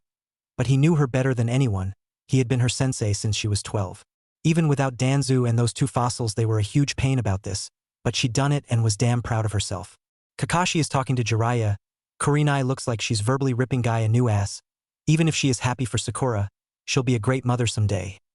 Once she gets Kakashi trained anyway. Shizune, Anko, Itachi, and Yugogo are enjoying the show. Sarutobi-kun is talking to Asuma. Naruto is with Hinata, Tenten, and Temari on the couch. Too bad her brothers couldn't make it. Gaara would have found all this very entertaining. I wonder how him and Tayuya are doing. I'll ask him next week when they visit. Assuming he didn't kill him all for making him miss this. Shikamaru is in the big chair trying to ignore Ino and Sakura talking. Maybe he'd be more motivated if Ino just gave him a good fucking. Nothing motivates a man like pussy. Oh Kami, I'm turning into Jiraiya. Okay. Enough waiting. Tsunade thought. Okay everyone listen up, especially you Naruto. I have some very important things to tell you. Some of it is an S-rank secret and can't be discussed with anyone, with one exception I'll tell you about later. Ino, and especially you Sakura, better sit down for this. Thank you. You all know that Kyuubi was sealed inside Naruto by the 4th Hokage Minato Namikaze. What you kids don't know that we have is that Minato Namikaze is Naruto's father. Tsunade said calmly, but some of her nervousness came through. Their eyes got as big as saucers. Their jaws dropped and they slumped back into the couch in shock. Except Shikamaru in the chair, who didn't outwardly react at all. Shikamaru, did you know? Kurenai asked, the first to notice his lack of reaction. I suspected. Despite a lot of missing information, there were too many similarities to ignore. Like you Tsunade-sama, Shikamaru said. Tsunade turned to him and raised an eyebrow curiously. Explain. I may be lazy, but I notice everything, little details most people miss. Your public record, and the stories I've heard gave me a clear image of your history. The only thing that could make you stay in Konoha and become Hokage would be to honor fallen comrades, which had to be Minato and probably Naruto's mother, though I couldn't find anything on her. I figure Minato had to be married. Besides, who else would have made you Naruto's godmother? You would have refused anyone but his parents.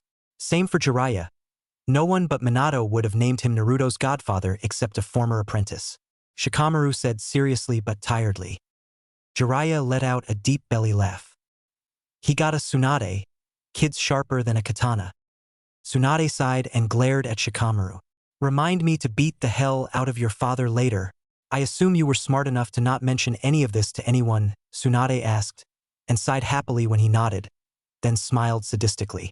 Before I get back to business, if you're as smart as I think you are Shikamaru, I'm going to promote you to Chunin and reassign you somewhere you'll do the most good. Shikamaru sighed and slumped further into the chair. I should have kept my mouth shut. Ino sat up and smiled. Congratulations Shikakuin. But what about me Tsunade-sama?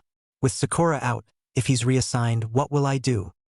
I'll think of something, Naruto-kun. Do you have any questions? Or anything you want to say to me or anyone else? You have permission to say anything you want, even cuss me out, strip me, beat me, it won't be held against you. Finding out we've kept this from you is a legitimate reason to blow your top and kick my ass. I would, Tsunade said gently. Everyone was silent when Naruto stood and walked up to Tsunade. No one reacted when she got down on one knee to face him, but she looked almost scared. Jiraiya, come here, Naruto said emotionlessly. Jiraiya walked over to Tsunade's right side and got down on one knee like her. You gonna use it? He asked.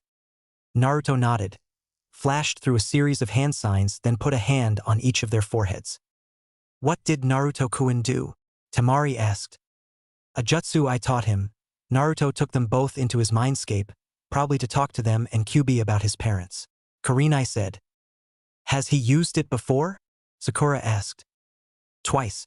He did that with me and Tenten-chan. He wanted us to meet Kyuubi-san and Lady-chan. Then with Enko-sensei. Hinata said. Everyone nodded. Naruto's mindscape. Tsunade hit the stone wall back first, spread-eagled, and half buried in it. She was totally nude, her face was bruised, her huge breasts, stomach and crotch were badly bruised and blood was streaming from her nipples onto the floor and down her legs from her pussy, which had just been ripped bald.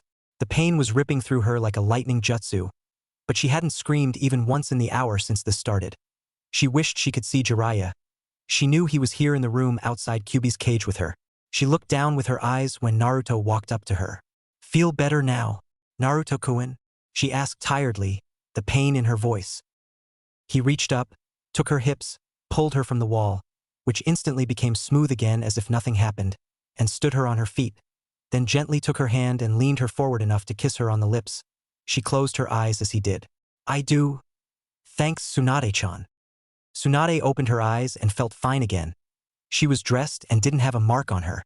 You know why we couldn't tell you. But I'm glad you understand and forgive us. And them. Naruto nodded. As bad as my life was until I was 6, I wouldn't have my great family or all my friends without that. Because of those stupid people Lady-chan had to help me. And they dishonored Dad's memory and final request. But the people that knew he was my dad and still hated me are all dead now and they deserved it. Sorry I hurt you, but thank you for letting me do that. I do feel much better now. Tsunade smiled. I'm just glad that wasn't real. Naruto-kun, can I? Tsunade said as she got more nervous with each word. Sure, you can meet her. Naruto said, then turn, and the room did a fade to reveal Jiraiya standing next to her like a gentleman. Tsunade got really nervous as she got close to her. Stopped a few feet away, she glanced at Jiraiya. Don't ask, Tsunade. I really don't want to talk about it. Jiraiya said, glancing briefly at the goddess next to him. Tsunade nodded. She figured Jiraiya couldn't see her and Naruto like she couldn't see him, and he had a similar experience. Tsunade-chan, this is Lady Luck, Naruto said happily. Tsunade opened her mouth and a very raspy. I was all that came out. She was so nervous she was literally shaking. Smiling, Lady Luck stepped up to Tsunade, leaned in and gave the shorter woman a gentle kiss on the forehead that instantly relaxed her.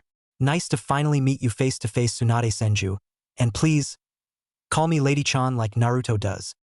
Tsunade nodded and bowed. The pleasure is mine, Lady-chan. Lady smiled. You want to ask me why your luck is like it is? That's my doing. You were always fated to meet Naruto and become part of his family. His good luck, even without my gift, will cancel your bad luck. As long as you're with Naruto and don't bet against him, you'll share his good luck. Anyone with a strong bond with Naruto, for friendship or love, can accomplish anything. The weak become strong, bad luck becomes good luck. Even the evil can be redeemed if they truly desire it. This is Naruto's true power, even without my gift. Naruto, would you please take Jiraiya back? I want to talk to Tsunade alone before she leaves. Naruto nodded. Then he and Jiraiya vanished.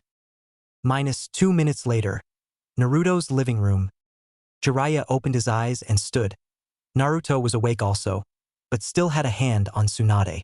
Can you hear them? No, she's blocking me, Naruto said. Tsunade suddenly opened her eyes, smiled and hugged Naruto. Thank you for introducing her to me, Naruto. Now, if that's all settled, I have something to tell you.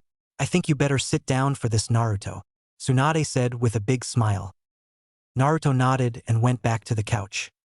Tsunade nodded and the others joined her, all facing the kids. Naruto, more than anyone else you've had to fight like your life was at stake for everything you have. Literally in the case of your new rank as Chunin. Despite it all, winning over practically the entire village, saving all our asses at least twice, there are still people that think you're a security risk and should be kept locked up until needed. Mainly about 60% of the council. Even after what happened at the Chunin exams, I had to almost sleep with half the council just to get that lake you made outside Konoha named after you. Thanks to a certain kunoichi I won't name. Damn it, you had to smile, didn't you? Bitch. Thanks to Anko's temper, and some help from a few other friends, we managed to pull off a miracle and get you what you truly deserve for everything you've done for Konoha and our allies. Naruto Uzumaki, Hinata Hyuga, please stand. Tsunade said and waited a moment for the now nervous couple to stand. Hinata Hyuga, on December 27th, your 13th birthday. You're getting married to Naruto. Tsunade said and smiled happily. Hinata's eyes got as big as saucers.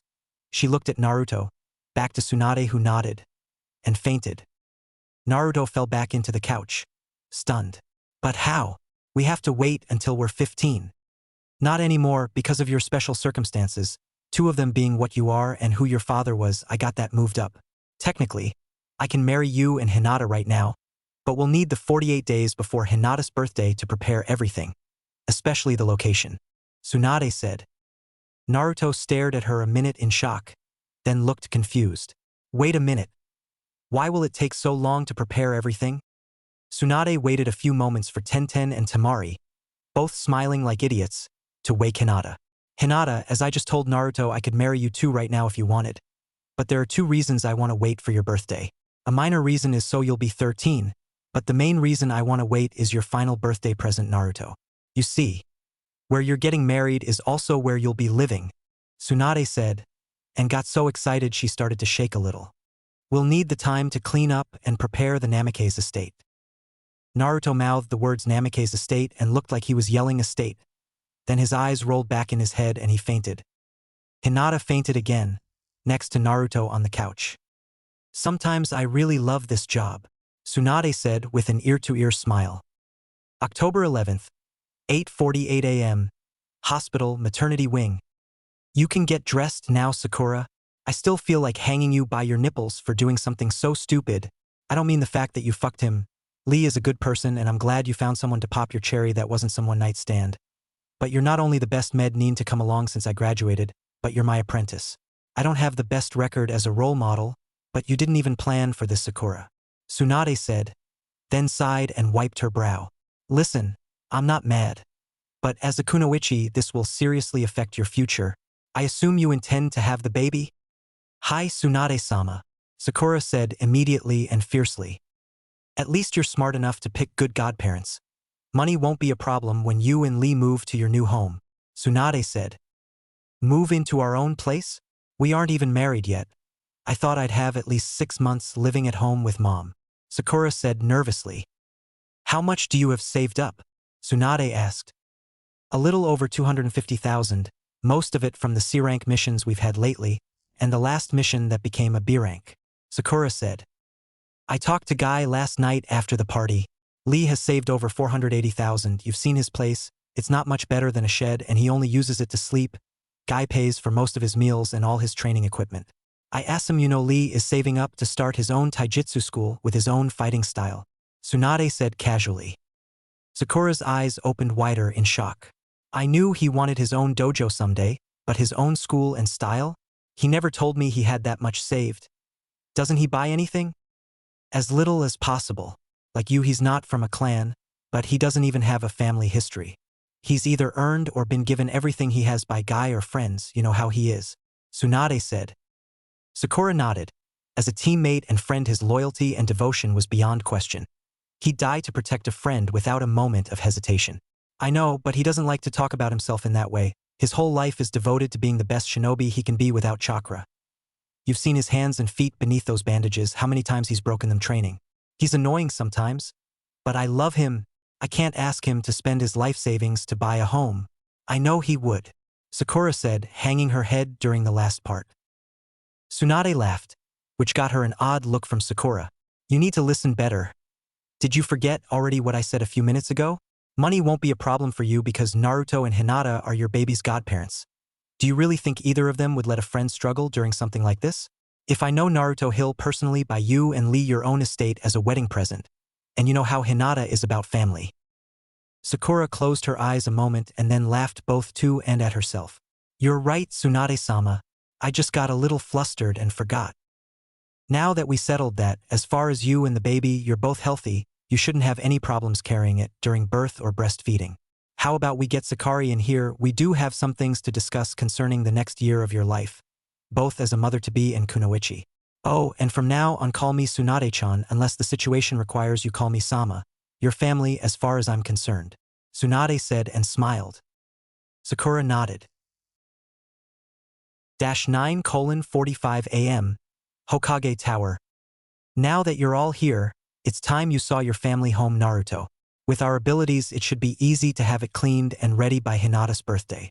I know what you're thinking, why do we need 2 months to clean it? Trust me, Naruto. I've been there.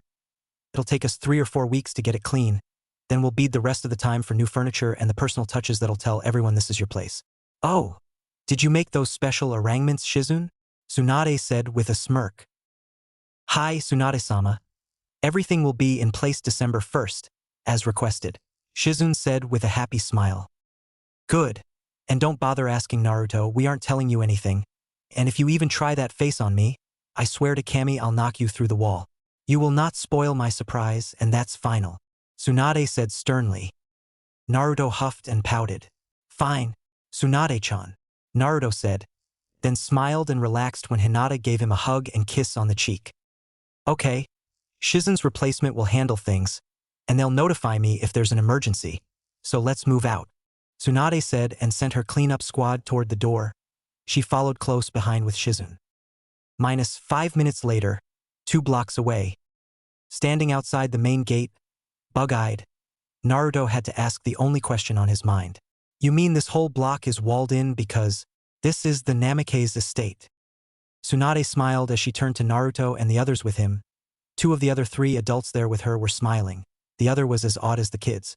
That's right, some of the best land in Konoha. Oh, and I almost forgot Naruto, I only mentioned the estate. This is only your home, not the only land you own in Konoha, Tsunade said with a big smile.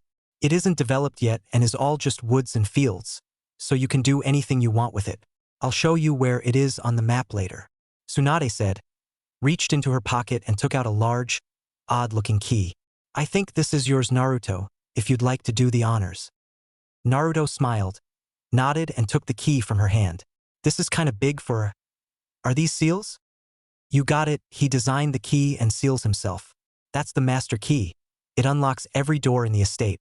So keep it on you at all times. There are certain doors that key will only open in your hand. That's what the seals are for. They're linked specifically to your chakra and blood. At the moment, that includes the front gate. He locked down the estate before, Jiraiya said and trailed off at the end. Some sadness showed on his face at the memory of his former apprentice. Tsunade knew exactly how Jiraiya felt. She nudged him with her elbow and gave him a small smile. Enough mushy stuff. Naruto, if you'll open the doors, we'll give you a tour, then divide up and get you kids to work, Tsunade said with a devious smile. The kids groaned. Naruto glared at her. I'll think of it as training, and not the unpaid D-rank mission it really is. Ow, Naruto said, then rubbed his head where Tsunade bopped him.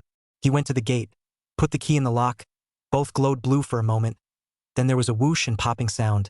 Naruto turned the key, the lock released and it popped open inward a few inches. Naruto removed the key and pocketed it. He took a deep breath, let it out slowly and gave the huge gates a hard shove. The split gate opened wide, and Naruto's jaw dropped. He didn't notice when he was walked inside and didn't hear the gates shut behind him. Tsunade glanced at Jiraiya and the others with a smile on her face. She knew Jiraiya and Shizen had been there before, though Shizen was about the kid's age, so she was a little awed as the memories came back. But she loved the blank-faced awe on Enko's face that the kids had. Enko didn't impress easily, but this blew her mind and she loved it.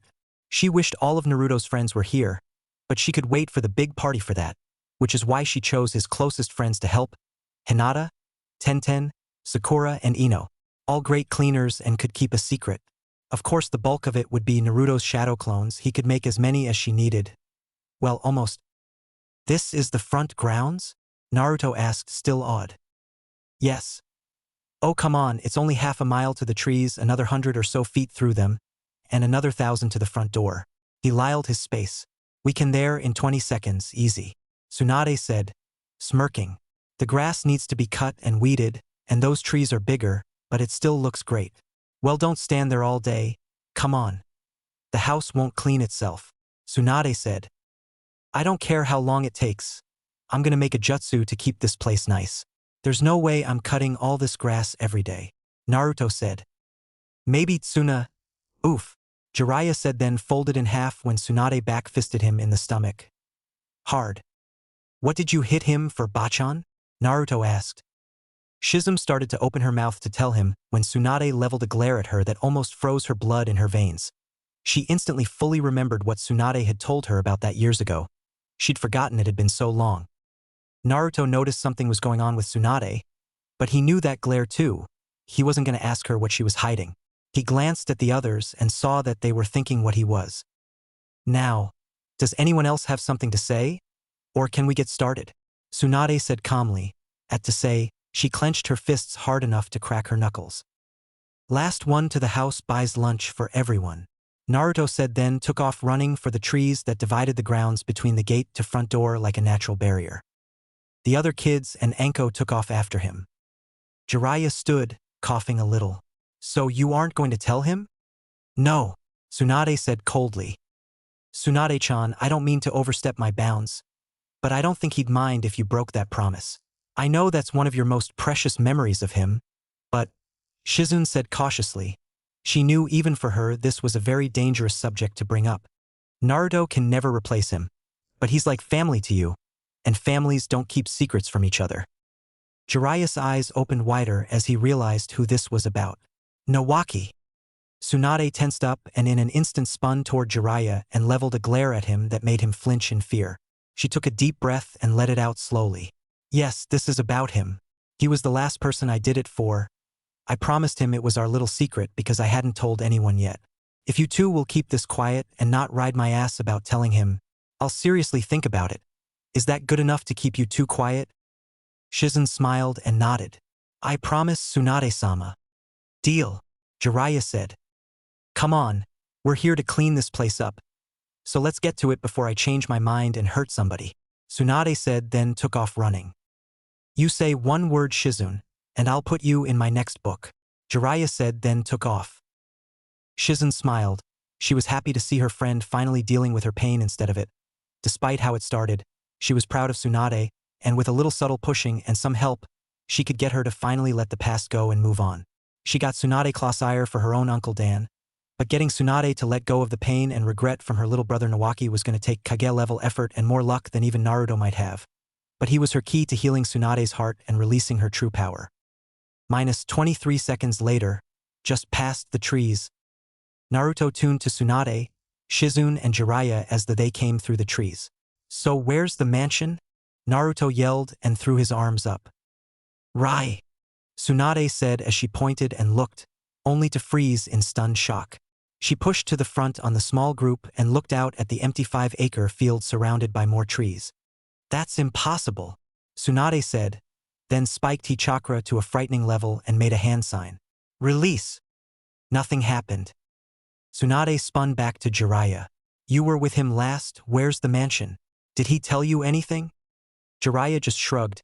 He was as surprised as the rest of them. Then he froze a moment and a devious smile slowly crept across his face. He did it, I don't believe he really did it, Jiraiya said and started laughing. What did he do, you damn pervert? Tell us, Tsunade almost roared angrily. Calm down, Tsunade. You always were impatient. I'll tell you, but we have to find his other place first. It'd be easier if we had help, Jiraiya said with a smirk as he looked at Naruto. Most of the group turned to Naruto. Naruto, did you do something behind my back?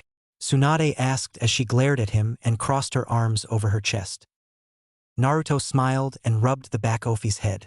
Oops, I figured that since Anko-sensei and I do, it only seemed fair to get Hinata-chan and Tenten summoning contracts. Gamabunta helped me. They've been practicing in secret. Tsunade half smiled, half glared at him. Okay, you two, spill it. What clans are the contracts with? I'll deal with you later, Anko. He made me promise not to tell you. I can't say no to him, Tsunade, you know that. Anko said, almost whining. Never mind, Anko, go ahead, girls, Tsunade said and smiled. Wolves, Tenten said. Rabbits, Hinata said. Owls/boars, Sakura/Ino said in unison, then looked at each other. They smiled, then both started laughing. Tsunade closed her eyes and began rubbing her temples. I need some sake. I'm getting too old for this shit. Jiraiya chuckled. Tell me about it. We're all going to have a long talk later. As for you, Naruto, I should knock you to the far side of Konoha, you sneaky little shit. I'll let you off the hook this time, but you're going to owe me one. Big time that I assume you're all good enough that you have a personal summon? Like Naruto and Gamakichi, Kakashi and Pakin? Tsunade said. The 4 girls. Let me be sure I have this straight. Tenten, you have the wolf contract, Hinata has the rabbit contract, Sakura has T-owl contract, and Ino, you have the boar contract. Tsunade said.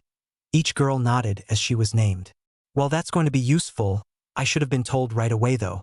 I'll talk to Kurenai later. Okay, you 4 join me out here, you'll need room to summon them, Tsunade said. But Tsunade, wouldn't it be faster if I just have an owl look from the air? Sakura asked. I wish it was that easy, but the Namikaze estate is the largest in Konoha, 5 square miles. Over half is dense woods full of hidden fields, lakes and streams. Minato didn't want to be spied on, even from the air. He was a private person. Tsunade said, then smiled at the memories. Jiraiya nodded. She's right. He liked his privacy to be alone with his friends and family. Tsunade led the 4 girls out into the clearing, moved them about 12 foot apart. Left to right it was Hinata, Tenten, Ino, Sakura. Tsunade had them summon.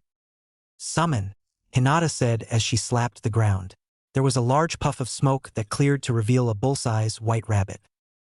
Summon, Tenten said as she slapped the ground. There was a large puff of smoke that cleared to reveal a horse-size, silvery black wolf. Summon, Ino said as she slapped the ground.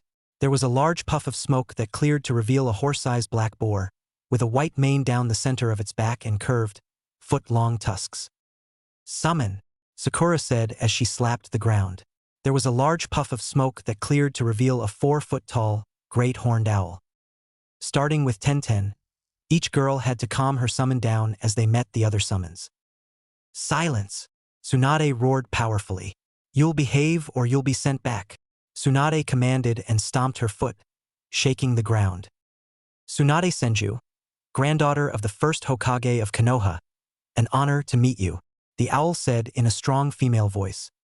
The other summons looked at Tsunade a moment then nodded respectfully. Tsunade smiles slightly. Hi, I am Tsunade, 5th Hokage of Konoha. You were summoned to help us, but if you can't you're useless to me and you'll be sent back, probably never to be summoned again. This is the Namikaze estate. Somewhere on these grounds is a house, we need to find it. Will you act like the respected summons you're supposed to be and help us look? Or do you get sent back in disgrace? All 4 summons bowed. Tsunade smiled. Good. I knew I could count on you. Names? Amai, Hinata said. Kurukami, Tenten said. Arai, Ino said. Kashikoi, Sakura said. Since I just found out about you, I might as well see what you can do. You'll be working as teams and learning a new skill, I hope. So Hinata, no Byakugan, use your mind and other senses. I don't want you using a lot of chakra to find it, and it may not even be in your area. You and Amai will search the northern region. And, to be clear, the main gate in on the west side center wall, facing the Hokage Tower, Tenten and Kurukami, will search the eastern region, Ino and Arai the southern. Sakura and Kashikoi. I'm assuming that you can change size Kashikoi, Tsunade said. Hi, at full size I can carry 4 adults and 500 or 600 pounds of supplies in my talons, Kashikoi said. Tsunade nodded, making a mental note of her limit, calculating approximate maximum size and her strength. Okay Sakura, you and Kashikoi will stay here for now. Whoever finds the house throw a kunai with an exploding tag on it above the trees and detonate it. The rest of us will join you as soon as we can. And no one goes inside, just find it and alert us. Go, Tsunade said. Hinata, Tenten and Ino mounted their summon and headed for their assigned area at blinding speed.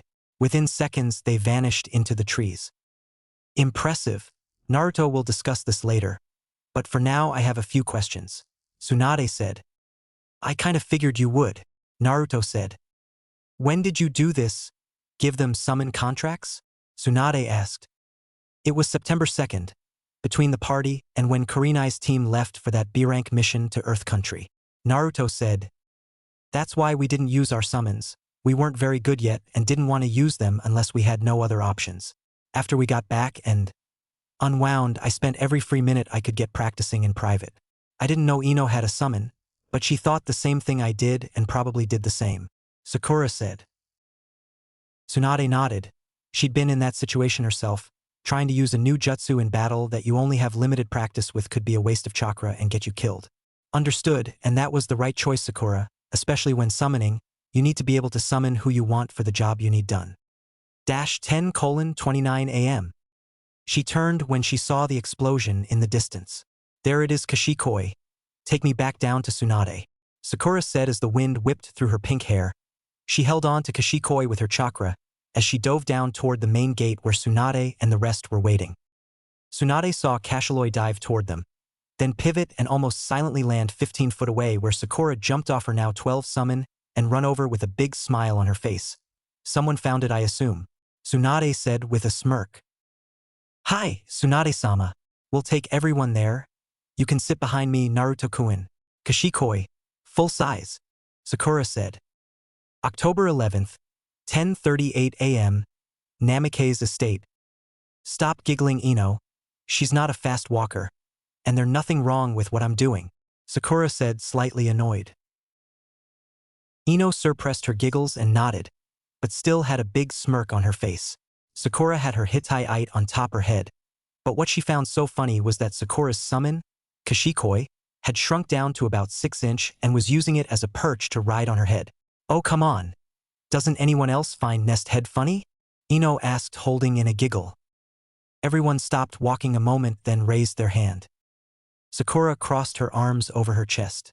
The next person to laugh or say something about Kashikoi-chan riding on my head, and I don't care who you are. You'll be the first to feel my improved cherry splitter. Everyone froze a moment, most with genuine fear on their face. Tsunade swallowed nervously. You improved it, Sakura? Tsunade asked and saw Sakura nod. She was about to ask when she looked into Sakura's eyes and knew even she may not be safe. She closed her legs a little and composed herself, outwardly. I think we've had enough fun with Sakura, so I don't want to hear any more about it or you'll cut every blade of grass on the estate by yourself. Using one kunai and without any jutsu, Tsunade said seriously. Everyone but Sakura nodded. Sakura smiled. So have any of you been in the house before? Naruto asked. Once, Tsunade said. No, Shizen said. Twice, Jiraiya said.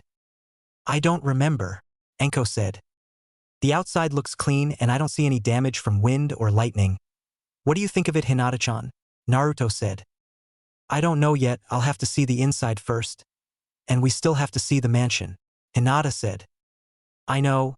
Use your Byakugan, Hinata, and tell us what you see. You can find what? Naruto said. That won't work, Jiraiya said. Why not? Hinata asked, confused. I told you Minato liked his privacy. But go ahead and try, Jiraiya said with a smirk. Everyone looked at Jiraiya and Hinata curiously. Hinata faced the front door. Byakugan, Hinata said, then a moment later gasped in shock. What do you see, Hinata-chan? Tenten asked. The backyard and the trees beyond, Hinata said, stunned. Hinata scrunched up her face and poured more chakra into her eyes. With no effect. I don't understand, Hinata said, confused, and cancelled it. Explain, Jiraiya. Why can't Hinata see the house with her Byakugan? Tsunade asked. Jiraiya laughed. Minato was the greatest natural seal master I've ever met. By the time he became Hokage, he'd surpassed me. There was nothing he couldn't do with a seal given the time. One of his masterpieces is the seal on your stomach, Naruto, and believe it or not, he rushed it. He thrived under pressure like no one I've ever met. The greater the challenge, the better he was. The seal protecting the house was one of his first new seals. Basically, it hides the house from any type of visual jutsu or even bloodline limits like the Byakugan. And that's only one of a few he told me about. I don't know half the seals he put in and on the house. He didn't get a chance to, Jiraiya said seriously. Tsunade smiled as Jiraiya talked about him, then gasped. Is that scroll here or in the mansion? Jiraiya paused a moment at how she said that. He knew which scroll she meant. In the mansion's vault. Naruto looked at them curiously a moment, then took out the key, walked up to the front door, and with a short pause unlocked it. There was a whoosh and popping sound. Okay, we can go in, Jiraiya said. Sorry. Everyone but Sakura has to send their summon back, Tsunade said. The three girls pouted, but thanked their summon for their help and dismissed them. 1:15 a.m. The living room now clean. Tsunade was sitting on the couch with Sakura, Kashikoi on her right forearm, just chatting and getting to know her apprentice's personal summon when she heard a familiar yell and chuckled. She turned and looked as a few moments later Naruto came running in carrying a scroll as big as his leg. I found it. It was in a hidden safe in the closet floor, Naruto said excitedly. A moment later everyone else ran in from their part of the house. That's it, Naruto, but don't open it. I suggest we go back to where the mansion should have been. Then I'll explain, Jiraiya said and smiled. 1:24 p.m. Main grounds.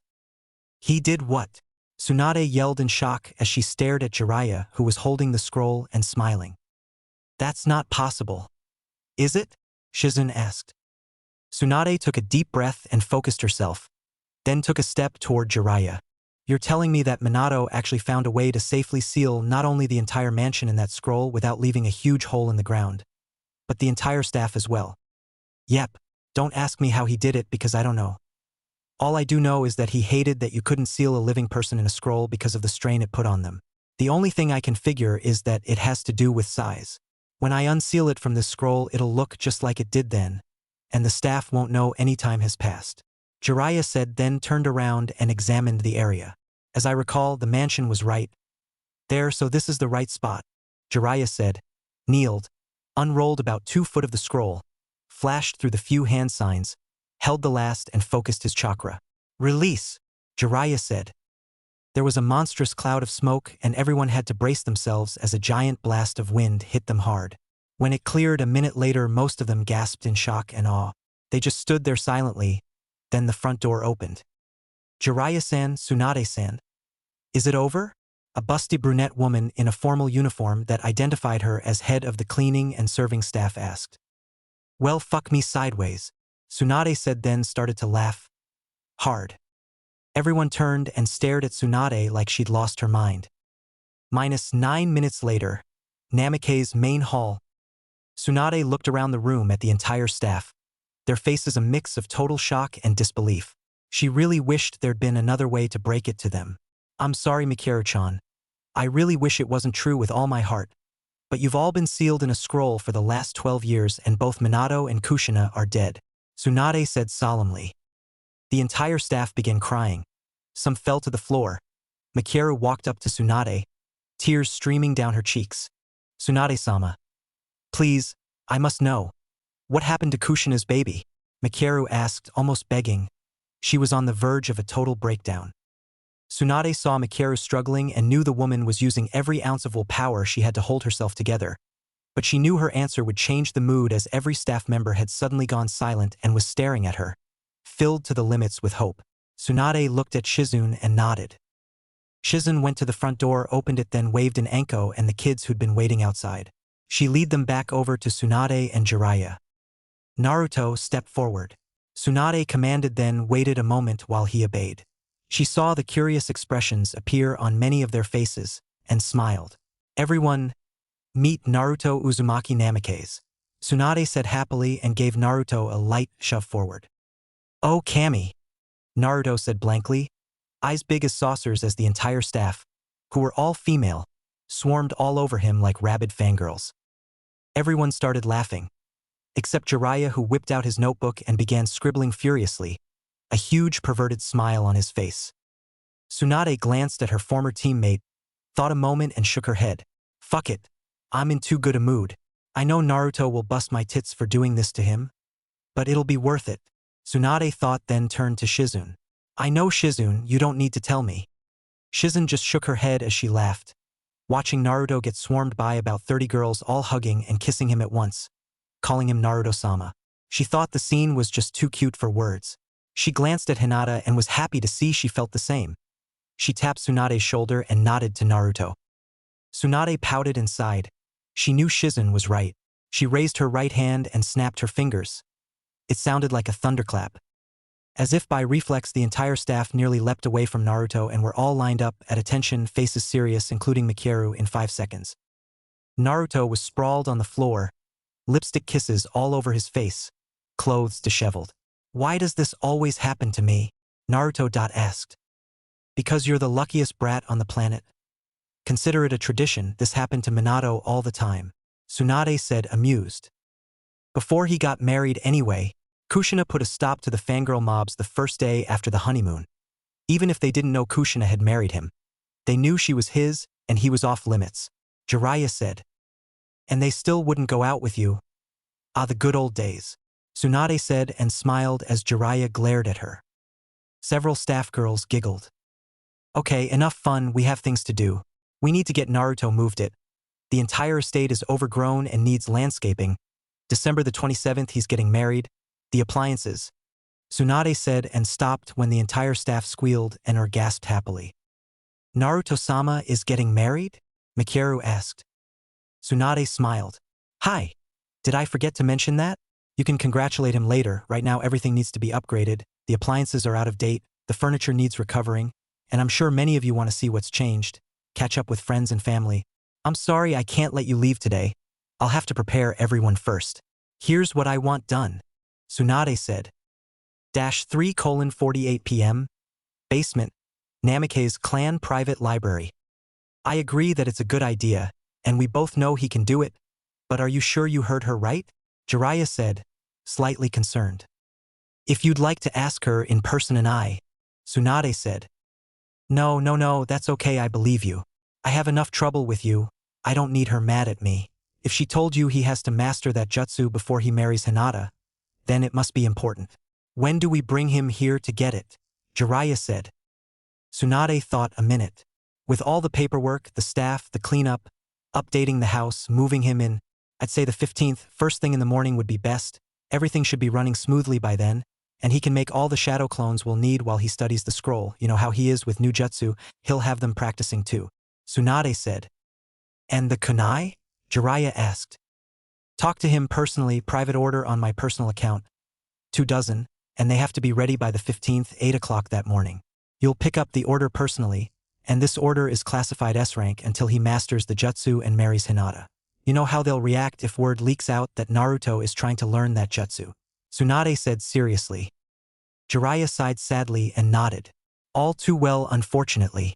As you know, my spy network told me they started watching him after what happened in Wave, and the recent incident with him and Gaara didn't help any.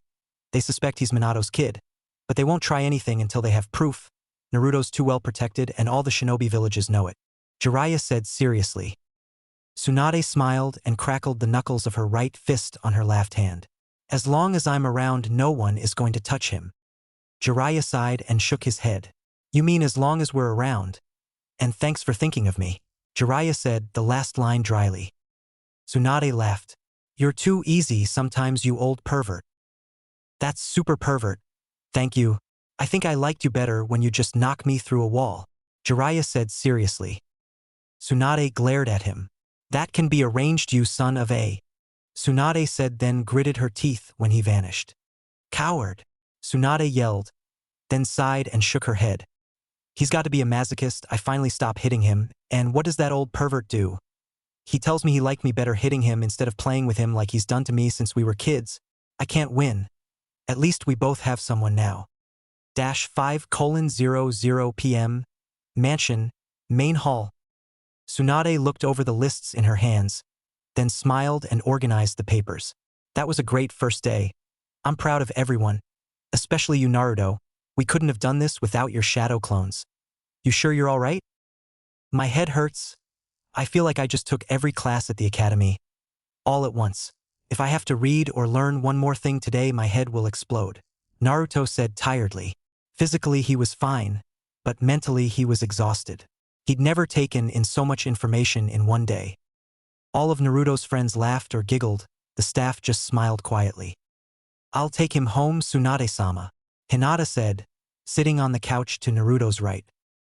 And cook me dinner, Hinata-chan? Naruto asked with a warm smile. Of course, Naruto-kun, Hinata said. Everyone else go home and relax. Mikaru, you and the staff be ready at 8 o'clock tomorrow morning, civilian clothes, and I'll personally escort everyone out. You all have a big day, so get something to eat and get to bed early. Let's go, everyone. Tsunade said, then lead them out of the mansion. Naruto, of course, was surrounded by Hinata, Tenten, Ino, Sakura, and Anko, all smiling happily. 5:13 p.m. The Wolf Claw, the forge. Tilting his head, he heard her voice from the shop, rolled up the scroll and slipped it in his pocket. He went back into the shop through the back entrance, through the storage room, and onto the shop itself and smiled. How was it, honey? He asked. It was incredible, Dad. The estate and huge, and the mansion. There were the most beautiful weapons I've ever seen on the walls, Tenten said, almost squealing, she was so excited. He chuckled at his daughter's antics. You spent the day at the most beautiful estate in Konoha, and what do you tell me about? Tenten paused and smiled sheepishly. The weapons on the walls? They were pretty though. I know, honey. Who do you think he brought them to for inspection and helped him decide where to hang them? He said and smirked. Tenten's eyes got as big as saucers. You hung out with him? Like a regular guy? He nodded, then his face went hard. Tenten immediately suppressed her emotions. She knew that face well. Something serious was about to happen. Tenten, I'm going to trust you with something very important. I normally wouldn't, but this is a rush order for Tsunade-sama on her personal account, as well as an S-rank secret. As my daughter and a chunin, can you help me complete this order and not tell anyone? He said seriously, looking into her eyes. Hi, Tenten said immediately and without any hesitation. He smiled. That's my girl, he said, then pulled the scroll from his pocket. The order is for 24 special kunai and they have to ready by the 15th. The details are on this scroll, he said and held out the scroll. Tenten was confused, but tried not to show it as she took the scroll. If I may, I could make 300 kunai by then, What makes these so difficult? Tenten asked politely. Read the scroll, he said. Tenten unrolled over a foot of it and began reading. Moments later, she couldn't stop her eyes from getting as big as saucers. She slowly lowered the scroll and stared up at her father's face in shock. Despite her age, there wasn't a weapon in any elemental country that she wasn't familiar with, and the plans on the scroll in her hands was for the best-known weapon in Fire Country. To complete this order on time, I'll need your help. I know you want to help Naruto, but this is for him too. This is only a couple days, but if you see anyone before then, except Tsunade or Jiraiya, I need you to be able to look them in the eyes, lie about what you are doing and make them believe it's the truth. Tsunade will cover for you if needed. I'll send her a personal message tonight telling her. Understood. I'll do anything I have to, father, Tenten said seriously and gave a respectful bow. Tonight I need you to get all my tools ready. Be sure everything has a perfect edge on it. This order has to be master quality, he said. Tenten nodded and immediately ran into the back towards the forge. He knew she would push herself to her limits and beyond. One of the traits he admired about her as a weaponsmith was her uncanny ability to put an edge on anything. She could make a kunai out of hard cheese that had an edge sharp enough to shave with. 7:04 p.m. Kurenai's house. The whole staff swarmed all over him like starving dogs on raw meat. I swear to Kami, I almost lost it right there, Tsunade said, then started laughing. I wish I could have seen that, Sum said with a huge feral smile. Yoshino Nara and Inoiki Yamanaka looked at each other, smiled, and broke out laughing as they fell into each other's arms. Yugao Yuzuki giggled. Come on, Jugs. Don't leave us standing here with our clits twitching. Tell us what happened next, Hana Ayuzuka said. Tell em, Tsunade, Enko said, laughing. Kurenai nodded. Yes, what happened next? 8:09 p.m. Anko, what's this I hear about Hinata having some special technique with an unusual sexual side effect? Sum asked. Every woman in the room got quiet and turned to listen. Only Tsunade, Shizune, Kurenai, and Hana Hyuga smiled knowingly. Blooming flower. It's a juken technique Hinata created to use on enemy kunoichi. We know what all this life does to us and how sexually repressed most kunoichi are. If it was ever used against you, believe me when I tell you this, if you don't know how to handle it and aren't ready before she hits it, you're fucked. I don't care how strong you are or how straight you are sexually. Hinata will have you on your knees telling her your most intimate secrets and begging her to let you be her pussy-licking sub-eye bitch. The side effect, as some of us already know, is what really caused Temari's breakdown at the Chunin exams. Anko said, pausing a moment to grin before explaining the side effects. October 15th, 8 a.m., Namikaze's estate. Looking at his classmates that made up the rookie teams, Naruto saw Jiraiya appear holding a huge bag. You have the strength. Why did I have to carry this? Jiraiya said, slightly annoyed. Because I'm a lady, and I'll kick your ass across Konoha if you didn't, Tsunade said with a smile. You know you're beautiful when you're bossy, Jiraiya said, smiling. Slap. The kids laughed. Flirt, Jiraiya said, rubbing his cheek but smiling pervertedly.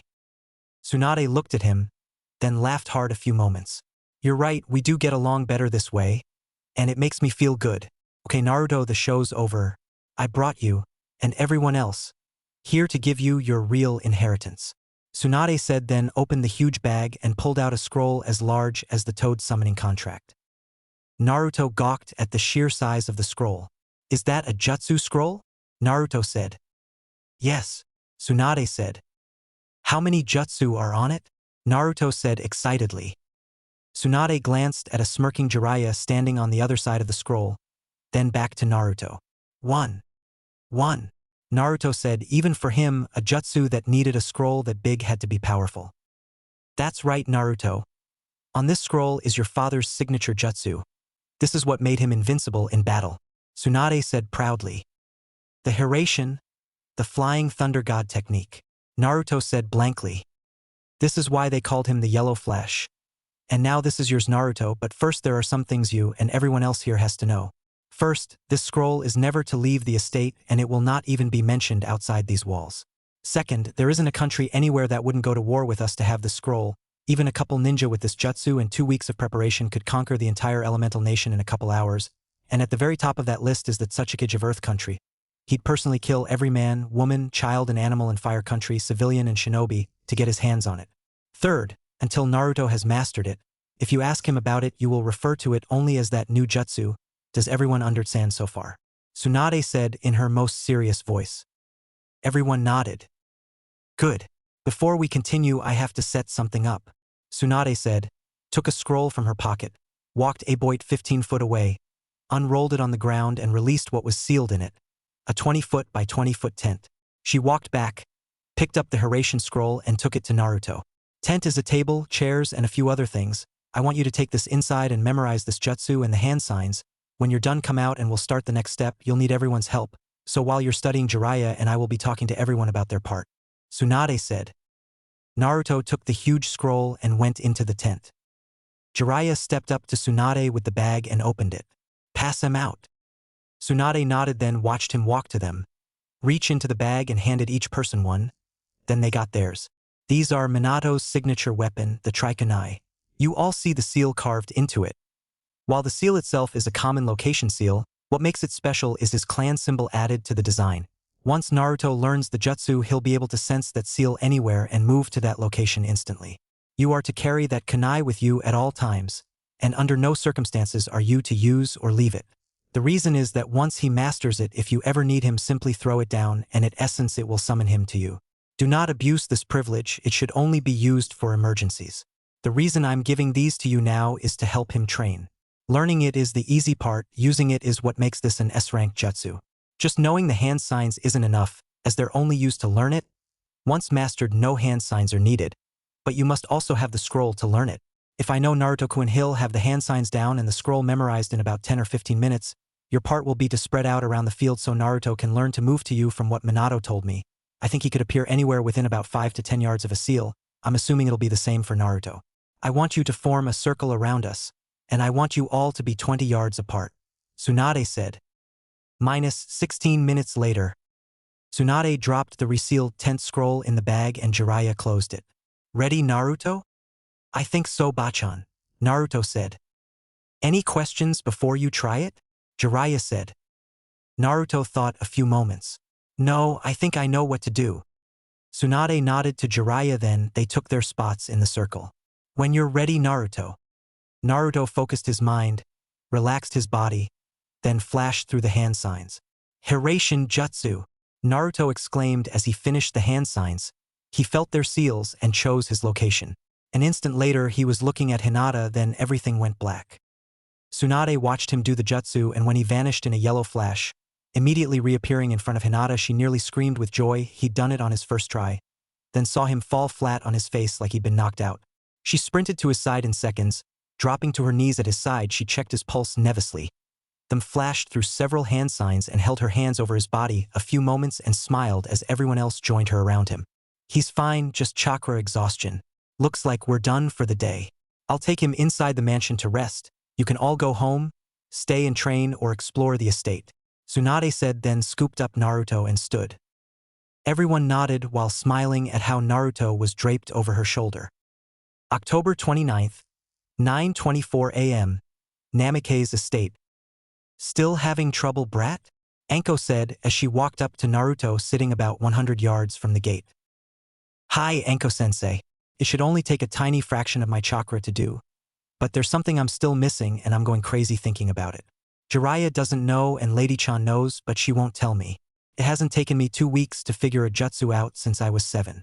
I can do it without the hand signs, but I'm still using way too much chakra, Naruto said, annoyed. Show me, Anko said. Naruto stood.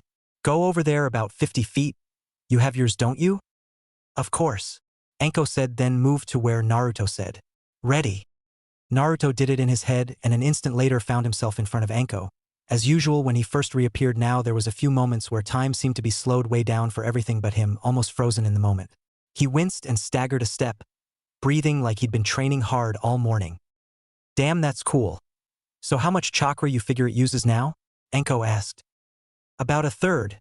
If I don't do anything harder than walk, I'll get it back in about an hour. I can do it 2 more times, but I usually pass out from chakra exhaustion after the second time, Naruto said. Anko nodded and thought a minute. You're definitely using too much chakra, I see it on your face and can feel it. Tsunade said the same thing, but when Minato did it she never felt his chakra, which is part of the reason it was so effective. High-level shinobi can feel chakra being used. As you know, that's why henges and transformations don't fool us. Enko said, then suddenly laughed, apparently for no reason. What's so funny? Naruto asked. Reminds me of an A-rank fire jutsu Orochimaru was trying to teach me when I was still his apprentice. I had the same problem. I busted my ass for 3 months trying to do it right. I'd practice until I could barely stand. I was ready to give up. At that time he was my whole world and I felt like I was failing him. I was cursing myself out for failing him because no matter how hard I tried I couldn't make the jutsu work like I wanted it to. That's when it hit me. Enko said. What? What hit you, Enko-sensei? Did you figure it out? Naruto said excitedly. Enko chuckled. I sure did. It was right in front of me the whole time. I think you might be doing the same thing. You're trying too hard. Don't try to force it. Just go with the flumph.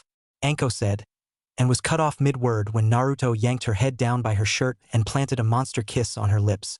When he broke the kiss, she fell back onto her butt, stunned. A moment later, there was a quick series of yellow flashes and Naruto was standing there with a confused and slightly disoriented Tsunade, Jiraiya, Tenten, and Hinata. I did it! Naruto screamed in joy. What the hell just? Tsunade said confused then smiled and grabbed Naruto's shoulders to hold him in place. Hold on. You did it, you solved the chakra problem. Tsunade asked hopefully. What did you do?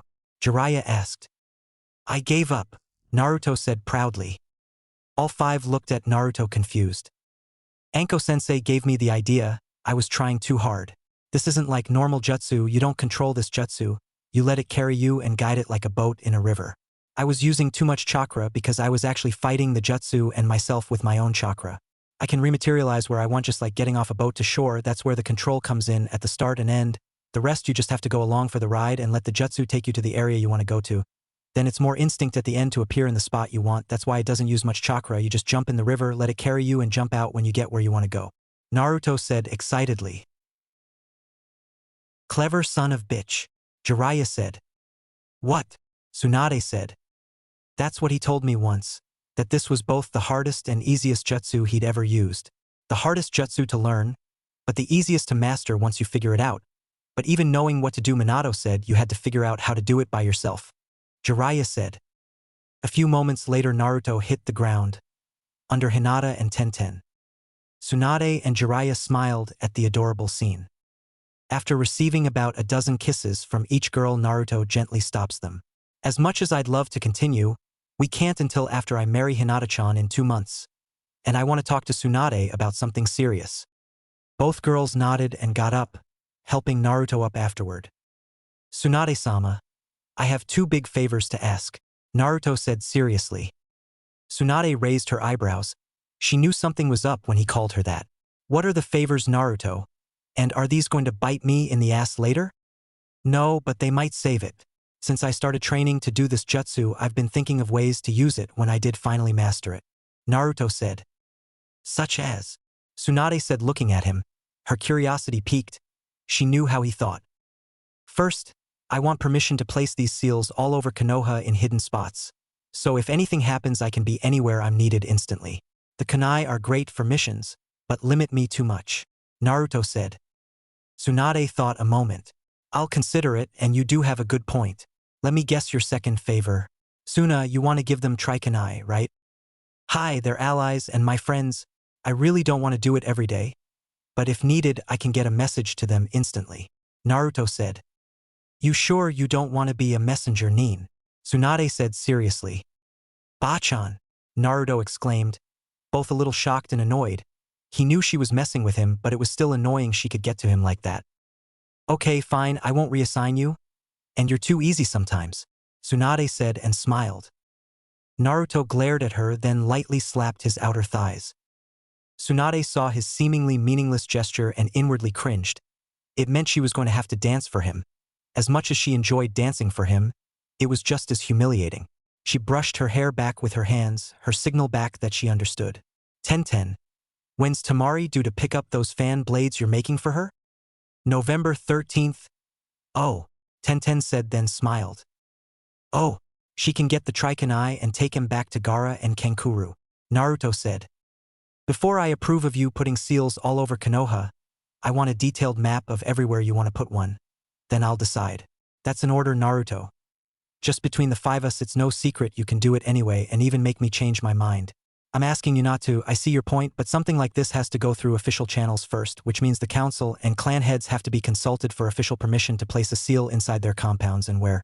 This is part of the job. If you want it someday, you have to do things this way. Tsunade said. You're right, Bachan, it's a real pain in the butt though. I'll have it in a few days. Naruto said. You want 3? Or should I make a full set? Tenten asked. Make a full set, Tenten. We'll probably have a few missions before the wedding and I'd like to have some extras with me just in case. Our easy mission to Wave didn't go as expected, and I don't want to get caught unprepared again, especially with this new jutsu. Jiraiya, could you make me a dozen tags with the seal on it? They might come in handy too. Naruto said. Sure kid, no problem. I know that look. You think something is going to happen. Jiraiya said. Just a feeling. But we all know how my luck is. Naruto said and smirked. Okay Naruto. Take us back where you grabbed us, okay? And some warning would have been nice. Don't just grab me and vanish before I know what's happening. Tsunade said with a glare, then smirked. Heh, sorry about that, I got a little excited. I can't, you're here, so the seal is too. Naruto said. Oh son of a… Wait, how far can you throw a kunai, Tenten? Tsunade said. Tenten raised her eyebrows, slightly confused. On level ground, I can hit a target on the ground 120 yards away. Farther if I'm higher up, throwing down. Oh, you aren't gonna try that, are you? Jiraiya said. Naruto's eyes suddenly got big as saucers. Are you going to do what I think you are, Bachan?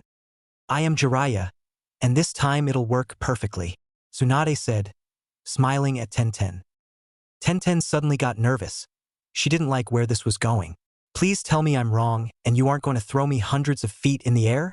Tenten said nervously, then whimpered when Tsunade nodded. Don't worry, Tenten-chan. I'll get you after you throw them. Just be sure you don't throw yours away too, Naruto said. My idea exactly. I'll hand you mine, Jiraiya's and Hinata's, throw you high enough for you to see the whole village. Then you put our Trikanai where we want them, and Naruto brings you back down with the Hiraition, no falling. Can't go wrong, Tsunade said confidently. Sure, this time it can't, but you said the same thing the first time and I broke both legs. Jiraiya said. Hey, we got the information we needed to win that battle. And I healed your legs, didn't I? Tsunade said. I don't mind heights, and I trust Naruto-kun to catch me and bring me back, but I can only make a safe landing from maybe 200 feet at most, and that's if I'm ready for it. You're my idol and Hokage Tsunade-sama, but sometimes you really scare me. If Naruto-kun hadn't figured out that jutsu, even for you I'd refuse and you could all walk home. Let's get this over with, Tenten said and held out her hands. Tsunade handed her Trikanai to Tenten, followed by Jiraiya and Hinata. Each told her where to throw it. Tsunade squatted down, feet wider apart, and interlaced her fingers, palms up. Tenten leapt into her hands a moment later, took a deep breath, let it out, then gave a nod. With a smile and small grunt, she launched Tenten into the air, literally out of sight. Byakugan. She's still moving, slowing. She stopped, using her chakra to hold herself in place while she throws them. Now Naruto-kun, Hinata said. Naruto vanished in a yellow flash and reappeared 2 seconds later hugging Tenten. She was hugging him tightly. Tenten immediately released Naruto and spun to face Tsunade. If you ever do that to me again, Tsunade, you better fuck me silly afterwards, or I'll turn your tits into pin cushions. Tenten commanded powerfully, then fainted dead away in Naruto's arms. Everyone just stared at the small, unconscious weapon mistress in shock. She has an intense fear of falling out in the open. Please don't tell anyone, or that I told you. She made me promise, Hinata said nervously. They turned and looked at Hinata. Her normal confidence was gone, which was rather surprising.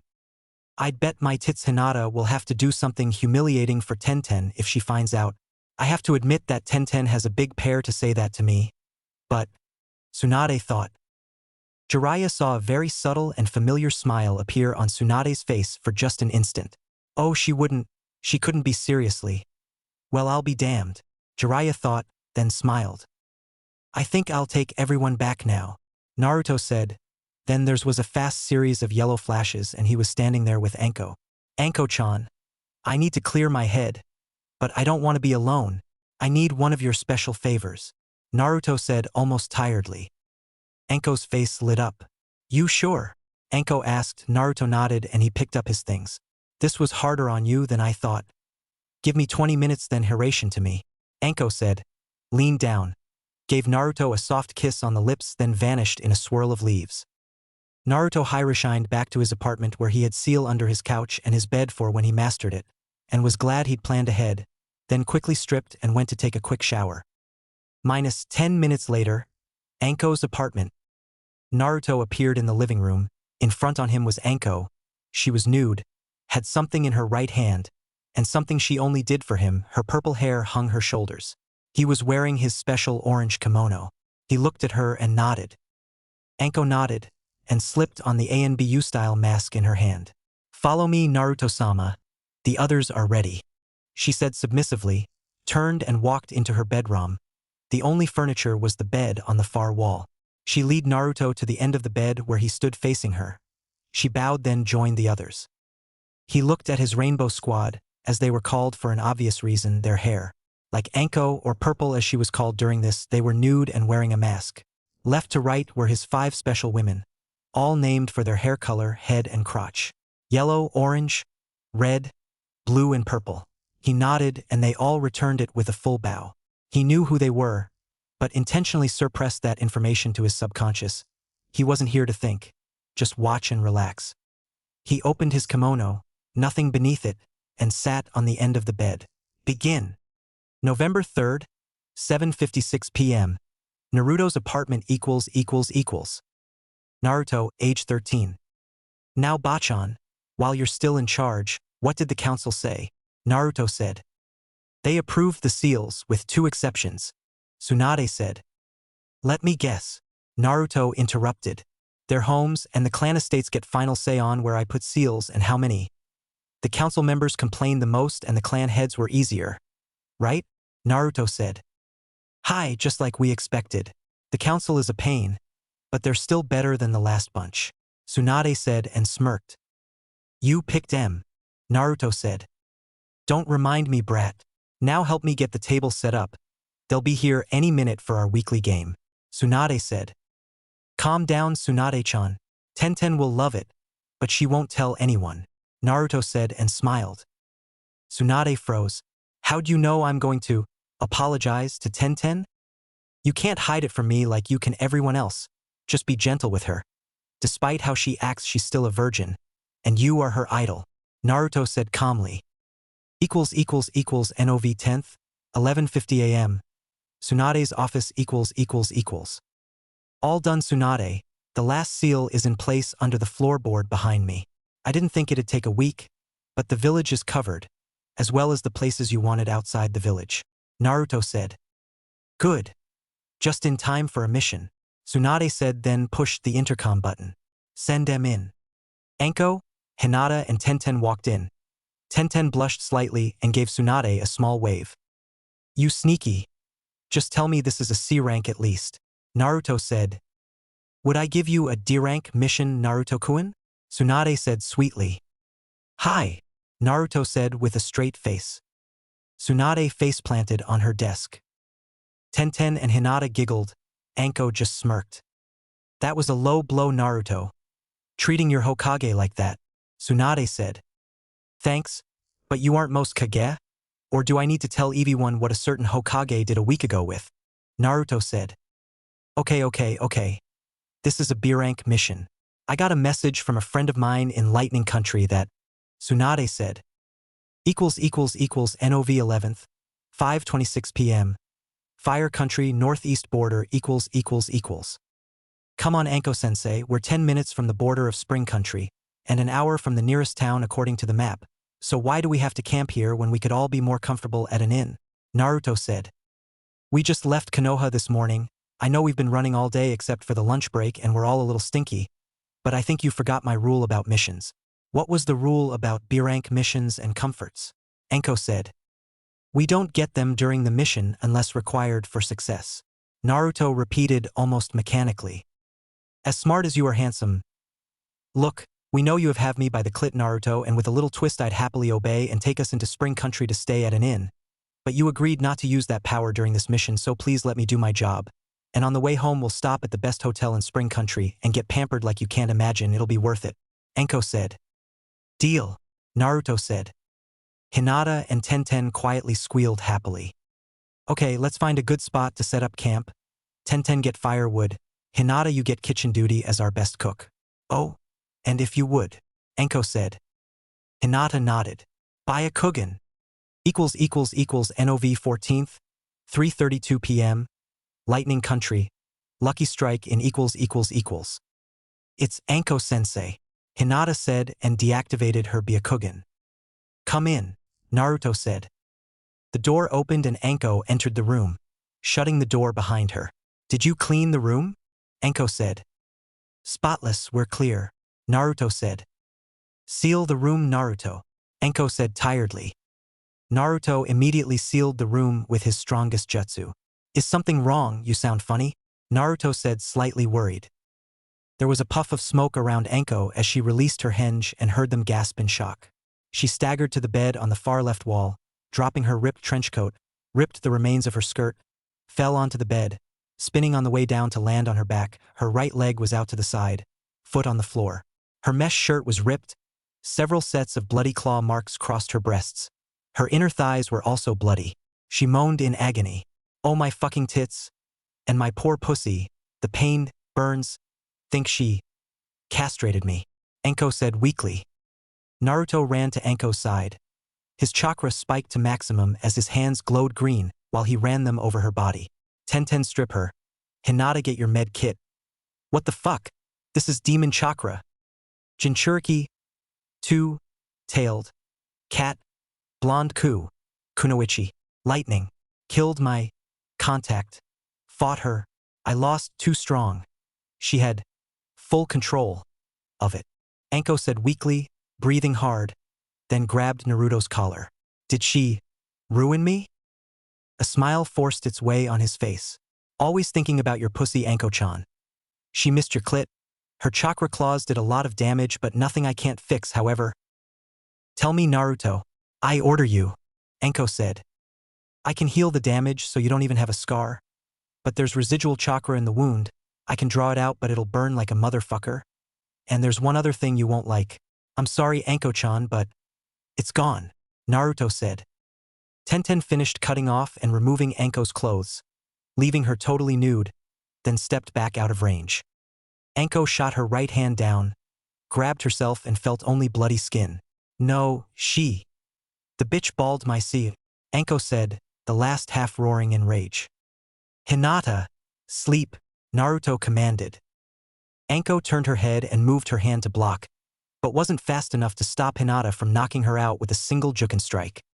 After I heal the wounds, wake her and help her clean up. In fact, make sure she takes a long, hot bath, use force if you have to, but for no reason is she to leave the room. Tell Anko if she even tries to get revenge on this Kunoichi. I'll never forgive her, Naruto said the last part coldly. With Anko down, I'm in charge. I'll handle this. Hinata, Tenten, keep her here and make sure she obeys. If she does, no one will know she got bald. You both know how she feels about this. Tell her I'll handle this for her, Naruto said. Hinata and Tenten nodded. They weren't going to argue. The last time he was like this was the Forest of Death. The look on his face would put Tsunade on her knees in submission. 4:36 p.m. Warehouse District. It had only taken him half an hour to track her down after healing Anko. After what happened in Wave, he never wanted to see her hurt like that again. You have that seal ready, Kyuubi. I hoped I'd never have to use any of those jutsu. But I don't have a choice this time. That bitch did worse than kill Anko-chan. What she took from Anko was her pride, her honor, Naruto thought. I know, Naruto, and I'll be ready when you want to use it. Are you going to use the summoning jutsu? Kyuubi said. Not unless I have to. And I'd rather not announce to the entire village I'm here by using your chakra, but one way or another, they're losing their Jinchuriki and Anko will be avenged. I'll send this whole damn country to the bottom of the ocean if I have to. But that pussy is getting busted, I promise, Naruto thought. Looking at her from a distance, he found it odd. and honestly a little weird that she was crouched on the floor of the warehouse eating a raw fish like a slice of watermelon. It wasn't cooked or anything. It had to be her demon's influence. It was a cat. He dropped into the clearing without making a sound. She sprang up into a fighting stance, obviously surprised she'd been snuck up on. "Who are you? And how did you sneak up on me?" she said, her emotions under control again. "A friend of the woman you brutalized an hour ago. She's lucky she made it back to me or she'd have died. The snake woman. She was a good fighter, but escaped before I could finish her. I must track her down and finish my mission. After I kill you. You look too young to be a jonin. Was she your sensei?" she said. "Hi, and a good friend for many years before that. Don't you have feelings about what you did to her?" Naruto said strongly. "She's an enemy. I did what was required of me," she said emotionlessly. "Because you're a Jinchuriki and think they own you," Naruto interrupted. Her eyebrows went up. "How did you know that?" "Easy. I know more about Jinchuriki and the demons within them than anyone. You don't have to be a weapon. I'll give you one chance to stay alive. Otherwise, I'll kill you for what you did to Enko-sensei," Naruto said. "What I want doesn't matter. I'm the weapon of Raikage-sama and you're foolish to believe you can kill me. But for what it's worth, I wish you luck," she said. "What's your name?" Naruto said. "Yujito ni," Yujito said, then charged Naruto in a blur of speed. Naruto watched her run in. He knew Guy and Kakashi were the only other people that could follow her movement. As she got close, she started to draw her katana. As she attacked, he ducked her blade easily, stepped inside her defenses, and his right hand flashed in faster than she could follow. She swung her katana to give the blonde kid a quick, painless death for trying to help her. Since her masters weren't watching, she felt it was the least she could do. Then she froze in shock as he vanished at the last moment. She was only paused a shinobi second before turning around to see him standing there. But before she could attack again, the pain hit her. She dropped her katana as she fell to her knees, screaming in pain as she grabbed herself with both hands. "Since you balled Anko's pussy, robbing her of her honor and pride as a woman and kunoichi, I thought it only fair I return the favor. You worthless cunt," Naruto said and held up his hand, which now held her entire blonde bush. He'd balled her crotch in a single move. A lucky grab got every single hair, and he ripped them out by the roots. "Goodbye. Demon style. Elemental binding seal," Naruto said, then drove his glowing red left hand into her stomach. She screamed and collapsed unconscious. 10 minutes later, Raikage's office. His door opened and his secretary came in looking rather flushed, judging from the redness of her face. "Is Yujito back?" Hi. But someone is with her and insists on seeing you immediately," she said nervously. "HMF. Send her back to her cage and send whoever it is away. I'm busy," the Raikage said. "With all due respect, Raikage-sama, I believe that would be a bad idea. You really should see them. He's a leaf shinobi. Send them in, then clean out your desk. You're fired," the Raikage said coldly. "Hi, Raikage-sama. As you command," she said calmly, holding back her emotions, then left the office. Naruto walked in, his face emotionless, crossed the room to the Raikage's desk with an unconscious Yujito slung over his right shoulder, her butt facing up and forward, accentuated by her tight pants, as was the barely visible crease between her legs. He laid her on the floor in front of the desk. His hand blurred under the desk for an instant before he stood. "I think this pussy belongs to you?" The Raikage was stunned for a moment. "Is she dead?" he asked calmly, his emotions back under control. "No, but she could have been. I could have carried her head in here and tossed it on your desk if I'd wanted to. For a Jinchuriki, she's nothing but a little pussy. She attacked me and I put her down with one hit. She wasn't even a challenge," Naruto said casually. "What do you want? If this was an attack, we wouldn't be having this talk, so you obviously want something," the Raikage said. "I do. It wasn't why I came here, but she nearly killed my sensei, so now this is personal business. I think she should hear what I have to say," Naruto said, kneeled and slapped her awake. Yujito back-rolled away from the blonde boy and stood, genuinely surprised she was still alive, then saw where she was. "I failed you, Raikage-sama. I was beaten and failed my mission, but why am I still alive?" Yujito said. "Shut up, you worthless whore," the Raikage said powerfully. "As I was saying, she should hear this. First, she's not yours anymore. She belongs to me. Second, you're going to send a diplomat to Konoha to negotiate an alliance with Konoha from the weaker position. Naruto said calmly. The Raikage looked at him a few moments, then started laughing. Did I say something funny? Naruto said. What makes you think you're in any position to even suggest such a deal, boy? The Raikage said, amused. Simple. I know about your medical condition, Naruto said and smiled like he had him by the throat. His face showed his shock for a brief moment, then went emotionless. I don't know how you found out, but if you think you can threaten me or force me to do anything, you're badly mistaken, the Raikage said coldly. That wasn't a threat, it was a fact. Do you know who my Hokage is? Naruto said calmly. The Raikage nodded. Tsunade of the Sannin, he said, waiting to see where this was going before he acted. If that boy defeated Yujito as easily as he said, he wasn't someone to be underestimated, even by a Kage. He'd seen the results of underestimating an opponent based on their appearance, and everyone knew what had happened in Earth Country almost 20 years ago. He suddenly stood, eyes opened wide. No, it can't be. You're his son, aren't you? Naruto smirked at him briefly, then took out his wallet, thumbed through it, then pulled out a picture. Since you know who she is, you know how strong she is. Well, let's just say that I have her ear and a great deal of influence with her, Naruto said, then tossed the picture onto the desk in front of him. The Raikage glanced down at the picture and gasped in shock. Is this real? He said, his face turning red as he started sweating. Yes, I picked out the bikini myself.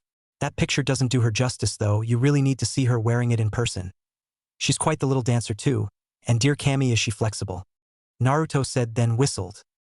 The Raikage fell into his chair, breathing erratically, clutching his chest.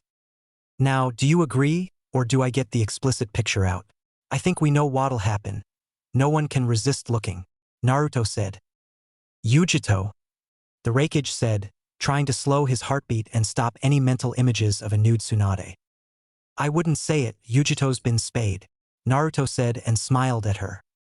Yujito immediately closed her eyes. A few moments later they snapped open, shock and fear on her face. I can't talk to Nibi and my chakra. It's gone. What did you do to me? Yujito said, terrified and feeling very helpless. I cut you off from your chakra and blocked Nibi. She can't help you or even speak to you until I allow it. In other words, I own your ass. Now kneel at the feet of your new master, Naruto commanded. Yujito glanced at the Raikage a moment, swallowed nervously, then nodded and kneeled in submission at his feet. I'm yours to command. I never got your name, master.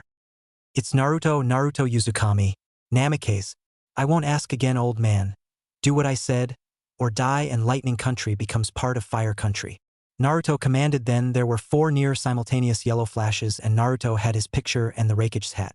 Got it, Naruto said. The Raikage blinked in shock. Naruto had just confirmed it twice, by name and with the signature technique of the yellow flash of Kono. He was screwed and he knew it, especially because Naruto knew about his heart condition. How he knew didn't matter now. Take her. I'll have a diplomat there within the week, the Raikage said sadly. I have to ask, do you really have nude pictures of Tsunade? Naruto smiled. Hi, and doing other things that, if I even mentioned, would kill you. If you tell anyone about that picture or what I told you, I will kill you. And just between us, I have her wrapped around my finger like a fangirl. She'll do anything I tell her to, Naruto said, then grabbed a handful of Yujito's hair and yanked her up, released her as she was much taller, then grabbed her arm. Cross me, old man, and I'll send Lightning Country to the bottom of the ocean, Naruto said. Then they vanished in a yellow flash. I should have retired when I had the chance. I'm too old for this shit. It almost killed me, but all things considered, seeing that picture of Tsunade in that black bikini was worth it, the Raikage said and smiled, then saw a lightning Hittite on his desk he figured had to be Yujito's. Naruto's hotel room . Naruto appeared in the room, and not seeing anyone scanned the area with his senses and smiled. They were all in the bathroom. Kneel in that corner, and if you so much as twitch a finger in defiance, or if I even suspect you might attack any of my friends, I'll give you pain the likes of which Kami can't imagine. Do you understand me, you worthless cunt? Until you prove I can trust you, the only rights you have are those I give you, Naruto said softly but coldly. Hi, Naruto-sama, you've taken my chakra and cut me off from Nibi. I'm not even a kunoichi. If this is my fate, I'll serve you loyally. Do with me as you want. Shall I strip? I'm not worthy of these clothes. Yujito said in a dead, submissive voice. She'd lost absolutely everything but her desire to serve a master. For now, keep him on. Do as I say and I'll treat you well. You know what happens if you don't. Naruto said firmly. He didn't like doing this to her. But for now she had to believe he was ready to kill her. This was the best way to tear her down and break all her old habits and whatever mental conditioning she'd received. He'd seen it and Kyuubi had confirmed it. She'd been a little more than a slave her entire life. She was raised to be a weapon and nothing more. And that not only pissed him off but Kyuubi. Yujito moved to the far corner and got down on one knee, head bowed in submission. The bathroom door opened, and Naruto smiled as Hinata and Tenten paused, then flew across the room, wrapping him in hugs and kissing him. How's Anko-chan? I'm fine, Anko said from the doorway, wrapped in a towel from armpits to knees, her shoulder-length purple hair down. Now tell me the good news. Did she beg for mercy before you ripped out her cunt? Anko said. Naruto gently freed himself, reached into his pocket, pulled out and held up a thick, 6-inch long blonde ponytail. Worse, Naruto said and tossed it to Anko. Anko caught it and on a hunch gave it a sniff, then smiled. Her bush. Every single hair. She was fully dressed and attacking me when I did it. She screamed like a pussy before I knocked her out. Didn't you, Yujito? Naruto said. Hi, Naruto-sama, Yujito said from the corner. Hinata, Tenten and Anko turned and looked at the corner. You didn't kill her? Anko said, visibly upset. No. Took her from the rakeage, she's mine now, Naruto said. NOV 15th, 10:56 a.m., Spring Country, Imperial Spring Hotel, room 18 ===. We're sure Shikara-chan, we want you to join us. You aren't his secretary anymore and stop thinking they'll come for you because of what you know. I told you I'm a very good friend of the Hokage. She'll have you legally registered and cleared as a high-level civilian employee in a week, with a job at the tower and an apartment. Now you're going to join us for a day of pampering and that's final. Now lean down here so I can give you a kiss, Naruto said. Okay, and I guess a little kiss won't hurt. Just a quick one. You are cute, but I know what the Hittite means, so don't think because you're going to see me nude means you can touch me. Okay, Shikara said and leaned down. Naruto smiled and nodded. I'm a gentleman, ask them. I won't do anything you don't want me to. What about Yujito? I know she's a prisoner, but she's done everything she's been told without question since I joined you at the tower. As a favor to me, please, let her enjoy the day too since she'll never have this chance again, Shikara said. Naruto looked at Hinata, Tenten and Anko. The girls reluctantly nodded. Anko had calmed down but still wanted to beat Yujito senseless, despite knowing what he had planned for her. They all knew that Shikara thought Yujito was going to be imprisoned the rest of her life or executed. What do you say, Anko-sensei? Does Yujito deserve to join us? Well, you did spay the bitch making her harmless, and she has been a good little slave. Doesn't mean I forgive her though, so don't think for an instant I'd hesitate to kill you, worthless cunt. Anko said, the last part coldly as she looked at Yujito kneeling nearby. Yujito nodded. She knew her place. Anko had very clearly stated how she felt about her, and told her in very graphic detail how she'd die if Anko even suspected she might have thought about betraying them. Never in her life had she heard such a horrible death was even possible, and it terrified her to her core. That was the moment she knew Nibi was her only advantage over Anko, and that was gone now along with her chakra. Fine, she can join us, but she's bottom bitch in this pack, even under Shikara. She tells you to lick her pussy until she passes out from pleasure. With the whole town watching, you better dive between her legs. Understood? Anko said coolly. Hi, Anko-san, Yujito said. Shikara blushed bright red. Hinata and Tenten giggled. Then it's settled. Lead the way, Anko-sensei, since you've been here before, Naruto said and gave her a quick don't push it look. I can put aside my feelings while we're here, I don't want to spoil the fun. So don't give me a reason, Yujito. Chan, Anko said, half forcing out the chan. Yujito cautiously stood, glanced around briefly, then smiled. Thank you. I promise you won't regret giving me this honor before we get to Konoha. I'll remember this however long I have left. Come on, you blonde pussy. Just relax and enjoy yourself, Anko said, then lead them out and down the hall. == 20 minutes later. Hotel outdoor hot spring 5 ===. Oh, Cammy, this feels wonderful. I wish we had this in lightning country, Shirkara said, sitting in the hot water up to her neck. Naruto nudged Enko, then pointed. Enko looked and almost laughed. First time, Yujito? Yujito was in up to her chin, but her head was half tilted back against the edge, eyes glazed over in pleasure. She said softly, not really paying attention. It is. She's never been allowed any kind of pleasure even close to this, Shirkara said. Never, Hinata said. She was eating a fish when I found her. Is that all she gets as a reward? Naruto said. Hi, I've seen her record and heard them talk about her. Only the Raikage and her handlers aren't afraid of her. Everyone else is. She's never been allowed to have a friend or even a man. As bad as it sounds to say, she's never even been raped because of Nibi, Shirkara said sadly. Enko shut her eyes and sighed heavily.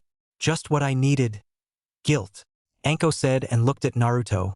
The look on his face made her sigh. How the hell am I supposed to hate someone whose life was shittier than mine? Naruto, if I didn't love you so much you'd be begging me not to crush your balls right now. I know. So what do you say, girls, do it now? Naruto said. What are you talking about? Shirkara said, confused. Naruto crossed the spring to Shirkara. Remember that little warm feeling you got when I kissed you earlier? Naruto said and saw her nod with a slight blush. He smiled, then leaned up and kissed her on the lips, using Lady Luck's power this time. That. Oh, Cammy. That was, Shirkara said dreamily. Well, girls, Naruto said. Now, Hinata said. Now, Tenten said. Considering what you did to her for me, I guess if you let me have her to play with a couple nights, I can call us even. But only for you, Naruto-kun. Then I get 24 hours alone with the white snake in the mountains. Enko said, then smiled pervertedly. You know you'll owe her big for this, but I can arrange it. Deal, Naruto said. Don't ask Shirkara, it's private, Enko said. Yujito, sit up, Naruto said. Yujito opened her eyes, raised her head, then sat up, the water at the top of her large breasts. You wanted me, Naruto-sama. Were you listening? Naruto said. No. Only for my name, what my superiors discuss is not my concern, Yujito said. Naruto sighed. I have 3 questions for you, answer honestly and you'll get a special reward. First, height, weight, measurements, and if you know it, bra cup size. Yujito nodded. She didn't understand why this information was important, but if he wanted it she'd tell him. I'm 5 feet 10 inches tall. I weigh about 140 pounds. I have a 46-inch bust, 24-inch waist and 36-inch hips, and I believe I'd wear a double F cup bra. Naruto nodded. Thank you. Second question. When we met, after I balled your pussy, your reaction had more than shock at what you lost. So tell me how you felt about your hair. I believe I got it from Nibi, but my hair on my head and especially on my womanhood was a mark of honor and pride for me. It was the only thing my former owners allowed me to have as a woman. I believe it was because they feared Nibi and didn't want to risk losing control of her again. As a child, after I'd learned of Nibi, they cut my hair short, and I killed the man that did it. They never cut it again. When you balled my womanhood, you took my honor and pride as a woman and kunoichi. As I did to Enko-san in our fight, I deserve to be stripped of my honor for letting my emotions control me. I shouldn't have let Enko-san provoke me into doing what I did. As a jonin, I should be beyond such things, Yujito said and hung her head in shame.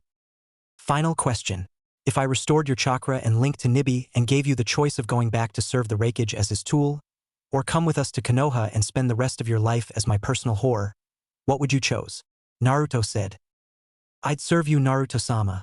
Being your whore is still better than what I had before, Yujito said without hesitation. Great. Another emotional kick in my cunt. Thanks, Naruto-kun, Enko said dryly.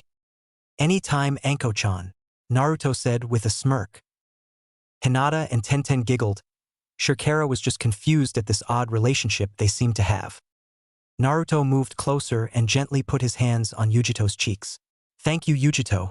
Here's your reward, Naruto said and saw her very subtly flinch as if he was going to snap her neck. He saw the spark of fear and acceptance of death in her eyes.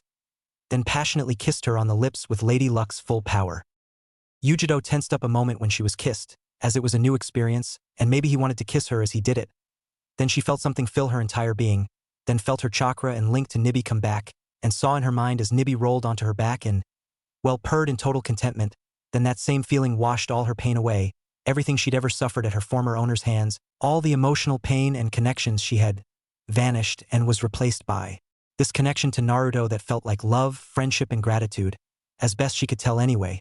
And she had this new urge to want to please him, not for him, but because she wanted to, but she also knew she didn't have to. Then he broke this kiss and she whimpered and sank into the hot water with an ear-to-ear cat-like grin. Shakira watched in stunned shock. "What the hell did you do to her?" she said blankly. "I took away her pain," Naruto said, and saw her nipples get hard just below the surface. "Would you like a kiss, Shakira-chan?" Shakira nodded blankly and without even thinking moved close to him and let him not only kiss her, but squeeze her breasts while he did it. She had no idea why, but even before he kissed her she knew if anything did happen he'd be good to her. Something about him was just, she couldn't explain it. Naruto broke the kiss and released Shakira moments before Yujito rose up out of the water, smiling. "Anko-san, I just found something out about myself, and with Naruto-sama's permission I'd like to give you a special reward I hope will prove my loyalty and restore both our honor as kunoichi. As you may have guessed, as the weapon of the Reikage I was denied any form of physical pleasure, and once old enough sexual pleasure, which may have been a mistake by my previous owners considering what Nibi just told me. It seems that all Jinchuriki are sexually gifted, a gift from the Bijou who are very sexual by nature." Yujito said, sighed, then stood and sat on the side of the spring, her legs wide. All the women gasped. Naruto raised his eyebrows. "I want you to do anything you wish to my pussy, specifically my clit. Tear it out if you wish. Nibi tells me she'll grow it back by tomorrow morning and will prevent me from bleeding to death no matter what you do to me," Yujito said sincerely. Anko had seen a lot of things in her life, and she'd sexually destroyed more women, civilian and kunoichi, than she could remember, but she'd never had a woman offer her womanhood to her to do with as she wished, without beating her down first. And on top of that, Yujito's was bigger than hers and she'd been enhanced by Hinata's jutsu. I don't know if I should be pissed off, jealous, or aroused. But damn, that's a big fucking clit. Looks like a foot long and thick too. "What do you say, Naruto?" she offered. "And you know if she'll heal like she said she will." Naruto, Hinata, and Tenten were impressed too, though not as much as Shakira. The biggest they'd ever seen was sitting there smiling. "It's not something I'd want to experience." But she told the truth, Nibi can regrow it. It's just another organ as far as her regeneration is concerned, even with all the nerves. "Anko, if you accept, even before I do my part, this makes you and her even, understood?" Naruto said, giving Anko an intense, but brief glare at the last word. Anko knew that look. He'd fuck her up bad if she tried to do anything further to Yujito. "As long as I get my part, I can forgive her after this. She bawled me, you bawled her, sounds like we both suffered the same. I accept Yujito, but I am going to hurt you bad. I'm a torture and interrogation specialist, and women have many sensitive body parts," Anko said and smiled sadistically. "Understood. Do you want to hear me scream, or hold it in?" Yujito said calmly. "Oh, definitely scream. But not here. I'll save the pain for later when I can seal the room. For now I'm going to put my anger aside and enjoy that big clit of yours. Then after I break you later, you'll get the full treatment, and you will return the favor or I'll be very upset and take it as an attack on my honor as a woman and a kunoichi," Anko said. "Understood. And I'll do my best to please you in every way," Yujito said. "What do you say, Shakira? You want some female oral action?" Anko said, smirking. Well, I guess that'd be okay. It has been years since I last," Shakira said and blushed. "Well, that won't do, Tenten," Anko interrupted. Shakira was stunned a moment. She was expecting Anko or even Yujito, but before she could say anything she saw the young brunette dive under the water. A moment later felt a tongue between her legs, and moaned in pleasure, her head going back to rest on the side of the spring. Naruto saw the look on Hinata's face. It was subtle, but he knew it. "Don't worry, Hinata-chan, in just over a month that'll be you. And then some," Naruto said and smiled big. Hinata blushed, smiled, moved close and kissed him. "I know, Naruto-kun. Have you been fitted yet? And what about the honeymoon, and?" Hinata said, getting overexcited and nervous. "Calm down, Hinata-chan. All taken care of. Naruto interrupted. You're cute when you get all excited though. Sorry, I did it again. Hinata said, embarrassed. Her fingers expertly, and lightly, gliding up and down Yujito's hard clit. Anko turned her head and smiled at them. Relax, Hinata. You know every kunoichi in Konoha from clan head wives to Anbu would beat Naruto bloody if he messed up your special day. And there's no way the Naruto I know would dare do that to you. It's my wedding too, you know. But she's right, Hinata-chan. Tsunade and the others have it planned. All you have to do it be your beautiful self. Naruto said. Hey Anko, they have massages here, don't they? The best, go to the desk we passed. Tell him you want a massage and ask for Kumiko. She's the best. You'll melt like butter. Anko said and saw Naruto's face. Go on, brat. And tell her you want special number 7. When she asks you who told you that, give her my name. Anko said. Thanks, Anko. Come on, Hinata-chan. Naruto said. Then he got out and left, followed by Hinata. Anko watched them enter the locker room, then smiled deviously. Have fun. == 3:03 p.m.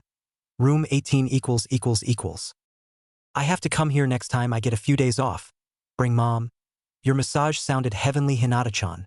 Tenten said. Oh, it was. Every part of me is. Hinata stopped and looked at the door when it opened rather forcefully and Naruto came in. His face an odd mixture of contentment and anger. Did you enjoy the massage, Naruto? Anko said from the bed where she was sitting with Hinata and Tenten, smirking. Naruto shut the door firmly, walked out into the open part of the room. Anko-ka. Anko sprang from the bed at blinding speed and clamped her right hand over his mouth. Please don't use my middle name. I'm begging you, Naruto-sama. Anko said as submissively as she could. Hinata and Tenten looked at each other stunned. Then at Anko. Your middle name? They said together. Anko nodded to them. Please, before you emotionally castrate me, just tell me one thing. Did you enjoy yourself? Anko said, then cautiously removed her hand from his mouth. Naruto took a deep breath and let it out slowly and stood there a full minute before he looked at her face. Yes. You didn't break any promises and you're relaxed, right? Anko said nervously. No, I didn't, and yes, I am. Naruto said calmly. Tell me you didn't enjoy her special gift. And you can do anything you want to me. End my career, my sex life. Say the word and I'll leave Konoha. Anko said sincerely. Naruto looked at her and held out his right hand. Lucky Kanai. Anko paled, nodded sadly, took it out, kissed it, put it in his hand and closed her eyes. I'm sorry, Naruto-kun. She whispered, then waited to feel it, and for several minutes she just stood there, genuinely afraid to open her eyes, a rare feeling for her. But even worse was the feeling of disappointment she felt for herself. Then a feeling hit her stomach and pussy, but it wasn't pain. It took her about 5 seconds to recognize it. The instant she did, she opened her eyes, hoping she was right about what she'd see. Hello, Anko-chan, Hinata said with a smile. Behind her was Naruto, with a smile on his face. Not that I'm complaining, but did you just punk me, Naruto, or am I in trouble? Anko said. Oh, you're in trouble. What you did was sneaky, and to answer your question, I did enjoy her special gift, and she loved mine. I know what Hinata did for you, and that's what she did just now. As I recall, your sexual limit is about 5 hours, Naruto said. Anko's eyes got big as saucers. Please tell me you aren't going to. Anko said nervously.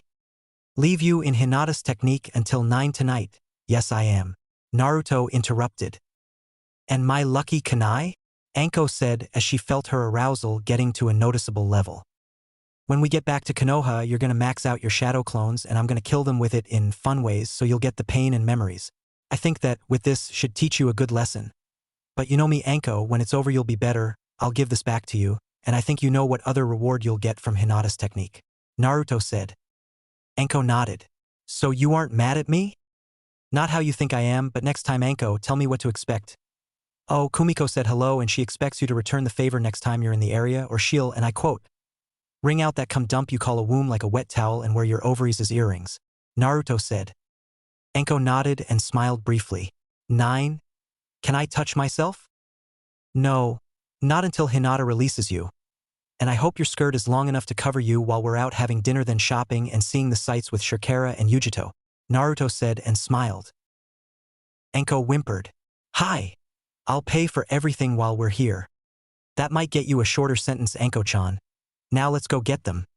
Did you take Yujito's clit or just beat her? Naruto said. I just beat her. The damage I did to her was bad, but she should be healed enough to join us. Enko said. Naruto, if I give up that special time you promised me earlier, and spend that time as Yujito's bitch, would you give me a little mercy? You'd do that, Naruto said and saw her nod immediately. I'll let you know after dinner. I assume you know the best restaurant in town. Hi, I would and I do, Anko said, then moaned softly and rolled her hips once. Lead the way, Anko-sensei, Naruto said. == 4:05 p.m. Clothes store == Standing in the women's dressing room, out of sight, Anko lifted her skirt and looked at her hard clit, stretching her panties to their limit, pointing at the ground just in front of her feet, and whimpered. She'd lowered the waist of her skirt to just above her now bald mound, which gave her coverage with 3 to 4 inches to spare, but she knew from the first time Hinata used this on her that by 6 o'clock she'd match Yujito in length, and by 8 o'clock she'd be 3, maybe 4 inches longer than her and ready to climb the walls in sexual frustration. She had the dancing and that night to relieve the tension and keep it under control, but not now. I'd give anything for a kick in the cunt right now, Enko said to herself. == 5:06 Geyser field == Wow, we don't have these in Konoha, Tenten said, impressed. I could come like that right now if someone would cunt bust me, Enko said quietly. Naruto, Hinata, and Tenten looked at Enko. You that horny, Enko-chan? Naruto said quietly. Enko nodded. See that mother and daughter over there? I'd give them my life savings to stomp my cunt to bloody paste right here in front of everyone, Enko whispered. Naruto glanced down and saw a flash of the tip of Enko's clit. Panties rip, Naruto said, and Enko nodded. Almost an hour ago. I can't hide it much longer. Please, Naruto-kun, give me 2 minutes alone. One will do, please. You know how I feel about you, and what I did was a surprise but wasn't really mean. She's an old friend. I don't care what happens to me in Konoha. Walk me through the village nude on a leash attached to my hard clit. But don't humiliate me as your sensei here. Just let me take the edge off and I'll stay in it until 10. Enko whispered. Naruto looked at Hinata, then Tenten, then motioned them in close. Enko watched a moment, focusing on the current geyser eruption that was drowning out their whispers. We'll go to dinner as soon as the tour is over, make it back to the room without losing control, with the terms you mentioned, and I'll give you from 6 to 6:30 with the extension to 10. Make it to 10 and I'll call us even. Deal? Naruto whispered. Deal. And I swear on my clit I'll never do something like that again, Enko said. This was your first slip in a long time, but you're doing better than expected. Let's get Shirkara and Yujito and go eat, Naruto whispered. He really was proud of her and would tell her later he just wanted to break her of her old bad habits. She was nearly there and would be ready for her special gift when he married Hinata. He watched Enko turn and head for the entrance building. Don't worry, girls. When this is over we'll get a better Enko. Just hang on a little longer. It'll be worth it for us and Enko-chan, and she knows it, Naruto whispered. Hinata and Tenten nodded. Dec 8th, 10:16 a.m. Konoha Hokage Tower == Her Hokage face firmly set.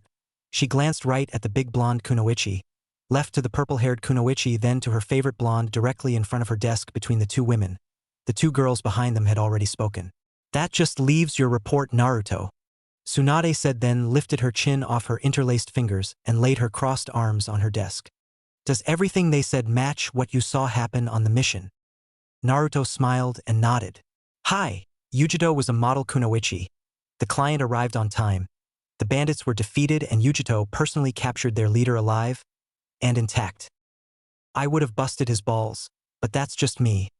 Makes him easier to interrogate later, Enko said. Tsunade smirked at everyone's reaction to Enko's comment. Excellent, then she earned this, Tsunade said, then opened her drawer and tossed a small, dark blue cloth bundle to Yujito. And Enko, maybe next time. Her eyes opened wide. Yujito slowly, but excitedly, unwrapped it and smiled happily. I'm a full-leaf Kunoichi now? Tsunade nodded. Yujito immediately tied her new leaf headband around her forehead, then bowed. If I may ask, what's my rank? Despite your skills and special abilities, I can't make you a jonin.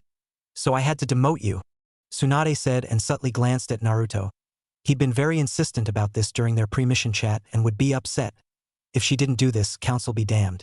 Their idea wasn't bad, but they weren't Naruto.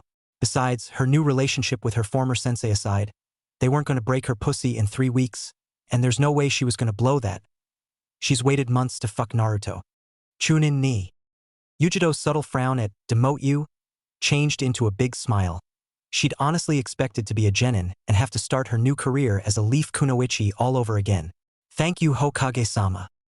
== 10:29 a.m. Namake's mansion == After dropping off Tenten, Hinata and Anko with his Hiration, Kami did he love that jutsu. He'd entered the estate and walked Yujito to the mansion as she'd only seen it a few times. As they approached the front door, he finally spoke. Do you have anything planned for today? Yujito shook her head no. The front door opened a moment later when they were close. Welcome back Naruto-sama, Yujito-san.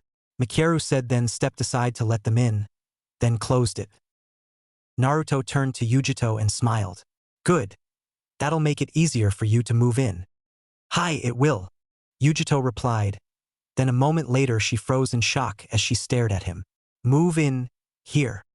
That's right, that little apartment is temporary housing for people in your situation and certain types of special guests. So until you have your own house, you're going to live here and save your money. As long as you live here, I'm paying for everything you need.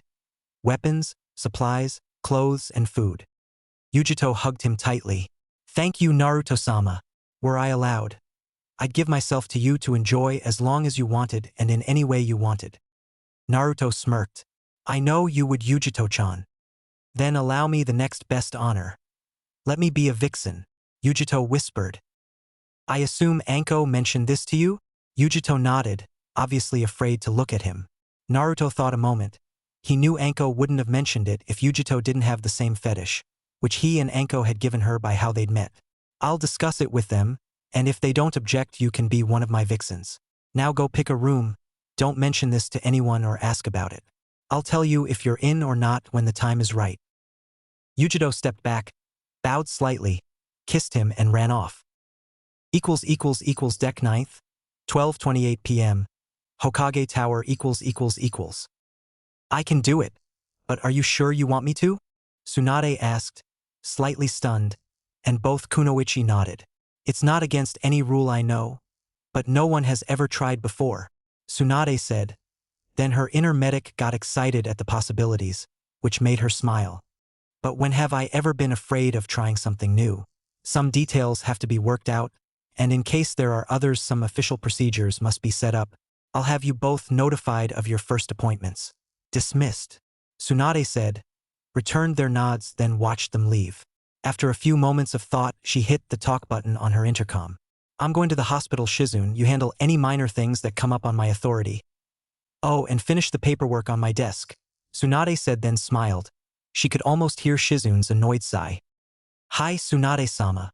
Shizune replied in a friendly, but annoyed tone. Tsunade giggled, then leapt out the window. == 4:26 p.m.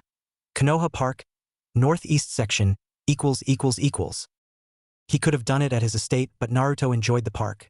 And he'd spent the morning and early afternoon there using hundreds of shadow clones to get the grounds, mansion and house ready for him and Hinata to move in after the wedding, and until it was fully his, he'd seen enough of it for now. He needed a change of scenery. This part of it was one of the few places he went as a little kid to be alone. Only later did he find out it had a nickname because of an isolated clearing. They called Fire Rock. It was called that because for shinobi it was the place to take your special person, because everyone that did eventually got married. And it'd be marked with their names. As Naruto walked the path, enjoying the quiet of nature, he suddenly stopped as he heard muffled voices. Focusing on them, he knew anyone else would have missed it. Remembering what was in that direction, he smirked, and then the voices got his attention for 3 reasons that bothered and confused him. Naruto quickly, but silently, moved through the trees to the edge of the clearing to confirm the identities of the lovers. Moving along the edge of the clearing, just out of sight, he found them and knew his guess was right. They were both girls. They were on an angled groove, so they were standing, and the girl could lay back or sit on the seat-like edge without worrying about falling. The bottom girl was nude, laid back with her legs out and wide by the top girl holding her ankles while she appeared to be rocking her hips, at least from his view from behind and just to the left. The top girl had her shirt on, but it was lifted and sitting on her breasts, C-cups he figured, and nude from the waist down. She was sucking the big nipples of the bottom girl's big breasts that were obviously a lot softer than the top girl's firm mounds. She obviously strapped them down as he thought she was a B-cup at most. He watched them a few moments, then decided to leave them alone, but before he could turn, the top girl muffled a grunting moan as she went stiff. The bottom girl had a similar reaction a moment later. Then the top girl slumped a moment and stepped back. His eyes got as big as saucers at what he saw when she turned. == 5:09 p.m. Hospital. Tsunade's office == Tsunade smiled as her door opened. Hey Naruto-kun. Her smile fell when she saw his expression. What's wrong? She closed the file she was reading. Naruto sat in the chair. Shizune said you were here. I saw two girls doing it about a half hour ago at Fire Rock. He saw her smirk a moment. I know both girls really well. At least I thought I did. I didn't know they were gay. Not that I care about that. After they finished, then the top girl stepped back from the other girl. Tsunade waited 10 seconds, then noticed Naruto looked afraid and confused. What happened, Naruto-kun? There's nothing you can tell me that I haven't seen or done. Naruto nodded and sighed. Hi. She stepped back and, well, the bottom girl was better endowed than I thought she was, top and bottom, but the top girl was different. Tsunade's eyebrows went up slightly as she thought a moment. She drummed her fingers on the files on reflex, then glanced down at the files and smiled.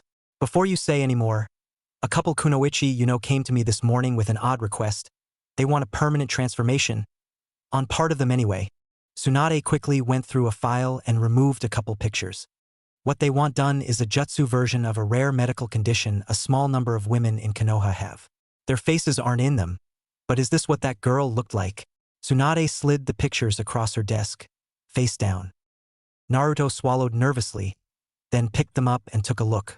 After his initial shock, and he'd looked at the others, all the same person, from different angles and in several positions. After going through them for a few minutes, he set them on the desk and nodded. Hi! But she was bigger than that girl. They're called futanari, futa for short, but the medical term is hermaphrodite. And before you ask, they are considered female, and before you say anything, regardless of the personal cost I have to pay afterwards, if you insult or mock them for something they had no control over, and some suffered almost as much as you have because of it, I swear on Nawaki's soul I'll beat you until you stop moving. Understood? Naruto was genuinely shocked for a moment, then had a thought. You lost a best friend that was a futa, didn't you? Tsunade's expression softened and she nodded. That explains why you'd risk that kind of guilt again to threaten me. I'd never treat someone like that, Tsunade-chan, but I'll admit that I'll need a while to get used to that. And we'll talk about who wants you to make them futa later. Tsunade smiled and nodded. Sorry I did that, but I will not take any chances, even with you, despite knowing better. But I was very close to her and promised I'd protect girls like her no matter what. But you understand a promise like that? Naruto nodded. So, this top girl is a futa. I take it she deflowered the other girl. Naruto nodded. Yes, I have no doubt she did, considering who the girl is. But who they are is my problem, especially the bottom girl. I can talk to the bottom girl, but I think you should handle the futa girl. No matter how big her cock is. Tsunade said, then pumped her right fist in front of her open mouth. Naruto blushed. Tsunade. Tsunade laughed. Sorry, I had to lighten things up. You were killing my good mood. She took a moment to calm down. I can do that. So who do I summon and what rank lesson should I teach her? Tsunade asked deviously, since she'd given up all pretense of being in charge of anything when alone with Naruto. But then so had almost every other woman in Konoha, married or single, civilian or kunoichi. == 9:03 p.m. Naruto's house. Bedroom == Naruto glanced at the time, checked to be sure he had everything he'd borrowed from Tsunade, and focused on the right seal. No matter how well this goes, I know eventually it'll come back and hit me right in the balls, he said, sighed sadly, then vanished in a yellow flash. == Deck 10th, 7 a.m. Hokage Tower == Tsunade put her elbows on her desk and set her chin on her interlaced fingers. Her calm expression hid her emotions. She got set just as her door opened and her two guests walked in. Please close it and have a seat. The woman sat in the chair, her daughter in the other chair, to her right. If I may ask, Hokage-sama, why did you summon us? I'm a model citizen and my Moegi-chan is one of the top students in the academy, in her grade. I'm aware of your status and Moegi's record, as well as her special medical condition. Tsunade replied and saw Mocha pale slightly then nod. Which I'm sad to tell you is the reason you're both here. From your expression, I see you're unaware of what happened yesterday between Moegi and another student, whose identity will not be revealed here.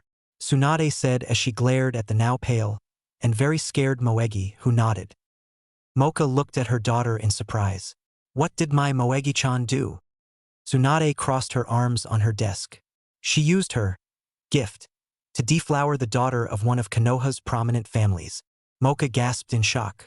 While I have no doubt that both girls are at least bisexual, and their coupling was mutual, she said while glaring at Moegi, who nervously, but quickly nodded. The fact remains that what they did broke certain rules and she must be punished. Moegi-chan, did you really do it with another girl with your? Mocha asked nervously. Moegi turned to her mom, tears in her eyes. I'm sorry, I did what Tsunade said. We've been kinda doing stuff since her birthday, but it was just a lil kissing and booby stuff. I swear. Then yesterday she wanted to see it and you got aroused, couldn't handle it, and one of you talked the other into fucking. Am I close? Tsunade said. Moegi nodded. Hi, that's kinda what happened. It usually got a little hard, but never that much. I couldn't control myself. Moegi said sadly, then hung her head. What are you gonna do to me? She sobbed. Mocha turned to her daughter. Tell me the truth, Moegi-chan. Do you and her love each other, or was this a one-time thing? Tsunade raised an eyebrow curiously. This could affect what she had planned. For the better. And if she played this right, would earn her a huge reward from Naruto. Moegi raised her head. Hi, we do. And since I'm already in trouble, I checked around, we're both gay. Mostly. Tsunade smirked. Let me guess. The only boy both of you want to be with is Naruto? Moegi smiled briefly and nodded. Before I decide your punishment, Moegi, I have one question, and how you answer will greatly affect my decision. Did you use the protection jutsu they teach at the academy? Hi, Tsunade-sama. I did it just before we started. Moegi replied immediately, only pausing briefly to phrase it right. She didn't want to swear in front of the Hokage, and definitely not her mother. Tsunade smiled. Smart girl.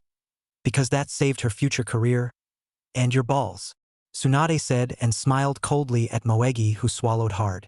I should handle this as your Hokage, but the person that reported your activity to me yesterday also has a lot of influence, especially over me. Tsunade said with a foxy smile. Moegi gasped loudly. Naruto-sama. Tsunade nodded.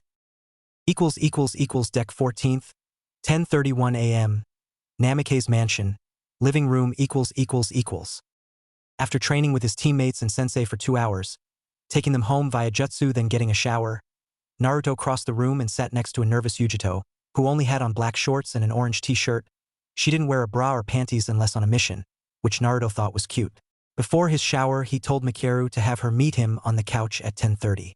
I assume you know why I summoned you? Yujito nodded, eyes down. You heard about what I did to Shikara-chan.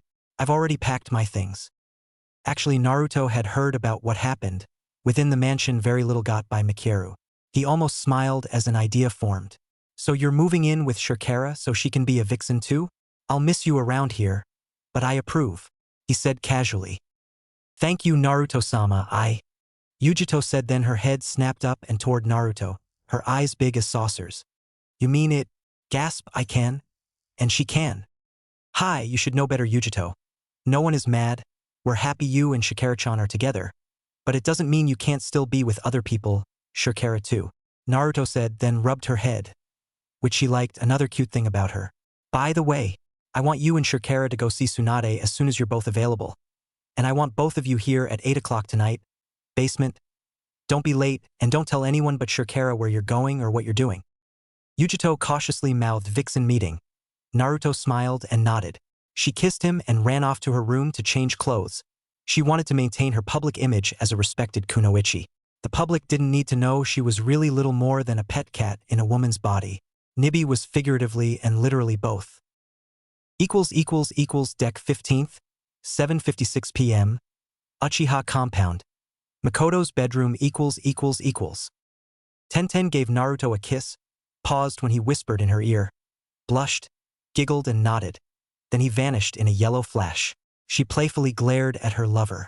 Don't look at me like that, Makoto-chan, or you'll go to bed tonight with a very unhappy pussy. Tenten smiled when Makoto slumped and bowed in submission from the side of her bed, where she was sitting in her usual black kimono. Nothing underneath it. Sorry, Tenten-chan, but it's been over a month.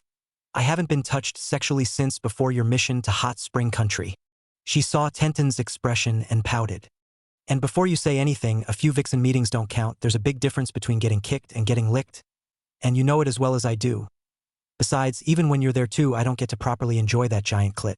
Makoto said with a perverted smile. You're just jealous because your little bump is barely the tip of mine, Tenten said and smiled proudly. Hey, 4 inches is not a little bump. You're just one of the select few in Konoha with that gift, Makoto said. Tenten walked over to Makoto, gently took her cheeks in hand and kissed her. I'm sorry I teased you, Makoto-chan, but you're lucky. I'm giving you the honor of being the first to enjoy my new, sexual technique. Makoto's face lit up. Tenten giggled, then took a step back, removed her shirt, exposing her firm C-cups. Tenten slipped off her sandals. As a sub-eye, I know you enjoy worshipping my giant clit like a cock using your mouth and pussy, but that's not going to happen tonight, and possibly ever again. She saw some shock and a little fear appear on Makoto's face. Because a few days ago I had my condition corrected, Tenten said then as Makoto's emotions began to flare. She dropped and kicked off her pants and new custom panties. Makoto's eyes got as big as saucers and her jaw dropped. Tenten smiled proudly, stance wide, hands on her hips. I'm a full-fledged Futa now, as I was meant to be. I won't fuck you tonight. Tamari-chan gets that honor as my girlfriend. But that mouth and those big tits are going to be the first to enjoy all 18 inches of my Futa cock and the strength of my lemon-sized balls. Makoto swallowed the lump in her throat. You still have a pussy, right? She asked submissively, as the little Chunin kunoichi standing before her was basically her mistress. It wasn't their actual relationship, just how Makoto generally acted during their special time together. They were equals occasionally, and she even took the dominant role a few times. But they both knew this was just preparation for Naruto and Hinata to be able to join them and the others. Makoto opened and tossed away her kimono, switched places with Tenten and kneeled before the now seated Futa girl. She gently took Tenten's cock in hand, and within seconds it was steel hard. Tenten moaned. I do, Makoto-chan, and I haven't been busted since the operation. Grant me 3 requests as Uchiha clan head, and you can have the honor of doing my first ball busting at the next Vixen meeting. Makoto suppressed her lust a moment to consider Tenten's request. She had an idea of at least one thing Tenten wanted from her as the Uchiha clan head, and had a feeling it may also cost her some dignity and maybe pride. But what she'd gain could go beyond being the first to bust Tenten's new Futa balls. Then there was how she truly felt about the little kunoichi she'd never revealed. Hi, I accept.